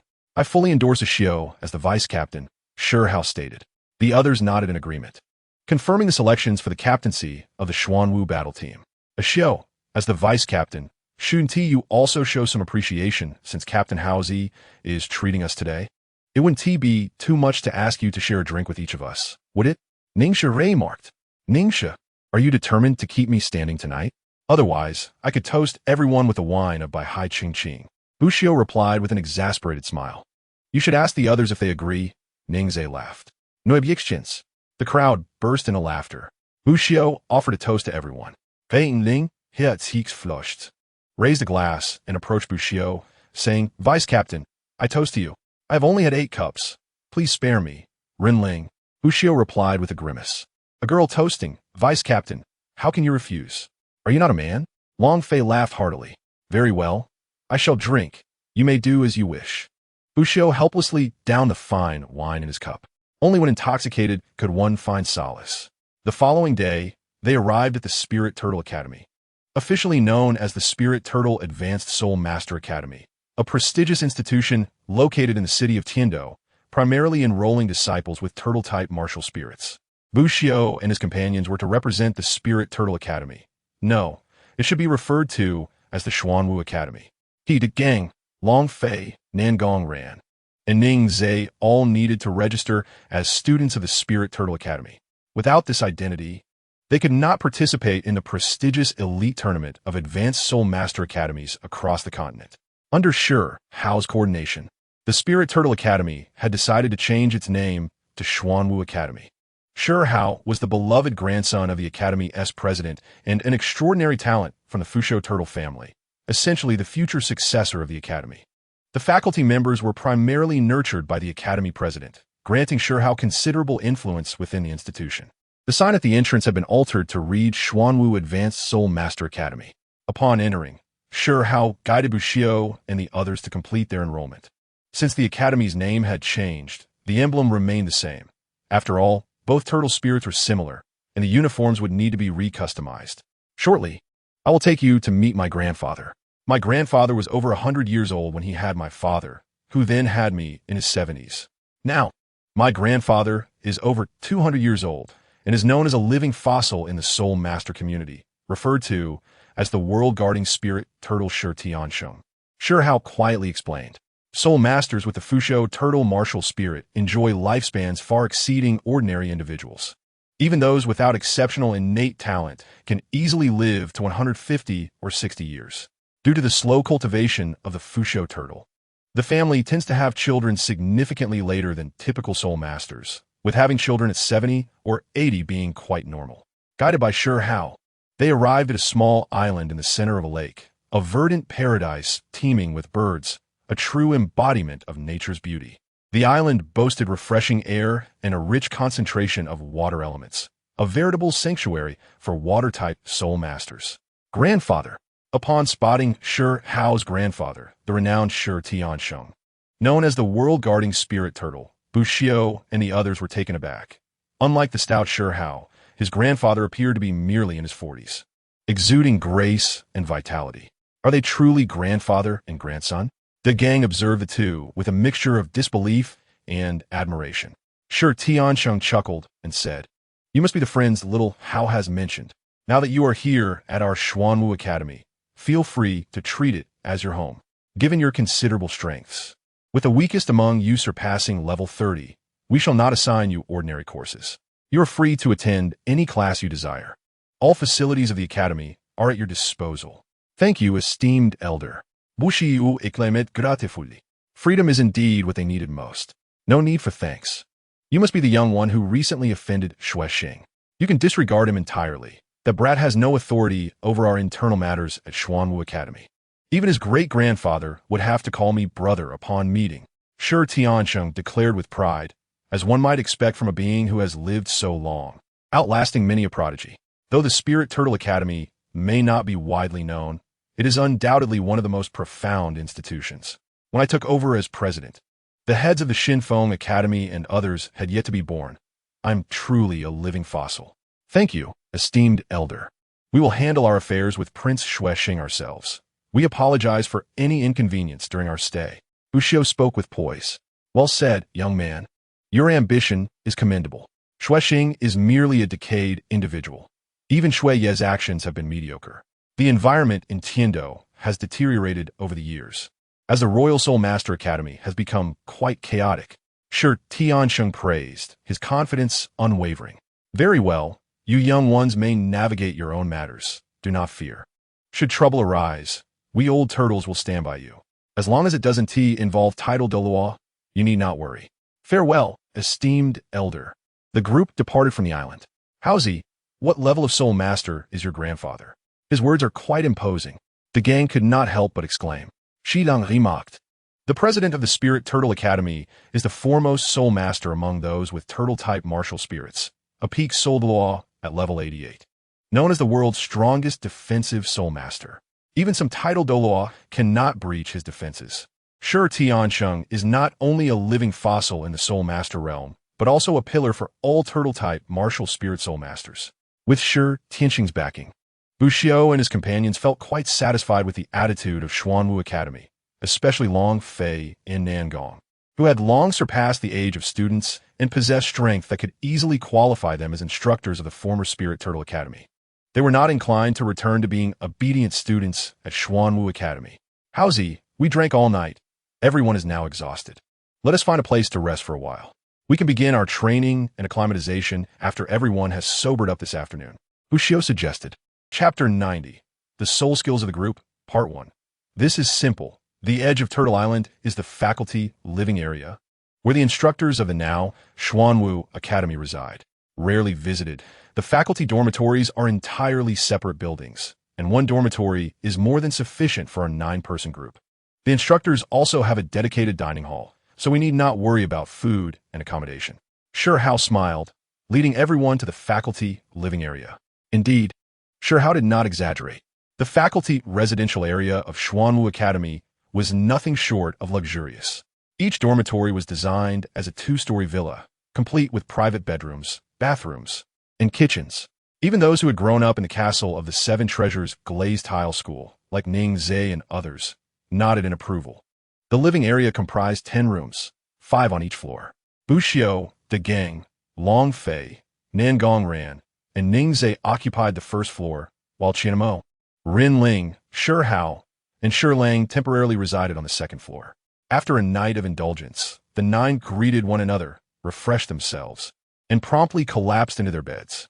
Bushio, having consumed a fair amount of alcohol, unusually refrained from cultivating and fell into a deep slumber.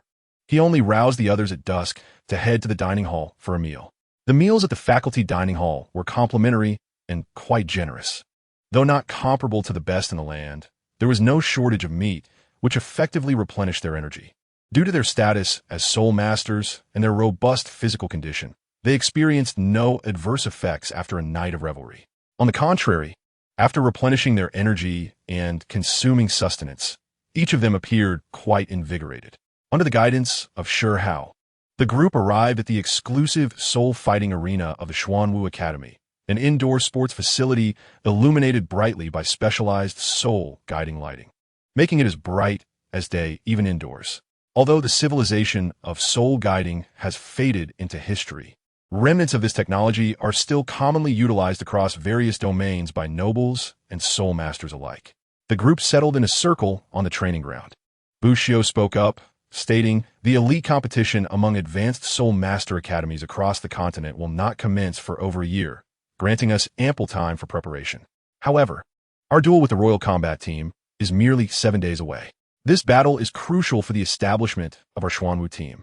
While our current numbers are sufficient, the agreement between me, Howzy, and a gang stipulates that should we lose, we must join their Royal Combat Team. Therefore, we must secure victory. There is no room for defeat. The Shimo brothers possess considerable strength. We must strive to secure them for our team. Given the circumstances, our battle in 6 days demands our utmost effort to showcase the prowess of the Xuanwu team. Buxiu paused momentarily before continuing. To know oneself and one's adversary is the key to victory. We hail from diverse regions, and our familiarity with each other's soul skills and martial souls is minimal, making coordination challenging. Thus, our first step must be to familiarize ourselves with one another's martial souls and soul skills. I shall begin by introducing my martial soul and soul skills, followed by randomized one-on-one challenges. As Buxiu stood, a soft yellow soul power coalesced in his palm, and 3 soul rings, 2 yellow and 1 purple, rose around him. I am Buxiu, a level 34 control type soul master with a martial soul of yellow talisman paper. Its unique characteristic allows me to disregard level when targeting opponents. My 3 primary soul skills are Wind, Stealth, and Strength. Wind manifests as wind blades to enhance speed. One talisman can increase speed by approximately 30%, and I can deploy up to 2. Stealth allows me to control enemies and augment their endurance. This skill is complex to describe, but I will demonstrate it during combat for clearer understanding. Strength enables me to create a yellow turban warrior, enhancing my power at the cost of a portion of my soul power, comparable to a soul master of the soul ancestor rank. In addition to these 3 main skills, I have also developed 2 unique techniques, concealed steps and piercing wind. The combination of my 3 primary soul skills and 2 self-created techniques is already astonishing. The presence of my Millennium's second soul ring elicited gasps of admiration from the others. Qian Montak, Shilong, and others finally understood why the trio from the 7 Treasures Glaze sect insisted on one Chuan assuming the role of vice-captain for the Xuanwu team. With that precedent set by Xiu, I shall now present myself. Shihao rose, his martial soul manifesting as a robust shell enveloping his body, with 3 soul rings, 2 yellow and 1 purple, ascending around him. I am Shihao, a level 39 assault type soul master with a martial soul of the longevity turtle. Also known as the immortal turtle. Renowned for its longevity, my defensive capabilities are exceptional. I possess 3 soul skills, the turtle spirit charge, which rotates my shell to deliver a powerful impact. The turtle shockwave, capable of reflecting all physical attacks and providing strong resistance against energy-based assaults. And the earth prison, a territorial confinement skill that draws the target into a one-on-one duel with me, serving as a significant defensive mechanism. Shihao's soul skills are undeniably formidable, especially the earth prison, which can be deemed a powerful weapon in team battles, functioning as a premier control skill while also providing group defense. Shihao's soul power has reached level 39, with a potential breakthrough to soul ancestor imminent. Each breakthrough he achieves is rooted in extensive practical combat experience. While most soul masters wielding the longevity turtle martial soul may not attain level 39 until their 50s, Shihao has accomplished this at merely 20 years of age. Even the Shimo brothers, who share the esteemed Xuanwu turtle martial soul, regard Shihao with respect and admiration, which explains their wager despite the apparent hopelessness of his team. Next, allow me to present 7 Treasures Glazed. Ningze stepped forward, chanting a soul incantation, summoning a magnificent 7-layered glazed pagoda into his palm, radiating an air of noble elegance, with a faint hint of red glimmering on its surface. 2 yellow and 1 purple soul rings shimmered with brilliant hues, enhancing the pagoda's delicate beauty. The onlookers collectively held their breath, captivated by the 7-layered treasure in Ningze's grasp. The 7 Treasures Glazed Pagoda, lauded as the premier auxiliary martial soul in the world, is one of the few that enhances soul skill effects in tandem with the soul master's ascending levels. Once a soul master reaches 7 rings, the 7 Treasures Glazed Pagoda can provide enhancements exceeding 70% across 7 attributes, making it the only soul that grants proportional enhancements that disregard the recipient's soul power.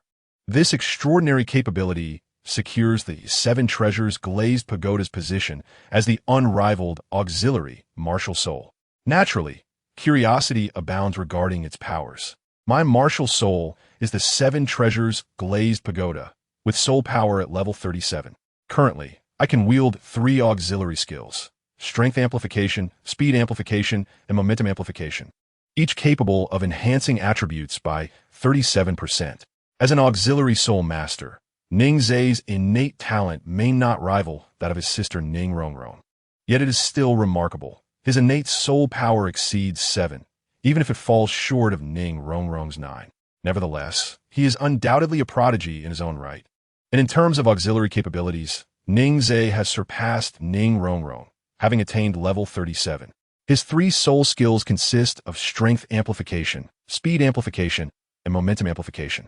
Of course, the disparity between him and Ning Rongrong lies in the understanding of the 7 treasures' glazed sex methods of control, which will affect the effectiveness of their future soul skills. The gap will only widen as they progress. Despite the 7 proportional attribute enhancements being the same, differences will emerge between the attributes themselves. For instance, the enhancement of momentum through the 3rd soul skill pales in comparison to Ning Rongrong's comprehensive soul power enhancement. However, Ning Zhe's 3rd soul skill proves remarkably effective when combined with the soul skills of Long Fei and Nangong Ran, as the 3 have been cultivated as a powerful trio, with Ning Zhe selecting soul skills that complement those of Long Fei and Nangong Ran. Nangong Ran, a level 41 agile attack-type soul master, wields the martial soul of the cold cicada and possesses 4 soul skills.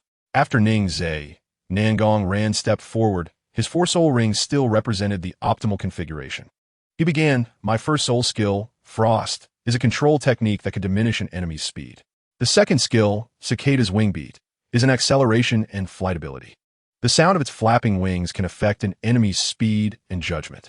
Although Cicada may seem unremarkable, it serves as a guardian for Ning Zhe. And Nangong Ran's martial soul is far more complex than it appears. In truth, Cicada is also a type of flying martial soul, specifically a fast attack type.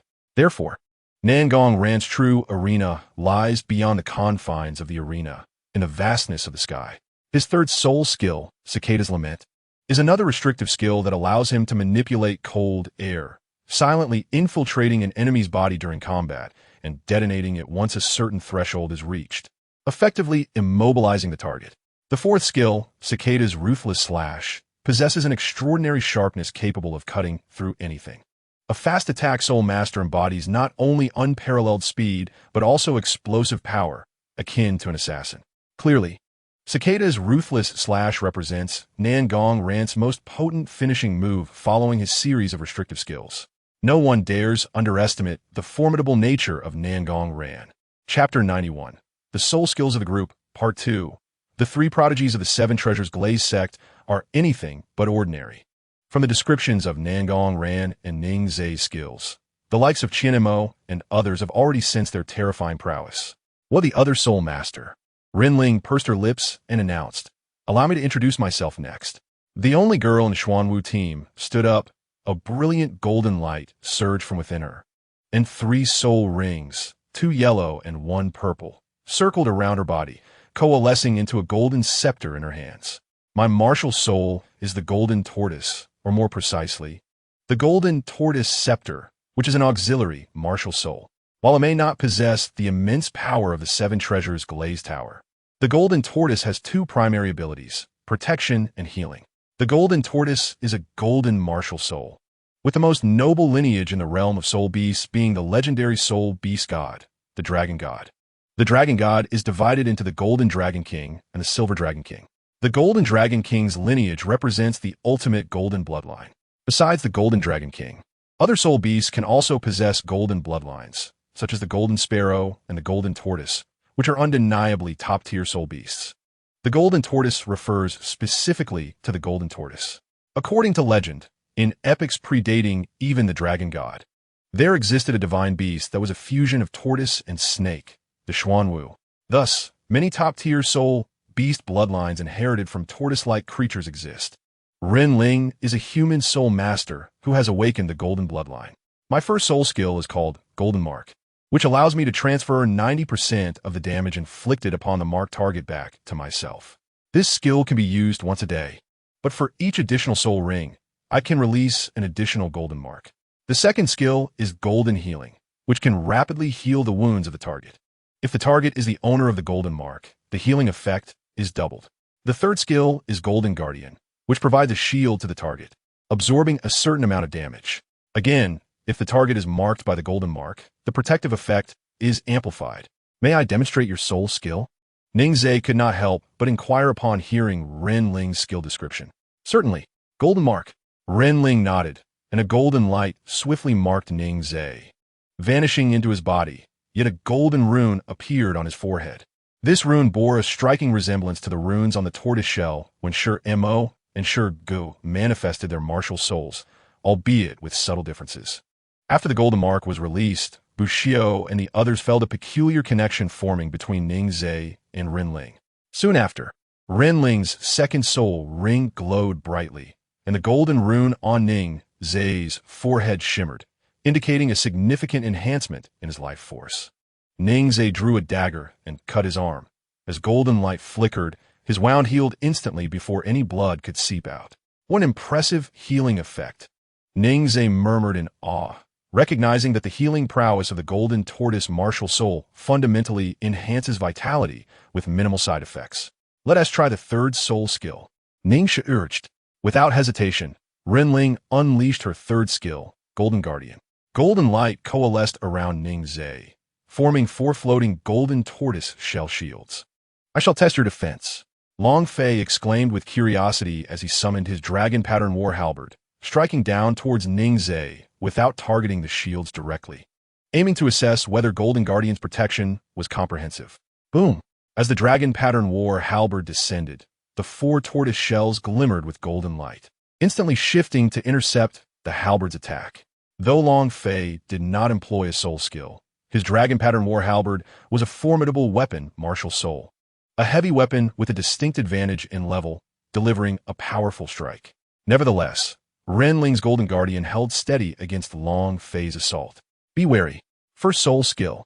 Crescent halberd. Long Fei shouted, as the moon blade of the dragon pattern war halberd descended like a waning crescent. Crack! The 4 tortoise shells shattered in response. Yet Ningzhe remained unscathed beneath their protection.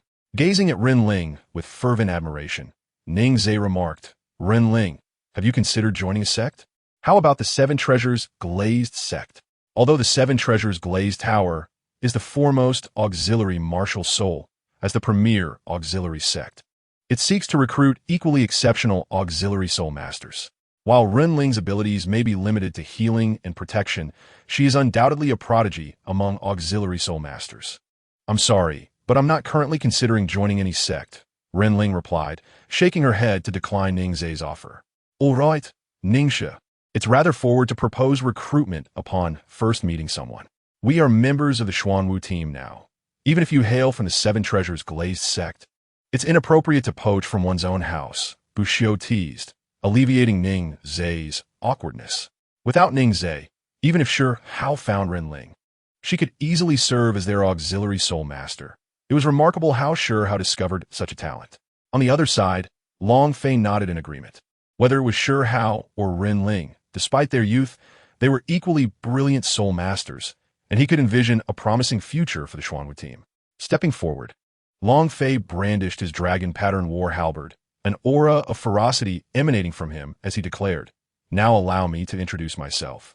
I am Long Fei, a level 43 powerful attack-type soul master, with my martial soul being the dragon pattern war halberd. My first soul skill is Crescent Halberd. My second is Dragon Halberd Dance. My third is Dragon Halberd War Song. And my fourth is Golden Dragon Sojourn. All are formidable attack skills. Long Fei did not elaborate on the effects of each skill, yet his presence conveyed his might to all. As a pure attack-type soul master, every skill he possessed was geared towards offense. Being level 43, he was one of only 2 soul masters of the Xuanwu team to attain the soul master rank, the strongest in terms of offense. Even the team leader Shi Hao would not stand a chance against Long Fei before he advanced to the soul master rank. The dragon pattern war halberd returned to Long Fei's grasp.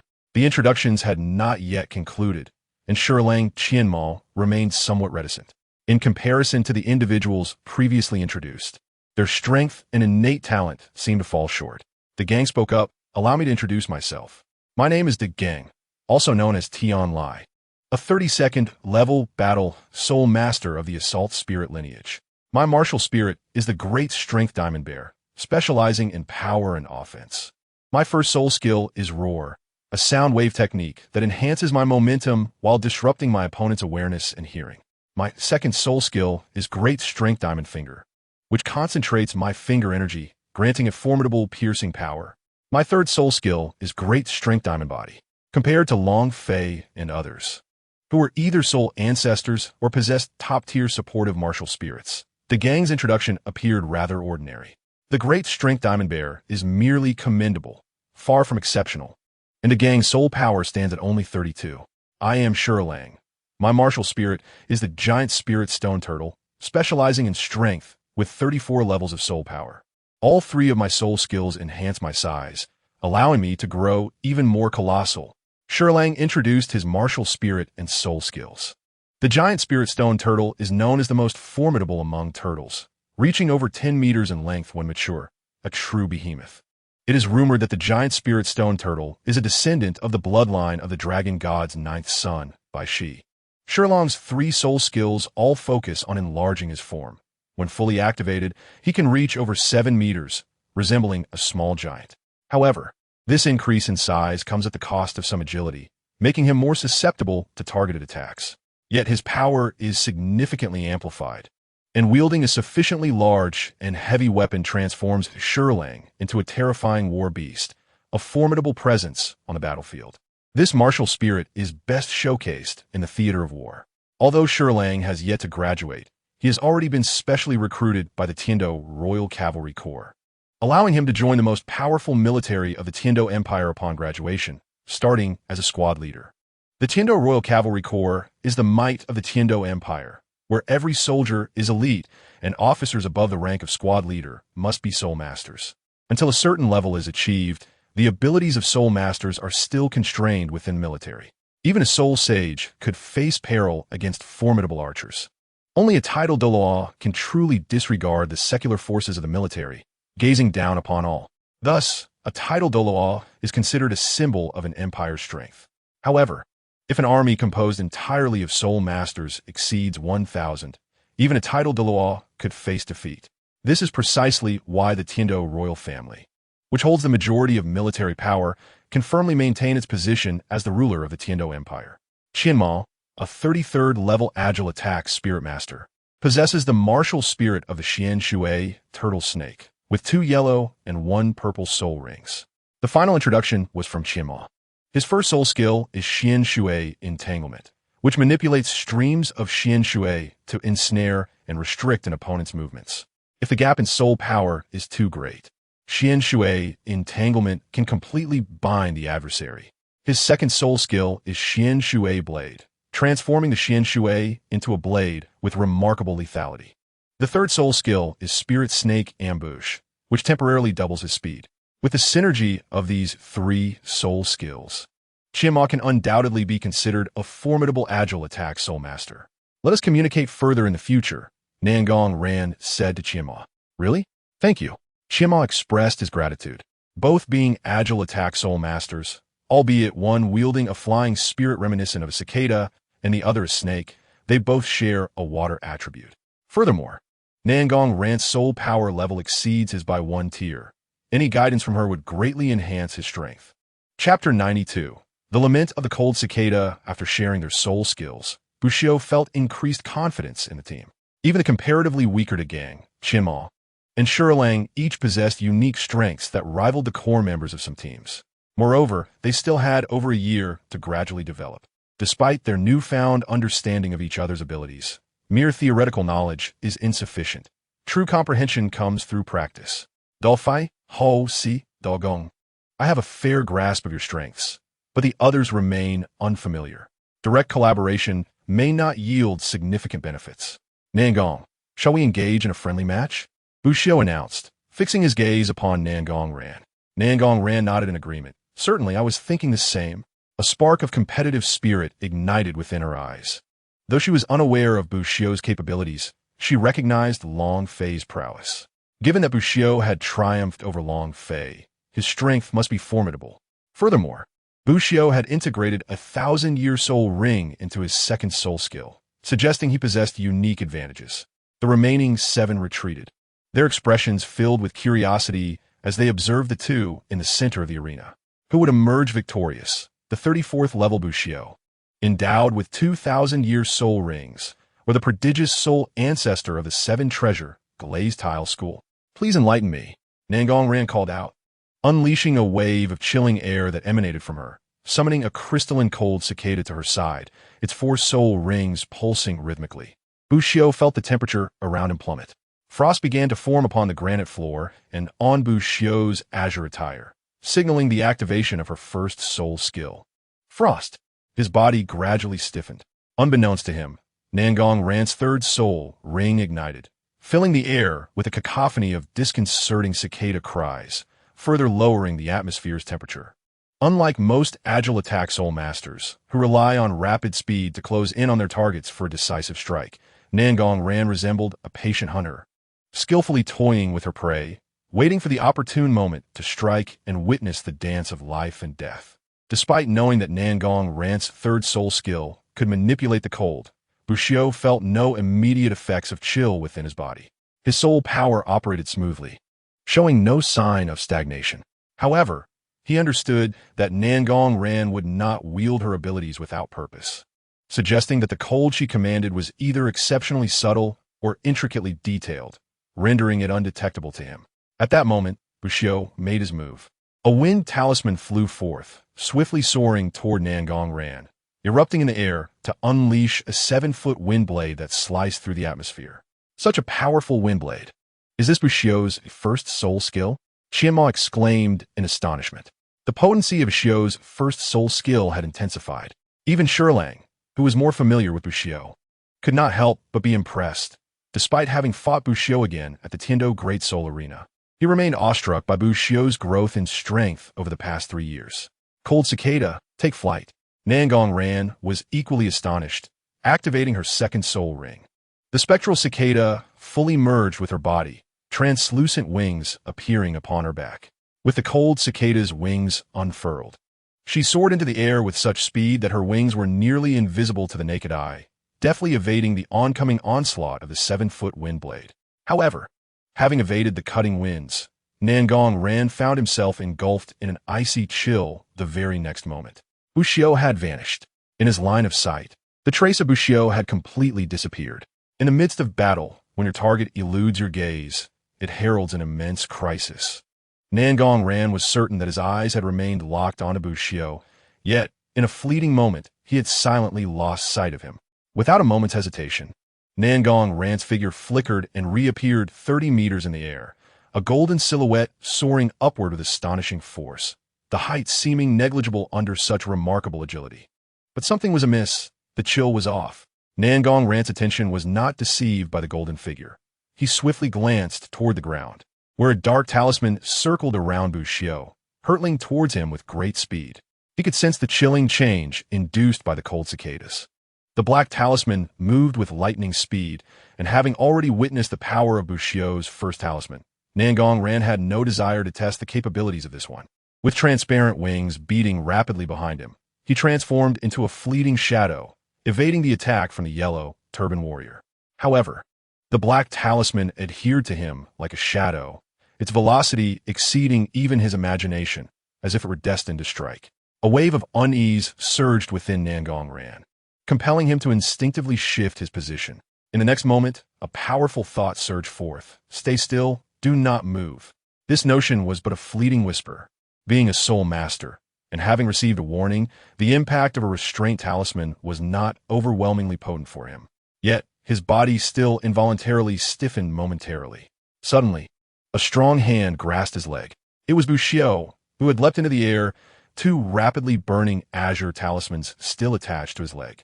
After absorbing the spirit ring of the great strength diamond ape, Bushio's own leaping ability had undergone a tremendous enhancement, and with the aid of the wind talisman, he could leap nearly 100 meters. Given that they were indoors, Nangong's flying altitude was limited. Of course, most flying-type martial spirits did not soar too high. If one flew too high and exhausted their soul power, they risked plummeting back to the ground. Even flying soul masters were still flesh and blood. A fall from a great height could prove fatal. Thus, this provided Bushio with the opportunity to seize Nangong Ran. As Nangong's body sank, He found himself uncontrollably descending towards the ground. The chill erupted. Nangong Ran felt a weight in his heart and directly summoned the chilling energy accumulated in his third soul skill. The cicada's cries seemed to grow more urgent, as Bushio felt a penetrating cold emanate from within his very core, freezing him to the bone. Just then, a surge of fiery warmth erupted from Bushio's right arm, instantly dispelling all traces of the cold. With a powerful motion, Bushio spun his body and delivered a downward strike, slamming Nangong Ran into the ground. After integrating the bone of the Titan giant ape into his right arm, Bushio's strength surpassed even that of the great strength diamond bear, unleashing pure physical power that left Nangong Ran unable to control his body, crashing down to the earth. With a pained grunt, blood trickled from the corner of Nangong Ran's mouth, his eyes wide with astonishment, as if questioning how Bushio had so swiftly neutralized his chilling onslaught. However, the moment his body hit the ground, he slid across the frost-covered surface, quickly creating distance between himself and Bushio, evading the follow-up punch, as his cold cicada wings fluttered, lifting him back into the air. Excellent. Bushio's punch missed, leaving cracks in the ground, yet he couldn't help but commend Nangong Ran's deft response. Nangong Ran's martial spirit was of the cold attribute, akin to ice, yet devoid of its sharpness and hardness, resembling frost more closely. Though it was but a thin layer, it could seep into the blood and chill the bones. Nangong Ran's expression grew serious as the cold wings behind him beat rapidly, and the fourth soul ring began to glow brighter and brighter. Fourth soul skill, Cold Cicada's unyielding slash. Realizing that his third soul skill, Cold Cicada's weeping cry, might not inflict substantial damage on Bushio, Nangong Ran unleashed his fourth soul skill, making a final stand. Amidst the piercing cry of the cicadas, Nangong Ran's body surged through the air, the sharp cold wings glimmering with a white radiance, becoming as sharp as a blade, seemingly capable of slicing through space at a terrifying speed. In that moment, Nangong Ran's form vanished, leaving only a white streak in the heavens. With a swift slice, the white line passed, cleaving a force talisman in half before Bushio. The pieces falling away, Nangong Ran's complexion paled, a pure white blade resting before him. I have lost. He inhaled deeply, although Bushio was merely a soul master. Facing him felt akin to confronting Long Fei. Yet in contrast to Long Fei's grandiose and invincible aura, Bushio's pressure was all-encompassing, strength, speed, control, seemingly flawless. In comparison to the title of a control-type soul master, Nangong Ran felt that Bushio embodied the essence of an all-rounder, adept in speed, strength, offense, and control. The sword talisman in Bushio's hand transformed back into a piece of talisman paper, which he held with a smile, saying, "You are already remarkably strong. I merely have the advantage over you, compounded by your lack of understanding of my abilities, especially regarding Nangong Ran's fourth soul skill, Cold Cicada's unyielding slash, which had reached an extraordinary speed. Even with Bushio on guard, it had only narrowly avoided the attack at the cost of a yellow turban warrior's demise. Your ability to disappear from my line of sight is your self-created soul skill, Concealed Path Step?" Nangong Ran inquired with curiosity, intrigued by Bushio's Concealed Path Step. Losing track of an opponent's position in one-on-one combat, had it not been for his ability to sense the changes in the cold, he might have lost even more swiftly. Indeed, the essence of the Concealed Path Step lies in utilizing speed and body movement to deceive the target's perception. A person's field of vision is limited. When attention is focused, the focal point is but a small dot. By exploiting this, one can easily be misled. However, against certain perception-based soul skills, like your third soul skill, the effectiveness is significantly diminished. Chapter 93. The Might of Long Fei. The principle of the Concealed Path Step is quite simple. Yet the true challenge lies in translating that principle into practice. For instance, even now, Bushio possesses only a faint understanding of the second realm of the Concealed Path Step. However, no skill is invincible. Every skill has its shortcomings. The formidable control of the Restraint Talisman can also falter at times. The key is to harness the advantages of a skill and release the most appropriate one at the right moment. Bushio's gaze shifted to Qian Mo and Shilang, then settled on Ning Zhe and Rin Ling, both of whom were support-type soul masters. Bushiu desladet, Vienmoth. You and Rin Ling shall form a team to challenge Long Fei. In order to test his own prowess, Buxiu refrained from utilizing the talismans he had previously crafted. During his battle with Nangong Ran, every talisman he employed was forged in the heat of combat. A single force talisman consumed 70% of his soul power, and with the addition of other soul techniques, his total expenditure approached 80%. However, as long as the Yellow Turban Warrior remained unharmed, he could sustain combat for an extended period and could reclaim his power at any moment, requiring only a fraction of soul power for subsequent releases. Even without stored talismans, Buxiu's endurance was undeniably formidable. The defeat of a Yellow Turban Warrior by Nangong Ran prevented Buxiu from achieving his optimal state, prompting him to suggest that Qian Mo and Ren Ling team up to challenge Long Fei. The members of the Xuanwu battle team were well acquainted with one another. It was not merely Buxiu who understood the other 8, but mutual understanding was essential among all. During his recovery of soul power, allowing Ren Ling to engage Long Fei alongside Qian Mo would foster their understanding of one another. Long Fei, a level 40 soul master, held the highest rank in soul power within the Xuanwu battle team. Thus his opponents were the combination of Ren Ling, a golden tortoise martial soul support type soul king, and Qian Mo, the mystic water tortoise serpent. Long Fei approached the center of the arena without any hesitation. Qian Mo, however, felt a certain pressure. The battle between Nangong Ran and Buxiu had left him awestruck. The speed of Nangong Ran, his final stunning strike, and Buxiu's peculiar agility, which rivaled that of Nangong Ran, along with the formidable Yellow Turban Warrior, made Qian Mo feel inferior. What level of astonishing power could a soul master of higher rank like Long Fei possess? Fortunately, he was not fighting alone. He had the equally exceptional support type soul master, Ren Ling, by his side. Buxiu's choice of pairing Ren Ling with Qian Mo was not without reason. Ren Ling's abilities lay in protection and healing, while Qian Mo's strength resided in speed, making their powers undeniably complementary. It was only under such circumstances that the destructive potential of Long Fei's Dragon Pattern Battle Halberd would not completely overshadow Qian Mo's opportunity to shine. Let's begin. Qian Mo inhaled deeply and positioned himself protectively in front of Ren Ling. Being a girl and a support-type soul master, it was fundamental for a battle soul master to safeguard their support counterpart. Golden Mark. Without any hesitation, Ren Ling cast the Golden Mark directly onto Qian Mo, causing golden runes to materialize on his forehead, establishing an invisible bond between them. Qian Mo felt a warmth envelop him, invigorating his spirit.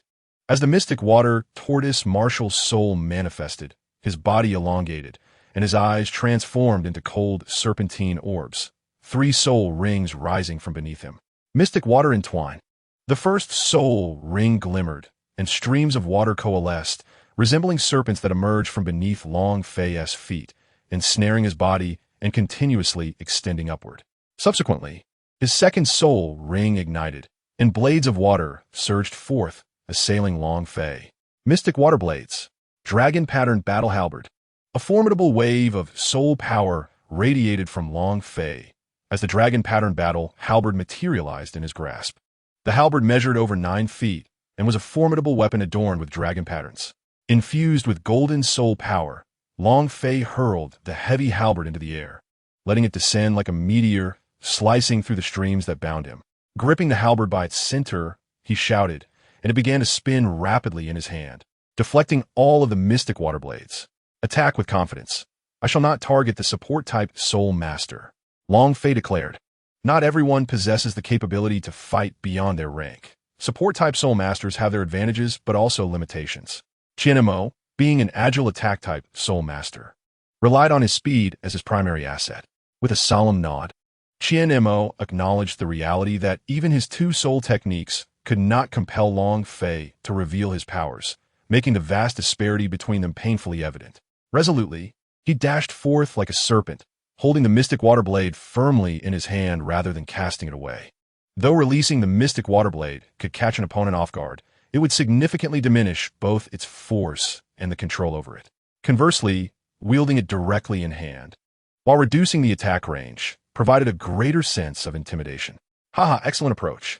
Long Fei laughed heartily, a domineering aura radiating from him as he charged towards Qian Mo, gripping the dragon pattern battle halberd with one hand. As they were about to collide, Qianmo activated his third soul technique, suddenly accelerating to evade the descending halberd, appearing behind Long Fei, and thrusting the mystic water blade with all his might. Clang! The dragon pattern battle halberd twirled in Long Fei's hand, blocking the mystic water blade that sought to pierce his body. The water-formed mystic water blade unleashed an astonishing resilience in Qianmo's grip, failing to land a hit. Qianmo immediately retreated. Yet, the dragon pattern battle halberd in Long Fei's hands erupted with overwhelming force, descending upon him like a meteor. Boom! 6 golden tortoise shells materialized around Qianmo, absorbing the impact of Long Fei's halberd. Golden Guardian. Qianmo was not alone in this fight. Under the protection of the Golden Guardian, he successfully averted disaster, and at that moment, he chose not to retreat. Streams of water began to converge again, entwining around the dragon pattern battle halberd as he accelerated once more, aiming for Long Fei's chest with a thrust. Mystic Water Entwine. The synergistic combination of control techniques, Mystic Water Blades, and the Serpent Strike in close combat showcased a unique approach. Although both Qianmo and Nangong Ran were agile attack-type soul masters, they embodied 2 distinct extremes. Yet, their combat styles bore similarities, not merely relying on speed and explosive power, but possessing certain restraining capabilities. Speed is relative. As the enemy's pace slows, one's own speed effectively increases, even with the protective barrier of a level 40 soul power.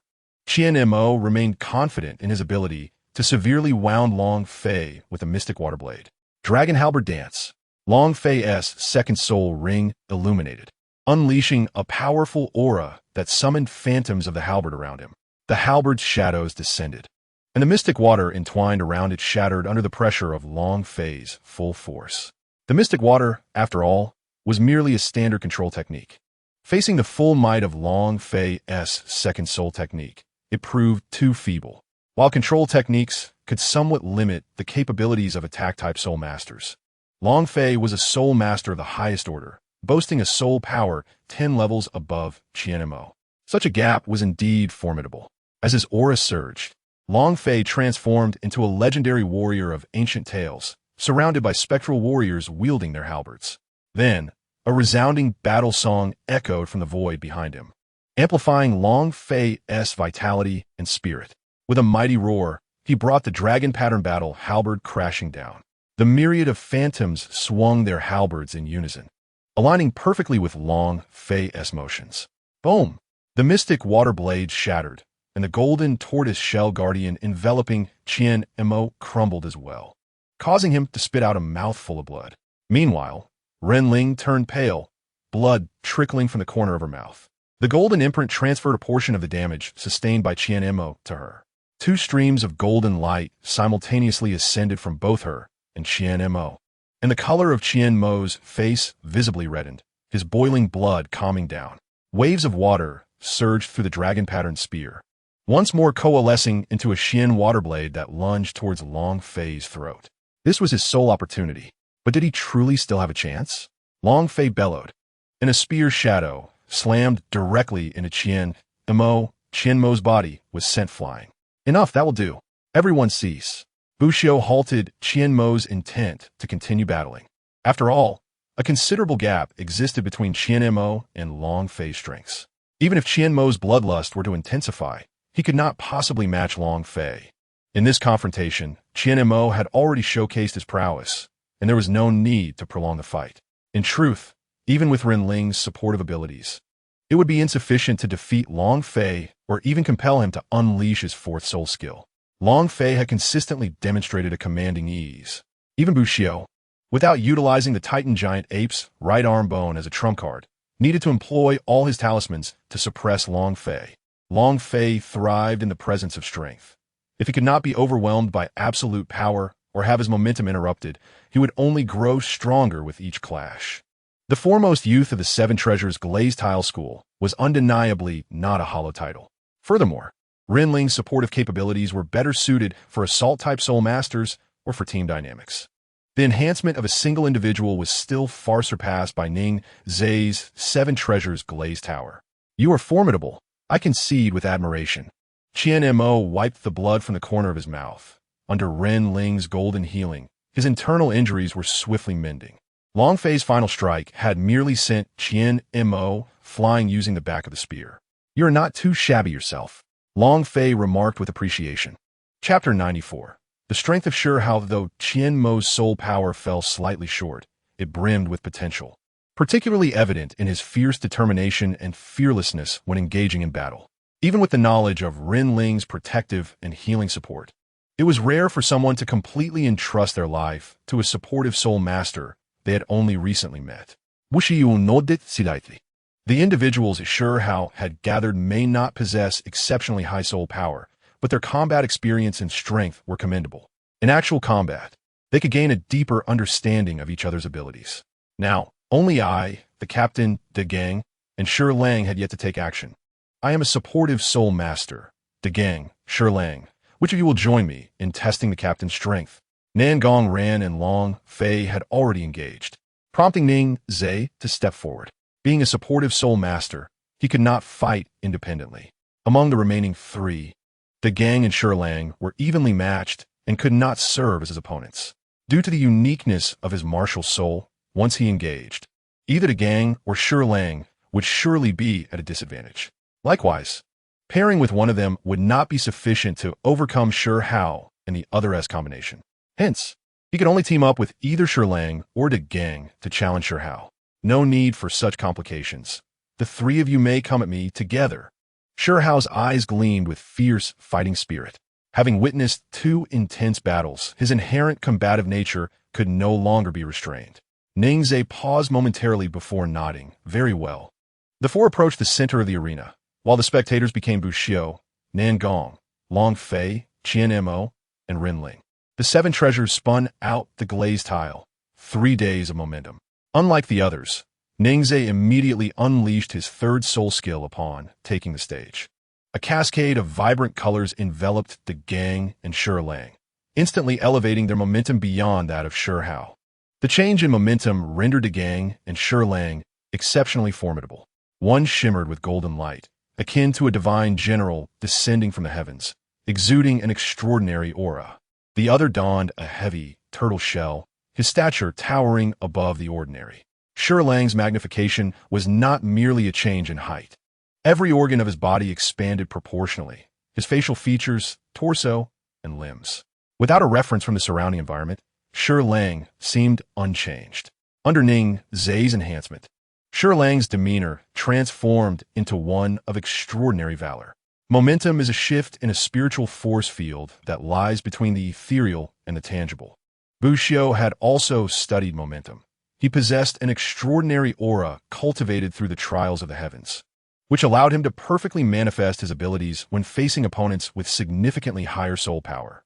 For instance, during that encounter in the Stardow Forest, ordinary soul masters found themselves paralyzed by the murderous intent radiating from the Forest King, leaving them unable to even muster the courage to confront him. Ning Zhe's third soul skill enhanced momentum. While this enhancement may not appear as concrete as boost to speed, soul power, or strength, it was by no means inconsequential. With this boost, the gang and Shi Lang felt their soul power flowing more smoothly within them, their strength augmented, as if invincible in battle. The elevation of the gang and Shi Lang's momentum prompted Shihao to silently commend them.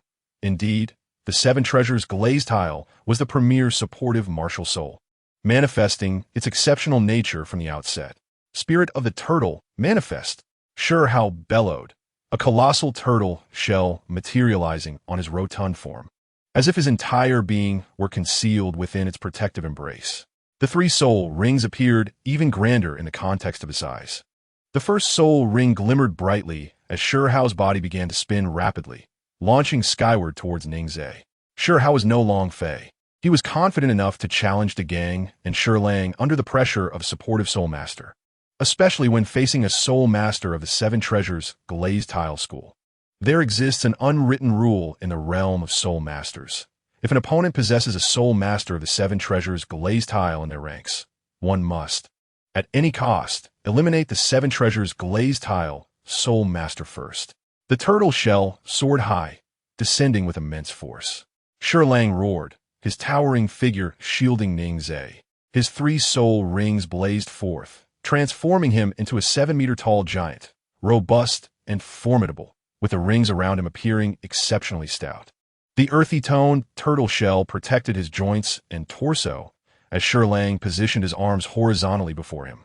His imposing stature could entirely shield Ningzai, and the broad turtle shell could easily accommodate another person.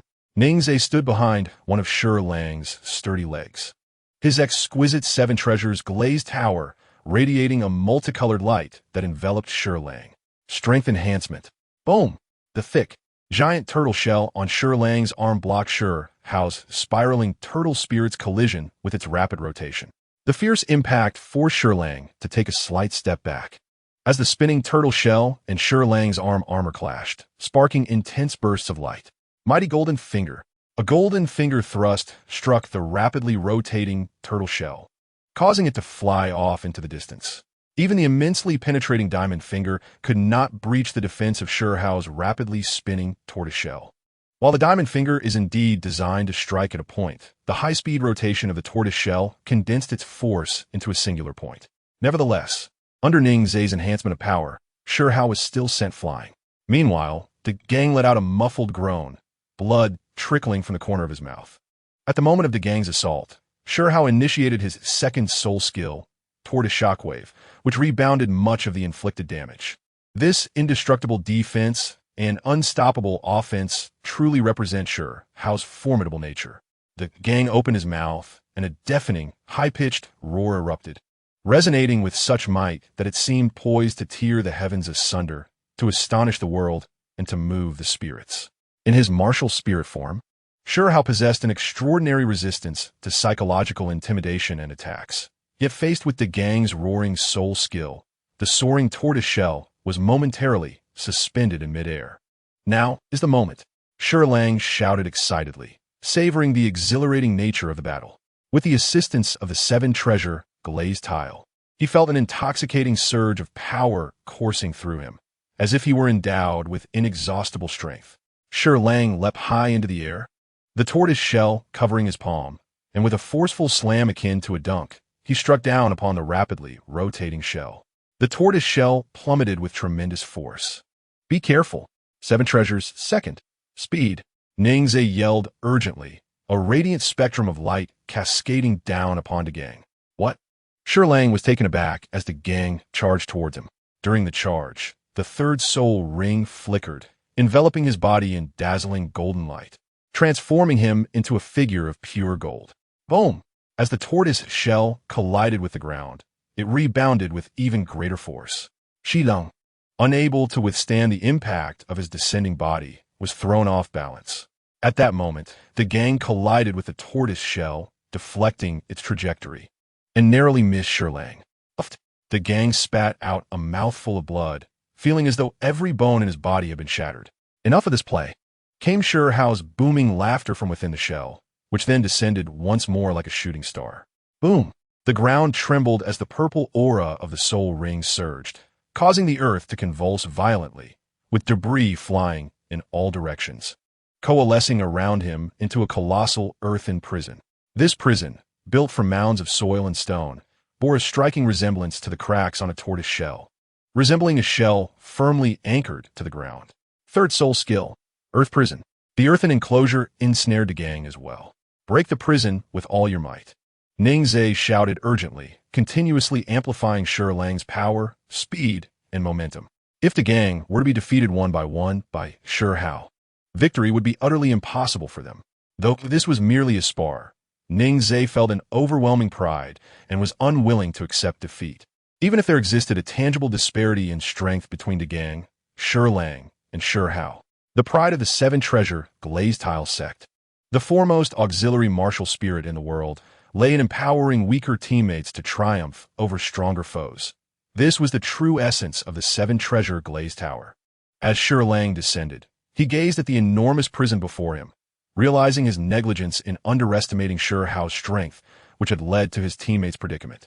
His face flushed with shame, he bellowed in fury, exerting every ounce of his strength to hammer relentlessly against the earth prison.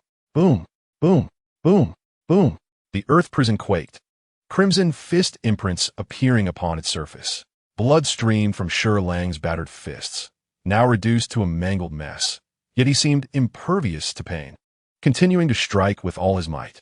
After an indeterminate period, the earth prison cracked, and a rapidly spinning tortoise shell burst forth. On the ground, the gang had already fainted, his complexion pale. "The battle is over," Ren Ling exclaimed, rushing forward to support the gang. Without hesitation, a golden light emanated from the gang. A golden mark, the last one Ren Ling possessed. As the golden healing energy enveloped him, the gang's color swiftly returned. He had merely fainted from exhaustion and would be fine after a good rest. "I'm sorry, this is all my fault." Lang expressed deep remorse. Having reverted from his enlarged form to normal, his fists still dripping with blood, Ningze placed a reassuring hand on his shoulder, stating, "It's not your fault. I should have performed better. It's all right. This was merely a mutual sparring session. We still have ample time to adjust and improve. No one is infallible from the outset. Let us rest tonight, reflect on today's battle, and resume training tomorrow morning. Ren Ling, please treat Lang as well," Bushio encouraged with a smile. "Golden healing." Ren Ling nodded, golden light cascading upon Lang's fists. Chapter 95, Collective Enlightenment. After several bouts, 2 to 3 hours had elapsed. Outside the Soul Arena, the sky had darkened, with faint lights still flickering, yet most of the students had either retired for the night or were meditating in their dormitories.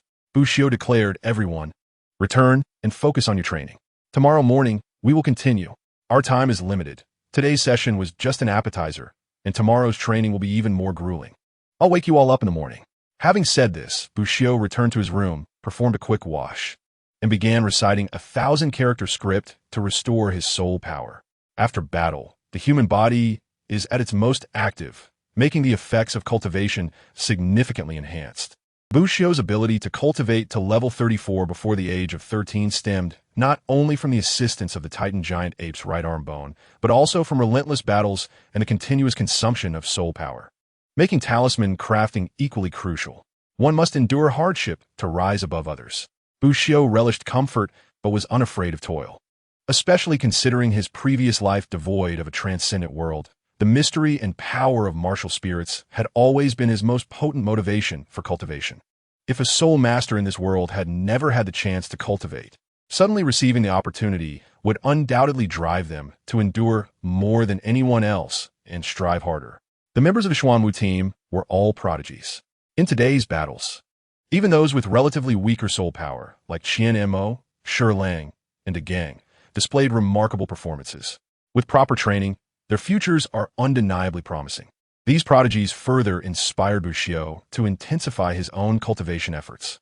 Meanwhile, others had returned to their rooms, either training or reflecting on their mistakes from today's battles. Yet none truly fell into a deep slumber. Today's skirmish had been a jolt for all. There are always greater heights and greater talents. Only when surrounded by prodigies do these usual talents fuel pressure and motivation. Strangely, neither Ningze nor the nominal captain of the Xuanwu team, Hao, questioned Bushio's arrangements, seemingly acquiescing to the leadership of the youngest member of the Xuanwu team. Long Fei and the others had long been aware of Bushio's strength, while Lang, Qian Mo, and Ren Ling had seen Bushio's prowess during his battle with Nangong Ran today and acknowledged his capabilities. Hao said nothing, so naturally, they would not question it either. In the realm of Douluos, power reigns supreme, and Bushio has undeniably conquered them with his strength. More importantly, Bushio is still young. Youth signifies ample time for his growth, ultimately leading him to distant realms of mastery. In truth, the burden of their expectations rests heavier on Bushio than anyone else. The following day, as the first light of dawn graced the horizon, Bushio summoned everyone to rise.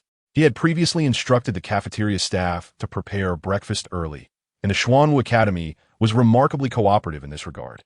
After a sumptuous breakfast, Bushio gathered everyone in a circle and said, "After yesterday's battle and introductions, you should have gained some understanding of one another. We had our meal, and engaging in direct combat immediately is not conducive to digestion. Now, let us familiarize ourselves with each other's soul skills from another perspective. Combat is never solely about battle. Soul rings and soul skills are not merely rigid numbers. The potency of a soul skill is not determined solely by the age of its soul rings or the amount of soul power. Most crucially, it is the wielder that matters. Let us engage in a discussion. My first soul skill is called Wind Talisman, which has 2 effects. One releases a venomous wind blade, while the other, when affixed to the leg, enhances speed. Now, let us contemplate whether there are additional applications for this soul skill or how to choose its effects in different environments. Furthermore, in your own circumstances, how can you utilize my skill to defeat you, and how will you respond? The cultivation of a soul master is a personal journey, especially regarding soul skills, which represent their greatest trump cards. Both the specific power and the methods of usage are deeply private matters. Some soul masters even regard their soul skills as hidden trump cards, never revealing even the slightest detail related to them. Bushiro's willingness to showcase his own soul skill and invite everyone to analyze it marks a groundbreaking moment in the history of Douluos. Indeed, the limitations of a soul skill are dictated by the soul master themselves. As long as the soul master is formidable enough, what does it matter if their skills are known?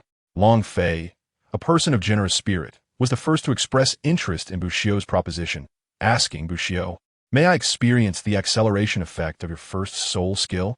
Bushiro promptly activated a wind talisman and applied it to Long Fei's leg.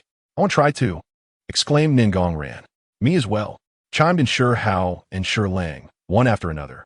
Among them, Ningze contemplated deeply, agreeing to try meant that he too would lay his soul skills bare before everyone for analysis, thereby leaving no secrets about his abilities. Well, one must embrace madness to truly live. Since I have left the seven-treasure glazed tile school to forge my own path, why should I dwell on hesitation? Ningze declared loudly, "I shall try as well." Bushiro welcomed all who wished to participate, fully exposing the secrets of his soul skill to everyone. Bushiro never confined himself to conventional uses of his skills. For instance, he applied the acceleration effect of the wind talisman to his self-created skill, piercing wind, enhancing the speed of his attacks. Moreover, he explored the combinations of wind talismans, forming arrays. The talisman of endurance was not limited to human targets, but could also be effective against skills and weapons. Yet, an individual's thinking is inherently limited.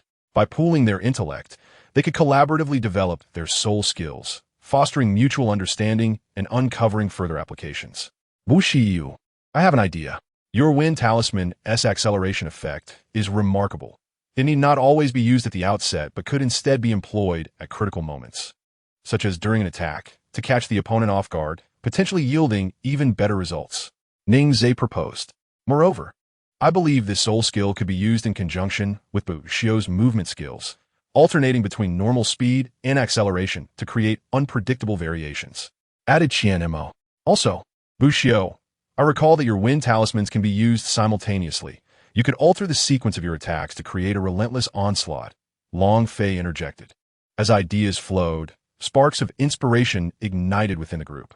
Each person immersed themselves in the thought process, envisioning how they would wield Bushiro's skill and strategizing how to counter it. The collision of ideas unleashed a torrent of creativity, and every participant felt their minds expand. Qianmo and Ningong, both agile soul masters, could certainly apply Bushiro's experiences to their own skills. The others also benefited significantly, beginning to ponder the myriad potential uses of their own soul skills. Soon, the group began discussing how to leverage Bushiro's first soul skill when facing different opponents to gain a tactical advantage. As the fervor of discussion escalated, Bushiro rose to actively demonstrate his skill. This was the essence of thoughtful discourse. Unbeknownst to the nine engaged in their animated discussion, their deliberations would leave a profound impact on the future of Douluos. This exchange would later be recognized as a pivotal advancement in the evolution of Soul Master civilization. Immersed in the exploration of soul skill effects, the nine lost track of time. Only when bright overhead lights illuminated their surroundings did they awaken from their reverie. "I'm famished. How long have we been discussing?" Shi Hao inquired, patting his full stomach. Bushiro glanced at the lights overhead, astonished. "Is it already evening?" The group rushed out of the battle arena into the enveloping darkness, with only a silvery moon casting its gentle glow above. "Wait, my soul power, I've broken through," exclaimed Qianmo in disbelief. He had been near the pinnacle of level 33 for some time, yet unexpectedly, without realizing it, he had surged forth to level 34. Hearing this, the others began to assess their own soul power, their faces lighting up with surprise and incredulity. "My soul power has increased. So has mine." Bushio had only recently reached level 34, yet he felt a significant surge within, advancing from the early to late stages of level 34. In a matter of 2 to 3 months, he would likely reach level 35. How could this be possible? Can a discussion lead to such a substantial increase in soul power? Rinling questioned incredulously. Her own soul power had risen considerably, and, as an auxiliary soul master, such advancements were notoriously challenging. Ningzhe remarked, "I've heard my father say that when a soul master reaches a certain level, fortuitous circumstances may lead to enlightenment. During such moments, one loses track of time, but upon its conclusion, soul power experiences a boost. The longer the enlightenment lasts, the greater the gains. Moreover, this not only enhances soul power, but is also immensely beneficial for our future cultivation. Our current state resembles the legendary enlightenment." Chapter 96. The true teachings of Hao Yan. Upon hearing Ning Zhe mention their rare state of epiphany, the collective gaze of the group turned to Shi Hao, filled with unvoiced resentment. "Boss, if it weren't for your insatiable appetite, we might still be basking in enlightenment. Just a brief moment of insight has elevated my soul power by nearly half a level. If we could have continued for a few more days, I might have become the youngest title Douluos on the Douluos continent. It's all your fault. Your stomach has deprived the continent of another title Douluos." Shi Lang lamented with a face full of grievance. "Get lost. With your cowardice, the title of the youngest title Douluos is far-fetched. You might as well aspire to be the youngest corpse." Shi Hao retorted, giving Shi Lang a kick in the rear. Shi Lang stumbled and fell, eliciting a chorus of laughter from the others. As they engaged in philosophical discussions, the bond among the 9 grew significantly closer. Bushio chuckled. "Opportunities for enlightenment are rare. We have indeed reached our limits. It wasn't the rat that startled us awake, but our own awakening. Come, let us dine, or else while a turtle's fossil might endure. A certain plump turtle certainly cannot. Ashio, you no longer love me." Shi Hao feigned a look of indignation. "Get lost. Wushiyu snipbuck," playfully preparing to kick him. "I'm just joking. I'm off to eat." Shi Hao dashed away, surprisingly quick for someone of his size. After a raucous meal, Bushio remarked, "The chance for enlightenment is indeed precious. Let today's familiarity conclude here. Everyone should reflect on today's gains, and we shall continue tomorrow." He returned to his room, realizing that he had garnered the most from today's discussions. He had never gained such profound understanding of his first soul skill. The insights gathered today rivaled the experiences accumulated from hundreds of battles. This was precisely the college life Bushio had longed for, studying soul skills together, fighting side by side, sharing both laughter and tears. The next day, the 9 reconvened, delving into discussions about Long Fei's soul skills. Long Fei's 4 soul skills were already quite mature. The Dragon Spear Dance and Dragon Spear Song continuously enhanced his momentum, growing stronger with each battle, and if the momentum accumulated sufficiently, he could even contend with a Soul King. De Fei, your first soul skill also has significant potential for exploration. The Moon Spear enhances your attack power exponentially. But have you considered that if you could integrate the power of the Moon Spear into every thrust, then each strike would possess the strength of the Moon Spear? Your combat prowess would undergo a true qualitative transformation, rendering you invincible at your level. Bushiyu to proposit. Integrating the power of the Moon Spear into each thrust? Long Fei was taken aback. Soul skills were distinct entities, and he had never contemplated achieving such power with every strike. But how could he accomplish this? Long Fei pondered deeply. "I once heard a saying, attack the enemy with 3 parts, retain 7. Perhaps you could hold back a bit on your first thrust." Bushio continued to reflect seriously, offering his suggestion and hypothesis. Of course, whether this was correct or how to execute it properly would require Long Fei to explore on his own. Success was possible, as was failure. Attack the enemy with 3 parts, retain 7. Long Fei's eyes lit up, his momentum surging. The dragon pattern war spear materialized in his grasp, and he fixed a fierce gaze on Bushio, declaring, "Bushio, I need your help in my training. Go away. Who the hell wants to help you train?" Bushio felt a chill run down his spine at Long Fei's look, cursing under his breath as he tossed a golden talisman, which promptly transformed into a golden deity upon hitting the ground. "Go play with the yellow turban warrior." Bushio grumbled. Long Fei's eyes shone as he gazed at the yellow turban warrior, his first soul ring flickering as he struck down upon it. With a powerful thrust, The yellow turban warrior staggered back involuntarily. Long Fei bellowed, following up with a second strike. Boom! The yellow turban warrior leaned back slightly. No, no. I should hold back more. Long Fei stood up, activating his first soul skill once again. Too weak on the first thrust. No, still not right. Long Fei persisted, adjusting his technique with each attempt. Finally, after countless trials, the spear in Long Fei's hand descended like a crescent moon, and just as the first thrust landed, the second followed suit. Boom! The yellow turban warrior disintegrated into a shattered talisman, flying back into Bushio's hands. Did it really work? Ningze looked at Long Fei's final strike in astonishment, unable to believe his eyes. Long Fei had truly accomplished it. Though he couldn't achieve the potency of the moon spear with every thrust, the power of the moon spear had indeed been significantly enhanced.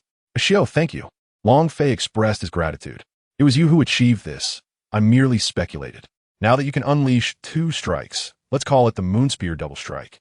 In the future, aim for the moon spear triple strike, quadruple strike, and quintuple strike. Bushio patted Long Fei's shoulder, encouraging him. Speaking of the moon spear double strike, Defei, you could also draw inspiration from the Haotian sect's ultimate technique, the chaotic wind hammer method. Utilize force against force, with each attack akin to an ocean wave, growing stronger with each successive strike. If you can merge the dragon spear dance, dragon spear song, and even the golden dragon's flow into a unique combat style of your own, your combat prowess may become truly formidable. Ningze recalled his father's appraisal of the Haotian hammer and spoke up. As a top-tier weapon spirit, Long Fei's soul skills and combat methods were indeed reminiscent of the chaotic wind hammer method of the Haotian sect. Ning Fengji had once casually mentioned that if Long Fei mastered the chaotic wind hammer method or created a similar technique, his future achievements could surpass those of the sword Douluos.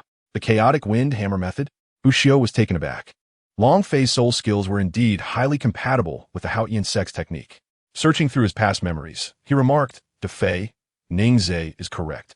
Your moon spear double strike aligns remarkably with the chaotic wind hammer method.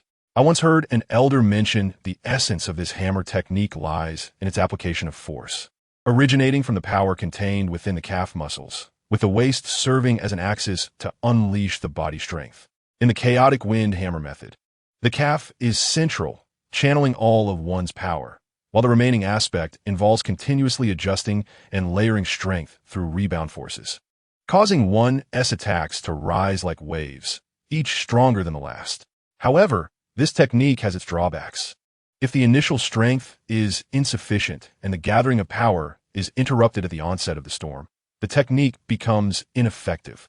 After Bushio finished explaining, Long Fei and the others stared at him in stunned silence. What's wrong? Is there something on my face? Bushio asked, unable to resist the odd stares. Ashio, there's nothing on your face, but you're not merely your father's descendant. You're a successor of the Haotian sect, aren't you? How could you possess such an intricate understanding of the chaotic wind hammer method, a closely guarded secret of the Haotian sect? If I weren't aware of your background, I would genuinely suspect you were from the Haotian sect. Ningze took a deep breath, casting a doubtful glance at Bushio. Ashio, tell me, are you still a disciple of the Haotian sect? Bushio Sigit Ruefuli. What nonsense are you spouting? The chaotic wind hammer technique is hardly a secret. Anyone who has witnessed this hammering style should be able to deduce a few things.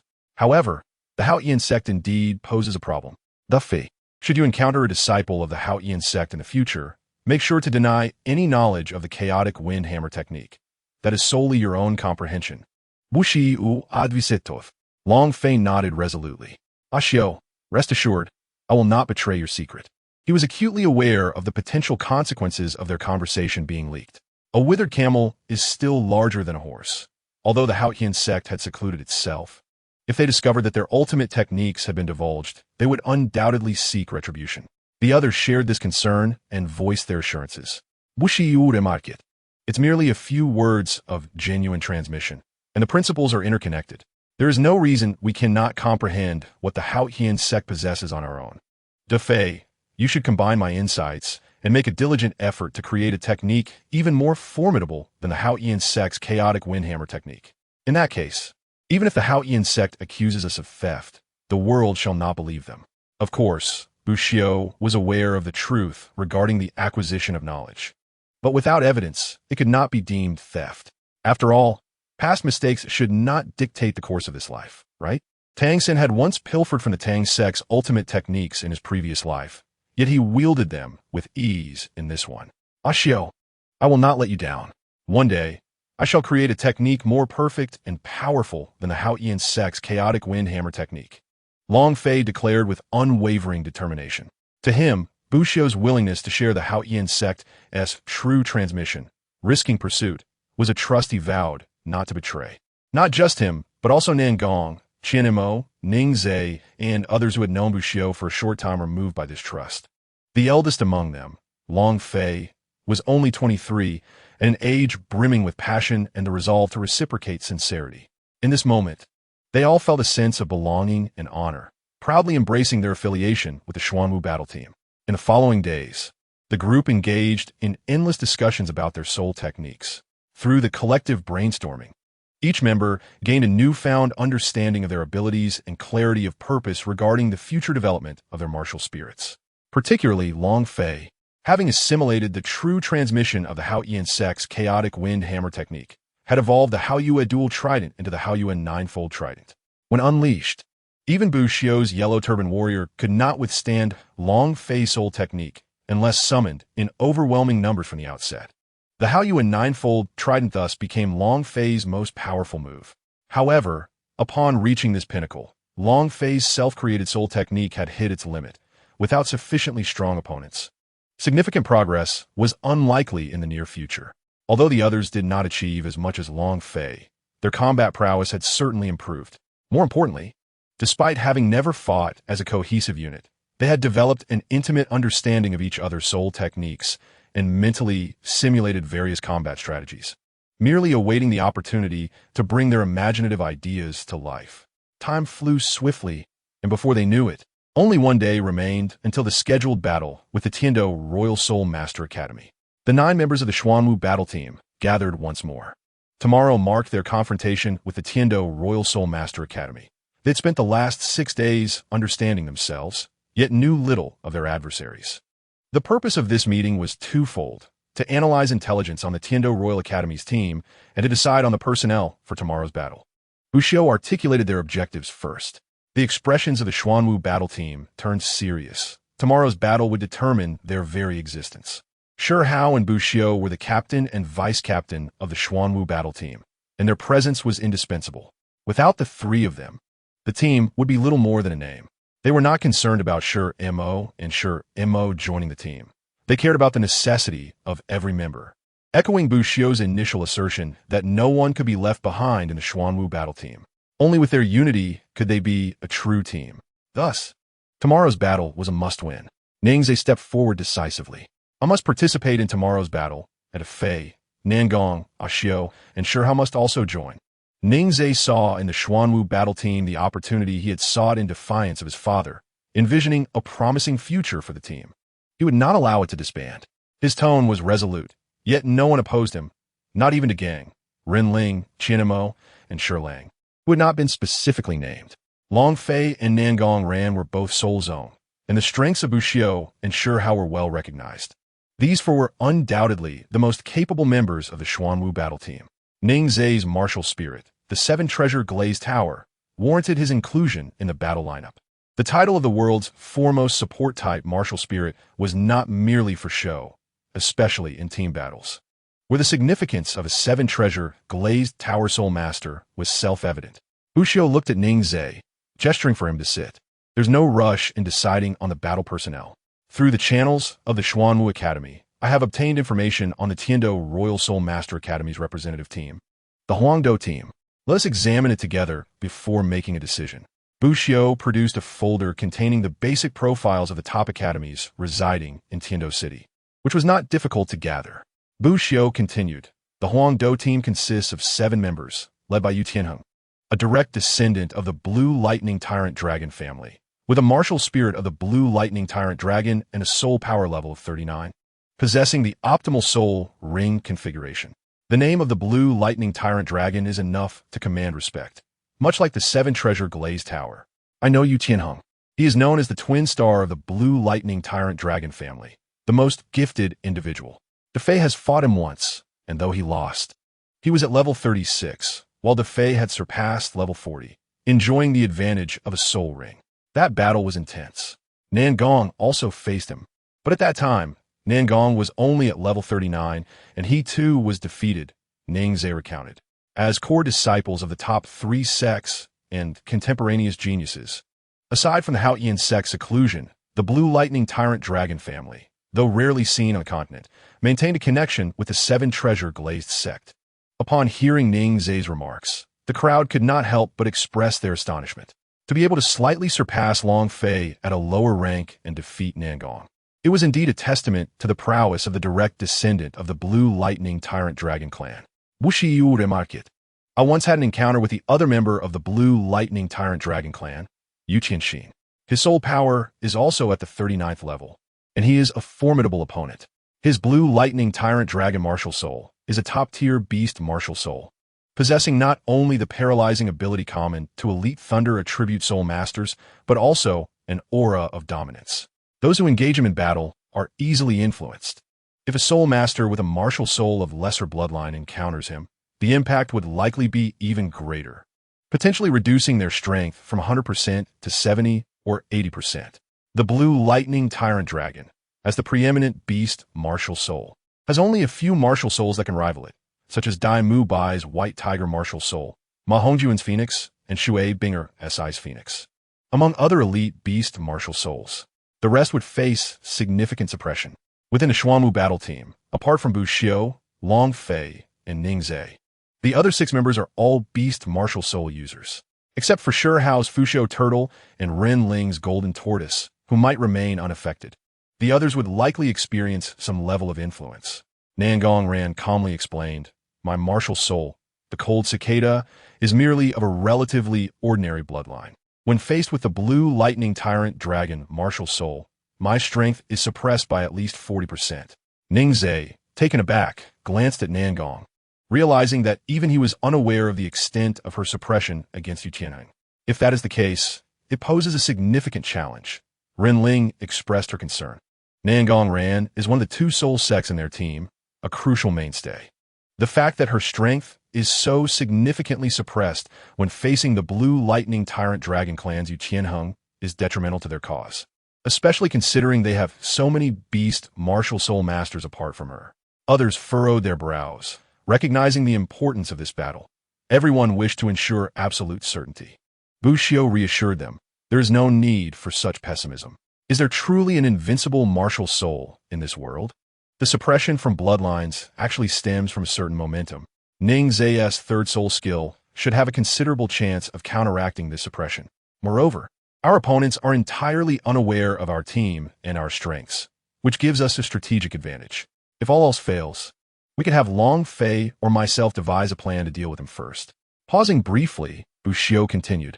The second member of the royal battle team is named Duge Yin, whose martial soul is the Emerald Phosphor Snake, at the 38th level, specializing in control, with 2 yellow and 1 purple soul rings.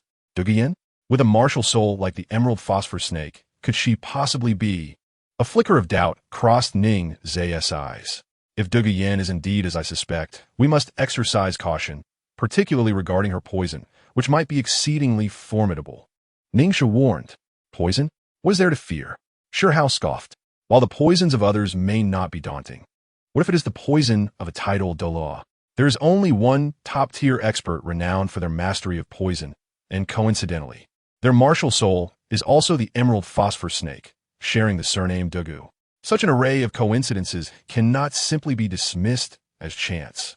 For this battle, it will be prudent to enlist a top-tier expert as a witness. No, afterward today, I shall return immediately to inform my father and at least invite either Grandpa Jian or Grandpa Gu to bolster our presence. Ningxue stated gravely. The poisoned Douluos, Dugubo. The others quickly deduced who Ningzhe was referring to.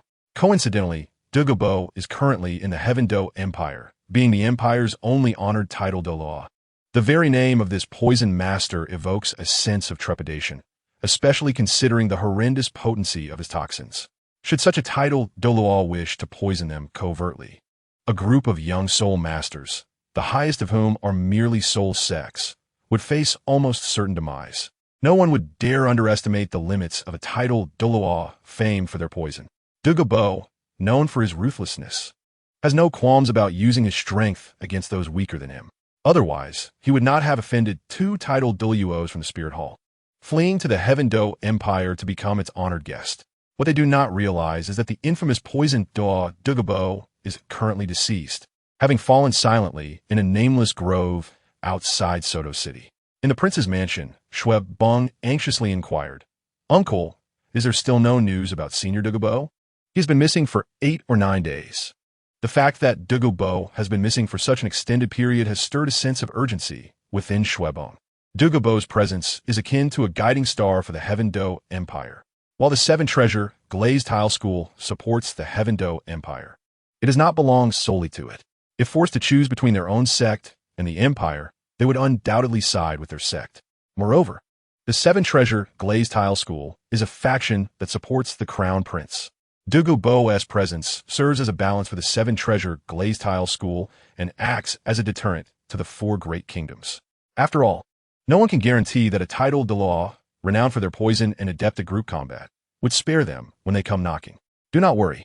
I have dispatched someone to investigate at Shrek Academy, and they should be returning shortly. Prince Xing replied in a calm tone, though a hint of anxiety flickered in his eyes. Chapter 98. The Eve of the Final Battle, Part 2.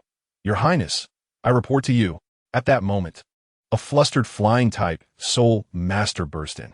With 5 flickering soul rings, this individual was identified as a Soul King. As one of the highest authorities beneath the Heaven Do Empire, Prince Xing naturally employed numerous soul master retainers. Although top-tier beings above rank 7 are unlikely to serve a prince, there are still many Soul Kings at his disposal. What is it? Speak slowly. Is there news about Brother Douluos? Xing inquired immediately, his own anxiety becoming palpable. The flying-type Soul King gulped, his voice trembling with fear. Your Highness, we have indeed located Senior Douluos, but what has happened to Brother Douluos? Speak plainly. Prince Xing snapped impatiently. The esteemed Senior Douluos has passed away, the flying-type Soul King said in a panic. And no, it cannot be. How could a titled Douluos like Brother Douluos be? Who in this world could possibly kill him?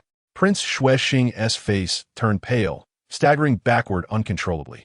Douluos is a titled Douluos, the pinnacle of existence on the Douluos continent, and the sole titled Douluos affiliated with the royal family of the Heaven Do Empire.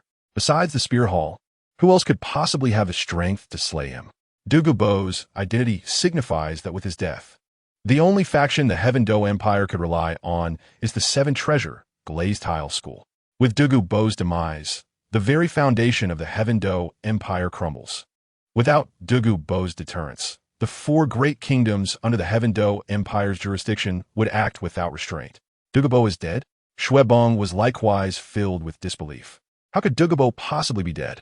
Quickly tell us how Senior Douluos met his end. Bong pressed urgently. Yes, speak quickly. How did Senior Douluos die? Do not conceal anything. Recount every detail of your journey. Prince Xing demanded, as if gripping a lifeline, kicking the messenger Soul King and questioning him sternly. Douluos kenoti.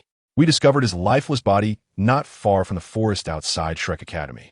By the time we found him, his corpse was already cold to the touch, accompanied by a terrifying miasma that claimed the lives of 3 of our comrades. It was only after the poison dissipated somewhat that we were able to confirm his identity. As for Shrek Academy, we dared not investigate further after uncovering the body of the esteemed Elder Douluos. A flicker of resentment crossed Ran's eyes as he hurried to report. He was a Soul King, yet he hailed from the lowly status of a servant to Xing, rendering him insignificant. Oh, Brother Douluos, it is I who have brought you to this end. He lamented. Xing's face was etched with panic as he coughed up a mouthful of blood. Uncle. Xuelang's expression changed, and he rushed to support Prince Xing, exclaiming, Quick! Summon the Imperial Physician. I am fine. Xing interjected, blocking Xuelang's path. His gaze icy as he fixed it upon Ran. No one must speak of Brother Douluos' fate to anyone. All who have knowledge of this matter must remain silent. Let not a whisper of it escape, or you and your kin shall join Brother Douluos in the afterlife. Yes. Ran trembled, understanding the gravity of Xing's words. He knew that the prince could very well carry out his threats. Despite being a Soul King, He was nothing compared to Prince Xuexing, especially as a mere servant. If Bushio and the others were to forge an alliance with the nobles, their generation and their descendants might remain unscathed. Yet, should he perish, if no soul masters awakened within 3 generations, they would descend into the status of servants. Much like Bo Ran himself. Only if his descendants exhibited extraordinary talent and capability might they regain a semblance of dignity, but freedom would remain an elusive dream. Though soul masters wielded a degree of extraordinary power, they ultimately could not escape the clutches of worldly authority. Like the Emperor of Snowy Nights, despite being merely a soul emperor, he could command the life and death of countless soul emperors and even soul saints with a single word. Where's Brother Douluos' body? Xuexing inquired coolly. Our men are already devising a means to transport Elder Douluos' body back, Bo Ran promptly replied. Xuexing's tone remained indifferent. There is no need to bring it back. Let it be buried on site, but ensure it is done discreetly. Not a soul must learn of this. Now go. Do not provoke Shrek Academy. Let us pretend we are oblivious. Yes, yes. Bo Ran felt as though a great weight had been lifted and swiftly departed. Uncle, is this how we shall let it be? The death of Elder Douluos. Xuelang struggled to comprehend. Xuexing's icy gaze turned sharply towards him, nearly roaring. What else is to be done? The one who killed him could eliminate Elder Douluos without a sound. What can we do? Elder Douluos was a waste, a mere fool. Does he not realize the trouble his death brings us? Xuelang fell silent, having never witnessed such an expression from Xuexing before. After a moment, Xuexing regained his composure. Elder Douluos cannot die just yet. The scoundrels from the 4 great kingdoms are already eyeing my Tiando royal family with malice. My elder brother is aging, and without the presence of Elder Douluos, the poisoned law, they will surely intensify their efforts to divide the empire. For now, I shall publicly announce that Elder Douluos is in seclusion, seeking a breakthrough. Additionally, I must inform my elder brother of this matter. You need not involve yourself. The messenger must have known that Elder Douluos would meet this fate. We have been schemed against. That individual may be connected to the forces behind Xuexing. He may turn against you. So for the time being, do not associate with me to avoid arousing suspicion. Xuexing spoke darkly. Xuelang replied. But Elder Douluos has a granddaughter currently at the Tiando Royal Soul Master Academy. If Elder Douluos goes missing, what of her?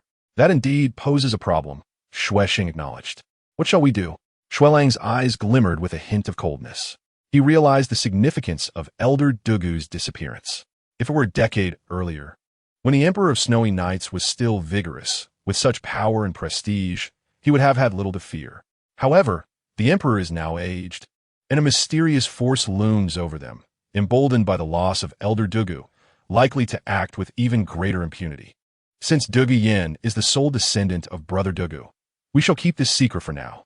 If the truth cannot be concealed any longer, we shall reveal it to her. Should she remain obstinate after learning the reality, we shall show no mercy. After all, we share some bond, and I shall not sever it entirely. Yet, Xuexing understood that taking action against Douluos now could indeed provoke suspicion. In the Tiando Royal Soul Master Academy, within the Dohan Pavilion, the official Soul Master Academy of the Tiando Empire, the Dohan Pavilion was undeniably the most opulent, adorned in gold and white with resplendent interiors. It boasted battle arenas rivaling the grandest in the empire, along with dedicated lounges, tactical research rooms, libraries, equipment rooms, and recreational areas. On the balcony of the 2nd floor, a girl with deep purple hair leaned against the railing, gazing into the distance, her green eyes clouded with profound sorrow and concern. Yin Yan. A gentle voice broke the silence as a tall young man with long black hair approached her side. Why are you here alone? Everyone else is in the tactical research room. Tomorrow is the scheduled duel with the graphite stone. Teacher Qin Ming sent me to find you. The young man was Yu Tianheng, captain of the royal battle team and one of the twin stars of the Blue Lightning Tyrant Dragon clan. Though not conventionally handsome, he exuded an air of danger. The girl beside him was Douluos, the vice captain of the royal battle team. Noticing Douluos' troubled state, Yu Tianheng expressed concern. Are you all right? You seemed absent-minded these past few days. Without hesitation, Yu Tianheng took Douluos' delicate hand. Her nails painted a striking blue, contrasting with the softness of her palm, which felt almost boneless in his grasp. At that moment, however, Yu Tianheng had no ulterior motives, genuinely caring for her as both teammates and lovers. Yan's worry began to dissipate as she nodded. I understand. Let us go. Are you still worried about Elder Douluos? He is a titled Douluos. No one can harm him, so rest assured. Yu Qianheng smiled reassuringly. Yan nodded slightly. I know, but for some reason, I felt a heaviness in my heart these past few days. You're simply exhausted. How about this? In a few days, Teacher Qin Ming will take us on a tour of the major cities in the Tiando Empire, challenging teams in the grand battle arenas to enrich our practical experience. I will accompany you for some fun, just to lift your spirits. Yan forced a smile and nodded. Do not worry. I will not let it affect tomorrow's competition. The two departed the balcony and entered the tactical research room of the Duhan Pavilion, a place where the royal battle team had been strategizing and studying their adversaries since its inception. Yanzi, boss, you have arrived. A golden-haired young man greeted the pair as they walked hand in hand. Yanzi, you two are inseparable. But please, do not flaunt your affection all the time. After all, the rest of us are just a bunch of bachelors. Yu Qianheng shot a glare at Yu Feng and said, cut the nonsense. If we lose tomorrow's match, you will all have a reckoning. With that, he approached a strikingly handsome young man who appeared to be in his 20s and respectfully addressed him. Teacher Qin. Chapter 99. The Eve of the Final Battle. Part 2. Qin Ming nodded slightly and said calmly, since everyone is present, let us commence directly. Shimo, you proposed this battle, so please enlighten us about the opponents. Teacher Qin, do we really need to take such a trivial, obscure group seriously?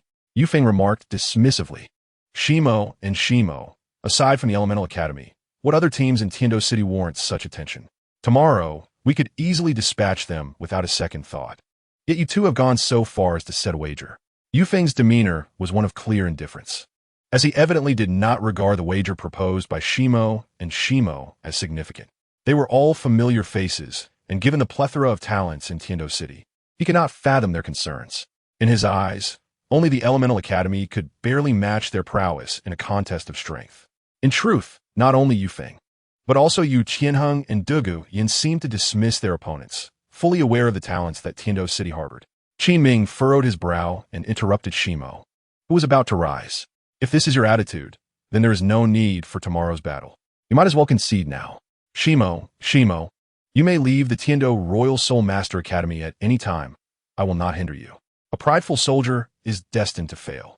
If you cannot even ascertain the strength of your adversaries, you do not deserve to remain on the Imperial battle team.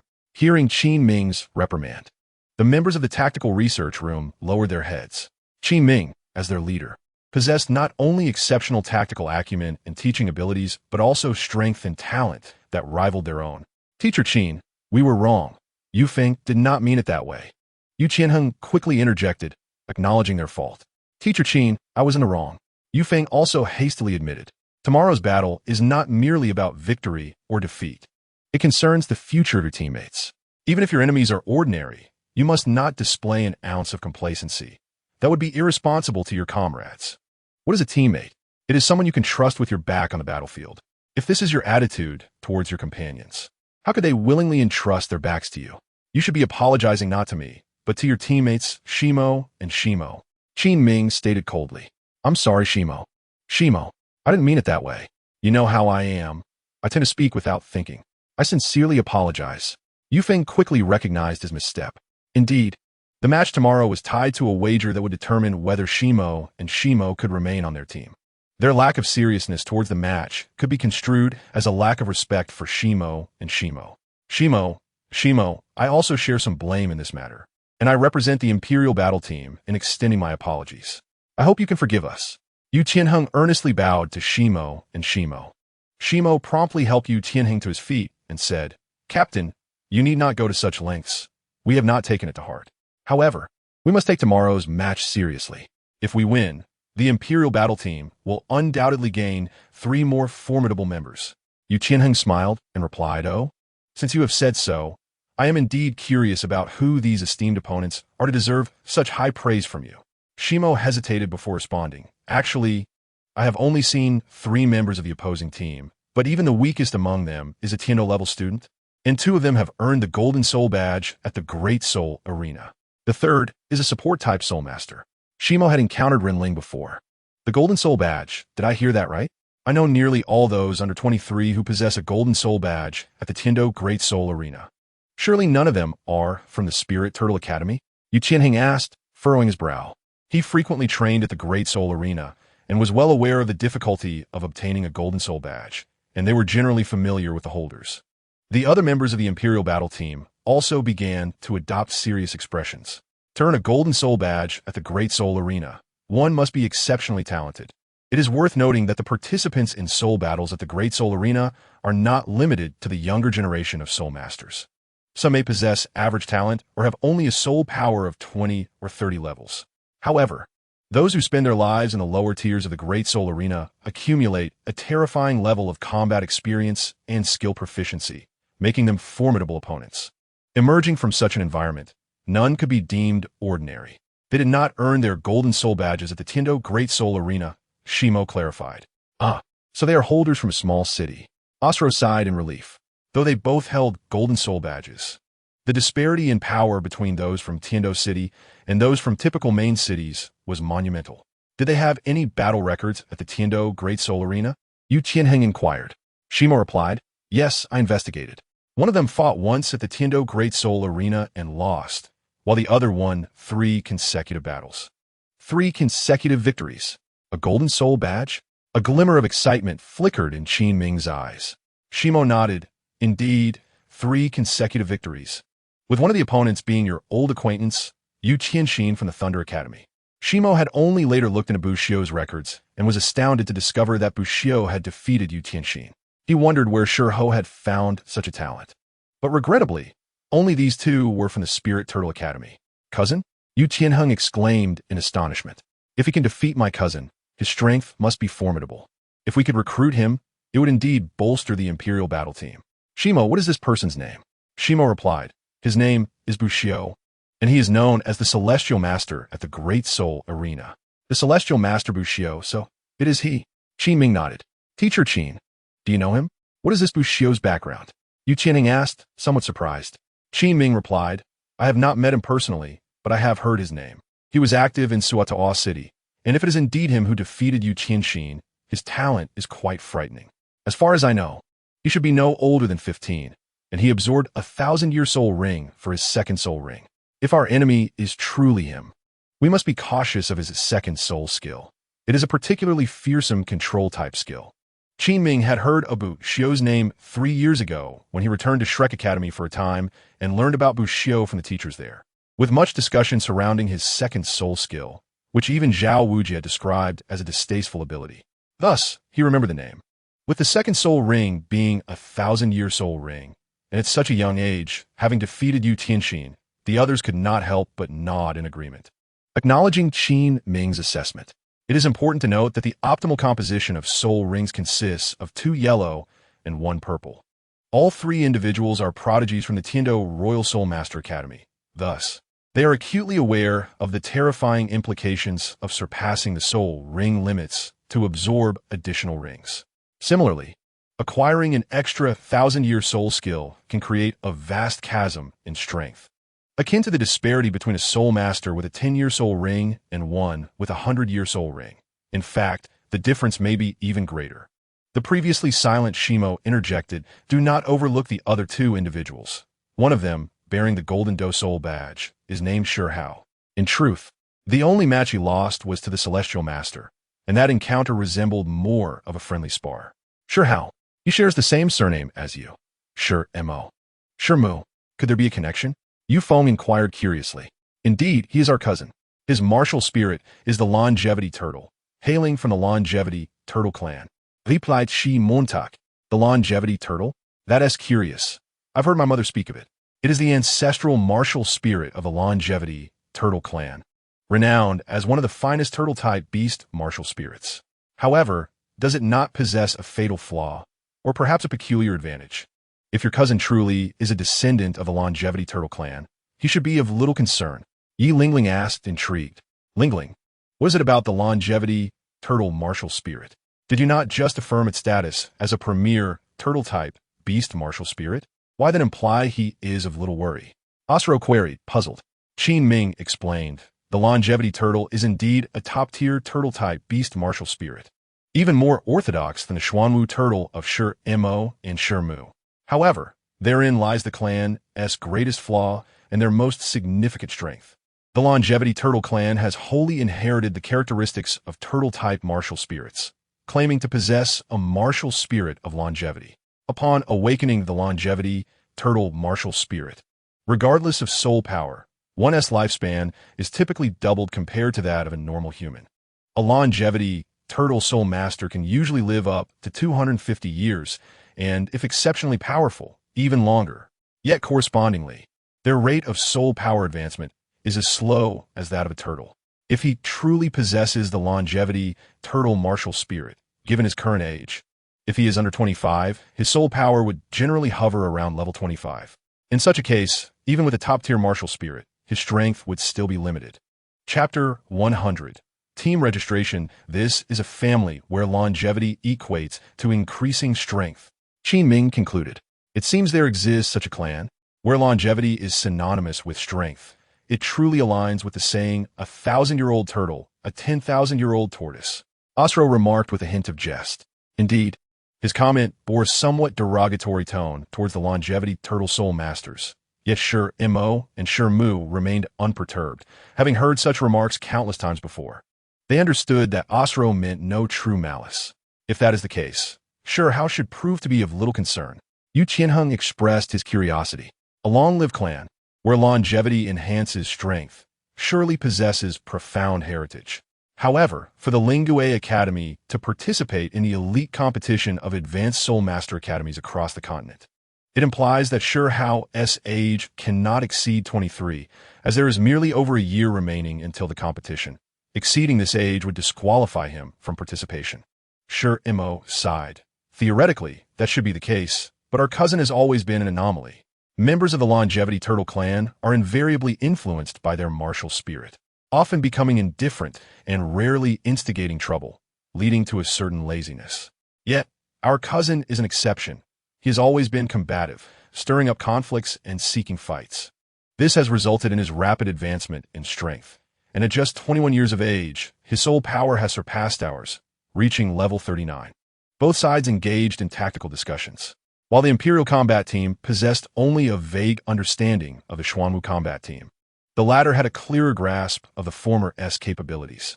Ultimately, after a consensus, the roster of participants for the upcoming battle was decided. Buxiu, Hao, Long Fei, Nangong Ran, Ning Zhe, Ren Ling, and Lang. Indeed, among the final four, Ren Ling, Lang, De Gang, and Qianmo, the decision fell to Ren Ling and Lang. Ren Ling, with her martial spirit being the golden hawksbill turtle, though an auxiliary soul master, had capabilities that even Ning Zhe, who possessed the 7-treasure glazed tile pagoda, had to acknowledge. Moreover, her soul power was higher than that of Qianmo and De Gang, standing at 36.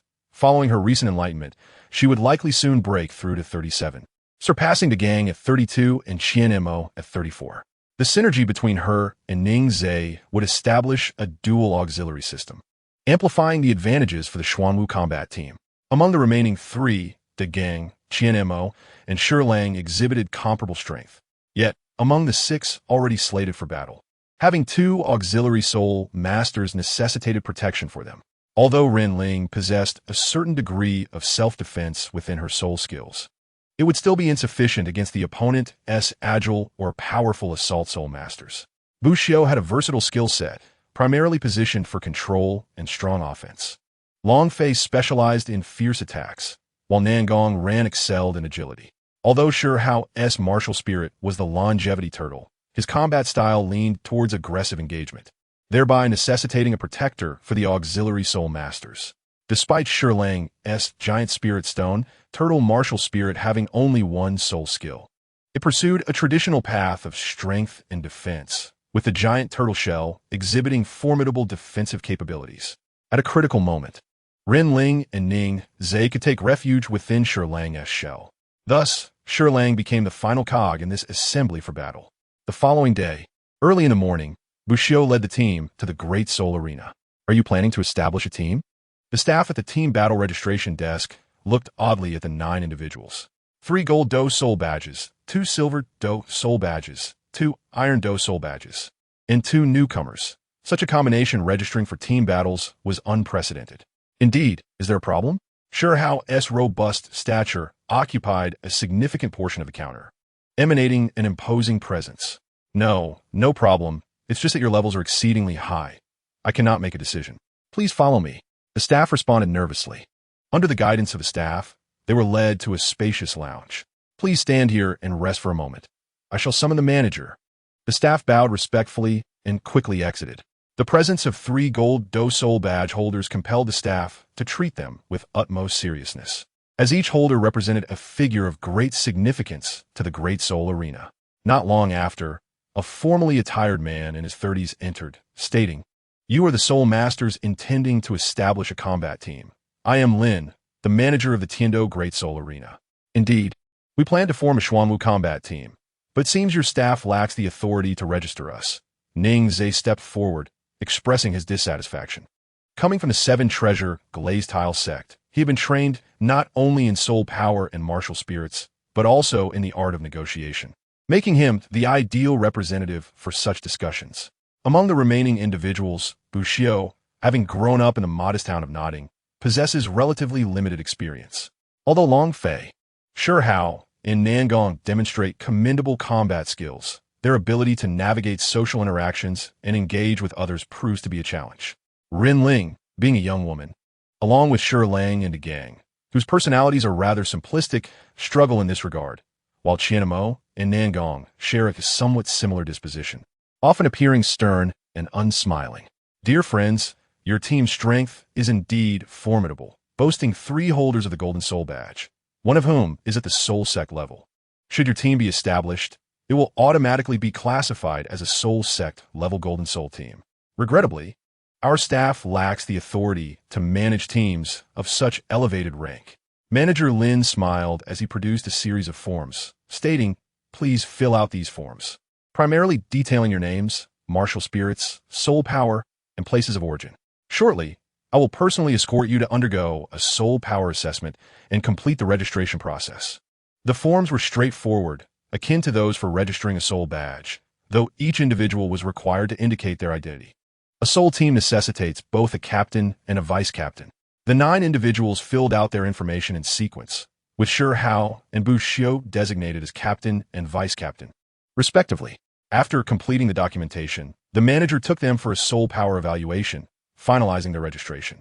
Beneath Bu Xiao's soul badge, the name Xuanwu Team was inscribed. Due to the presence of 2 Soul Sect members among you, your team's classification is also at the Soul Sect level, and you will only face opponents of the same rank. However, since your team is being formed today, it will remain unclassified for the time being. In the upcoming 5 matches, you will sequentially encounter opponents of Iron Soul, Copper Soul, Silver Soul, and Golden Soul ranks, ultimately determining your team's final classification. To achieve the status of a Golden Soul team, you must win at least 4 out of the 5 matches. The prize money for each classification match will also be contingent upon the rank of your opponents. Manager Lin elaborated on the rules of the Grand Soul Arena.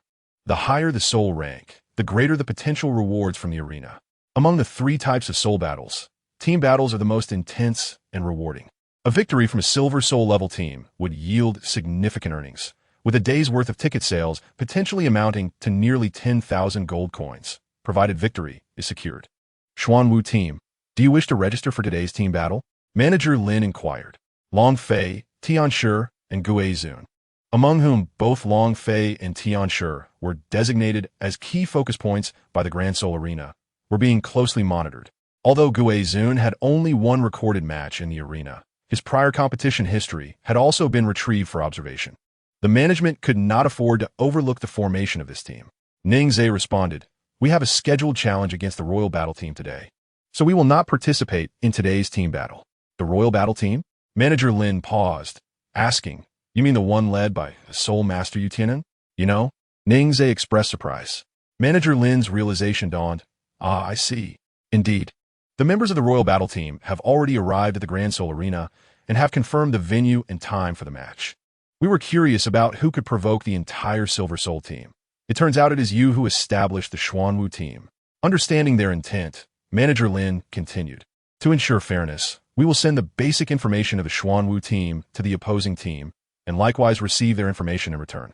Rest assured, the details will only include the martial spirits and soul power of both parties. Once both sides confirm the information, we will arrange your battle. Should you have any concerns, feel free to communicate them directly to us. If all is well, we will schedule this challenge on the Central Soul Arena today. However, as this is a challenge, the Grand Soul Arena will only provide the venue and necessary post-match treatments, without counting it toward the arena's points or offering any rewards. Is this acceptable? Absolutely. Ningzhe nodded in agreement. A challenge is a type of gambling duel, where the Grand Soul Arena provides the venue and serves as a notary to ensure the fairness of the stakes, but does not offer any rewards. Soon, the Grand Soul Arena delivered the details of the Royal Battle Team. The information was identical to what Bushio and her companions had gathered. The members of the Royal Battle Team were as follows: Captain Yu Qianheng, Martial Spirit, Blue Lightning Tyrant Dragon, level 39 Power Type Soul Master. Vice Captain Du Yin, Martial Spirit, Poisonous Green Snake, level 38 Control Type Soul Master. Team Member Shi Mo, Martial Spirit, Xuanwu Turtle, level 38 Defense Type Soul Master. Team Member Shi Mo, Martial Spirit, Xuanwu Turtle, level 37 Defense Type Soul Master. Team Member Ao Si Luo, Martial Spirit, Ghost Leopard, level 36 Agility Type Soul Master. Team Member Yu Feng, Martial Spirit, Wind Bellbird, level 36 Agility Type Soul Master. Team Member Yi Lingling, Martial Spirit, Nine Hearts Begonia, level 35 Support Type Soul Master. Among the seven, aside from Yu Qianheng, Du Yin, and the Shi brothers, the Support Type Soul Master, Yi Lingling, also merits close attention. The Nine Hearts Begonia is a unique martial spirit, with only one inheritor per generation. Thus, in any given era, only two Nine Hearts Begonia Soul Masters can exist. One succeeds only upon the death of the previous. Furthermore, this support-type martial spirit possesses formidable healing capabilities. Regardless of the number of soul rings, its soul effect is group healing. The higher the soul power, the more potent the healing effect. As long as the Nine Hearts Begonia Soul Master lives, their teammates remain virtually immortal. Were it not for the extreme rarity of such a martial spirit, the Seven Treasures Glazed Tile Pagoda might not be regarded as the premier support-type martial spirit. Consequently, the Xuanwu team has dispatched both Ningzhe and Ren Ling, two support-type soul masters. Meanwhile, the Royal Battle Team also received the information on the Xuanwu team, becoming acquainted with their names. Xuanwu team, Shi Mo and Shi Mo exchanged complex expressions upon hearing this name, as their martial spirits were indeed Xuanwu turtles. To battle under a team named after Xuanwu will be a matter of great pride. Qin Ming's expression turned grave as he remarked, "This battle may prove quite challenging."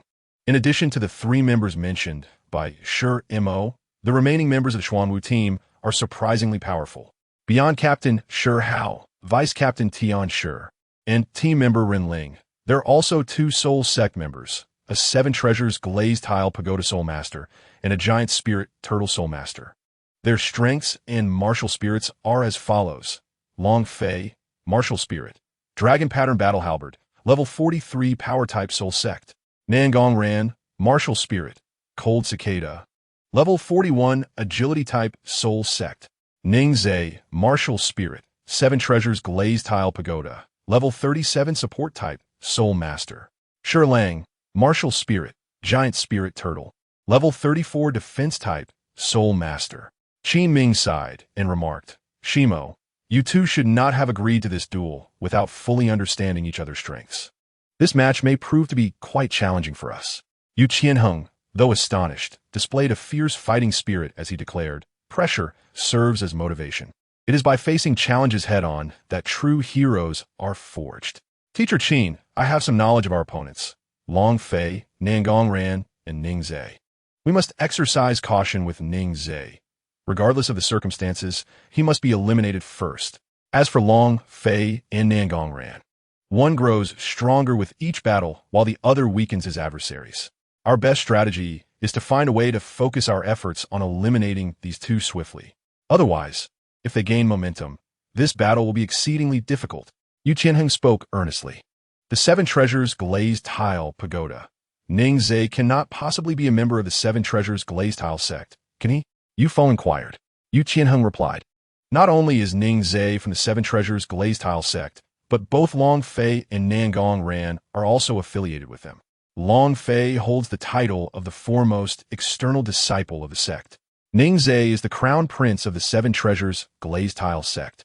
I am curious how the Xuanwu battle team convinced such notable figures to participate. Regardless, we must be prepared for anything. Qin Ming asserted. Yu Qianheng is correct. No matter how formidable our foes may be, I implore you to remember that this battle is pivotal for the Huang Do battle team. Should we lose Shimo and Shimo, our strength will undoubtedly diminish significantly. Conversely, if we emerge victorious, with the addition of Tian Shi and Shi Hao, we may yet have a chance to claim victory in the prestigious Continental Advanced Soul Master Elite competition. This battle is of utmost importance. We must secure a victory, no matter the cost. Do you understand? Understood. The seven responded in unison, their voices ringing with determination. In that moment, even the Shimo brothers cast aside any lingering doubts. Regardless of what the future held, they were now members of the Huang Do battle team, and they would fight with all their might for the honor of their team, a testament to their sincere commitment to the spirit of battle. Qin Ming nodded slightly. Although the Tian-Do Royal Soul Master Academy was a mixed bag of talent with various shortcomings, he had personally selected the members of the Huang Do battle team, each of whom was a dragon among men, forming a flawless combination of martial spirits. Under his extensive guidance, their potential was limitless. Even in the face of a formidable enemy, Qin Ming felt little trepidation. While their opponents were indeed powerful, they appeared to be a hastily assembled team lacking the deep synergy that comes from training together. Personal prowess is merely one aspect in the arena of team combat. Qin Ming did not hold overly optimistic views about this newly formed battle team. The Huangdo battle team had triumphed over adversaries with far greater soul power in the past. Of course, the foundational strength of the Xuanwu battle team was adequate. Given proper training and time to foster cohesion and cooperation, they could evolve into a formidable rival. However, this time left no room for hypotheticals. He was determined to secure Tian Shi and Gue Zun, and ideally, to recruit the three individuals from the Seven Treasures Glazed Tile sect as well. As the Tian-Do Empire's official academy, the Tian-Do Royal Soul Master Academy possessed 2 slots to compete in the Continental Advanced Soul Master Elite competition. If he could successfully forge 2 teams capable of reaching the finals, the academy would undoubtedly become legendary. Now, let us devise our strategy, Qin Ming said, setting aside distractions to begin formulating their battle plan. The center of the Tian-Do Great Soul Arena is the largest venue, resembling an open-air coliseum, entirely exposed to the elements. This design allows flying-type soul masters to fully showcase their abilities. Each spectator area is separated by rows of specially designed crystal barriers, divided into 3 sections. The lowest tier features rows of seats, accommodating thousands of viewers simultaneously. The second tier consists of 365 enclosed boxes. The uppermost tier also consists of boxes, yet each one is a luxurious room equipped with restrooms, lounges, entertainment areas, and viewing sections, offering the finest service imaginable. Akin to royal treatment, Tian-Do City, unlike other major cities, serves as the imperial capital of the Tian-Do Empire, a hub of economic, political, and cultural influence. Frequented by nobility, occasionally, even the emperor himself attends the competitions at the Great Soul Arena, and in such cases, they could not afford to mingle with ordinary spectators. The most exclusive 9 luxurious areas are accessible only to individuals of the highest caliber, such as the Snow Knight Emperor of the Tian-Do Empire, Prince Xuexing, the Prime Minister, Crown Prince Xueqinghe, and the Sect Master of the Seven Treasures Glazed Tile Sect, Ning Fengji. The main arena at the center of the Soul Arena is a massive platform with a diameter exceeding 100 meters, ample space for over 100 combatants to engage, providing plenty of room for movement. Beams of floodlights converge upon the center of the stage. On the platform, a golden-haired woman gracefully descended amidst the spotlight, the golden hue illuminating her silver evening gown, accentuating her voluptuous figure. Her long, slender legs and porcelain shoulders, along with her striking features, exuded an undeniable allure. Cascading golden waves of hair imparted a fiery passion to her presence. Behind her, a pair of crystalline wings shimmered, with 4 soul rings radiating a mysterious and profound glow. Nana was unmistakably a soul master of the Soul Sect, possessing a flying-type martial spirit, the Crystal Swan. It is my great honor to once again welcome esteemed guests. It is a privilege for Nana to host this team Battle Soul competition, and I hope that all of you enjoy today's event. This battle is a private duel witnessed by the Great Soul Arena. Though merely a private duel, the members of both teams were absolute prodigies, and many of you may have heard their names. Today, I shall provide live commentary for our esteemed guests as we introduce both teams. The Huang Do Battle Team, led by Yu Qianheng, a formidable level 39 assault-type Soul Master. The Xuanwu Battle Team, led by Gu Zun, also a level 39. After a brief introduction, Nana exclaimed, "As a Soul Master, I am eager to witness the extraordinary performance from today as participants. Now, let us welcome the protagonists of today's match with thunderous applause. It is our turn," Bushio declared. The closed stone gates opened, revealing a stone bridge leading directly to the central arena. "Let us go." The gang and Qian Mo cheered. Bushio raised a hand. "Victory is ours." The 9 palms came together, then forcefully lowered. "Sure how?" Bushio, Long Fei, Nangong, Ning Zhe, Ren Ling, and Shi Lang strode forth confidently, filled with fighting spirit. This marked the debut battle for the Xuanwu Battle Team. Their opponents emerged from the opposite direction. Yu Qianheng led the way, accompanied by the graceful Dugi Yin at his side, with the Shimo brothers flanking him like sentinels. Behind them followed Yu Feng and Asro, with the support-type Soul Master, Yi Lingling, bringing up the rear. The formation of the Huangdo Battle Team resembled a triangular pyramid, with Yu Qianheng standing at the center, the core of their strategy. His gaze fell upon Long Fei, brimming with determination. He once faced Long Fei in battle, but suffered a regrettable defeat at the hands of Long Fei, who had already broken through to the Soul Sovereign level. Now, with his significantly enhanced strength, he is determined to redeem himself. During this period, his power has grown remarkably compared to before, and facing Long Fei again, he feels assured of his invincibility, especially with his teammates supporting him. Yu Qianheng trusts his companions more than anyone else. At the same time, he keeps an eye on Shi Hao and Bushio, who stand at the forefront of the Xuanwu team, 2 formidable opponents that Qin Ming has been closely monitoring.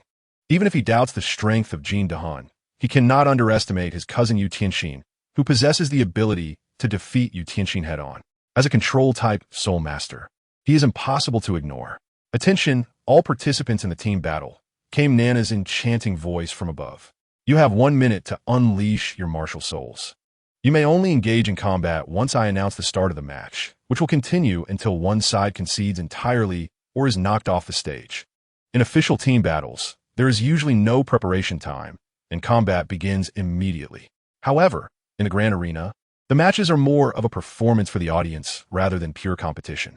To enhance the spectacle, both teams are granted 1 minute to release their martial souls or showcase them to the spectators before the battle commences. On the central battle platform, both teams of 14 unleash their martial souls almost simultaneously, a powerful surge of battle intent erupting into the air. No, to be precise, it was 13. Although Bushio radiated tremendous battle intent, the nature of his hidden path seemed to confine it within himself. Dressed in a flowing azure robe, he felt increasingly inconspicuous. A faint yellow glow flickering in his hand, yet he had unknowingly vanished from sight, blocked by Shi Hao's imposing figure. In stark contrast to Bushio's subdued presence, Long Fei, wielding a dragon spear encircled by 2 yellow and 2 purple soul rings, along with the heart-wrenching chirps of Nangong Ran, drew far more attention. Soul Sovereign. Behind the crystal, gasps of astonishment echoed. No one expected the unassuming Xuanwu team to possess 2 Soul Sovereigns, and the remaining members exuded a presence that rivaled that of the Emperor's team. Though the Emperor team is merely a Silver Soul team, they have made a significant name for themselves in the Grand Arena, which is why they are positioned on the central stage upon their entrance. Similarly, Ningzhe, with the radiant 7-treasure glazed tower, also captured the eyes of many. However, soon, the towering figure of Shi Lang shielded Ning Zhe and Renling, his elongated legs resembling colossal pillars, completely obstructing their forms, adorned with a massive earthen-colored turtle shell that emanated an overwhelming pressure. What a towering Soul Master! Nana exclaimed with a hint of awe. Shi Lang's stature was not merely about height. He had proportionally increased in size, maintaining his original appearance, yet beside others, he seemed almost like a different species. His imposing figure loomed over his opponents, naturally instilling a sense of intimidation. Meanwhile, the 7 members of the Emperor team were also proactive. Shur-Mo and Shur-Mo positioned themselves on either side, removing their upper garments to reveal their granite-like, muscular physiques. As they unleashed their martial souls, a thick, turtle-green shell appeared behind them, adorned with a blue rune at its center. Their martial souls effectively suppressed the aura emanating from Long Fei and Shur-Hao. Behind them, Yu Qianheng completed the manifestation of his blue lightning tyrant dragon martial soul, a dragon's roar piercing the air as a lightning rune coalesced in his forehead. Blue-purple currents danced across his skin, ultimately converging upon his right arm, which had transformed into a dragon's claw.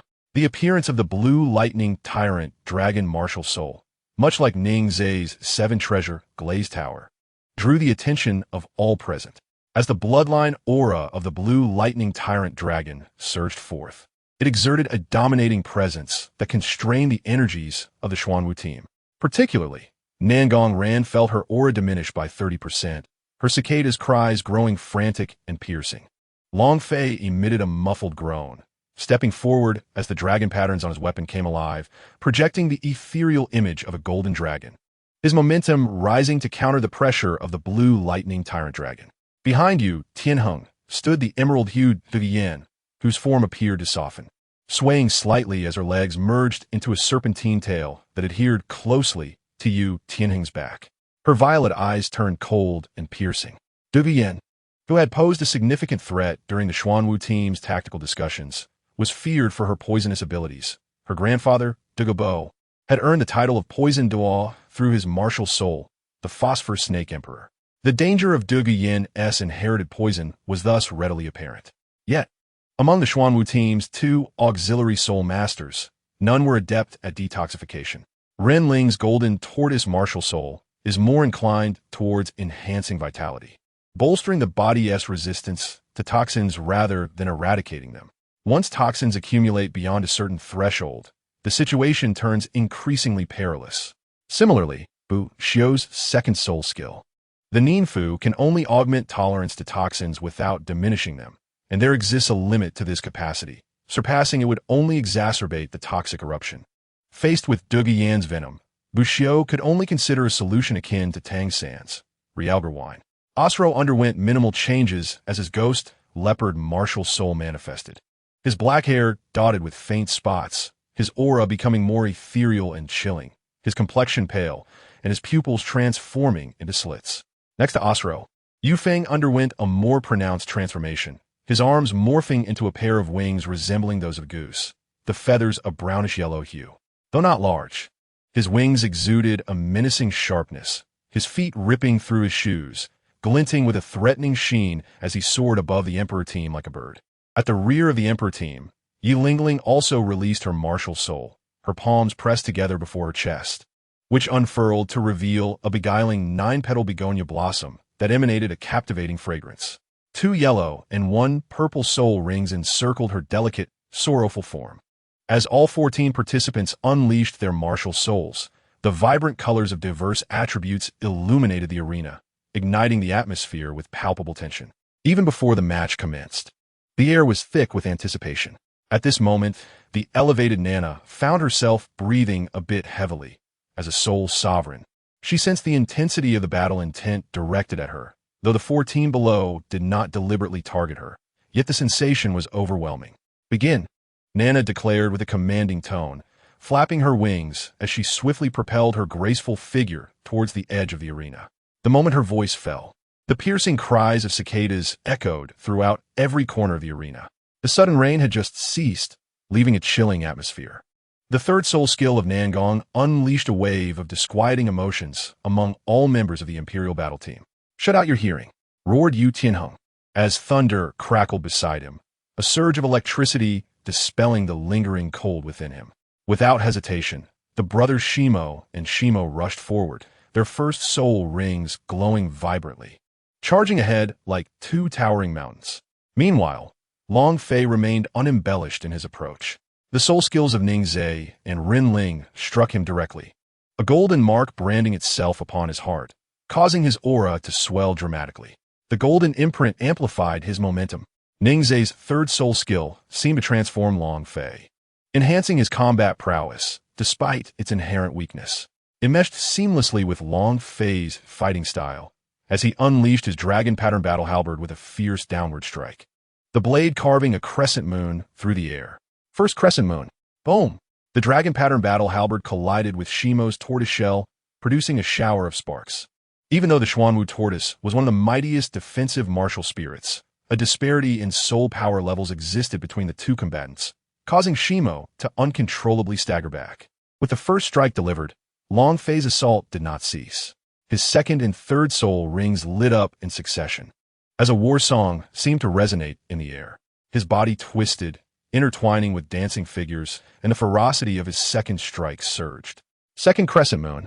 Long Fei's fighting style relied heavily on momentum, an initial burst of strength followed by a gradual decline. He approached combat without hesitation, launching the strongest attacks from the outset. Shimo braced himself, sensing the terrifying power of Long Fei's strike. The blue runes on his chest blazed with fierce light as he shielded himself within his tortoise shell. On the opposite side, Shimo discarded his shell, positioning himself in front of the dragon pattern battle halberd. Chapter 103. The Battle of the Emperor's Duel, Part 2. Boom.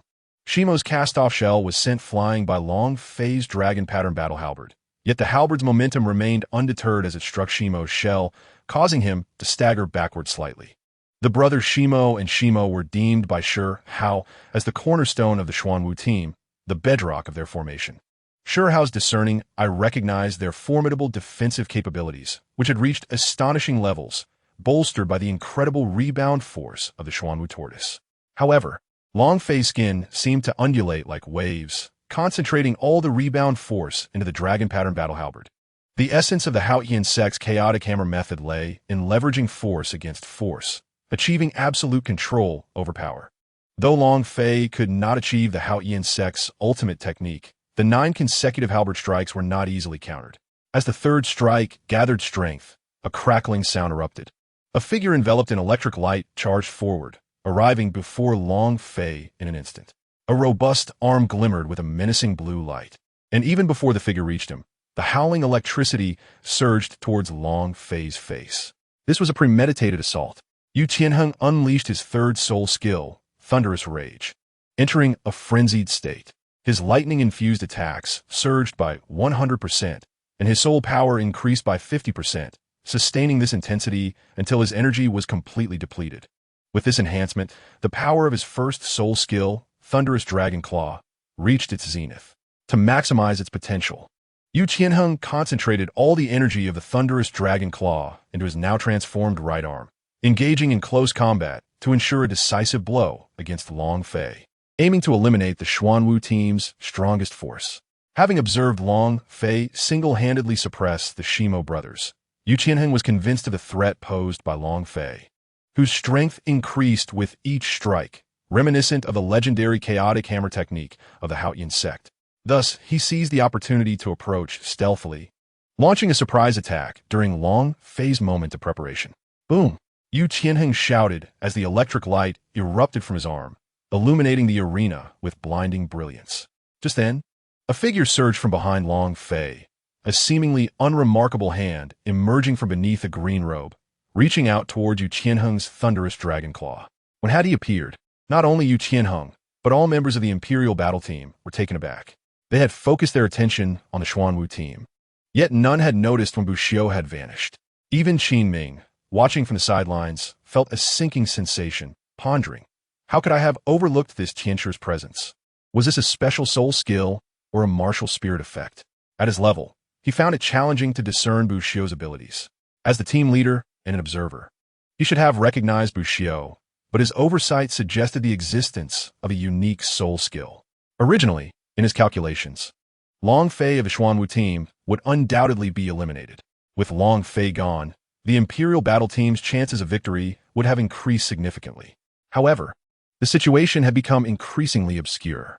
Yu Qianheng, startled by Buxiu's sudden appearance, quickly donned a cold smile, unleashing the full force of his thunderous dragon claw. Control-type soul masters serve as the soul of a team, This Tianshi, possessing 2 purple soul rings, was perceived as a significant adversary in their plans. The difference between eliminating a control-type soul master and Long Fei was negligible, as Yu Qianheng unleashed his full-force attack. Shimo and Shimo's Xuanwu Tortoise Shield was also thrown into the fray, spinning rapidly toward Long Fei. Even if Bu Xiu managed to intercept this strike, with Shimo and Shimo shielding him, Long Fei posed no threat to Yu Qianheng. Simultaneously, the 3rd soul ring of Dugu Yin quietly illuminated, her eyes transforming entirely to purple, even her serpent tail glimmering with violet light. She exhaled, releasing a cloud of purple toxic mist that swiftly permeated the battlefield, effectively isolating Long Fei and Bu Xiu from the other 5 members of the Xuanwu team. This was Dugu Yan's control ability, forcibly segmenting the battlefield with toxins. The 5 members of the Xuanwu team promptly hurled jars of liquor, shattering them against the ground as the liquid spread out, releasing an unusual aroma. The violet toxin unleashed by Dugu Yin became confined within the liquor. Xionghuangwine. After all, the violet toxin was akin to snake venom, which generally recoils from Xionghuangwine. Regardless of its effectiveness, it was worth a try. After confirming the liquor's efficacy, the 5 members drenched themselves in Xionghuangwine. Nangong ran gracefully unfurled the transparent wings resembling cicada wings behind her, soaring over the toxic cloud that enveloped the area, descending upon the heads of the members of the royal fighting team. With a fierce roar, Yufeng charged directly toward Nangong Ran, 3 soul rings shimmering around him. The first soul ring emitted a brilliant light, transforming his arm into a blade-like wing, sharp as a dagger. At that moment, Yu Qianheng's Thunder Dragon Claw collided with Bu Xiu's palm. The anticipated outcome did not materialize. Lightning flared, yet the delicate, pale arm remained unchanged. As the Thunder Dragon Claw struck, a gentle golden light erupted from the pale arm, blocking all electric serpents and withstanding Yu Tianheng's Millennium Soul skill, Thunder Fury, combined with the Thunder Dragon Claw as power. Boom! The explosion of lightning caused the dragon scales on Yu Tianheng's claw to rise, bursting open on his arm, blood splattering forth as he was flung backward, coughing up a mouthful of blood, his eyes wide with disbelief. What? Not only Yu Tianheng, but also Qin Ming, who was observing, stood up in shock, his face reflecting profound astonishment. No one understood the power of Yu Tianheng's Millennium Soul skill, Thunder Fury, better than Qin Ming. Moreover, the Thunder Dragon Claw's might was entirely channeled through Yu Tianheng's claw. The transformation technique of a lightning Tyrannosaurus Rex, martial soul, genuinely morphing a part of the Soul Master's body into that of a dragon. This meant that Yu Qianheng's claw rivaled that of a true dragon, surpassing human arms in both resilience and strength. Yet despite this, it was Yu Qianheng who suffered the destruction of his arm from a single punch.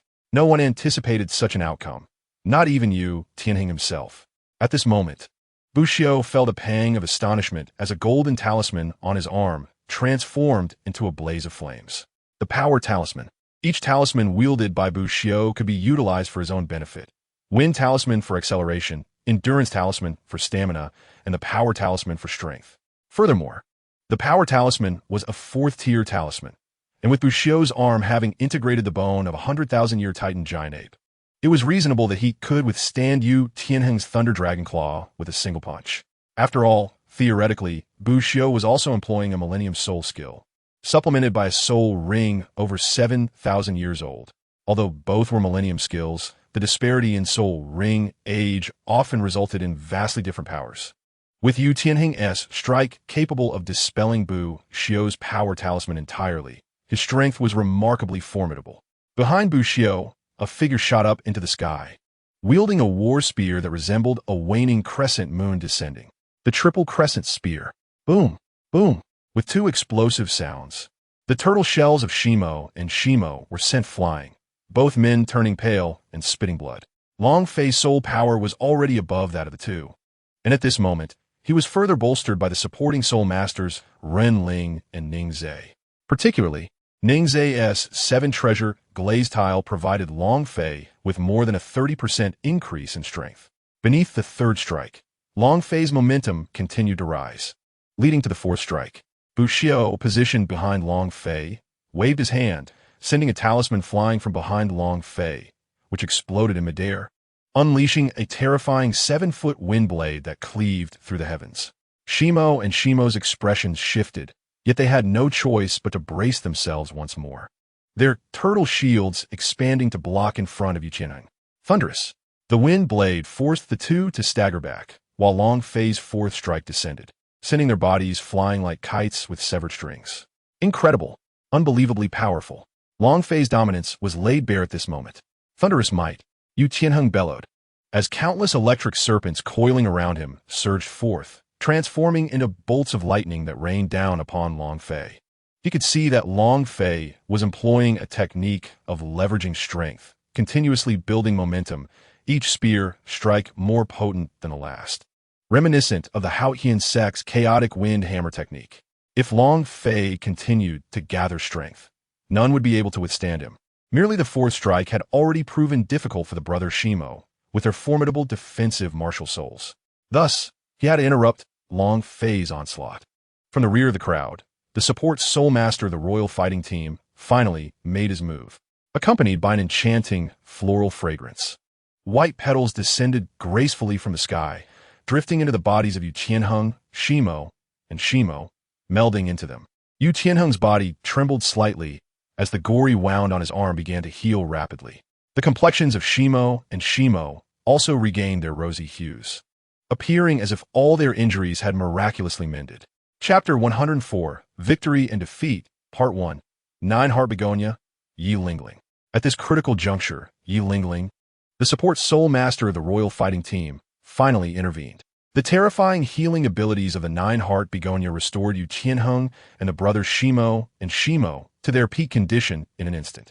In her hands, the pale pink 9-Heart Begonia swayed gently, its petals delicate and vibrant, exuding a celestial aura as flowers and vines cascaded from her fair arms. Finally, she made her move. Upon witnessing Yi Lingling's action, the 7 members of the Xuanwu team felt an overwhelming sense of relief rather than worry. Golden Dragon's roar. Long Fei discarded the triple crescent spear, his aura shifting as the fourth soul ring glowed.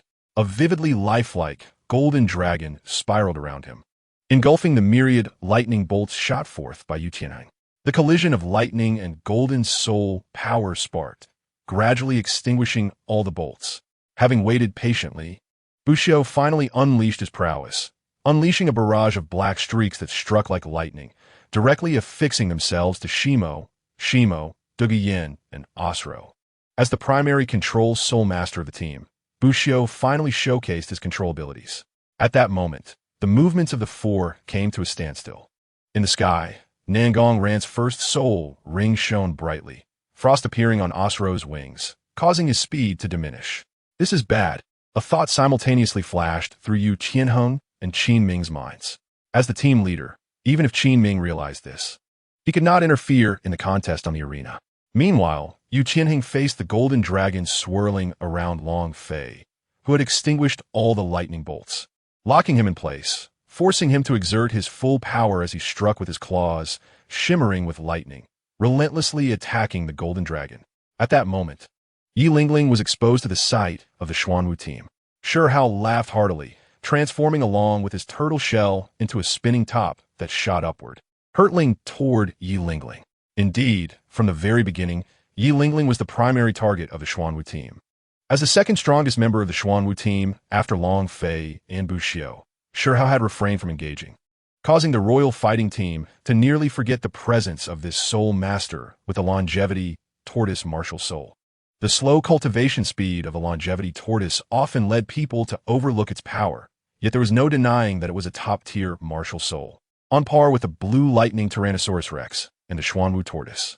At the same level, the power of the longevity tortoise was undoubtedly comparable to these martial souls. In reality, Hao, a peer of Shimo and Shimo, consistently outclassed them in personal strength. The formidable longevity tortoise soared into the sky, swiftly descending toward Yi Lingling. The eyes of Duguyen and others were filled with urgency. However, the formidable control effect unleashed by the third-tier wind talisman compelled them to restrain their impulses to aid their comrades. The first to break free from the control of the ninja talisman were the brothers Shimo and Shimo. whose turtle-type martial souls inherently possessed a degree of resistance to such talismans. Moreover, since Bushido targeted all four of them simultaneously, the potency of the control was somewhat diminished. Once liberated, Shimo and Shimo were too preoccupied to marvel at the terrifying prowess of Bushido's soul skills. Instead, they unleashed their turtle shell shields, which swiftly soared towards Shihao. Individually, the Shimo brothers were inferior to Shihao, yet together, they posed a formidable challenge. Despite appearing restrained against Long Fei, their ability to withstand the formidable Haiyuan 9-linked halberd showcased their remarkable prowess. After all, Long Fei boasted an additional soul ring and a 5-level advantage in soul power, complemented by the support of Ning Zhe, a soul master wielding the 7-treasure glaze tile. Earth Prison. Shihao's body descended from the heavens, emanating an invisible ripple that spread from his point of descent. Countless fragments of earth and stone erupted as a colossal cage, akin to a turtle shell, enveloped both him and Yi Lingling, setting the stage for a one-on-one duel. The shockwave from the Earth Prison sent Douluos and Osro flying, but they quickly regained their footing. Douluos activated her first and second soul rings, unleashing a torrent of red and blue toxic mists, not at their foes, but towards her own allies. The phosphor red poison and phosphor blue poison possessed not only a remarkable toxicity, but could also stimulate the bodies of soul masters in a unique manner, thereby unlocking their latent potential. The phosphor red poison, known as the frenzy poison, invigorated the nerves, enhancing the target's speed and strength by 20%. Conversely, the phosphor blue poison, also referred to as the paralysis poison, incapacitated the target's body, nullifying pain and augmenting defense by 30%. The amplifying effects of these toxins were contingent upon specific conditions. Without Douluos' control, they would merely act as neurotoxins and paralysis agents. Amidst the poisonous vapors, the strength of the Huang Do battle team visibly surged, with Yu Qianheng, initially overshadowed by Long Fei, suddenly gaining formidable power, allowing him to gradually match Long Fei's prowess. Long Fei, too, sensed a wave of dizziness. Meanwhile, Osro charged forth, not to rescue Yi Lingling, but to target the auxiliary soul masters of the Xuanwu battle team. Ning Zhe and Rin Ling, eliminating the opponent's support, would restore their combat capabilities. Osro transformed into a shadow, racing towards Ning Zhe. Meanwhile, Nangong Ran engaged Yu Feng in aerial combat. Amidst the piercing cries of cicadas, Yu Feng found himself at a disadvantage. However, Nangong's strategy was to wait until Yu Feng was thoroughly ensnared by the frigid energies before delivering a lethal blow. Yu Feng continued to battle, his body accumulating a significant amount of cold energy. Although Nangong Ran could easily overpower him, she refrained from detonating the cold energy within him immediately, opting instead to allow other team members to accumulate even more energy. Nangong Ran awaited the opportune moment, while Long Fei grappled with Yu Tianheng. Bushido's focus remained on Douluos, his figure flickering like a shadow, lingering at the periphery of the battlefield, relying solely on himself to fend off Osro's assault. Shi Lang bellowed, his form expanding to over 7 meters, resembling a small giant, poised to confront Osro's approach. Boom! Boom! At that moment, the two turtle shields collided with the Earth Prison, sending debris flying and leaving visible dents that threatened to collapse the prison. Shimo and Shimo exchanged glances, and with a surge of soul power, the sharp edges of the Xuanwu turtle shell shield relentlessly hammered against the Earth Prison. Moments later, the prison shattered, and a green figure erupted from within, Shihao. At this juncture, Yi Lingling had succumbed to unconsciousness, becoming the first soul master to lose combat capability in this battle. With Yi Lingling's support absent, the Huang Do battle team's extraordinary endurance was severely compromised. Any subsequent errors or injuries would significantly diminish their fighting strength. With Yi Lingling present, as long as her soul power remained intact, they could rapidly recover from even the most grievous wounds, exemplifying the formidable nature of the 9-heart Si-Tang martial soul. Thus, the Xuanwu battle team strategically focused all their tactics on Yi Lingling. Only by incapacitating her could they engage in unrestricted combat. In fact, as one of the team's agile attack-type soul masters, Osro had consistently guarded Yi Lingling's side, fully aware of her significance. While Shimo and Shimo fought ahead, their turtle shields could swiftly be redirected to protect Yi Lingling. However, They had not anticipated Bushio's overwhelming control, which simultaneously ensnared all four of them, leaving them unable to assist Yi Lingling. The spiraling turtle shields and the ascending Shi-Hao collided, the impact of the shells sending both turtle shields hurtling back. While Shi-Hao's shell spun faster in response to the collision, Shimo and Shimo exchanged knowing glances. The shields behind them launched forth, tracing arcs in the air, propelled by fierce energy, hurtling towards Shi-Hao. Shi-Hao's second soul ring illuminated, unleashing a powerful shockwave from a shell that sent the four shields flying away, spiraling before crashing towards Shimo and Shimo. They hastily evaded as Shi-Hao struck the ground, sending countless fragments scattering. The Xuanwu turtle shell shield appeared in Shimo and Shimo's hands, shielding them from the debris. Shi-Hao soared into the air once more. "Second brother, I'll hold off our cousin. You assist the others," Shimo suddenly exclaimed. As the situation reached a critical point, Bushio had stealthily approached Douluos Yin from behind, transforming a talisman into a razor-sharp talisman sword. The wind talisman ignited, striking out with the swiftness of lightning, honed through countless trials. Sword talisman, stab wind. Douluos Yin evaded swiftly, yet Bushio's assault was too elusive. Her live form seemed to lose its bones as she slipped away, but the sword's energy still left several gashes on her shoulder. Dark green blood splattered forth, exhibiting a potent corrosive quality, and a sweet aroma filled the air, momentarily clouding Bushio's mind and slowing his reactions. Douluos Yin's blood harbored toxins. Receiving Shimo's command, Shimo bellowed, and upon reclaiming the two turtle shields, he disregarded the descending Shi-Hao and forcefully hurled the shields towards Bushio. Chapter 105. The Outcome, Part 2. Boom. At that moment, Shimo stepped forward, positioning the two turtle shields protectively before him. The brothers' seamless cooperation was nothing short of extraordinary. With a muffled grunt, the Xuanwu turtle shield valiantly resisted the high-velocity assault of Shi-Hao's shell, the collision rapidly depleting their soul power. On the other side, Bushio found himself ensnared in a perilous situation. His sluggish reaction left him struggling to evade the onslaught of the approaching armored tortoise. Meanwhile, Douluos Yin, filled with resentment, wrapped her frail body around him, unleashing a violent torrent of phosphorescent purple venom from her mouth. The memory of Yu Tianheng's arm exploding was still vivid in her mind. As a couple, he was undoubtedly one of the most cherished individuals in her life. His injury weighed heavily on her heart, intensifying her worry and pain. Bushio's audacity to target her demanded retaliation. Douluos Yin, a control-type soul master, wielded her powers with lethal precision, her toxic abilities diverging sharply from those of Douluos. Thanks to the inheritance of her phosphorus serpent martial spirit, the poison coursing through her veins had become ingrained in her very essence, with lethal potency embedded in her blood and breath. It was Bushio's grave oversight to underestimate the toxins within Douluos Yin's bloodstream that led him to this crisis. With no alternative left, he channeled all his strength into evasion, igniting two wind talismans on his legs, propelling his body swiftly away from Douluos Yin's grasp and the noxious miasma she spewed. Simultaneously, he unleashed two concealment talismans, temporarily stalling the attack from the stone mill's tortoise shell as he retreated at full speed. The martial spirit had been momentarily restrained, leaving Shi-Mo in a state of shock and disbelief. At that moment, he sensed his martial spirit was no longer obeying his commands.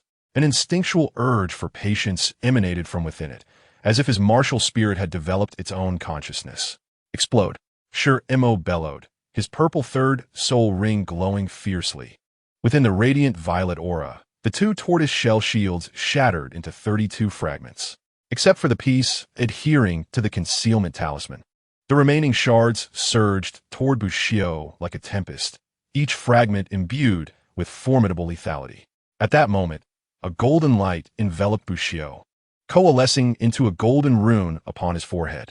The dizziness that had clouded his mind diminished significantly, and three floating golden tortoise shell shields manifested around him, swirling continuously to deflect the majority of the incoming shell fragments. This was Rinling's first soul skill, Golden Mark, coupled with her third soul skill, Golden Guardian. Not only did it alleviate some of the toxins afflicting Bushio, but it also shielded him from Shi-Mo's assault. It was crucial to remember that Rinling's martial spirit was also a top-tier tortoise type, Golden Tortoise. although her supportive abilities were limited to protection and healing. They were immensely potent.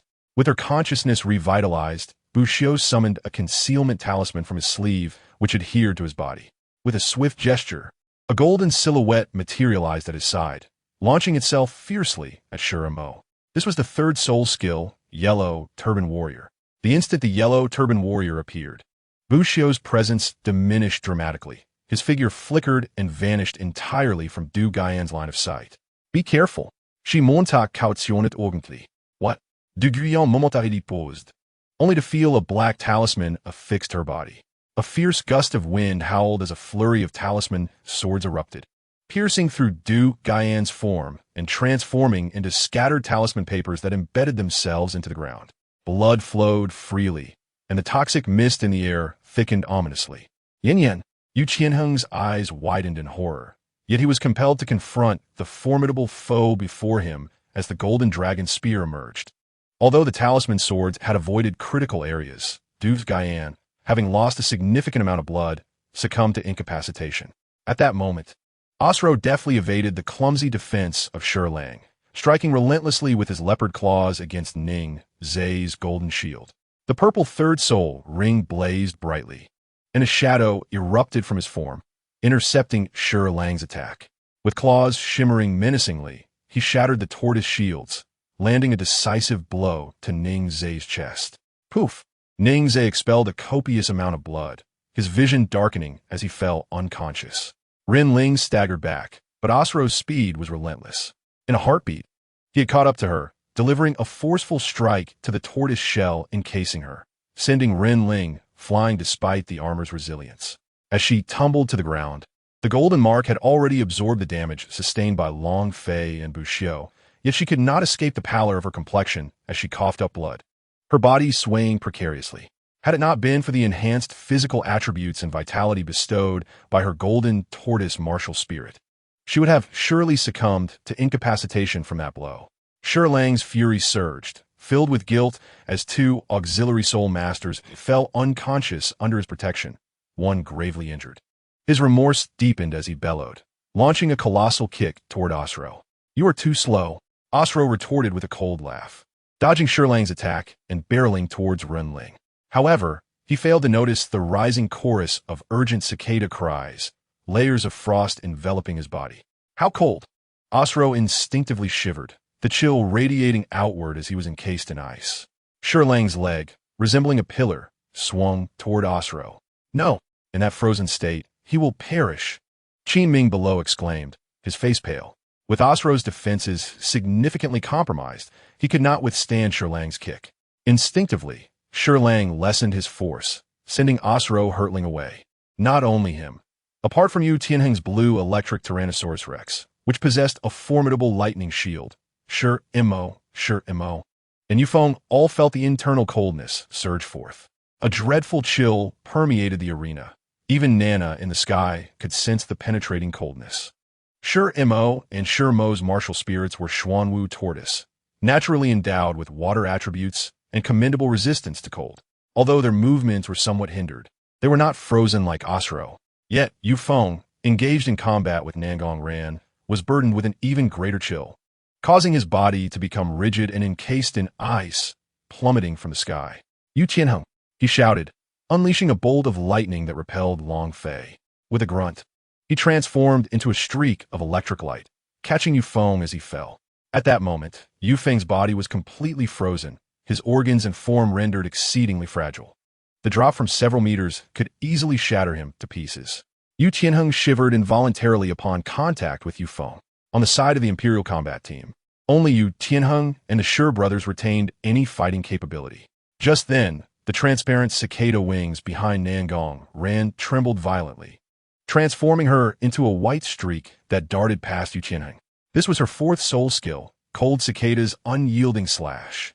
Yu Tianheng sensed a bone-chilling aura and, without hesitation, crossed his arms before his chest, unleashing the full force of his lightning power. Bolts of electrical energy erupted before him, forming a suit of lightning armor. As the white streak passed, frost began to form on Yu Tianheng's body, a deep gash appearing on his arm as the cold poison infiltrated his system. He felt his arms lose all sensation, becoming immovably stiff as the biting cold spread throughout his being, causing his body to tremble uncontrollably, dimming the lightning that surrounded him. Long Fei appeared behind Yu Tianheng, delivering a powerful strike that sent Yu Tianheng flying, rendering him devoid of any fighting spirit. Qin Ming wore a despondent expression, his nails digging deeply into his flesh.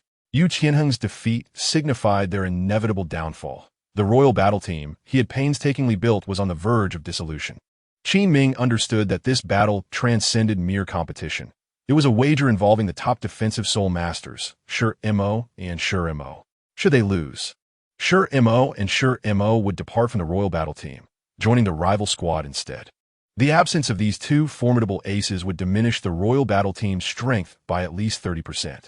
The Xuanwu battle team had inexplicably gathered an impressive array of talents. Besides the somewhat inexperienced defensive soul master, the colossal stone turtle, the offensive, control, agility, and support soul masters were all exceptionally skilled within their ranks, each a paragon among their peers, invincible at their level. The convergence of such prodigious talents, while their coordination remained slightly unrefined, had already formed a mature team. Tactically, they overwhelmed the royal battle team. Had it not been for Yi Lingling's early elimination, the royal battle team would not have found themselves in such a precarious position, thanks to her supportive abilities. On the arena, only Shi Mo and Shi Mo retained their combat capabilities within the royal battle team. Exchanging a glance, they charged towards Shi Hao. Fragments of Xuanwu turtle shields swirling around them like a tempest, striking fiercely against Shi Hao. Bu Xiu waved his hand, transforming the yellow scarf warrior into a golden talisman, which zipped back into his sleeve. This was Shi Mo and Shi Mo's final outburst, their last stand for the royal battle team. Bu Xiu was willing to provide them with a fair stage to showcase their full potential. The clash of the three premier turtle martial spirit soul masters was a pure contest of strength and an absolute collision of defenses. Chapter 106. The unspoken secret. These two soul masters are impressive. Are they our last two teammates? Long Fei remarked to Bu Xiu, casting an appreciative glance at the engaged Shi Mo and Shi Mo brothers. Despite having expended a significant amount of soul power in their battles with Long Fei and Bu Xiu, they stood resolute against Shi Hao's relentless assaults, their Xuanwu turtle shell shields absorbing each blow. It was evident to all that they were at their limits. Moreover, with Yu Qianheng, Dugian, Osro, Yufeng, and Yi Lingling already eliminated, their fighting spirit was evidently extinguished. Particularly for Dugian, although Bu Xiu's talisman sword had avoided her vital areas. The excessive blood loss left her on the brink of death. Yet, in this moment, not even Qin Ming insisted on Shi Mo and Shi Mo conceding defeat. This was their final defense for the royal battle team, and they were unwilling to surrender, even in the face of hopelessness. Observing the two persisting on the arena, Qin Ming struggled to utter the words "I concede." Suddenly, applause erupted from behind the crystal screen. The sound intensified, transforming into a thunderous applause, like a tsunami crashing down. With a resounding thud, both Shi Mo and Shi Mo collapsed to the ground, their Xuanwu turtle shell shields having vanished. Shi Hao also ceased his rapid spinning, his pale visage and the blood trickling from his lips revealing that he, too, had suffered greatly. Each collision exacted a toll on him, matching that of the Shi Mo brothers. Unlike them, who could share the burden, he faced the impact alone. With a violent cough, Shi Hao spat out a mouthful of blood, his body crumpling to the ground, yet a faint smile graced his lips. They had won. A golden radiance enveloped Shi Hao, coalescing into a golden rune at his brow. Renling's final golden mark settled upon him, alleviating some of his burdens. And with the subsequent activation of his second soul skill, Golden Healing, his pallor quickly returned to a healthy hue. Lingling. Qin Ming rushed onto the arena. The battle had concluded, and, as the leader, he could now attend to his teammates. Under Qin Ming's gentle shaking, Yi Lingling gradually regained consciousness. Being a support soul master, and a delicate and beautiful girl, Shi Hao could not bring himself to harm someone so vulnerable. He had merely rendered her unconscious. Lingling, quickly heal Yanzi and Osro, Qin Ming urged, anxious for their gravely injured teammates, who were at risk of death. Yi Lingling's confused gaze began to clear. Though she was unaware of what transpired during her unconsciousness, Witnessing her injured comrades filled her with foreboding. Nevertheless, she did not hesitate, summoning her 9-heart begonia martial spirit. The begonia flowers swayed, releasing a subtle fragrance as petals fell upon the wounded teammates, rapidly mending their injuries. Douluos' wounds began to heal, and aside from her pale complexion from blood loss, she appeared relatively unscathed. However, she remained exceedingly weak, gazing despondently at Bushio, her anger boiling over. You are not even a true control-type soul master. In this battle, long phase suppression of Yu Tianheng, Nangong Rant's swift elimination of most opponents. Shihao's early ousting of support soul master Yi Lingling, and Rinling's crucial skills showcased the remarkable performances of every individual involved. Among them, particularly before Long Fei, Bushio's role as a control-type soul master seemed to lack the expected capabilities. Her contributions extended beyond mere control, creating opportunities for Shihao to eliminate Yi Lingling. Whether I am a control-type soul master or not seems irrelevant to the outcome of this battle. Release my teammates from their poison. Bushiyu stated calmly. The ninja talisman and Rinling's golden healing could not dispel the toxins. In close combat with Douluos, he bore the brunt of the most potent toxin from the Xuanwu team. Even with the ninja talisman suppressing the poison, he could not eradicate it. Ling, who had used the golden mark to alleviate half of Bushio's negative status and repeatedly shared the damage endured by Long Fei and Shihao, found herself in the weakest condition among the Xuanwu team despite the formidable life force granted by her golden turtle martial spirit. Why should I detoxify you? Douluos' eyes brimmed with deep resentment. She understood that they had lost this match. Shihao and Shihao would abandon the royal battle team, leading to its imminent collapse. How could she not resent the architect of this calamity? She wished for nothing more than for Bushio and Rinling to perish from her poison. In the Grand Soul Arena, any wager match permitted killing, and she bore no obligation to provide the antidote. Given your current predicament, if you wish to avoid death or prevent your comrades from perishing, you may choose not to administer the antidote to us. Nangong Rant's voice echoed coldly, accompanied by the mournful cries of cicadas. Osro and Yufeng's faces turned pale once more, while Douluos sensed a chilling sensation surging through her healing organs. The desolate cries of cicadas were silent yet profound. Much like how Bushio's talisman could not dispel the toxin, and Yi Lingling's 9-heart begonia could not eradicate the chilling air that had penetrated to their very bones. The efficacy of healing abilities often has its limitations. They may ensure survival, yet fail to eliminate the effects of anomalous states. It is akin to a cancer patient whose malignant cells remain unresolved. No matter how much one enhances their condition, the inevitable march towards death persists. Certainly, had Douluos and her companions been at their peak, they could have used their soul power to gradually expel the coldness within them. Alas, they were far too weak to combat the frigid influence coursing through their bodies.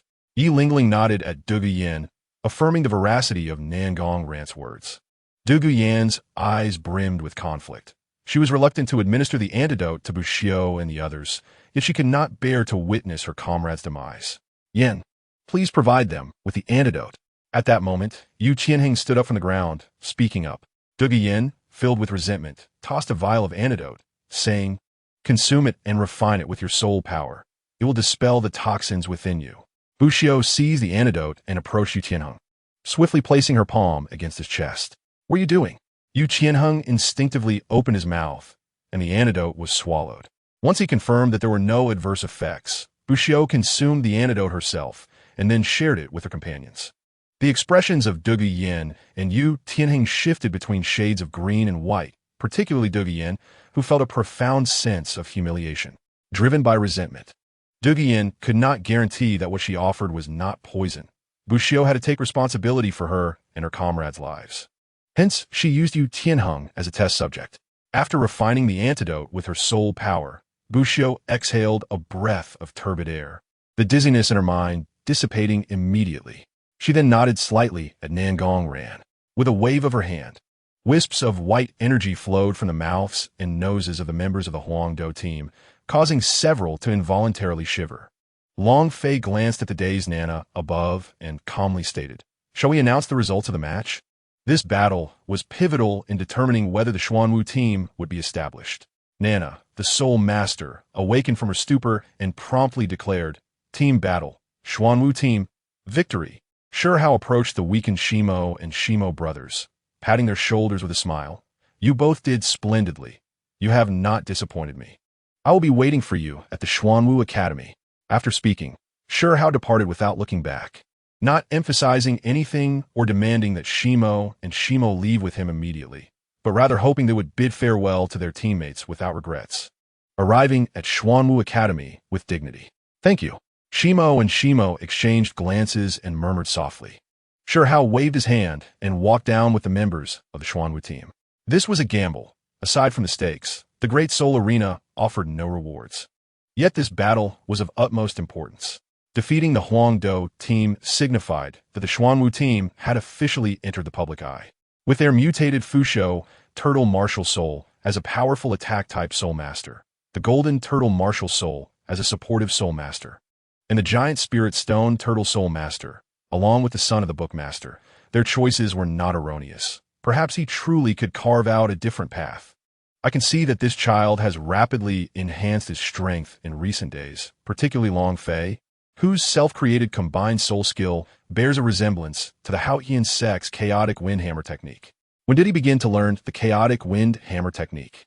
He has integrated the chaotic wind hammer technique into his own soul skills and momentum, although still somewhat immature. It is more suited for battle than the chaotic wind hammer technique itself, which is merely a technique proficient in forging and reveals numerous flaws when confronted with true masters. In the top-tier box on the third floor, Chen Xian stood beside Ning Fengji, his eyes filled with appreciation and admiration, and he remarked curiously, "The chaotic wind hammer technique is a closely guarded secret of the Haotian sect. Even the strongest among the 4 affiliated clans would not possess it." Ning Fengji shook his head, a glimmer of reminiscence flashing in his gaze. It must have been passed down to him by a Xiao. It seems he has truly received the genuine teachings of that individual. That individual? Are you referring to the Bookmaster? Chen Xian paused, inquiring. Indeed, Ning Fengji confirmed. Bookmaster Bu Zheng is a true genius. Not only does he possess the chaotic wind hammer technique of the Haotian sect, but I suspect he also knows the Haotian sect's unique techniques, such as the Haotian 9 techniques and the Great Sumeru hammer technique. In this world, there may not be a technique he cannot master. The Book family, an existence as ancient as the Angel clan, if it were not for their stringent lineage. Even more demanding than the 9-heart Begonia family, the Angel clan of the Spirit Hall and the Haotian lineage would not stand a chance against them. The title of the world's foremost weapon martial soul should not rest upon the Haotian hammer. Are you suggesting that Book Douluos is actually a descendant of the Book family? And this young man as well? But his martial soul is not. Chen Xian was taken aback, puzzled. The Book family. A lineage so ancient that many soul masters are unaware of its existence. Yet it is one of the 7 families behind the creation of the Great Soul Arena. Chen Xian had heard of this legendary family, but it had long vanished from the world. If not for Ning Fengji mentioning it, he would not have realized that the Bookmaster was also a descendant of the Book family. Ning Fengji remarked, "That is because the previous master of the Book family has yet to pass away. I am well aware of Bu Zheng's talent. The Book Martial Soul does not have the limitations of the 7 Treasures Glazed Tile Pagoda Martial Soul. In his current state, he should not be inferior to that individual from the Haotian sect. I would very much like to meet this Bookmaster, who shares your renown." Chen Xin smiled. He understood Ning Fengji's talent well, were it not for the restrictions of his martial soul, limiting his soul power to 79 levels. His true soul power would undoubtedly exceed that. Opportunities will arise. Let's go and meet these young ones. Uncle Jian, after you have some free time, please visit Douluos' residence and issue a warning to him. This individual is unpredictable, vengeful, and adept at using poison, making him particularly treacherous. The girl named Yin is likely Douluos' granddaughter. Ning Fengji shook his head, sighing. The Xiao is still too naive compared to his father. He is far too young. If it were his father, he would never allow the young man from the Blue Lightning Tyrant Dragon family to test the antidote. In a public setting, unless she truly wished to sever ties with the Tiando Empire, how could she deliberately poison them? Now, she has inadvertently offended Douluos' granddaughter. Douluos, that old fellow, is not in Tiando City. I am unaware of his whereabouts. However, I will keep a close watch on him. Once he returns, I shall issue a warning. Chen Xian spoke lightly, with a hint of appreciation in his gaze as he looked at Bushiu's retreating figure, chuckling. Do you think everyone is as cunning as you? This young man is bound to make mistakes, and I find myself liking him even more. To err is human. What matters is to recognize one's mistakes and amend them, avoiding the same pitfalls twice. Regrettably, Rong is not in Tiando City. She has gone to Shrek Academy. If she had remained here, she and that lad would have been a fitting match, a match made in heaven. Qinshin sighed a little, and after a while, remarked, I wonder how Rong is faring at Shrek Academy. I have heard that the teaching facilities are merely rented from ordinary farmers, and the food and living conditions must be quite poor. She has been pampered all her life. I worry whether she can endure such hardship. Feng Zizi, is all you're doing. Rong is still so young. Qinshin began to grumble about Ning Feng Zizi again, forgetting the elegance of his swordsmanship as a sword daw. Ning Feng Zizi could only smile wryly, for he had tacitly allowed Rong to attend Shrek Academy. The two sword Douluos from the Seven Treasure Glazed Tile School had complained to him countless times about it. He had never dared to refute them, realizing that their advanced age made their concern for the younger generation quite understandable. After all, it is the nature of grandparents to dote on their grandchildren. He was often busy with affairs and had little time to accompany Rong, who had been raised by the two sword Douluos. Although he felt some reluctance about allowing her to venture out into the world, he was overall quite satisfied. He had 2 sons and 1 daughter. His eldest son possessed mediocre talent, but had taken charge of the secular affairs of the Seven Treasure Glazed Tile School, successfully overseeing the flourishing of the school as commercial ventures. While the status of a merchant is not lofty, Ning Feng Zizi understood that without a substantial commercial backing, the Seven Treasure Glazed Tile School would not have achieved its current prosperity. He felt quite content with his eldest son. Similarly, his second son had now embarked on his own path, having defied his father's wishes for the first time to pursue a road of his own choosing. As a parent, Ning Feng Zizi's blessings and joy outweighed any grievances he might harbor, especially as it appeared that his second son was making significant progress. One who associates with excellence tends to achieve greatness. With so many promising companions, Ning Zai's future accomplishments would surely be commendable. His only concern was his youngest daughter, the pampered little witch of the Seven Treasure Glazed Tile School, Ning Rong. Father, what brings you here? Ning Zai asked, his earlier disappointment dissipating upon seeing Ning Feng Zizi and Qinshin at the Great Soul Arena. Master, Unkle Ning, Long Fei, Nangong, and Bushiu quickly bowed in greeting. So this is the master of the Seven Treasure Glazed Tile School, Ning Feng Zizi? We have met, Master Ning. Sure Hao and the others were equally astonished and hurriedly paid their respects. As the leader of one of the 3 most powerful sects in the Soul Master world, Ning Feng Zizi's status rivaled that of the Emperor of the Tiando Empire, Emperor Xiuye. To an ordinary Soul Master, he was indeed a prominent figure. There is no need for formalities. You are friends of Xiaoza, and thus friends of the Seven Treasure Glazed Tile School. Xiaoza owes you a great deal of gratitude. I watched your match today, and your performances were commendable. You truly deserve the title of the Pride of Heaven. The Soul Master community of the Tiando Empire is fortunate to have you. Ning Feng Zizi generously praised, clearly admiring the members of the Xuanwu battle team. Such commendation from the master of the prestigious Seven Treasure Glazed Tile School brought smiles to the faces of Sure Hao and the others. Sure Hao chuckled. Not at all. There are still many areas where we can improve. Victory does not lead to arrogance, nor does defeat lead to despair. Very good, Ning Feng Zizi affirmed. I have other matters to attend to, so I shall take my leave now. Xiaoza, do bring your friends to the Seven Treasure Glazed Tile School to visit when you have the time. Do not hesitate. Consider it your home.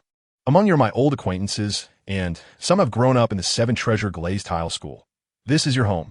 After a moment, noticing their awkwardness, Ning Feng Zizi smiled and added, Uncle Jian, let's depart. As they turned to leave, Qinshin suddenly pivoted and said to Ning Zai, originally, the master intended to discuss something quite significant with Emperor Xiuye today. He deliberately postponed that matter to come to the Great Soul Arena early to watch your match. With that, he walked away. Upon hearing Qinshin's words, Ning Zai's eyes instantly reddened. Ning Zai, your father seems so approachable. I can hardly believe he is the master of the Seven Treasure Glazed Tile School. Ren Ling exclaimed, her eyes sparkling. Ning Feng Zizi appeared to be in his 30s. His former moniker, the unparalleled Second Young Master, attested to his striking appearance. Handsome and refined, he exuded an elegant aura that easily endeared him to others. That is because my father sees potential in you all. Though he may seem approachable, he does not waste words on those who are mediocre. However, even when addressing such individuals, he carries no air of arrogance and refrains from offending anyone. Much of his demeanor stems from the cultivation he received in his youth. Ning Zhe replied, candidly revealing the truth about Ning Fengzizi. On one hand, he acknowledged his companions, seeking no deception among them. Only sincerity could yield genuine bonds. A lesson Ning Fengzizi instilled in him from a young age. While Ning Fengzizi might don a faade in most interactions, he would never hesitate to show his true self when it truly mattered. This very quality allowed him to forge a friendship with Buxiu's father, Bu Zheng, both being shrewd individuals with ulterior motives. Ning Zhe, having inherited much of Ning Fengzizi's nature, was often referred to as a smiling tiger. On the other hand, Ning Zhe was acutely aware of his father's charm. He did not wish to be the sole standout among his companions, becoming merely his father's little girl. Is that so? I never knew Master Ning had such a cunning side. Upon hearing Ning Zhe's revelation, the members of the Xuanwu battle team gathered around. Long Fei and Nangong ran war expressions of resignation, but refrained from interjecting. However, when the flames of gossip turned towards them, they prudently chose to remain silent. In the distance, Ning Fengzizi, not having gone far, wore a black line of exasperation on his face as he observed Qinshin stifling a laugh. He said, somewhat irritated, do they not realize that the higher the rank of a soul master, the sharper their hearing? Moreover, my methods of distraction are not for naught. Qinshin wore a smirk of mischief, chuckling. Youth is indeed a time of folly. Seeing these little ones reminds me of my own youthful days. Ning Fengzizi sighed. Xiao Zhe is truly something. Can't he give his father a bit of face? Qinshin mischievously replied, he is just like you, among your 3 children. Xiao Zhe is the one most akin to you. Chapter 108. Chronic illness. The arrival of Ning Fengzizi and Qinshin was merely to confirm that they had not violated their agreement and had indeed arrived here. Ning Fengzizi was a remarkably astute individual, well aware of how to maximize benefits. Sometimes performing good deeds anonymously is rather naive. In Ning Fengzizi's eyes, contributions should be recognized, for countless acts of genuine goodwill will ultimately yield their due rewards. For Buxiu and the others, Ning Fengzizi, the master of the prestigious 7-treasure glazed tile school and one of the most powerful figures in the Douluos continent, being so approachable endeared them to the sect. Moreover, he was the father of their companion, Ning Zhe, a group of individuals engaged in light-hearted banter, yet their spirits were not as buoyant as during their initial encounter. When they had celebrated with a sumptuous feast, they were a united team, with Shimo and Shimo, both integral members, finding little joy in their victory today. For the 2 brothers, the loss in battle and the separation from former comrades weighed heavily on their hearts. Opportunities for celebration would arise again. This occasion was not pivotal. Furthermore, the day's skirmish had been fraught with peril, and their triumph was largely attributed to the advantages held by Long Fei and Nangong. Although the difference in soul power between Long Fei and Yu Qianheng, the most formidable member of the Huangdou team, was merely 4 levels. This seemingly trivial gap represented a significant disparity in soul rings. At the soul master levels of soul sovereign and soul sect, the number of soul skills was limited, making each one crucial.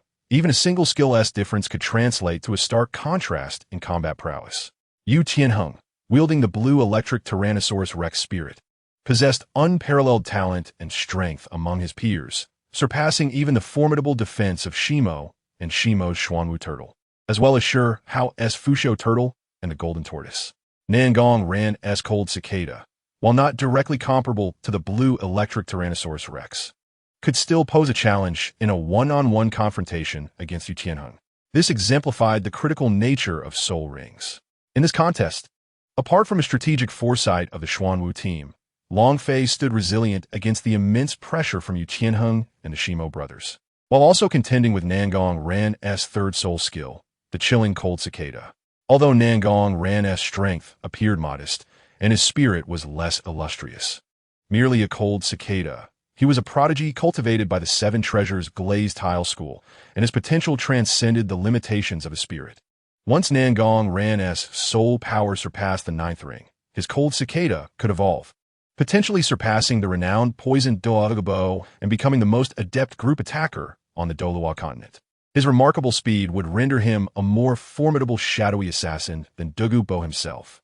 In discussions among Bushio and others, Nangong Rant's third soul skill, Cold Cicada, nearly rivaled the core skills of Bu Shio's Ninja Seal, Shihao's Earth Prison, and Rin Ling's Golden Mark. These foundational skills could form the basis of a formidable combat strategy, establishing a core repertoire within their team. Given time for the Huangdo team to grow, as Yu Qianheng, Dugu Yin, and the Shimo brothers ascended to the Soul Sect realm, their next confrontation would undoubtedly be far more arduous. The peculiarity of the blue electric Tyrannosaurus Rex spirit meant that beyond the third ring, each additional soul ring not only enhanced soul skills, but also caused a portion of the body to undergo draconic transformation. After 7 rings, the spirit could manifest, morphing into a true blue electric Tyrannosaurus Rex. Bushio vividly recalled the might of Yu Tianheng's Dragon Claw. If it were to gain further draconic attributes, the terror would be magnified. The blue electric Tyrannosaurus Rex approached the pinnacle of lightning, and the higher Yu Tianheng's soul power, the more formidable his electro prowess would become.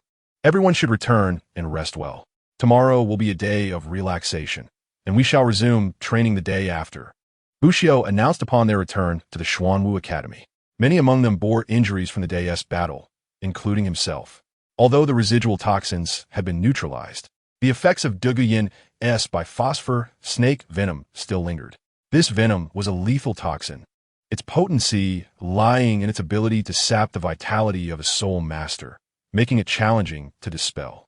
Rin Ling's golden healing required time to restore vitality to its peak state. Moreover, in anticipation of the battle against the Huangdo team, the mental strain on Bushio and the others had been considerable, making immediate training inappropriate. The cultivation of a soul master thrives on balance. Relentless pressure is counterproductive. The outcome of today's battle required reflection and understanding. Thus, Bushio resolved to grant them a day of respite. At the Tiando Royal Soul Master Academy, behind Qin Ming, Yu Qianheng and his companions trailed dejectedly, resembling defeated roosters, their spirits dampened as they followed Qin Ming like lost souls. Were it not for the cold moonlight casting shadows behind them, one might mistake them for wandering phantoms. The night was bleak, yet the hearts of the Huangdo team were even more sorrowful. Since returning from the Tiando Great Soul Arena, Yu Qianheng had not uttered a word, consumed by guilt. He believed the failure rested solely on his shoulders as the captain, having underestimated their opponents, leading to this defeat. Even his comrades had succumbed to their adversaries. This was unforgivable. Yu Qianheng was overwhelmed with profound remorse. Shimo and Shimo attempted to speak, yet words eluded them, leaving them to silently follow behind. Qin Ming, too, was at a loss for words. The once mighty team he had forged was now in disarray, and he felt the weight of disappointment and guilt. Prior to the battle, he had failed to gather even basic information on their opponents, and the tactical oversight weighed heavily on his conscience. You all should return and rest. This defeat is not catastrophic. Failure is a stepping stone to success. Victory and defeat are commonplace in battle. He reassured them, calling Shimo and Shimo aside. I'm sorry. Yu Qianheng, with bloodshot eyes, approached the Shimo brothers and bowed deeply before leaving without a backward glance. Qianheng, Dugu Yin called out, concern etched on her face as she followed him. Yin, I'm sorry, my thoughts are in disarray. I need some time alone, Yu Qianheng replied, anguish evident on his countenance. Dugu Yin felt a pang of sympathy, but understood his need for solitude. She nodded gently, saying, no matter what happens, I will always be with you. Thank you, Yu Tianheng said, quickening his pace. Teacher Qin, Osler and the others turned to Qin Ming. You should return as well. Qin Ming responded. Only he and the Shimo brothers remained. Teacher Qin, I apologize. Shimo lamented, watching their departing teammates with a heavy heart. A bittersweet smile touched Qin Ming's lips, laced with deep sorrow. Do not apologize to me. I am the one who owes you an apology for failing to support you. Tomorrow, you may leave, and I will ensure your departure from the academy is handled smoothly. When you join the Xuanwu team, you must strive diligently and uphold the honor of the Tiando Royal Soul Master Academy. Remember, you're always welcome to return. Shimo wore a bittersweet smile on his face as he bowed to Qin Ming, yet his gaze remained resolute. Teacher Qin, Have you ever considered that our academy harbors numerous issues? There are far too many young scions of noble families here, and the presence of commoners is nearly non-existent. It is not that I harbor animosity towards the nobility, but many of them are utterly unqualified to enter the Tiendo Royal Soul Master Academy. Their performance hardly merits the title of nobility, and the academy places far too much emphasis on noble status, resulting in the loss of countless talents. In truth, I am somewhat aware of the situation regarding the Celestial Master. He was the first to approach our Tiendo Royal Soul Master Academy, which had the opportunity to recruit such a talent. However, the Academy's regulations rejected him, leading to the current outcome. The Tiendo Royal Soul Master Academy was meant to be the most prestigious Soul Master institution in the Tiendo Empire, but now, aside from its royal title, does it truly possess the comprehensive strength of the Five Elements Academy? If this continues, the Tiendo Royal Academy will only deteriorate further. These sentiments had long been bottled up within Shimo's heart, and it was only as he prepared to leave that he could no longer contain them. Qi Ming sighed, "Shimo, your ability to perceive these issues and articulate them is a testament to the Academy's effective training.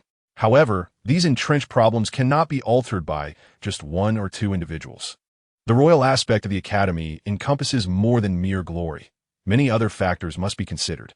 Nevertheless, I will present these suggestions to the Education Committee. Do not dwell too much on this, and refrain from speaking of these matters outside, as it would be detrimental to you. The deep-seated issues cannot be resolved in a year or two. If even a single student can discern them, surely the Education Committee is aware as well.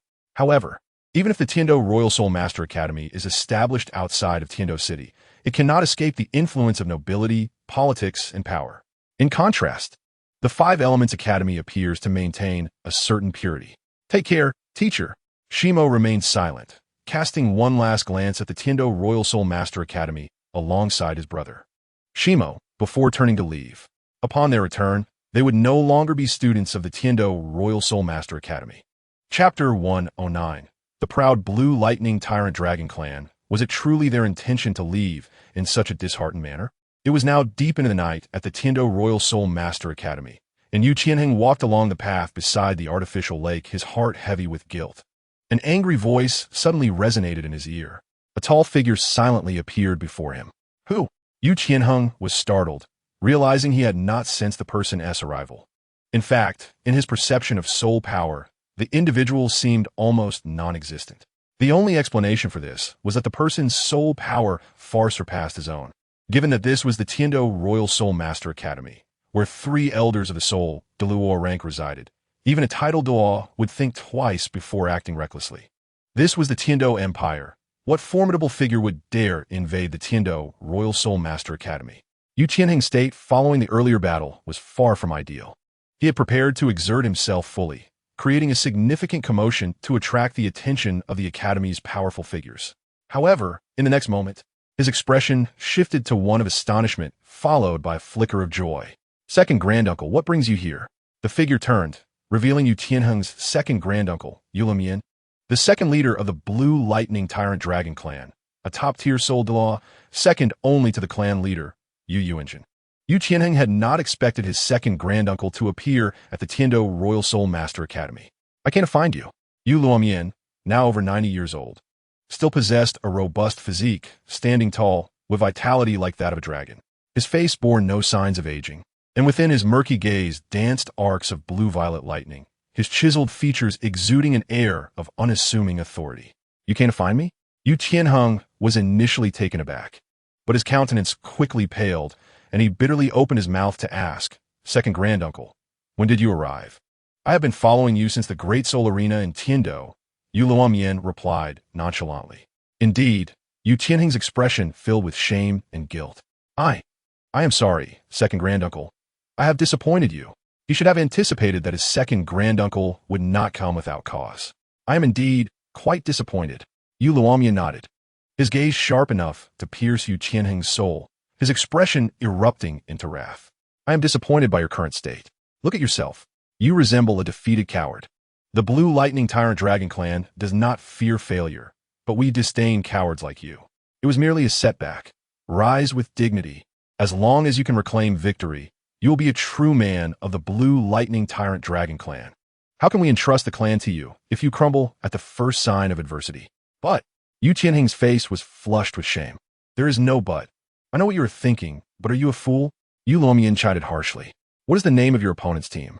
What are the names of the Shijiao brothers? Xuanwu? Can you not see? The Xuanwu team is backed by that old turtle from the turtle family. And the Shijiao brothers are part of that family. They are in cahoots. No, second granduncle, I have faith in my teammates. I owe an apology to Shimo and Shimo. It is all my fault. Please do not speak ill of them. I will reclaim our Blue Lightning Tyrant Dragon clan's honor through strength. However, I implore you, do not doubt my teammates.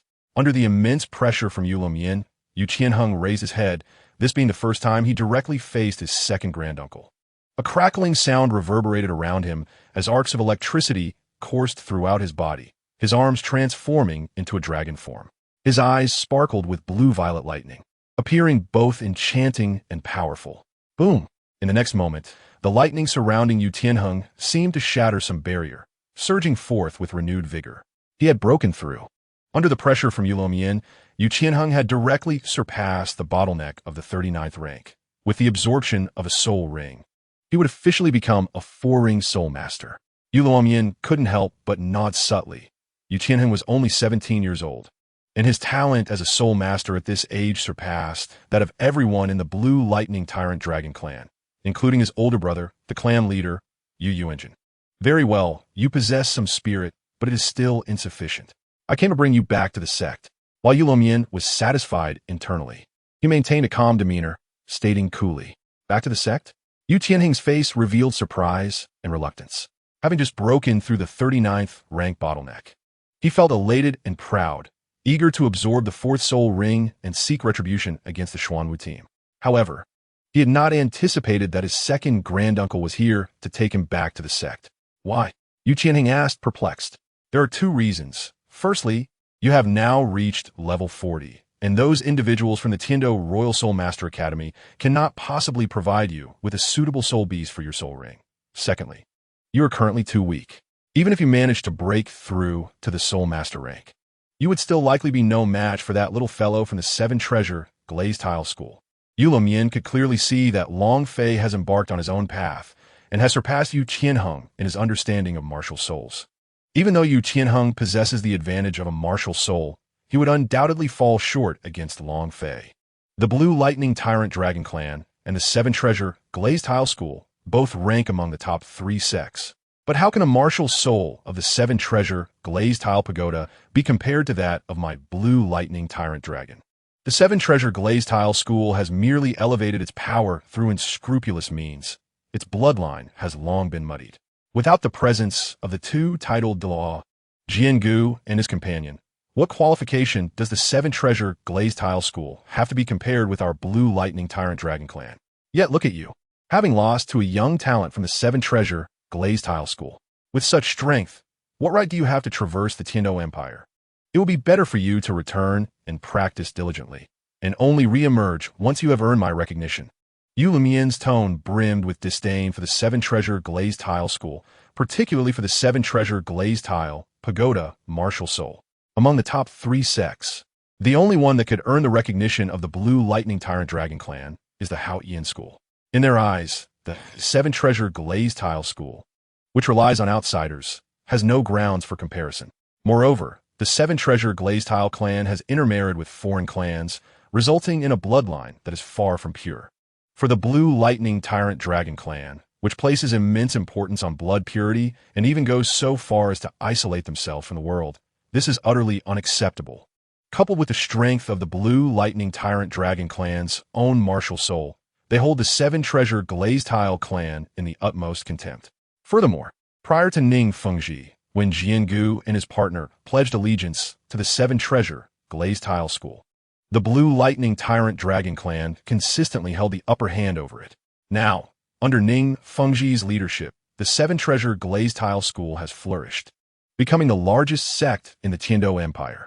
Ning Fengji has even attained the title of Imperial Master of the Tiando Empire, which further exacerbates the Blue Lightning Tyrant Dragon clan's disdain for the 7 Treasure Glazed Tile School. In truth, The Blue Lightning Tyrant Dragon clan is even older and possesses a more powerful bloodline than both the Hao-Ian school and the Seven Treasure Glazed Tile school. However, this pride and tradition that flows through their blood has led them to fall behind both the Seven Treasure Glazed Tile school and the Hao-Ian school. As a member of the Blue Lightning Twins, Yu Qianheng was born with great expectations.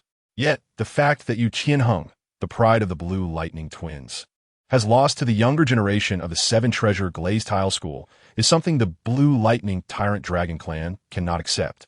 Therefore, Yu Qianheng must return and undergo training with the Blue Lightning Tyrant Dragon clan. His reappearance will undoubtedly astonish the Douluos continent and restore the Blue Lightning Tyrant Dragon clan's name to its former glory. Observing the gleam in his granduncle's eyes, Yu Qianheng knew that he had no choice but to return. "Granduncle, may I bid farewell to my companions?" Yu Qianheng inquired softly. "No need," Yu Luomian replied curtly. "I've already spoken with those old fellows from the Tiando Royal Soul Master Academy. You will return with me directly." Yu Qianheng remained silent, fully aware that he had no grounds to argue. His granduncle was resolute and unforgiving, incapable of tolerating any dissent. He cast a final glance back at the Tiando Royal Soul Master Academy, clenched his fists, and followed Yu Luomian out of the academy. At the Tiando Royal Soul Master Academy, the academic committee convened. "That is the situation. Qin Ming has failed in his duties. I request the 3 esteemed members of the committee to impose punishment." Qin Ming recounted the events of the Great Soul Arena in detail, lowering his head. Meng Xinji sighed and said, "Teacher Qin Ming, you need not blame yourself. Victory and defeat are commonplace in battle. Yu Qianheng has been retrieved by his elders and will be on leave for a year before returning. Although Shimo has departed, the Imperial Battle Team cannot be disbanded. Thus, I grant you the authority to select other members from the Tiando Royal Soul Master Academy to fill the vacancies in the Imperial Battle Team. Any other requests can be made to the committee, and we will do our utmost to accommodate them." "Thank you, Dean Meng. However, regarding my previous proposal to the academy." Qin Ming raised his head to speak. "Alas, Teacher Qin, I understand that you have the academy's best interests at heart, but some matters are beyond our control. I hope you can empathize with our difficulties." Meng Xinji interrupted him. "Understood." Qin Ming sighed internally and continued. "Once the new Imperial Battle Team is established, I plan to take them to train across the continent and expose them to soul masters from other empires." Meng Xinji replied, "The matters of the Imperial Battle Team are entirely entrusted to you. You may decide these minor details on your own. Since you intend to take the children to train throughout the continent, I will authorize the Academy to grant you 100,000 gold coins.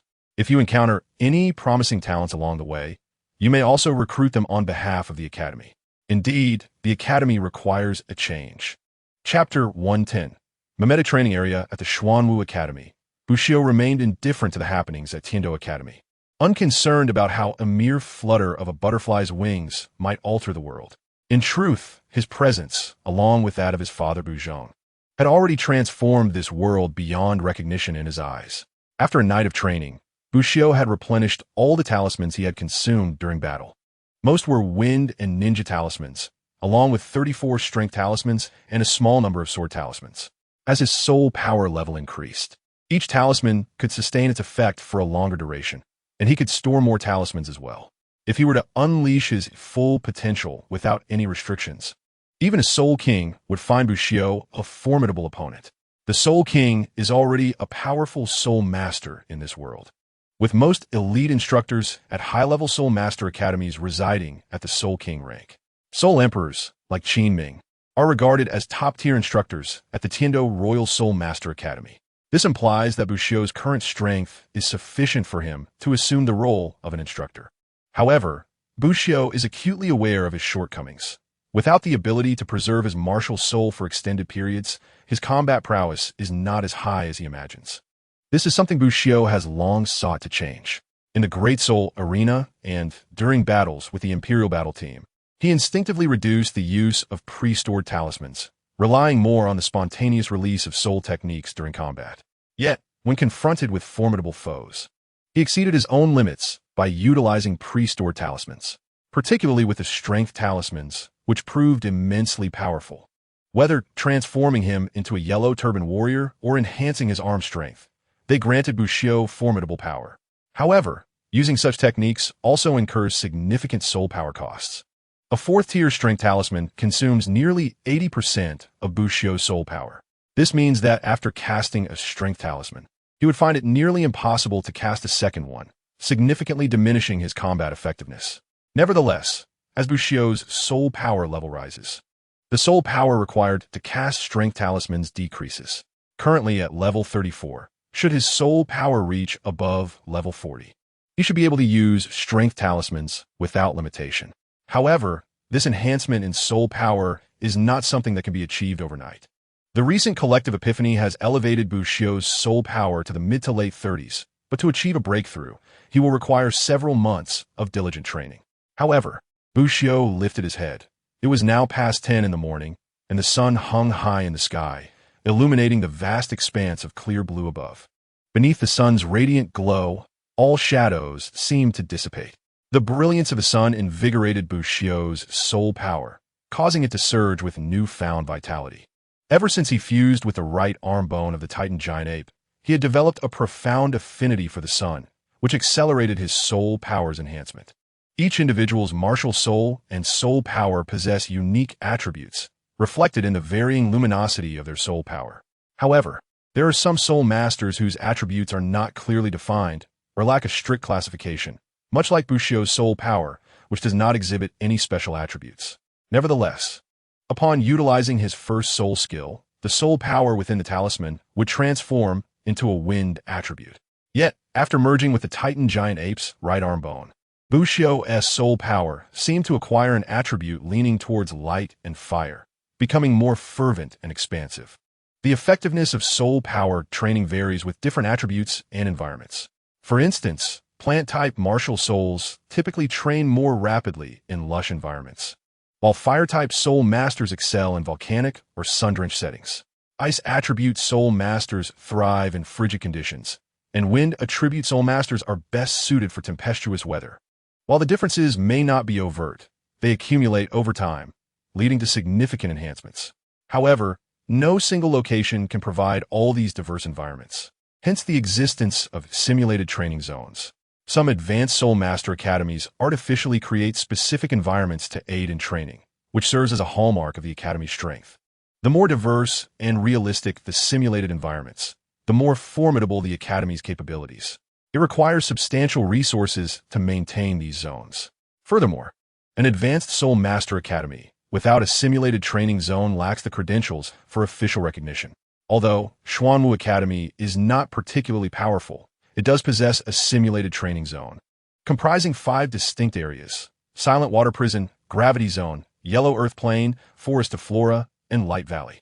Silent Water Prison, situated beneath the waters of Lake Hard Island, is the Academy's premier simulated training zone and a revered sanctuary for water attribute soul masters throughout the entire Tiando Empire.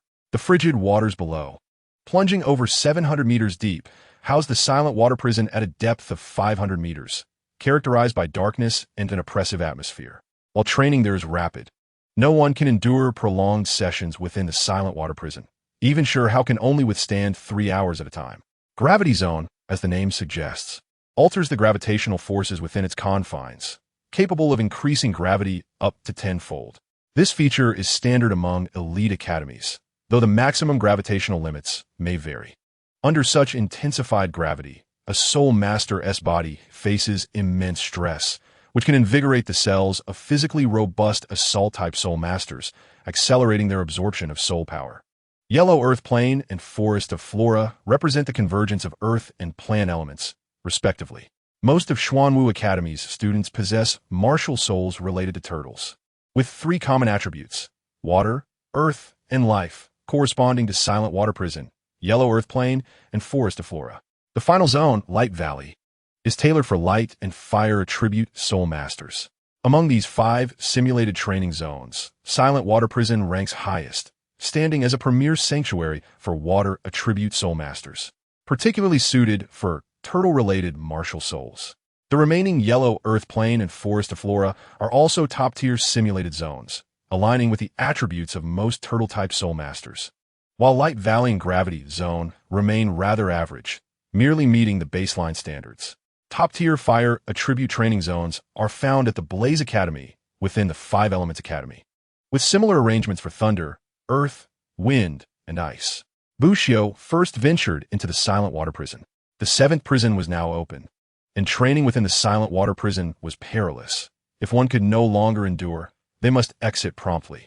A red button, situated near one's training area, could summon rescue personnel in emergencies. Remember, training in silent water prison requires caution. The supervising teacher instructed Bushio earnestly. Understood. Bushio nodded in response. The teacher acknowledged and activated an elevator that began its descent, continuing for a full minute before it came to a halt. Below lay an expanse of darkness, with the light dimming considerably. Then, a transparent corridor appeared, revealing the depths of the lake through its walls. Along the corridor, numerous chambers lined either side, resembling an underwater prison, shrouded in gloom and silence. The silent water prison comprises a total of 18 chambers. Maintaining such a facility 500 meters underwater demands a staggering amount of resources, and Xuanwu Academy cannot afford to construct additional prisons. However, the Academy only admits soul masters related to turtles, making its admission criteria even stricter than those of the Five Elements Academy. Consequently, the number of students at Xuanwu Academy is the lowest among elite soul master academies in the Tiando Empire, totaling fewer than 100. These 100 students are categorized into 3 classes based on their soul power levels. 2 classes for those below level 25 and 1 class for those above. Upon reaching level 30, students may apply for graduation assessments. If they do not attain level 30, they may continue training until they turn 30. Under these circumstances, 18 chambers suffice to meet the needs of Xuanwu Academy students. Be careful, do not overexert yourself, and always act within your capabilities. The supervising teacher cautioned as he escorted Bushio to the 7th prison before departing. Inside the 7th silent water prison, the structure is crafted from an unknown material, with the icy lake water flowing directly into the chamber but held at bay by an invisible force not exceeding knee height. When seated, the water reaches Bushio's waist. As he settled into the prison, the frigid water enveloped him, sending a chilling sensation coursing through him. In the vastness of the universe, amidst the cosmic chaos, Bushio focused his mind and entered a meditative state. An hour later, Bushio stood up. Inside the silent water prison, he observed that his soul power was indeed more vigorous, and his training speed had increased slightly, yet it was not as remarkable as he had anticipated. Comparable only to his training under the sun, Bushio concluded in his heart. However, the oppressive silence and coldness of the silent water prison were quite daunting. Apart from the unchanging lake water, there was little else to distract him. Prolonged exposure to such an environment could be mentally taxing, yet enduring the solitude and chill could significantly benefit his mental fortitude. The interplay of spirit, body, and soul power forms the triad essential for a soul master's training. It is foreseeable that the students of the Xuanwu Academy, who have long cultivated within the tranquil confines of the Stillwater Prison, will possess a mental fortitude that surpasses that of their peers at the same rank. Chapter 111, The Valley of Silver Mirrors. This Stillwater Prison could indeed serve as a training ground, thought Bushio. Enduring the solitude and chill of the Stillwater Prison would significantly enhance both spirit and will. Prolonged practice in such an environment would greatly benefit soul masters. However, only a select few can withstand the isolation and cold.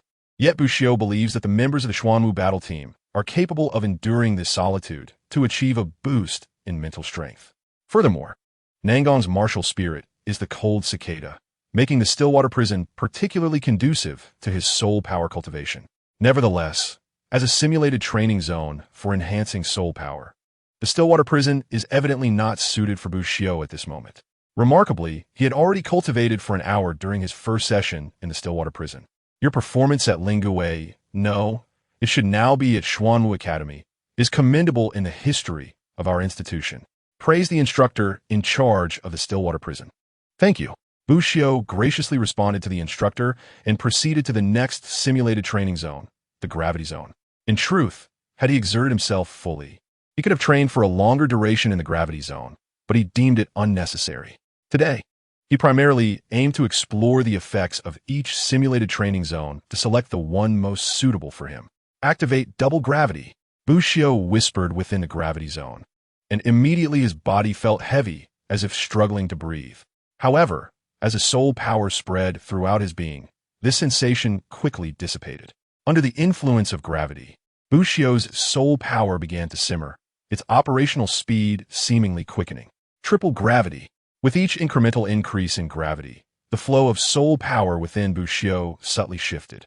An hour later, Wenchuan exited the gravity zone, murmuring, "The effects of the gravity zone surpass those of the Stillwater prison."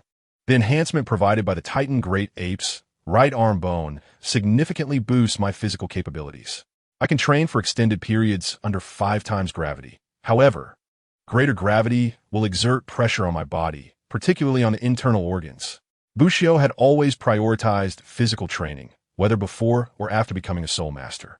Although he could not compare to Tang San, who practiced the Xiantian skill and Tang Sek's unique techniques from a young age, he was undoubtedly a standout among his peers, possessing remarkable physical strength. Following the integration of the Titan Great Ape's right arm bone, Bushio's physical attributes underwent a qualitative leap, placing him on par with Yu Tianheng, a soul master endowed with a formidable blue lightning tyrant dragon martial spirit. Within the gravity zone, under 5 times gravity, Bushio's cultivation speed was approximately 10% faster than under normal conditions. This acceleration was quite significant. With consistent effort, his soul power would surely make considerable advancements. And the gravity zone would also serve to temper his physical attributes. This is the efficacy of the simulated training zones. Bushio could not help but feel a sense of awe. While the cultivation of a soul master appears to be a solitary endeavor, resources and environment play a critical role. Joining a prestigious soul master academy is far more conducive to progress than navigating the journey of growth alone. Next, he moved on to the forest of flora and the Lust Plain. The Lust Plain, a beach composed of unique yellow soil, is rich in earth elements, with swirling yellow sand, making it ideal for earth-type soul master's cultivation. Unfortunately, the Lust Plain offered no assistance to Bushio's training. The forest of flora, on the other hand, is a garden formed by low-level plant-type soul beasts. Most low-level plant-type beings lack significant offensive power, yet they absorb the essence of the world, creating a habitat abundant in plant energy. In such an environment, plant-type soul masters can achieve tremendous growth. Even non-plant-type soul masters can greatly benefit from training in this vibrant life energy. In the forest of flora, Bushio sensed a formidable presence. Perhaps the forest of flora is not as simple as it appears. If his intuition is correct, there may be a 1,000-year plant-type soul beast residing within, likely connected to the headmaster of Xuanwu Academy, Shi Tiansheng. The depth of Xuanwu Academy is far more profound than it seems. The Valley of Light. Bushio paused before a peculiar structure. It resembled an arena, a circular building standing over 30 meters tall, its exterior simply clad in ordinary red bricks, appearing rather unremarkable. Yet this was the final simulated training zone of Xuanwu Academy, the Valley of Light. Bushio arrived at this Valley of Light with high hopes. He had an instinct that this last simulated training zone would offer him unexpected delights. At the entrance stood an elderly teacher who appeared to be quite advanced in years. Reclining on a lounge chair, lazily basking in the sun, though he exuded an air of lethargy. The old man had fallen asleep, and Bushio did not wish to disturb him. So he simply pushed open the door to the Valley of Light and stepped inside. As the door swung wide, an overwhelming brilliance flooded his vision. What is this? Bushio could not help but pause in astonishment. Within the Valley of Light lay a vast semicircular basin, resembling an iron pot, its walls embedded with reflective silver mirrors that concentrated sunlight into a large luminous spot at the center of the valley.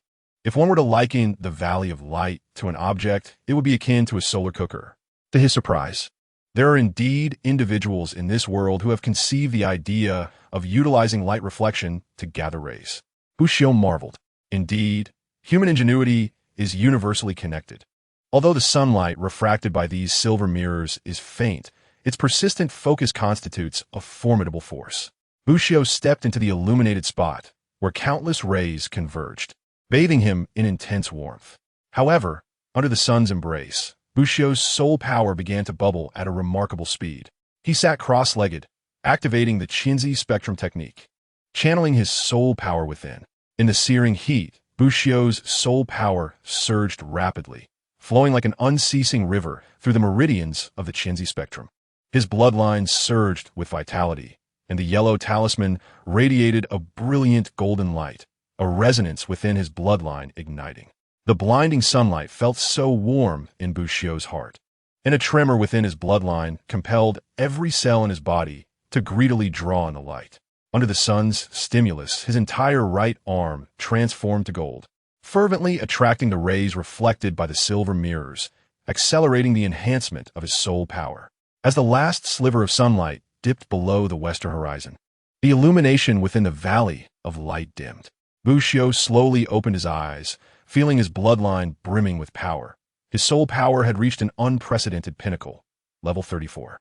A smile graced Bushio's face. Merely an afternoon of cultivation had propelled his soul power significantly, reaching the peak of level 34. In just a few days, he would surely break through to level 35.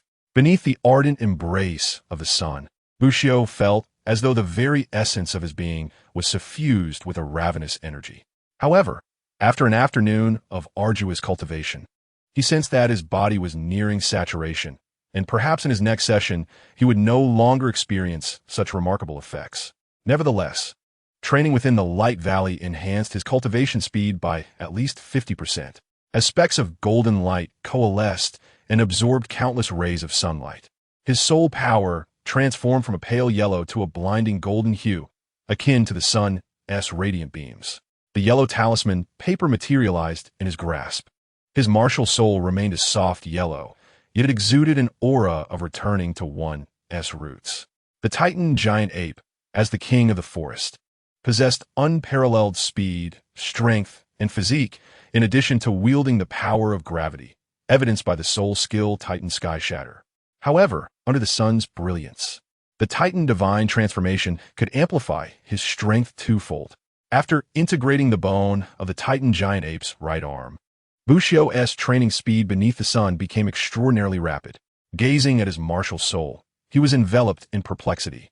The Titan giant ape commanded the force of gravity and bore no intrinsic connection to light, nor had he ever heard of its bloodline flowing with solar essence.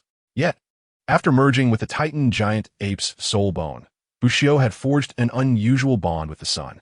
What could be the reason for this? The yellow talisman paper martial soul bore no relation to the sun, making such a remarkable connection implausible. Bushio lifted his gaze to the sky, his heart brimming with questions. Perhaps only his father could provide the answers. After learning of some of his father's past from Ning Fengji, Bushio was convinced that his father was no ordinary soul master. How could one who stood in the same regard as Ning Fengji be anything but extraordinary? His father was at least a soul sage, with a considerable likelihood of being a soul Douluos, or even a title Douluos, not without a glimmer of hope. Such a top-tier powerhouse, dwelling in the seemingly mundane Holy Spirit village as a humble teacher, was shrouded in mystery. Much like Tang Hao, who concealed his identity due to the pursuit of the Spirit Hall, what could have compelled Bushio's father to live anonymously in an obscure village as an educator? His father had told him that he bore no enemies. So what could lead such a formidable figure to choose a life of obscurity? This outing had only deepened the enigma clouding Bushio's mind. Could it be related to the solar power coursing through his veins? The thought of solar power immediately conjured images of the angel clan of the Spirit Hall and the solar martial souls of the Sun and Moon Empire. However, there had been no accounts of the angel clan harnessing the sun for cultivation, and the Sun and Moon Empire resided on a distant continent. Beyond these two families, many martial souls and soul masters bore connections to the sun, such as the future light goddess Butterfly and the solar golden crow. Chapter 112. State of mind. Bushio's heart was heavy with uncertainty. Nonetheless, these current changes seemed advantageous for him. The strength of the Titan divine transformation, enhanced by the sun, would double, greatly reinforcing Bushio's hidden potential. The acceleration of his cultivation speed in the Light Valley was also entirely beneficial. With the aid of the Light Valley, he possessed every opportunity to elevate his soul power beyond level 40 within a year, prior to the commencement of the continent's elite soul master competition. Without the aid of any substances, merely utilizing the Light Valley to absorb his fourth soul ring. In truth, if aided by celestial herbs, Bushio's soul power could reach even greater heights. The celestial herbs found within the ice and fire yin-yang were regarded as the most significant fortune outside of divine inheritances. with each rare item possessing the power to transform a soul master, granting them a rebirth. Alas, Bushio was unaware of the precise location of the ice and fire yin-yang eye, and even if he did, he would likely hesitate to venture there to pilfer herbs. After all, the ice and fire yin-yang eye was guarded by the formidable poison daw, Douluos. Titled Douluos stand as the pinnacle of the soul master realm in Douluos continent, and a poison Douluos like Douluos inspires fear.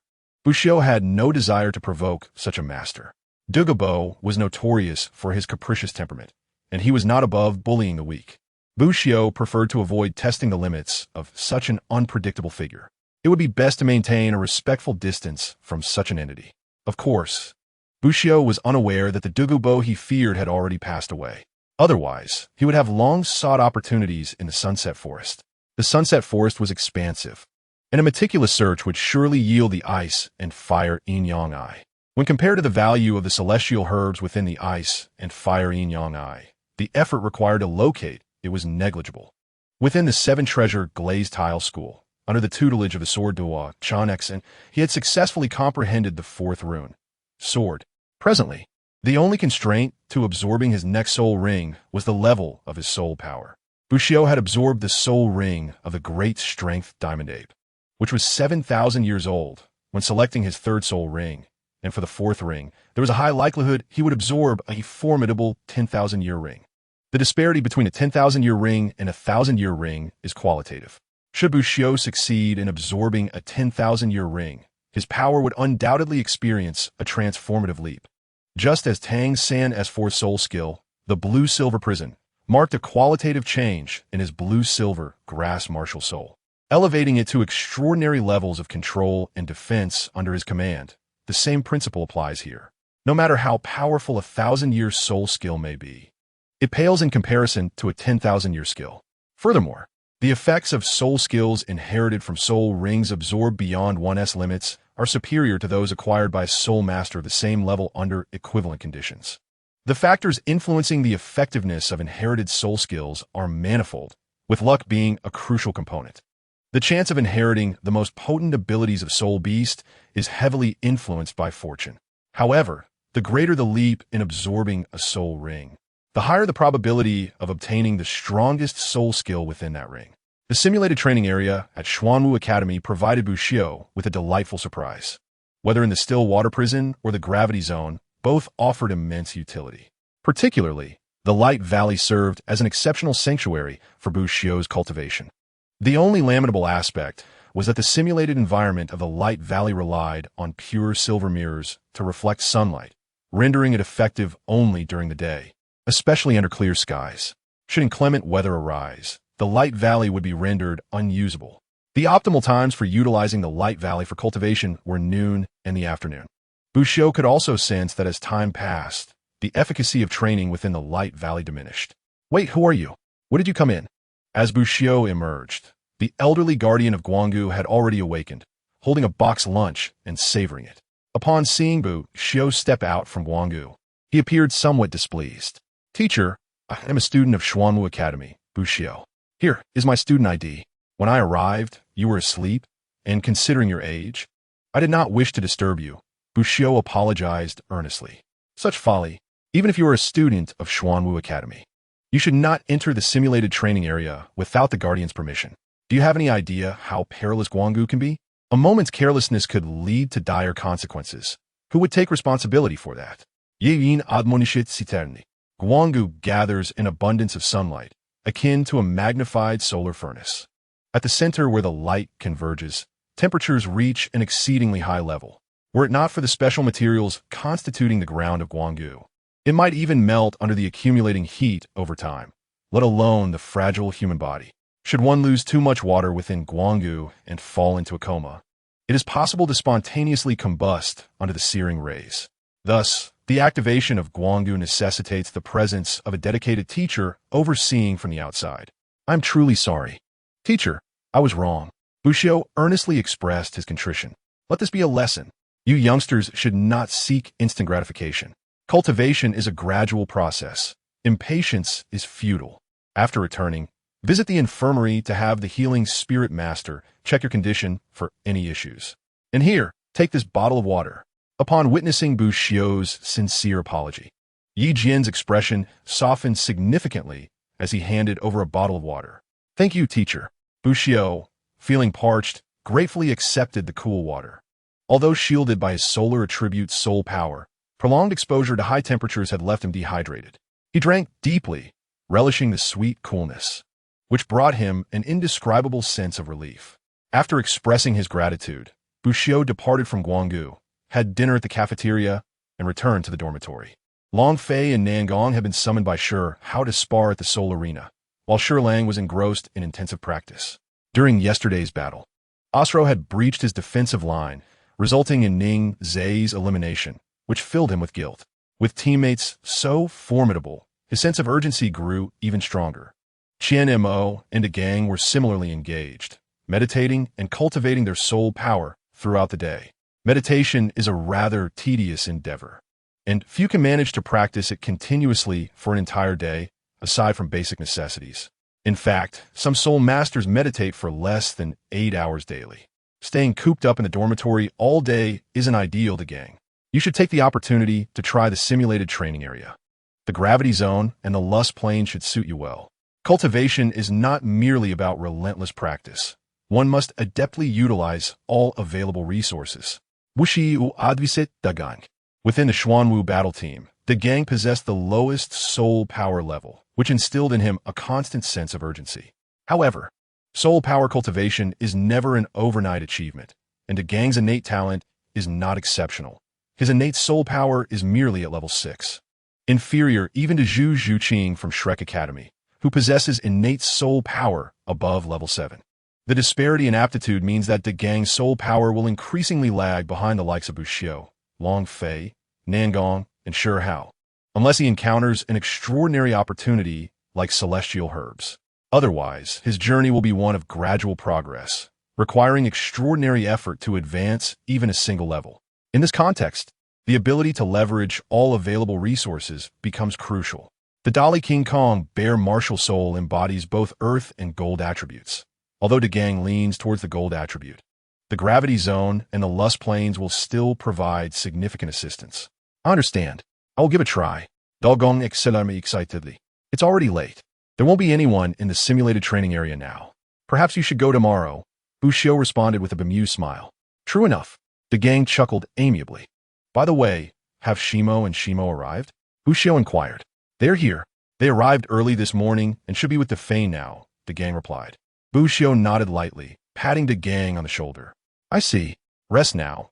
And remember, cultivation is not an instantaneous process. Each person's journey is uniquely scenic. Do not compare yourself to others. Simply focus on being the best version of yourself. The greater the ambition, the harder the resolve. I believe that one day, you will soar higher than the heavens and shine brighter than the sun. There is no need to rush. I understand.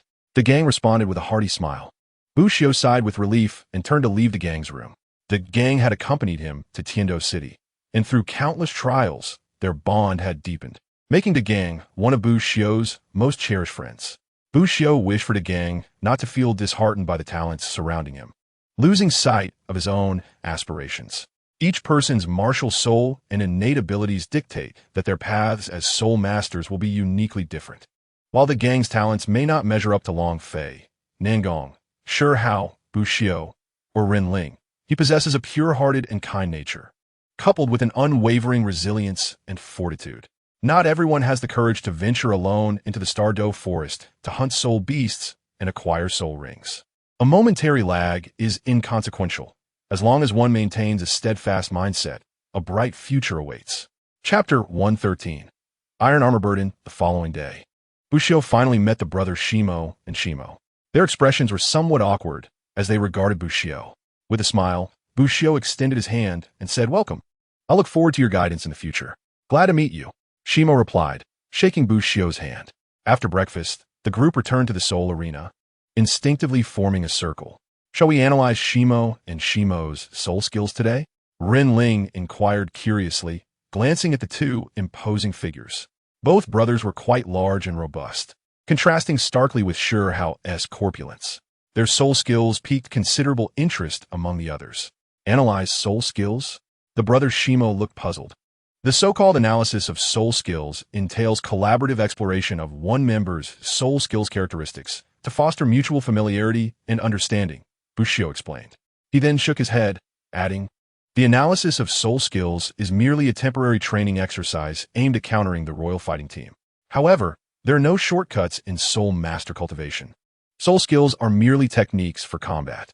Ultimately, the distance one can traverse is determined by one's own soul power level. A lower-level soul master, regardless of how they develop their soul skills, cannot contend with a higher-level soul master. Therefore, our training today will align with future sessions, lasting only half a day, with the afternoon left for personal arrangements. You can choose to attend classes at the academy or cultivate soul power in the simulated training area. The simulated training area is an excellent resource, especially the still water prison. I recommend that everyone, regardless of their attributes, strive to spend at least an hour daily within the still water prison, gradually increasing the duration over time. In the evening, we shall engage in practical combat at the Sky Do Great Spirit Arena. It is advisable for each individual to participate in at least one personal spirit battle daily. Every 7 days, I will apply for a team battle under the name of the Xuanwu team. Coupled with the mimetic training zone, our daily schedule is indeed quite full. Every afternoon, there is time for free training, and from noon to afternoon, the sun is at its zenith, allowing Bushio to cultivate in the Radiant Valley using the sun's rays. The others nodded in agreement with Bushio's arrangement. In fact, during the previous 7 days of acclimatization, everyone had developed a high level of trust in Bushio. Following his methods, their strength had significantly improved. More importantly, Bushio, being the youngest among them, possessed soul power second only to Renling. At the tender age of 13, he had reached level 34, leading everyone to believe in the efficacy of his training methods. On the Douluos continent, strength is paramount, and Bushio's prowess had won the admiration of all. "What is the training content for this morning?" Ningxia inquired. "Quite simple," Bushio replied. "I have arranged for the teachers at Xuanwu Academy to forge several iron suits. We simply need to don these iron suits and run around the island in the lake. Completing 100 laps will conclude our training." "Is it really that simple? What is the significance of this?" Ningxia questioned, puzzled. Running around the island, which is approximately half a kilometer in circumference, amounts to 50 kilometers for 100 laps. Given the physical condition of soul masters and the aid of their soul power, even with added weight, 50 kilometers is hardly a challenge. Of course, for someone like him, a support-type soul master, it remains quite difficult, as support-type soul masters typically possess weaker physical attributes. Although the Seven Treasures Glazed Tile School emphasizes physical training, it cannot be compared to battle soul masters. Nonetheless, once they activate their soul skills, enduring the challenge becomes feasible. However, what is the point of spending an entire morning running laps? The others shared similar sentiments. Not only that, but I have one more small requirement. During the entire process, no one is permitted to use their soul power. As for the significance you seek, I assure you, it is profound. The cultivation of soul masters encompasses body, spirit, and soul power, all of which are interdependent. A robust physique and unwavering spirit will yield greater results during soul power cultivation, Bushio stated calmly. The body forms the foundation for a soul master. A stronger physique allows for a higher limit of soul ring years.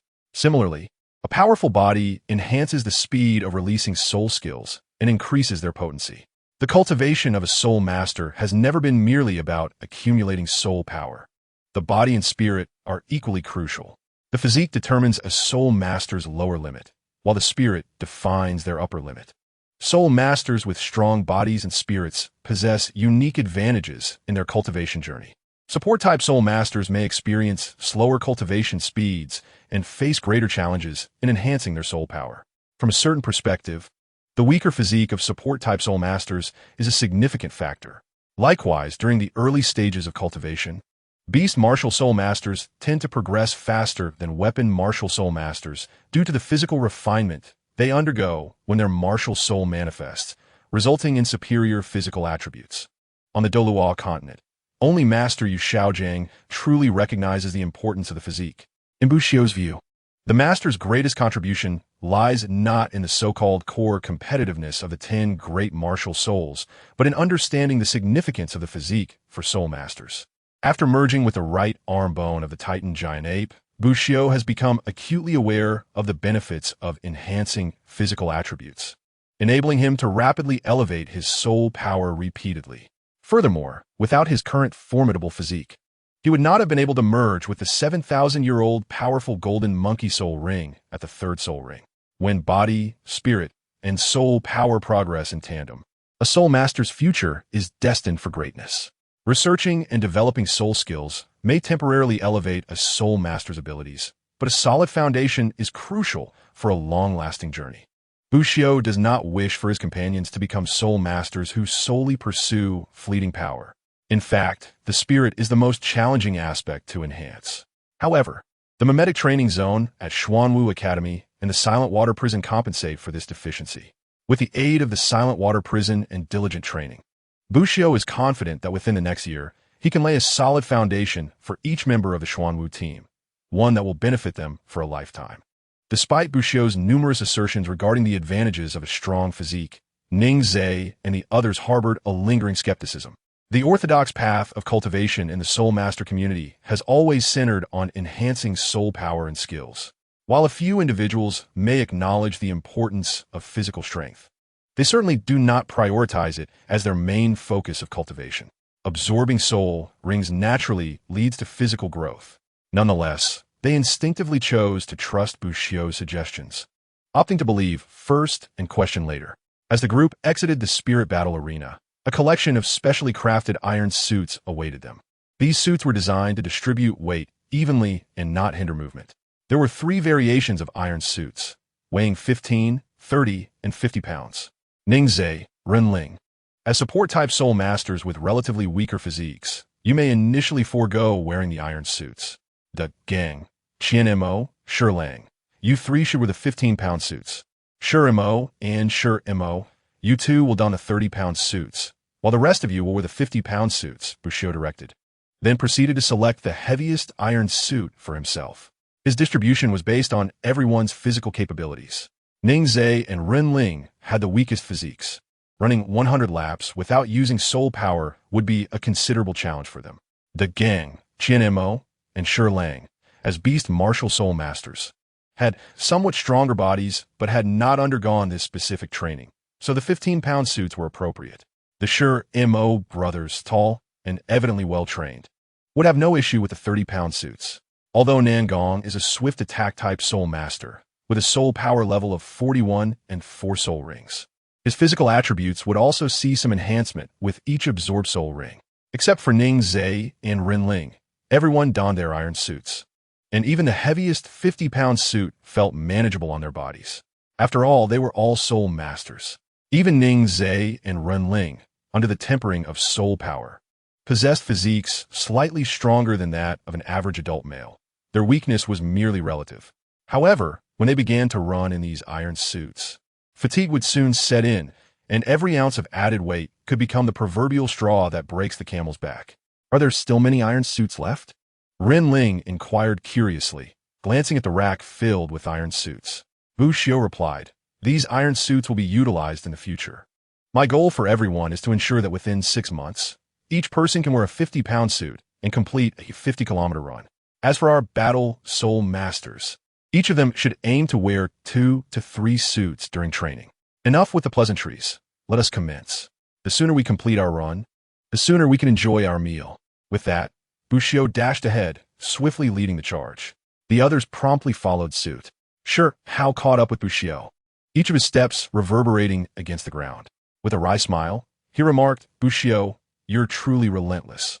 The excess weight I carry is akin to donning 4 or 5 suits of armor. And now I must add an additional 50 pounds? My poor flesh," Bushio retorted. "That excess weight of yours should have been put to good use long ago. Consider a means to shed some pounds." Chapter 114, Level 35, 100 Circuits of Weight-Bearing Endurance Run. In the initial 20 circuits, everyone appeared quite at ease, but after 10 circuits, the relatively weaker Qian Mo began to breathe heavily, gradually falling behind the group. "Do not panic. Regulate your breathing and keep pace with me," Bushio encouraged as he ran alongside Qian Mo, urging her onward. Clad in a 50-pound suit of armor, he too felt the warmth radiating from his body. Beads of sweat trickling down. Once Qian Mo's breathing returned to normal, Buxiu accelerated ahead. Encouraged by his leading pace, Qian Mo found her breath stabilizing slightly. Soon after, Ning Zhe and Rin Ling also struggled with their breath and considerable fatigue. They had never attempted training without the use of soul power, and now, deprived of it, they realized that enduring 100 circuits was not as straightforward as they had imagined.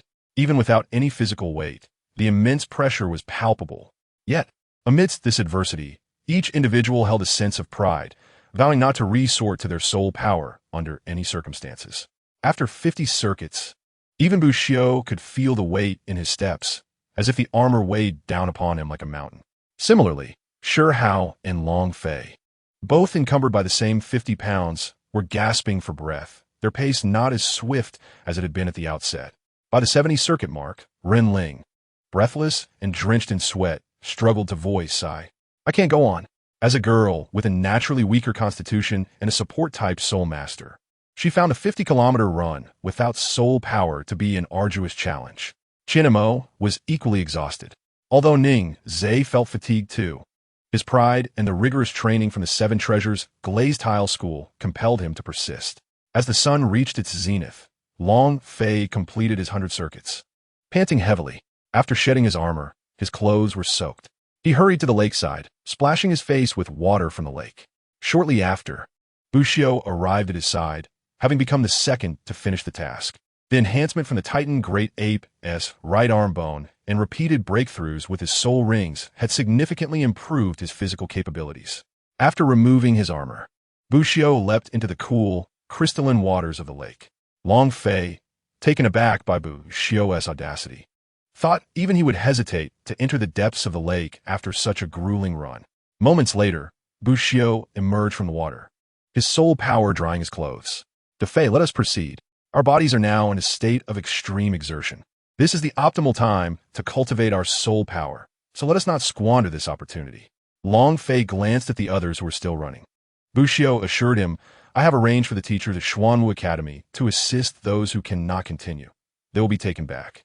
Long Fei nodded, casting a final glance at the group before departing, while Buxiu headed towards the Light Valley. It was around 11 in the morning, with the sun shining brightly, the perfect time for cultivation within the Light Valley. Buxiu had no intention of supervising Ning Zhe and the others.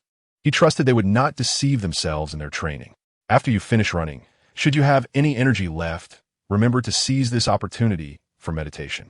When the body is pushed to its limits, the enhancement of soul power occurs more swiftly.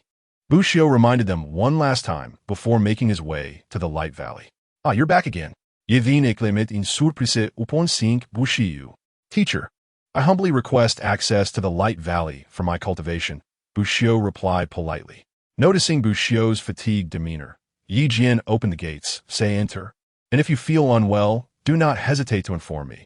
I will close the Light Valley." At the entrance of the Light Valley, there was a button. Pressing it would deploy a massive black curtain to shield the valley from sunlight. Seated in the heart of the valley, rays of intense sunlight filtered through silver mirrors, illuminating him, and Buxiu felt a resurgence of fervor within his weary cells. Boom! The light seemed to ignite the soul power within Buxiu, causing it to surge like a relentless river coursing through his meridians. In the Light Valley, coupled with his body being in a state of extreme exertion, Buxiu could sense his soul power rapidly ascending. Boom! Time became an abstract concept, and eventually, the soul power within him seemed to shatter an invisible barrier, reaching a new realm and surging significantly in strength. He had broken through. With the aid of the Light Valley, Buxiu's soul power had ascended to level 35, drawing nearer to level 40.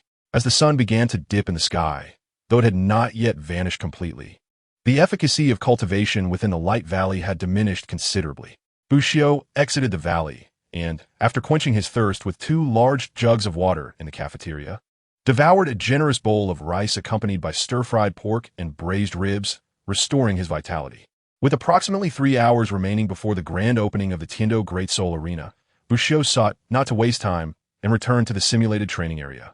Opting for the silent water prison, beneath the 500-meter lake, he silently endured the solitude, testing his limits. After 2 hours, the overwhelming quietude became unbearable, and he found himself restless exiting the silent water prison. In that cold, desolate environment, every minute felt agonizingly prolonged. Bushido refrained from employing any escape techniques against the solitude. The training within the silent water prison was a test of willpower and mental fortitude. Each moment of resisting the solitude resulted in a corresponding enhancement of his spirit and resolve. Upon leaving the silent water prison, Bushido reviewed the usage records. As a member of the Xuanwu battle team, the principal of Xuanwu Academy, Shi Tiansheng, had granted the team substantial privileges, ensuring that all Bushido's requests were met unconditionally. Shi Hao and the others had not overlooked Bushido's advice. Among the 11 members of the Xuanwu battle team, each had visited the silent water prison that afternoon, though their durations and times varied. Ningzhe was the last to arrive, staying for only half an hour. Unsurprisingly, Shi Hao had trained for 3 hours, while Shi Lang, Ren Ling, Shi Mo, and Shi Mo had also performed exceptionally well beyond the others. The tortoise-type martial souls possess a remarkable ability to endure solitude. The silent water prison was specifically designed as a simulated training ground for soul masters endowed with tortoise martial souls. However, this does not imply that their mental fortitude surpasses that of individuals like Ningzhe. It simply indicates that their state of mind aligns more harmoniously with the environment of the silent water prison. As dusk fell upon the Tiando Great Soul Arena, the members of the Xuanwu team reconvened, each one present without exception. Yet, to varying degrees, their conditions were far from optimal. Fatigue etched upon their faces, their spirits somewhat disoriented. Even Bushido was not exempt from this malaise. The desolation of the silent water prison had left its mark on him. Do we truly have to participate in the soul battles in such a state? Shi Hao could not help but murmur. The dual exhaustion of both mind and body rendered them incapable of sustaining a high-intensity soul battle. To force participation tonight would likely result in defeat. We cannot always encounter enemies when we are at our peak. Today, our condition is more suited for self-improvement. The outcome is of little consequence. This evening, our true adversary is ourselves, Bushido asserted. Shrek Academy is well aware of the restorative benefits of medicinal baths, and the Xuanwu Academy, adept in alchemy, also possesses similar formulas for such baths, yet Bushido had not prepared one. Bearing the weight of both physical and mental fatigue, the likelihood of victory in tonight's soul battles was slim. However, in this state, the honing effect on the team would be significantly enhanced. Ningshi, Renling, you two shall refrain from participating in the battles today, but your roles remain crucial. The safety of everyone relies on you, Bushido stated earnestly, directing his gaze toward Ningzhe and Renling. Given that none were in peak condition, injuries during the soul battles were inevitable. Yet, to ensure that foundational injuries were avoided, the presence of Renling and Ningzhe was deemed essential. The abilities of the Seven Treasures Glazed Tile Martial Soul varied. Ningzhe's soul skills primarily focused on amplification, and the Seven Treasures Glazed Tile also provided a degree of restorative effects. Naturally, under these circumstances, Yi Lingling's Nine-Heart Begonia Martial Soul shone even brighter. The true strength of the Nine-Heart Begonia Martial Soul does not lie in its prowess on the battlefield, but rather in its multifaceted supportive capabilities. For instance, within the soul arena, the presence of Yi Lingling's Nine-Heart Begonia ensures that allies can participate as much as possible, maintaining their condition and swiftly recovering their combat effectiveness post-battle. In a certain sense, were it not for the fact that the Nine-Heart Begonia lineage is singular, with a maximum of only 2 Nine-Heart Begonia Soul Masters able to manifest simultaneously, its supportive capabilities would surpass even those of the Seven Treasures Glazed Tile. Only the Nine Treasures Glazed Tile can truly eclipse the Nine-Heart Begonia Martial Soul. However, there are indeed martial souls that can rival the Blue Lightning Tyrant Dragon and the Haotian Hammer. But the reason these martial souls lack the renown of the former two lies significantly in their scarcity. The families of the Blue Lightning Tyrant Dragon and the Haotian sect boast numerous soul masters, never limited to just 1 or 2 individuals. A substantial population is essential to ensure the enduring prosperity and continuous legacy of a family. Of course, each martial soul possesses its unique advantages. The amplification provided by the Seven Treasures Glazed Tile is unparalleled, far beyond the reach of the Nine-Heart Begonia and Martial Soul. In the single combat area, on the 21st Soul Battle platform, the agile attack type Soul Master Qian Mo faced off against the robust attack type Soul Master Iron Bull. The announcement resonated through the arena as it marked the first battle of the day for the Xuanwu team. Qian Mo, dragging his weary body, ascended the stage. His opponent, Iron Bull, was a formidable attack-type soul master, one level above Qian Mo, boasting a soul power of 35. Iron Bull's martial soul, like his name, was the iron-horned water buffalo, a commonplace beast martial soul, categorized as a low-tier soul beast, lacking in both strength and lineage. In contrast, Qian Mo's martial soul was the Xian water turtle snake.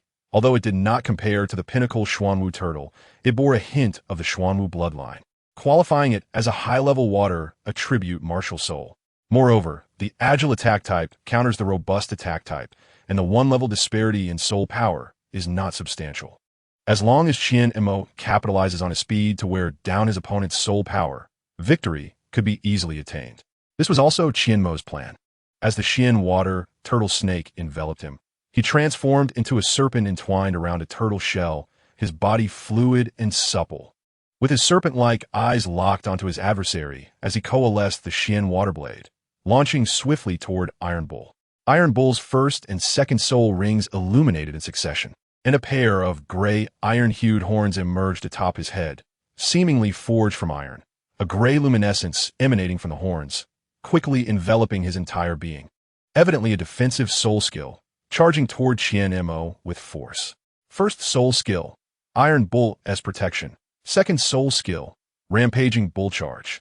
In the fleeting moment before their figures crossed, Qian Mo swiftly formed a seal with his left hand, activating his first soul ring. And dark water surged from beneath Iron Bull's feet, instantly ensnaring his body. First soul skill, Xian Waterbind. The Xian water chains constricted Iron Bull's legs, and with his balance disrupted, he toppled forward. As they passed each other, Qian Mo's Xian water blade struck down. It's over. A murmur rippled through the crowd. The battles of agile attack-type soul masters are often so straightforward. A single misstep could determine life or death. With the sharpness of Qian Mo's Xian water blade, should it graze an opponent's vital points, there would be little chance of defense unless faced with a purely defensive soul master or one with significantly superior soul power. At that moment, Qian Mo's gaze momentarily faltered as the Xian water blade swept past. Had he missed? A flicker of confusion crossed Iron Bull's eyes, soon replaced by exhilaration. In the instant that the water blade passed, he believed he was on the brink of defeat, yet the Xian water blade had merely grazed him, leaving no harm. Moo! Iron Bull bellowed, and his third soul ring activated, a crimson glow cascading from his horns, turning them and his eyes blood red. Muscles bulging as his physique expanded considerably, tearing through the Xian water binding, and he swung a massive fist toward Qian Mo. Qian Mo's brief moment of distraction quickly dissipated. However, even he did not anticipate that his meticulously prepared strike would fall short. Iron Bull's third soul skill, Frenzy, was a common yet formidable ability, trading intelligence and reason for explosive strength and self-healing capabilities.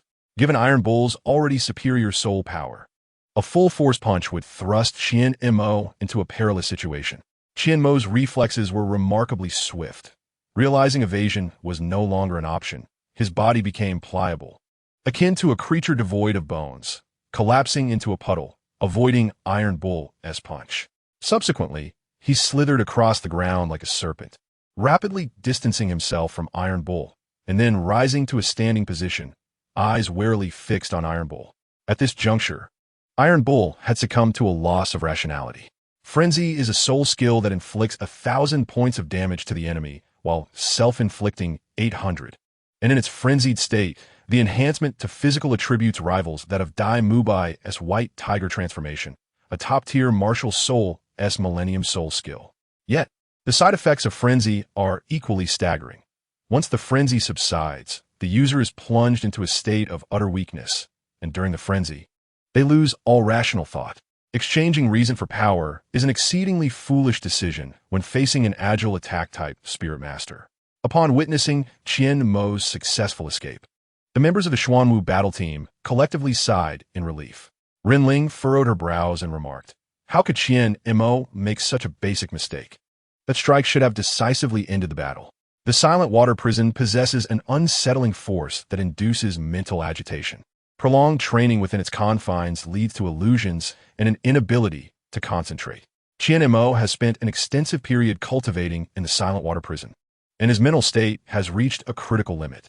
In the high-pressure environment of the Soul Arena, the effects of the Silent Water Prison become even more pronounced. This is precisely why the Silent Water Prison has earned its grim reputation. Even the most ruthless criminals cannot endure the effects of extended confinement. Many notorious criminals have succumbed to madness within its walls, as Shurhao explained. It is not merely Qian Mo who suffers. In fact, aside from him, individuals like Long Fei and Nangong have also been somewhat affected.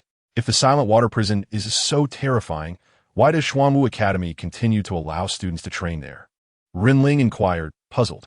Given that her martial soul is the golden tortoise and she has not spent much time in the Silent Water Prison, she has not yet grasped its dreadful nature.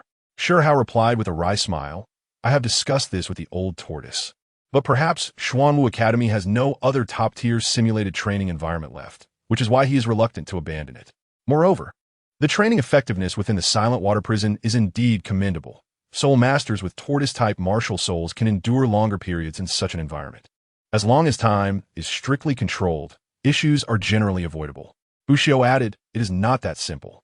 The terror of the Silent Water Prison lies in the oppressive atmosphere beneath the water, which is mentally stifling and eerily silent. Prolonged exposure to such an environment can indeed lead to psychological issues. However, it is precisely this attribute that bestows the Silent Water Prison with qualities that many top-tier simulated training environments lack, namely, the honing of one's mental fortitude. Those who can withstand the solitude of the Silent Water Prison and continuously struggle against its environment can significantly enhance their mental strength. This makes it an exceedingly rare mental simulated training environment. While dangerous, the rewards are undoubtedly proportional to the risks involved. The realm of the mind has always been the most enigmatic domain among soul masters, and even after millennia, little understanding of it exists. A simulated training environment capable of enhancing a soul master's mental prowess could be regarded as one of the finest in the world. Bushio paused before continuing. For this reason, I strongly recommend that everyone dedicate some time each day to training within the Silent Water Prison, as it greatly aids in the enhancement of one's mental strength. In the cultivation of a soul master, the mind is as crucial as physical strength and soul power. I believe everyone can conquer themselves and endure the environment of the Silent Water Prison.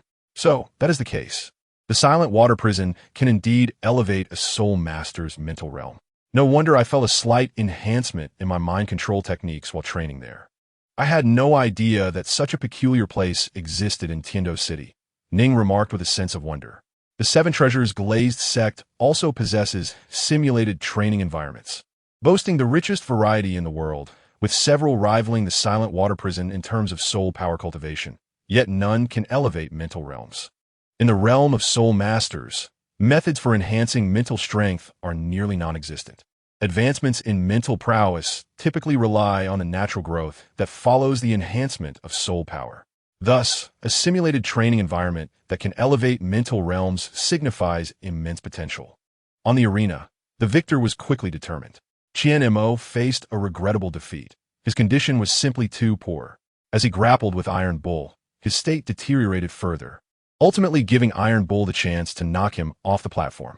Ren Ling rushed over, employing her golden healing soul technique to mend Qian Mo's injuries. In the subsequent soul battles, with the exception of Shurhao, every participant regrettably fell to their opponents. Among them, Long Fei's condition was relatively good, maintaining about 80% of his peak fighting capability. However, being a level 43 soul master, he faced opponents of the same rank.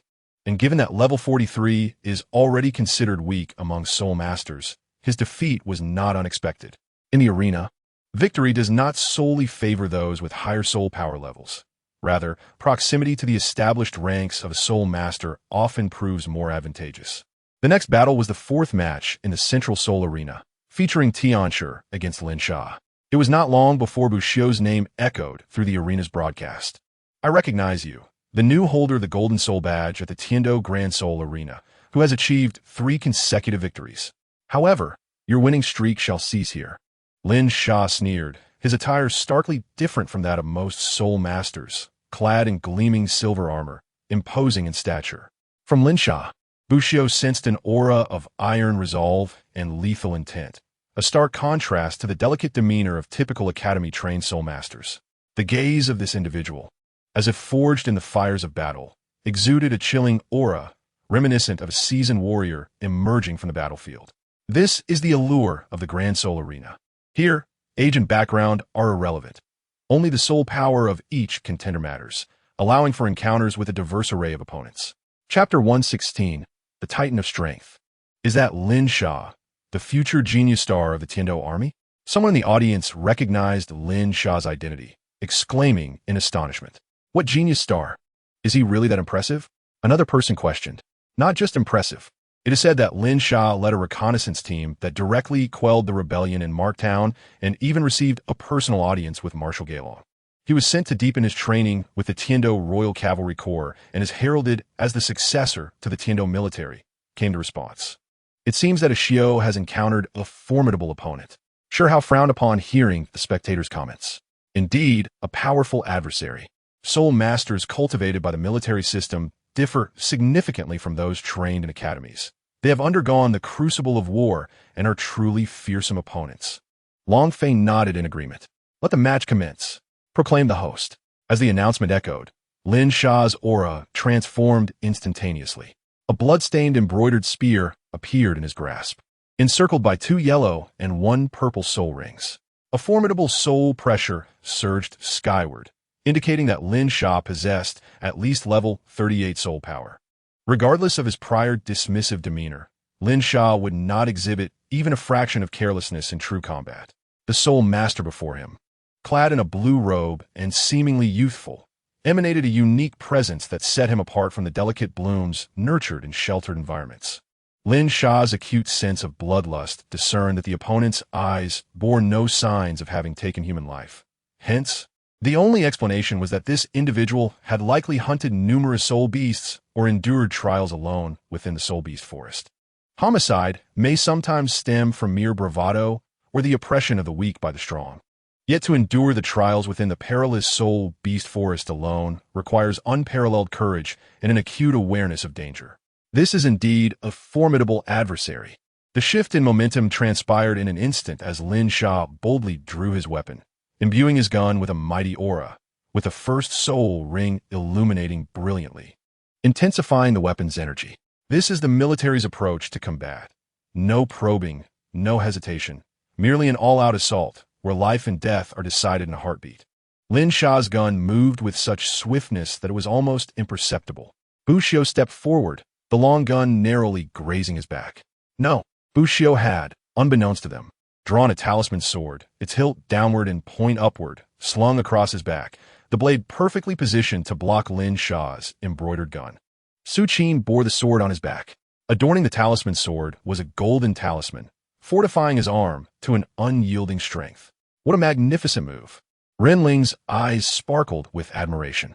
Clad in a ghostly blue robe, standing with a sword on his back, he resembled an extraordinary sword immortal. Long Fei and the others remained silent. This strike was indeed impressive. This fellow only knows how to show off. He nearly terrified us just moments ago. Sure how exhaled in relief, somewhat irked. When the embroidered gun grazed past, he genuinely felt a tense string snap within him. While this swordplay was undeniably impressive, it was also perilous, and he truly feared Bushio might falter like Qianemo had. Yet, Lin Sha's perception was starkly different. The opponent's strength was immense, and the talisman sword stood resolute as a mountain. No matter how hard he struggled, the sword remained unmoved. In the next moment, the force transmitted from the sword shifted. Lin Sha's expression changed, swiftly retracting his gun for defense as a brilliant sword light erupted before him, descending with lethal intent. Boom! Lin Sha managed to block the sword, yet his hands trembled uncontrollably. What tremendous power! Bushio, seizing the advantage, unleashed a flurry of strikes with a 3-foot talisman sword, each thrust swift and relentless, offering Lin Sha no opportunity to counter. The speed of Bushio's sword was so extraordinary that Lin Sha barely had time to unleash his soul skills, forced to continuously wield his long gun to parry Bushio's onslaught. However, in close combat, the expansive gun techniques did not hold the upper hand against the sword. Soon, Lin Sha bore numerous sword wounds, the armor failing to shield him from Bushio's blade. Fortunately, the armor provided some protection, rendering the injuries non-fatal. Yet, as the wounds accumulated, Lin Sha felt a wave of dizziness. He was losing too much blood. Suddenly, 3 azure talismans appeared on Buxiao's legs and sword, exploding to unleash a conflagration that surged with the wind, propelling Buxiao's speed to an entirely new limit. How swift! Lin Sha perceived the sword light flash by, piercing through his defenses and halting mere inches from his neck. The sword's gleam sending a chill through him. Should the opponent choose to strike, he would already be a lifeless corpse. I concede. Lin Sha spoke with composure. This battle was undoubtedly his defeat, one he accepted wholeheartedly. After the opponent adeptly countered his initial assault with that peculiar technique, the initiative remained firmly in their grasp, leaving him no room to breathe. You are strong, exceedingly so, yet a true man should wield his strength on the battlefield, carving a name for himself. Lin Sha gazed intently at Buxiao, declaring, someone like you, if on the battlefield, would surely rise to prominence, earning titles and accolades. Why squander your potential here, becoming a mere plaything in the eyes of the wealthy merchants? Should you wish, I could recommend you to Marshal Galong. I apologize, but I have no intentions of joining the military. Buxiao shook his head, sheathing his sword and rejecting Lin Sha's offer outright. Defending one's homeland is indeed a fervent desire that runs in every man's blood.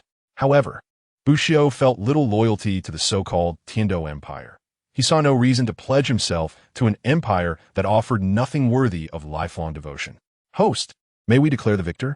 Wuxi u inwirit kadimri. Tianshi wins. The host, as if awakening from a dream, promptly announced. Tianshi, Tianshi, Tianshi. The crowd erupted into enthusiastic applause and cheers. Buxiao had achieved 4 consecutive victories in the Tiando Great Soul Arena, and all within the Golden Soul rank. Such a feat naturally ignited the audience's fervor, prompting exuberant cheers. Lin Sha cast a glance at Buxiao, who descended the stage with a tranquil demeanor, his brow furrowing slightly. The Tianchi's refusal was unexpected. In Lin Sha's view, defending one's nation and engaging in battle should be the pride of every imperial citizen. Those who possessed strength yet opted for sex or chose to wander aimlessly rather than join the empire were but cowards and parasites, having squandered the empire's extensive resources. Lin Sha's gaze turned cold, a disdainful snort escaping him as he exited the arena. Buxiao was oblivious to Lin Sha's thoughts, nor did he care. In this feudal era, many soul masters were bound by the ideology of loyalty to their sovereign. Buxiao, your performance on the stage was simply spectacular. Hey, Ling exclaimed, her eyes wide with admiration, almost as if she wished to devour him whole. Sure Hao remarked with a smile. Ren Ling's cheeks flushed slightly as she playfully retorted. Buxiao possesses formidable talent, looks splendid, and exudes an elegant charm. Captain, you're quite far from that, if you don't shed some of that weight. No girl will ever take a liking to you. Buxiao's appearance may not be strikingly otherworldly, but he was certainly handsome, especially with the scholarly air inherited from Bu Zheng, granting him a unique charm that remained captivating even behind a mask. In contrast, Shi Hao was the polar opposite, resembling a small mountain. What girl could possibly endure that? Ren Ling, I am still your captain. Your words are quite hurtful. Shi Hao clutched his chest, feigning injury. Enough with the antics. Everyone is in less than stellar condition today. It's best to rest early, for tomorrow holds 100 laps awaiting you. Buxiao chuckled, playfully admonishing. Ren Ling was a friend of Shi Hao's, and their camaraderie had always been strong. Her previous banter was merely in jest. Really? We have to come again tomorrow? Shi Hao grimaced, lamenting his burden of flesh. The group shook their heads as they exited the Tiando Great Soul Arena. Shortly after leaving, they found themselves in an empty alley where a towering figure loomed before them, as imposing as a mountain. Buxiao halted abruptly, sensing an impending threat. Who was the Tianshi? The newcomer's gaze fell upon the group. You lot again? After sending the younger one, you've brought the elder. Are you never satisfied? The gang billowed in anger.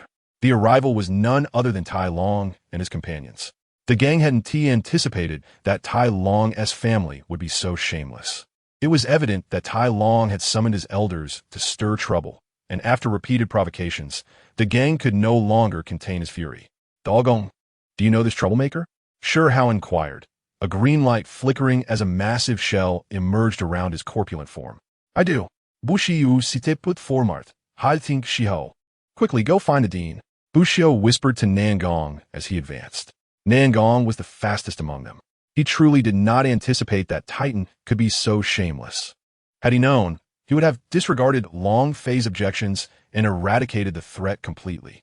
Nangong did not inquire further. A pair of transparent cicada wings appeared behind him, and he swiftly departed. Titan watched Nangong leave with a calm demeanor, saying nothing. With his strength, resolving the matter would require little time. Grandfather, why go through all this? I've already said not to come. A loss to my opponent in the arena, and continuing to linger only raises questions in others' minds.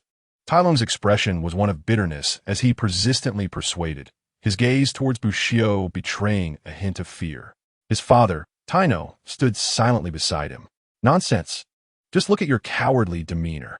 You got beaten by the young, and now the old come for revenge. My son and grandson have been bullied and even reduced to cowards. How could I possibly remain idle? Titan struck Tai Lung on the head, sending him staggering. His anger was palpable, and he had no intention of holding back. With his keen insight, he could easily see that Tai Lung had developed a psychological shadow from the beating.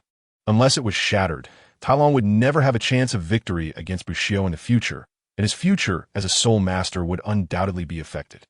Chapter 117. The pressure of might. Are you the celestial master? You are the little rascal who bullied my son and grandson? Titan's gaze locked onto Bushio, an overwhelming aura directly ensnaring him, causing Bushio to feel a suffocating pressure. Indeed, but my son and grandson were not bullied by me. They approached me seeking trouble. Strictly speaking, you should thank me. Bushio replied calmly. Thank you? You bullied my son and grandson, and now you expect gratitude? Pray tell, why should I thank you? Titan laughed as if he had heard the most amusing joke, his rage dissipating momentarily into mockery. His visit today, disregarding his status, was partly to vent for Tai Lung and help him overcome his psychological barriers, but it was also significantly motivated by the descriptions provided by Taino and Tai Lung, which suggested that Bushio was a genius among geniuses. He sought to recruit such a future powerhouse for his family. This was a desperate move. The Li family had already fallen into decline. Taino, his son, was adept at preservation but lacked the ability to expand. It was uncertain whether he could break through the seventh ring in the future. Though his grandson possessed considerable talent, whether he could surpass Taino remained to be seen. Especially with the looming pressure from the Spear Hall, there was a real possibility that they might vanish into the annals of history. Wushiu retorted. You ought to thank me for sparing the lives of your son and grandson. He held no goodwill towards the Li family, which was riddled with moral ambiguity and unreasonable behavior. You struck the young, and now the old come forth. Very well, I thank you for sparing my son and grandson, but you shall not have the chance to thank me for sparing your life. Titan's fury was genuine now, and a powerful aura surged forth. Bushio let out a muffled grunt, feeling like a solitary leaf in a tempest, on the verge of being engulfed by the storm. Blood gushed from his mouth, yet his gaze burned with unprecedented vigor, the arm hidden within his sleeve shimmering with a faint black light. Senior Titan, please refrain. Ning Zhe rushed forward. And who might you be? Titan regarded Ning Zhe with a detached glance, yet it bore an unprecedented weight of pressure. 7 treasures, glazed tile, in a flash of brilliance. Ning Zhe summoned the 7 treasures glazed tile, martial spirit, enduring the pressure. He understood the formidable power of this old monster. They were no match for him. Thus he had to step in to halt Titan. Upon seeing the 7 treasures glazed tile in Ning Zhe's hands, a flicker of wariness crossed Titan's eyes. But he managed to regain his composure slightly. My name is Ning Zhe. My father is Ning Fengji. Bushio is the son of my father's close friend, currently studying swordsmanship under Master Jian. I am aware of the matters concerning Senior Taino. Indeed, it is not Bushio's fault. We also share responsibility, and I apologize on his behalf. I implore you, Senior, to show mercy. Do you think the 7 treasures glazed sect can intimidate me? I fear not even the Spear Hall. What have I to fear from the 7 treasures glazed sect? Besides, you lack the qualification to speak so boldly before me, unless Ning Fengji himself stands before me. Begone. Titan issued a cold command, sending Ning Zhe flying. Does the Li family truly intend to pursue a vendetta against the 7 treasures glazed sect? Ning She, injured and having previously halted Bushido from attacking Taino and his son, did not foresee such a considerable trouble arising. Long Fei, now seething with rage, stepped forward, wielding the dragon-patterned battle halberd, with 4 soul rings shimmering. And what of the Fusho turtle clan? If the Li family truly intends to wage war against us, my Fusho turtle clan shall not yield. Shi Hao also took a stand. The Xuanwu turtle clan feels the same. The brothers Shi Mo and Shi Mo also stepped forward. Although Ren Ling and others remained silent, they stood resolutely beside Bushido, prepared to fight alongside him. Bushido remained contemplative, yet a fervent blood surged within him. He stood tall, the light emanating from his right arm growing ever brighter. The 7 treasures glazed sect, the Fusho turtle clan. The Xuanwu turtle clan titan found himself in a precarious position, realizing that these young ones had formidable backgrounds. A direct disciple of the 7 treasures glazed sect and members of the Fusho and Xuanwu turtle clans. Though the latter 2 clans could not rival the 7 treasures glazed sect, they were certainly not inferior to the Li family. The Li family had already faced hardship. Adding 3 powerful foes would only exacerbate their plight. Titan scoffed, unleashing a wave of force that sent Long Fei and Shi Hao tumbling. Their spirits waned. Threatening me? You are hardly worthy. Should I eliminate you all today and then pursue that little brat? Who would know of these events? Titan spoke coolly. The faces of those present turned pale. Indeed, such a scenario was plausible. Titan continued, I am not one to bully the weak, nor do I wish to engage in unwarranted slaughter. Celestial Master, since this matter arose from you, let us resolve it between us, shall we? In truth, if you were to kill these youngsters, the entire Tiando Empire would be thrown into chaos, especially since one among them was the son of Ning Fengji. Could he truly commit such a clean act? Once the 7 treasures glazed sect discovered today's events, it would spell disaster for the Li family. Suppressing his rage, Titan regained his composure. Very well. Bushido stepped forward, knowing that Titan had come with intent. He aimed to provoke Titan, seeking a sliver of opportunity. Even if he were to perish, Ning Zhe and the others would remain unharmed. However, he had overestimated Titan's limits. This old man had none. Titan casually tossed an incense stick, embedding it into the wall, igniting itself without flame. Let's make a wager. I will not use my martial spirit or strike. If you can withstand my pressure until this incense burns out, I shall apologize for my actions today. But if you lose, you must join the Li family. Ning Zhe immediately refused. That is impossible, Titan. Do you truly believe Bushido has no backing? If you dare to compel him to join a family, it would mean he loses his freedom for life. I accept. Before Ning Zhe could finish, Bushido had already acquiesced. All right, each person should bear their own responsibilities. You, young man, have caught my attention in this regard. Should you find it too arduous to continue, simply withdraw 20 paces from me, and I shall cease my pursuit. Once you become a part of my lineage, rest assured, I shall treat you with utmost fairness. I have a niece, a paragon of beauty, who is of a similar age to you. Titan, having achieved his ambitions, begins to extend his goodwill. The constraints of rules and strength may ensure that the other party does not betray the power of our clan, yet to truly conquer them, one must employ both benevolence and authority. Before arriving here, Titan had already comprehended Bushido's power level, 34th rank in soul power. Though unbeknownst to him, Bushido possessed an 86th rank pure, strength-based soul, Douluos. Merely exuding soul pressure would be insurmountable for a mere soul master. Invisible waves radiated from Titan, distorting the very air between him and Bushido. A huff escaped Bushido as he felt the overwhelming pressure akin to tumultuous waves crashing upon him. He could not help but take a step back, barely stabilizing himself. However, his complexion had turned pale, and he felt his body teetering on the brink of collapse without unleashing his martial spirit. Still holding back your martial spirit? An expression of surprise crossed Titan's face. Upon initiating the confrontation, he had released 60% of his pressure, and yet this young man managed to withstand it solely with his physical form. However, it appeared he could not endure for much longer. Nevertheless, Titan would not grant him such an opportunity. In the next moment, the pressure escalated to 70%. With a jarring thud, Bushido staggered back 3 steps, spitting out blood as a golden light coalesced in his hand, revealing a yellow talisman. 3 soul rings. one yellow and two purple, emerged from beneath his feet. What manner of martial spirit is this? Titan was astonished. A seemingly fragile yellow paper bore the weight of 2,000-year soul rings.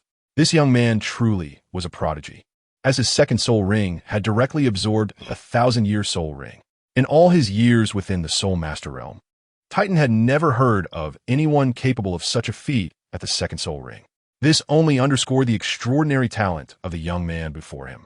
The more Bushido exhibited his prodigious abilities, the more Titan felt compelled to recruit him. Should he succeed in bringing this individual into his fold, the Power Clan might soon boast another title, dual-level, formidable force, potentially reclaiming its former glory. Titan thus intensified the pressure, raising it to 90%.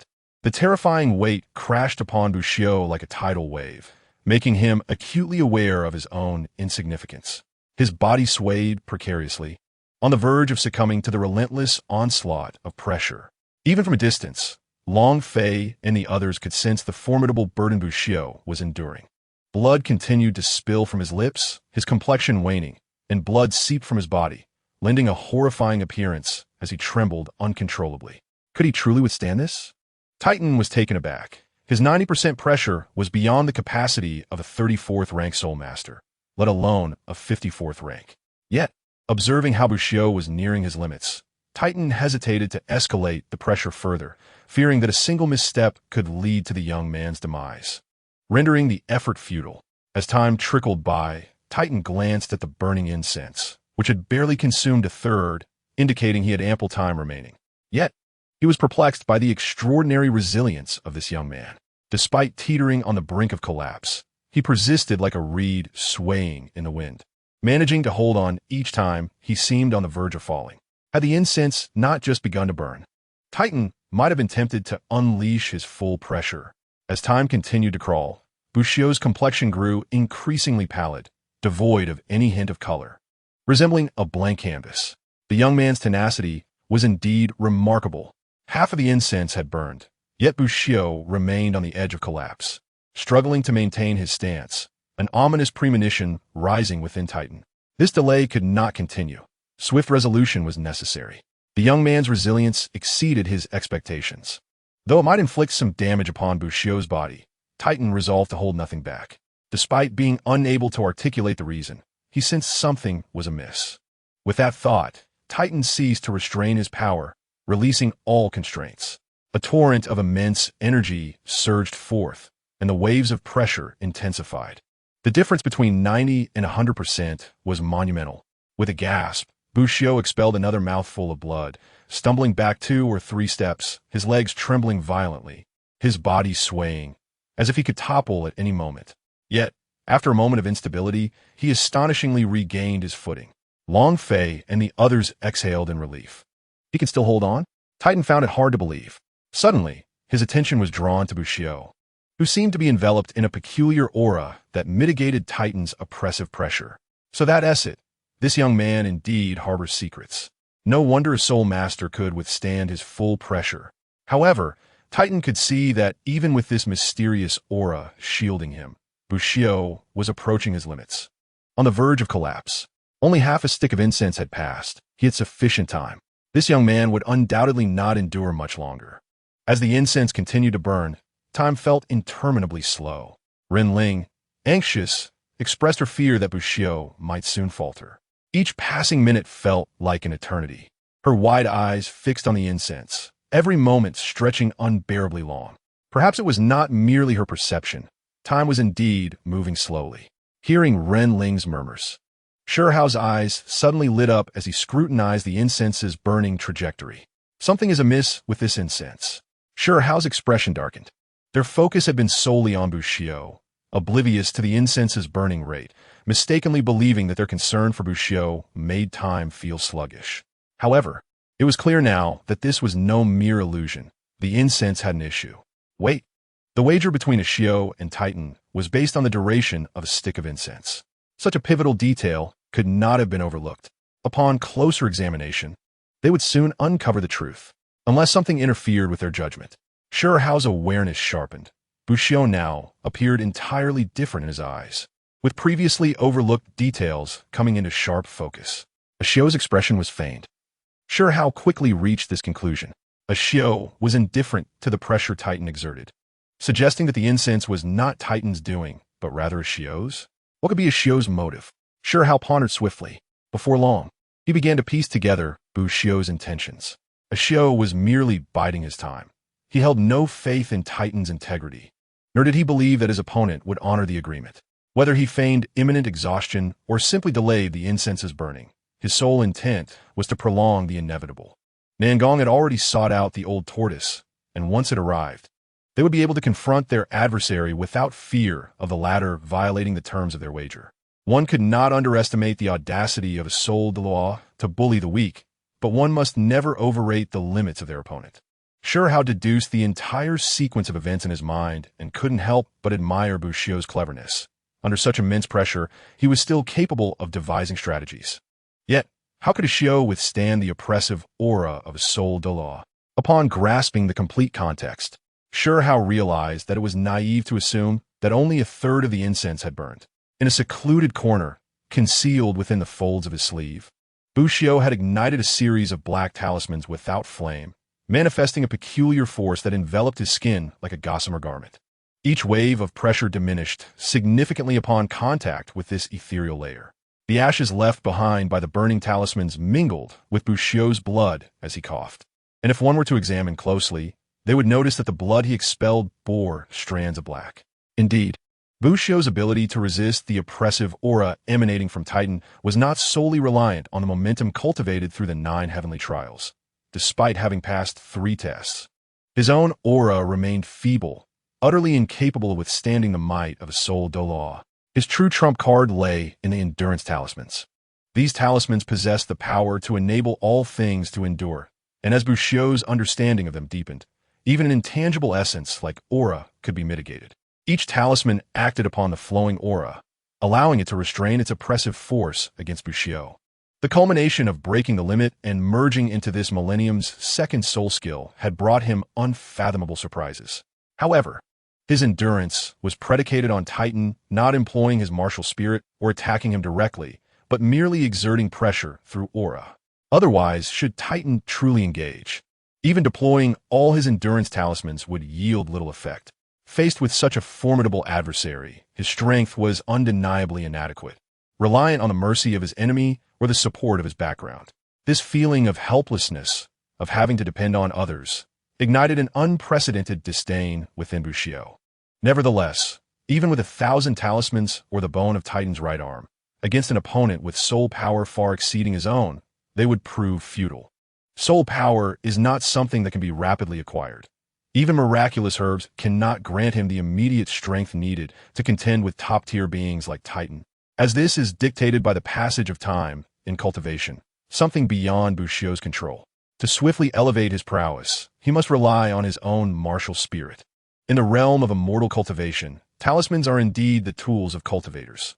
By inscribing runes upon paper, they can forge talismans imbued with formidable capabilities. If the very premise of his existence here is irrational, could the implausibility of talismans also be rendered plausible? Could he, without relying on a martial spirit, inscribe runes upon paper to create genuine talismans? A bold idea blossomed in Bushio's mind, and soon it spiraled uncontrollably. In his conjecture, such a notion was indeed feasible. The materials for talismans are said to be spiritual paper and ink. Perhaps to fabricate the talismans of Douluos continent, one might need to source materials from soul beasts. The hides of soul beasts, paper crafted from plant-based soul beasts, could serve as the medium for the talismans, while the blood of soul beasts could function as ink. And even their fine hair could be fashioned into talismanic brushes. The power of a single talisman may seem insignificant, but what if their numbers reached thousands or even millions? Should his endeavor prove successful, it could become his greatest asset, surpassing even the innate abilities and characteristics of his martial spirit. Grandfather, is there something wrong with the incense? Isn't it burning a tad too slowly? Suddenly, Talon detected a hint of anomaly and scrutinized the incense embedded in the wall. Oh no, Sure how exclaimed internally. You're cheating. A soul Douluos stooping to such underhanded tactics against a mere soul master in a wager. How shameless. Sure how reacted swiftly, indignantly accusing Titan. His voice laced with fury. Dragonfly and the others soon caught on to the situation. Time had elapsed far too long. Yet the incense burned at an agonizingly slow pace. Their anger flared, directed vehemently at Titan. Among them, the gang's rage was the most intense. Talon and his group had repeatedly troubled them, and now a Douluos was resorting to such petty tricks, truly disgraceful. Sensing the fury emanating from the members of the Xuanwu battle team, Talon instinctively recoiled. Had he made a mistake? Yet, did Grandfather truly tamper with the incense? Extending the burning time would indeed benefit Grandfather in the wager, and since the incense was his, only he could have interfered. Talon felt a mix of discomfort and shame. His grandfather was being far too unscrupulous. Upon Talon's warning, Titan finally discerned what had felt amiss. Time. An excessive duration had elapsed, and the rate of the incense's burning did not align with the passage of time. What would be the purpose? A question stirred within Titan's mind. Fully aware that he had not manipulated anything, he couldn't help but glance at Bushio, who appeared to be on the verge of collapse, yet persisted without faltering. Combined with the incense's irregularity, it indicated that Bushio had endured for far longer than a single incense stick's worth of time. This kid is merely pretending. Titan swiftly pieced together the entirety of the situation. Just then, the last wisp of ash fell, signaling the incense's completion. It was you who tampered with it. Aiming to stall for time, Titan roared in rage, humiliated by being outsmarted by youth. In a fit of fury, he lunged toward Bushio, delivering a powerful strike. Chapter 119. A divine armament descends. How terrifying is a pure power-based soul Douluos when enraged. Bushio could not fathom it, but as Titan's palm descended, it felt as if an entire mountain was pressing down upon him, rendering him as insignificant as a blade of grass beneath the weight of an overwhelming force. In that moment, he felt utterly diminutive. In the face of this strike, all thoughts and schemes became irrelevant. This was the unyielding, crushing force of absolute power, stemming from the overwhelming superiority of a soul master S rank. Bushio, Dragonfly, and the others cried out in horror, none having anticipated that Titan would truly disregard his status to unleash his full strength against a mere soul master. As Titan struck, his immense pressure naturally radiated outward, forming an insurmountable chasm before Dragonfly and the others. Is this the end?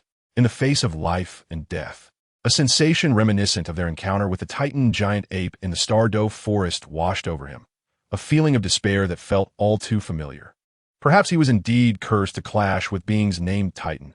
First, the Titan giant ape, and now the Titan of the Power Clan. No, he would never relent. A surge of strength welled up within Bushio, and the characters of power in his mind radiated with brilliance, swiftly elevating him between life and death, rapidly approaching the pinnacle of the 4th rank and ascending towards the 5th. The enhancement of the power characters liberated Bushio's spirit from the colossal pressure and confinement of the Titan. Flurries of black talismans soared into the sky, transforming into streaks of black light that pierced through the invisible force suppressing him, flying towards the Titan. What is this? A flicker of surprise crossed the Titan's eyes. Although everything seemed prolonged, it transpired in an instant. As he struck, it was as if the black talismans had shattered the void, their speed astonishingly swift. Boom! Numerous talismans adhered to the Titan, over 300 of them densely affixed to his form, rapidly igniting into fiery conflagrations. After all, he was merely a child. As an 86th level spirit Douluos, why should he engage with a mere child? Endure, and it shall pass. With the explosion of the talismans, a thought surfaced in the Titan's mind, forcibly halting the boiling soul power within him. Just as his palm was about to strike Bushio's chest, it came to an abrupt stop. The Titan paused, yet Bushio did not relent. His right arm, concealed beneath his voluminous sleeves, had transformed entirely into a dark golden hue. The soul power within him had almost been entirely expended, replaced by a golden point of light coalescing between his 5 fingers, reminiscent of a singularity at the inception of a cosmic explosion. This golden point, minuscule as a mustard seed, seemed to encapsulate an entire world, a vast expanse, as if the mustard seed contained Mount Meru. The technique of the Titan's right arm soul bone, Titan's celestial descent. Bushio struck forth, and the point of light erupted with an unfathomable force, akin to an entire firmament cascading downwards. What is this? The Titan awoke from the control of the Talismans. A profound sense of danger surging within him. Even he found it difficult to accept the emergence of such a feeling. How could a soul master of merely over 30 levels evoke a sense of crisis in him? However, years of instinct as a powerful soul master left no room for hesitation at this moment. His body rapidly retreated. Boom! The golden point detonated, piercing through the Titan's chest. The Titan grunted, spitting out a mouthful of blood. Yet, at the instant Bushio's Titan's celestial descent struck him. He simultaneously completed the manifestation of his martial spirit and the seven spirit ability, his form swelling rapidly into that of a colossal mighty ape. In that moment, the oppressive aura he emanated approached that of the Titan great ape. Beneath his massive frame, although Titan's celestial descent had inflicted injury, it was not fatal. The light in Bushio's eyes dimmed completely. He had lost the best opportunity. Truly, as a spirit, Douluos, even his meticulously planned ambush, coupled with his greatest trump card, had merely resulted in a slight injury to his opponent. A mere soul master had managed to wound him. The Titan found it hard to believe. A soul bone capable of allowing a soul master to injure him. A fierce, unprecedented gleam shone in the Titan's eyes, for he was unaware of where this 30-something level soul master had obtained such a formidable soul bone. However, the very fact that it could harm him implied that it likely reached the level of a 100,000-year soul bone. A 100,000-year soul bone, what a tremendous temptation. Even a titled Douluos might go mad for it. In that moment, thoughts of recruiting talent for his family dissipated entirely. The Titan's eyes glowed red, filled with avarice. If he could acquire this soul bone, he would have no need for others to protect his family. He alone could restore the Leaf family to its zenith. This was a once-in-a-lifetime opportunity bestowed by the heavens. Perhaps with this 100,000-year soul bone, he could ascend to the realm of a titled Douluos. If he became a titled Douluos, what would he have to fear in this world? The Seven Treasures Glazed Tile School would not dare provoke an enemy as powerful as a titled Douluos merely for a junior. The overwhelming greed shattered the Titan's reason. He roared low, erupting once more, his 86th level of soul power now unrestrained. His massive form brimmed with might, and his colossal fists, imbued with terrifying soul pressure, rained down. The air crackled with a series of explosive sounds. Before the fist even reached him, Bushio was already propelled away. At this moment, he had no trace of soul power left. Titan's celestial descent had drained the last vestiges of his strength. The Titan's fist drew ever closer, devoid of mercy. Bushio! The gang bellowed, but his dodgy golden finger was sent flying before it could even approach the Titan. A pure power-type spirit, Douluos, unrestrained in his might, released an aura that the gang could not withstand. Seven Treasures Glazed Tile School, Golden Mark, Renling, and Ninja unleashed their martial spirits, attempting to bestow enhancements upon Bushio. Although they knew their powers were likely trivial, they made the effort nonetheless. Shi Lang, Shi Hao, Long Fei, and Qian Mo each unleashed their strongest attacks, yet they paled in comparison to the Titan's current might. The Titan merely trembled his step, emitting a low grunt, causing everyone to spurt blood and retreat. Retreat, Bushio commanded, channeling the last of his strength to shatter Ren Ling's golden mark. The golden mark would absorb half of the damage directed at its target, converting it to Ren Ling's own body, even if the conversion rate was merely 1/10. 1/10 of the Titan's full force strike was beyond what the frail Ren Ling could endure. After sending everyone flying, the Titan's gaze blazed with intensity as he bore down upon Bushio. The pressure had barely settled when Bushio began to cough blood. At that moment, a piercing cry of cicadas suddenly echoed, grating on the ears. Nangong has returned. The previously despondent Ninja and the others immediately felt their spirits lift. Boom! A powerful gust of wind erupted, sweeping in all directions. The stirred sand and wind rendered it impossible for anyone to open their eyes. Amidst the tempest, a tall figure emerged between Bushio and the Titan, encircled by 8 profound soul rings, 2 yellow, 2 purple, and 4 black. Grandpa, Shi Hao exclaimed, unable to suppress a sigh of relief. The figure before Bushio was none other than the dean of Xuanwu Academy, Shi Hao's grandfather, Shi Tiansheng. The undying turtle. Shi Tiansheng, you have not perished.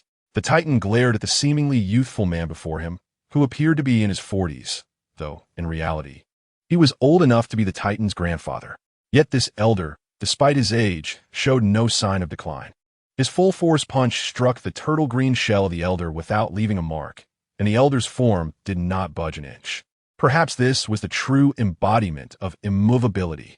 The Titan had never crossed paths with him before, but at this moment, he felt a deep-seated trepidation. Titan, you've lived long enough to act like a dog, bullying a group of children. Shi Tiansheng, resplendent and unyielding, sneered, his tone dripping with disdain and contempt. Being Grandpa. The members of the Xuanwu battle team were filled with both astonishment and joy, as in a moment of dire urgency, Shi Tiansheng finally arrived. Bu Xiu let out a sigh of relief. Though Shi Tiansheng was not particularly tall, his presence instilled a sense of security among the group, his stature exuding a reliability that surpassed even the might of mountains. Now that you are here with me, no one shall harm a single hair on your heads, Shi Tiansheng declared with a commanding presence. Ha! Old tortoise, do you really believe you can protect these youngsters by yourself? Others may leave today, but this one must remain. Titan said, pointing at Bu Xiu with a calm demeanor. Although Shi Tiansheng possessed greater soul power and a higher rank, and had trained longer, Titan recognized that the defenses of his opponent, though formidable, were merely those of a defensive soul master. What good is unmatched defense if one cannot seize the initiative? Thus, Titan felt more wary than afraid of Shi Tiansheng. In their same realm, despite potential differences in soul power, the inherent restraint of their martial souls granted Titan an undeniable advantage. Today, none shall escape, Shi Tiansheng replied coolly, as the 8 soul rings around him pulsed in harmony with his movements, emanating a profound and steady aura. A gentle green light radiated from behind him, enveloping the members of the Xuanwu battle team. Chapter 120, An Eye for an Eye as the green aura flowed. Bu Xiu and the others instantly felt a refreshing coolness wash over their burning insides, alleviating their excruciating pain significantly. In that case, let us see whether your defense is stronger or my power is mightier. Titan bellowed, a colossal forging hammer materializing in his grasp. Not a martial soul, but forged from dark iron, weighing at least 500 pounds. Fueled by Titan's formidable strength, it was imbued with incredible might.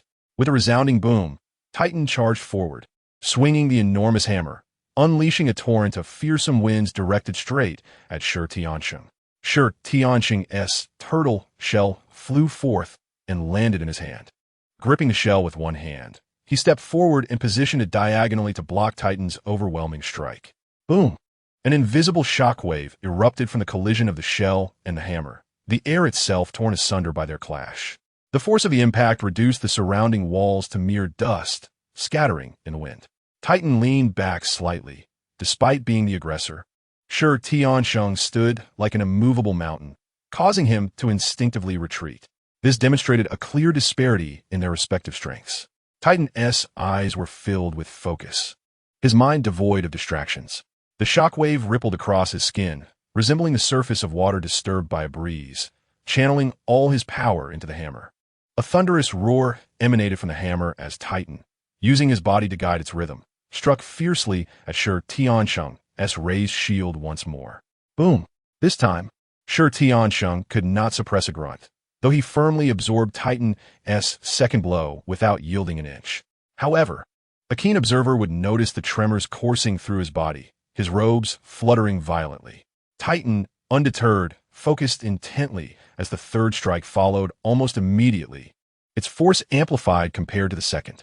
Boom! The hammer hit the turtle shield, causing an explosion that shattered a street dozens of meters away.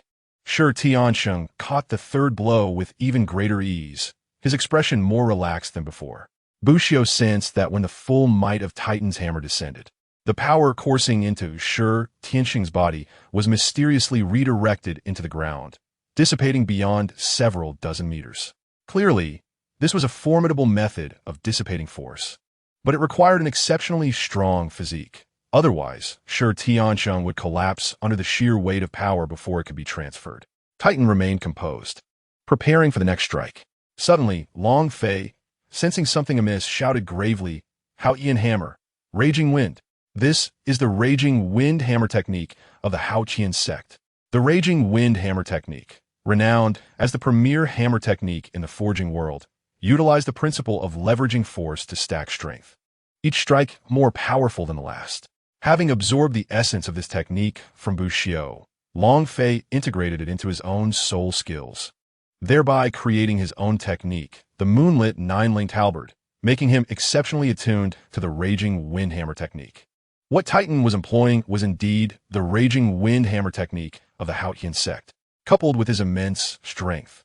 Even a titled Douluos would struggle to withstand the might of the hammer in his hands. Sure, Tianxing's demeanor grew unusually serious. The illustrious reputation of the Raging Wind Hammer technique was known to all, and during his active years, the Haotian sect had not yet closed its doors, remaining the foremost sect in the world. Although he had never sparred with a disciple of the Haotian sect, its fame was inescapable. Boom! As the hammer descended, Titan proudly declared, "Youngster, you have a keen eye.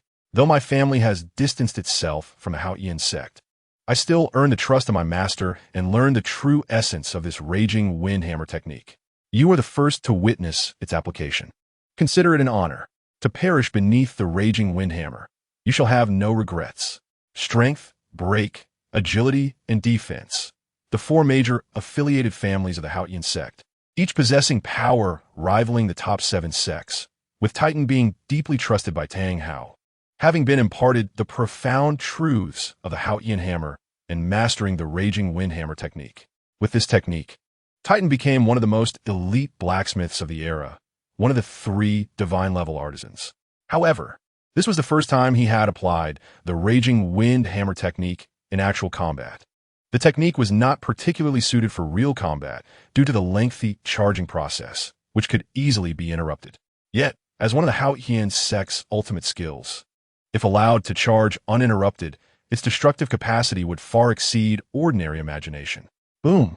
A tempestuous wave of energy surrounded Titan as he swung the hammer with increasing speed, resembling a dark cloak coalescing behind him. Sure, Tianxing's soul rings shimmered with captivating brilliance, the streets around them erupting in chaos. Fortunately, it was nighttime, and the streets were deserted. Otherwise, the devastation would have resulted in significant casualties.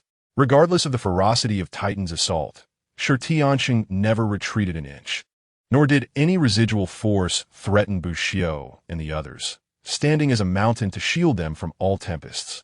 That silhouette provided an unparalleled sense of security. This old fellow, is his turtle shell truly that resilient?